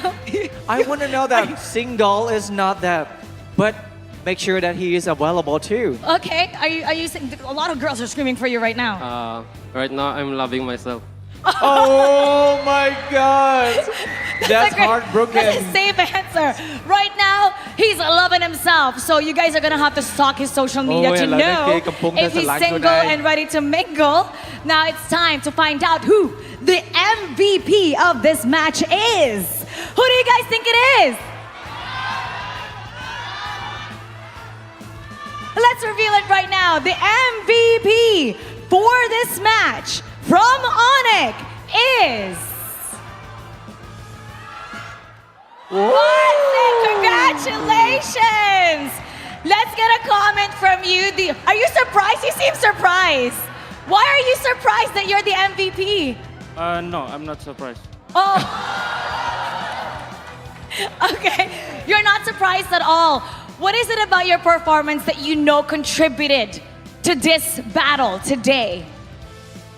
I think it's good because we won the match. Okay គាត់អត់មានអីនិយាយច្រើនទេគាត់គាត់ថាវាល្អមែនតើដោយសារតែគាត់បានទទួលបានជ័យជំនះនៅក្នុងការប្រកួតមួយនេះផងដែរបាទ All right, congratulations. Once again, everybody, go! What an amazing performance with that sweep. So now we're going to break it down for you, or we're going to head on over to our casters. Take us to see the world.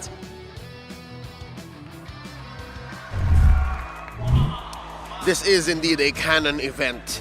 Despite the switch up, despite the general coming through, ONIC still comes out on top. Again, congratulations to our match MVP and of course game MVP in Boots, rocking that Arlet. And of course, he's been here. The team was once called Bootsy Sports, and despite the one coming through, he still finds a way to shine through as our MVP. Few things that I gotta say. Number one, it's an overall MVP. It's just not just this game. It's all 3 games. Yeah. The society of ONIC led by Boots, even when there's an anomaly called Dilar, was able to maintain the canon. By the way, just gotta say, production, Mara, if you want something spicy, I can translate for the team. I can speak Indonesian. For free. Well, I mean, you know. Yeah. I'm pretty sure you speak every single language. I speak every language, legit. Yeah. You speak Turkish as well. Yeah. Yeah. But then again, if you look back at the highlights, it was really just a lot of mistakes. Fundamentally speaking, for EVOS, it was a difficult draft to begin with. It can work as a 5. I mean, if you do try to engage as 5, if you have your ultimates up, you have your damage dealers at the ready, it will be great. Like, for example, when Dreams jumped in and caught 5 of them, Brands wasn't ready as well. And it's not entirely his fault. It was also because of the fact that Sans already activated the box around that area, so he needs to go out of it. It's like a perimeter that you can't get. It's like a hot zone where you can't get in as a marksman. So it's a combination of both them, making it so difficult. I mean, the entirety of ONIC making it so difficult for them to do it, as well as the fact that it's very conditional. To help build this image even more, in this swimming pool, Wolf, you would say. All right. Is Boots the lifeguard? Is Boots the one who's just cordoning people off? It's like, all right, you're in too deep, or all right, this is the zone you're allowed to be in. That's right. It's because that's what the Arlet did. That's what I saw. I think it's the reverse. Lifeguard. He makes sure that that guy actually dies. Ah, yeah, he's the reverse lifeguard. You know, in pool parties, he's the one who throws people into Exactly. the pool. Exactly. He's like, yo, that is the safe route. Yep. I want you back in. All right. So he's the life of the party. He's the death guard. It's A life of the party. Life I think of the that's party. much better. Boots is the That's much life of better. the party. If you see someone who's not in the pool, you gotta get in here. You know what? I love that even more. Yep. Thank you very much. Yep. Project X, led by Boots. It's gonna be a lit party for sure. That's true, by the way. But the ONIC people, they definitely have the license to party later on, because the way that they defeated EVOS, it made it so that we will be leaving early today. And particularly this game, there's a lot of like fundamentally difficult things that EVOS has to solve. Number one is that they chose to go for the Beatrix and the Fredrin together. That means that they will need to engage. They close it out with the Minotaur. There's really no other way for them to win. Even when you can argue that Dilar as the Joy can go to the backlines, you saw how difficult it was. Even when he went and found an opening to Sans, wasn't any follow-up because the lineup is not designed that way. Reverse energies, you saw from them. I almost don't want to believe this, man, but EVOS did not touch any turrets of ONIC. Like, if you want to talk about dominance, not even the... Maybe some minions got in, but no one actually physically touched the turrets. I mean, for myself, I honestly really thought that EVOS could stand a chance a little bit when it comes down to their composition. It's fairly simple composition, right? There's not a lot of margin of errors that you could make a mistake out of, like Minotaur, press one button, flicker in, everyone flies up, or perhaps even for Dreams. By the way, Minotaur is also the life of the party. He makes everyone jump. Yep. And with that being said, this game was pretty well read through, right? Even in the predictions, which, by the way, we'd like to know, what do you think of our predictions so far? Or do you have your own viewpoint that you would like to share with us? If you do, then don't hesitate to make your own guesses in our MSC Guess event. You can find the event in the esports channel in-game. Cheer for your team, and you may get rewarded with 1,000 MSC coins. You can use the coins you have to redeem 2023 MSC Avatar Border, emotes, or even the most valuable reward, the new epic skin, Atlas Rune Sentinel. Don't hesitate, do it now. That being said, gentlemen, it's been a day full of competition. 3-1 for the first series, and then again, 3-0 for our second. And with that, we update the brackets. 2 more teams move on through to the semis. To join Burnex Flash and Blacklist, we have now Echo and ONIC. I gotta say, tomorrow is gonna be a very long day, my friends, because we're going to watch, like you said, Burnex Flash, Blacklist, Echo going up against ONIC, but we will also have the third place match. So if you lose tomorrow, you will have one more match. So at maximum, we're looking at what, 10 games? 15. At maximum. No, I mean like maximum for that one team. Oh, all right, that's true. 2 teams, I guess, that lost. There's so much math that you just laid out to us. Now that I can think of is the schedule for tomorrow. Burnex Flash going to be going up against Blacklist International very early, 11:30. GMT plus 7, GMT plus 8 in Philippines, Malaysia, 12:30. That's right. And then Echo v ONIC. That I'm excited about. There's a lot of heat in there. Now finally, the best of the best, like champions v champions. Tomorrow is going to be the point in time where we find out if it's really going to be a PH versus PH finals. Yep. That's true. And whose fault is that? I would say. Mirko. Mirko. Yeah, sure. Let's blame Mirko. Yeah, that's the reason why he's not on here desk, to defend right? himself. Yep. So it is him. It's Mirko's fault. Yeah, and just the same, I did the math. There is just a maximum of 10 games for each team left. Regardless of if you win or if you lose, there's a maximum of 10. Maximum 10. Right? Because if you win, you have the... Never mind. It's a maximum of 12. You're a math guy, so we believe you. because the best of 7. The next ones. Right. What? Bronze games? Even no, bronze games? Bronze is 5. We ended the day with 2 incredible series. And we once again like to thank our sponsors. That's MSC right. 2023 is powered by Moonton. Yep, and of course, our official gaming phone ROG and the Secret Lab, our official chair partner. Gentlemen, it's been an honor. We have Wolf, LaFell, and Abstract here on desk. And of course, my name is Leo at your service. We would like to see you again tomorrow. You'll know the schedule. You'll know where to look. I hope we break that concurrent view record. Let's throw it over to the stage. On day 2 of the MSC 2023 knockout stage, we have 2 more teams leaving the stage, and we have to bid them goodbye. We appreciate your brilliance, TODAK and EVOS Legends, and we hope you come back stronger for next year. But two teams came out the victor. Echo from the Philippines and ONIC from Indonesia will be facing each other tomorrow for a ticket to the grand finals. បាទនៅក្នុងថ្ងៃទី2នេះដែរនៅក្នុងការប្រកួត Mobile Legends MSC ឆ្នាំ2023វគ្គជម្រុះយើងឃើញថាTODAKនិង EVOS Legends នឹងត្រូវចាក់ចេញអំពីការប្រកួតហើយនៅក្នុងថ្ងៃស្អែកនេះគឺ Echo ជាមួយនឹង ONIC នឹងត្រូវជួបគ្នានៅក្នុងវគ្គជម្រុះចុងក្រោយ Grand Final ផងដែរបាទ It's going to be an exciting day tomorrow. We have not only 2 best of 5 series, but 3 back-to-back matches. So keep on watching this MSC 2023. បាទកុំភ្លេចចូលរួមជាមួយយើងនៅក្នុងការមើលទៅលើការប្រកួតជាលក្ខណៈពិភពលោកផងដែរហើយយើងឃើញថានៅក្នុងថ្ងៃស្អែកគឺ3ដែលល្អបំផុតនៅក្នុងចំណោម5នឹងធ្វើការចាក់ផ្សាយនៅក្នុង Mobile Legends page របស់យើងផងដែរដូច្នេះហើយតាមដានទាំងអស់គ្នា MSC 2023 is powered by Moonton, supported by ASUS ROG. Now, on behalf of the organizers and the sponsors, we thank you guys for watching and we'll see you tomorrow. Once again, my name is Mara Aquino. My name is Rabi. And we are now signing off. Keep it good vibes, everybody.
chosen one that brings the heat, the passion, the heart, the soul, and the fury. Show it all, let the world see we are legends. Stepping on the ground, no time to waste.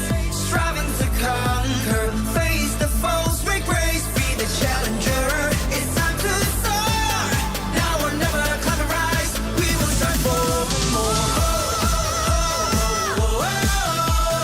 Take the globe by storm, time to see the world. To the land of dawn as we see the world. Take the globe by storm,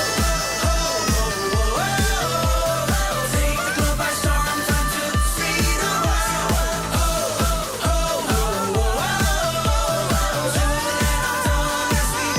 the land of dawn as we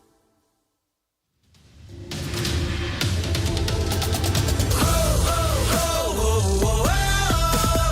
Take the globe by storm, time to see the world. To the land of dawn as we see the world. It's not a fight, blessed with tears and pride. Ready for the battle cry, with our might and stride. War against the heavens, set the fire to the sky. Keep burning bright, kill the allies, and enemies mesmerize. Strive for domination. Feel the pressure rising. Fight with your life and for your nation. With your devotion, emotion. Lay it on the line, the choice is yours.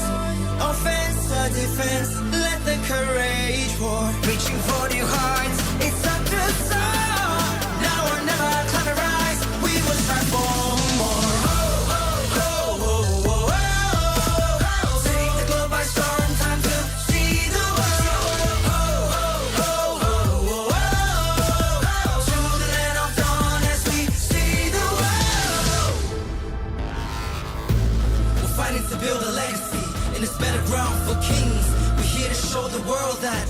chosen one that brings the heat, the passion, the heart, the soul, and the fury. Show it all, let the world see we are legends. Stepping on the ground, no time to waste. Striving to conquer, face the foes with grace. Be the challenger, it's time to soar.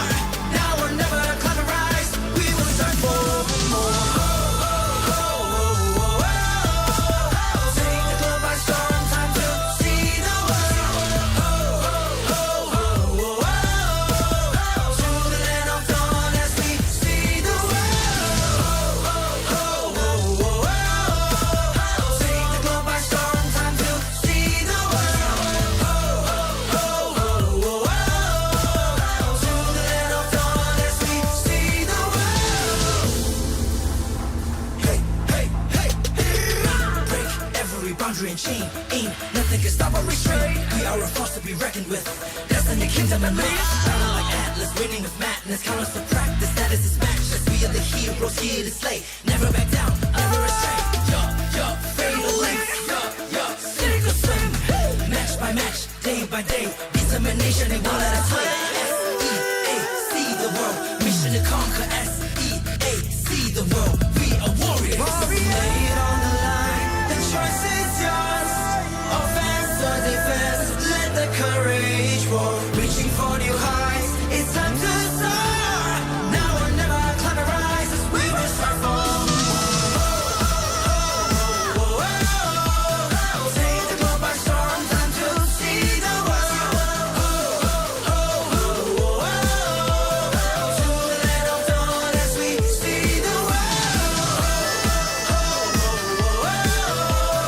Take the globe by storm. Time to see the world. To the land of dawn as we see the world.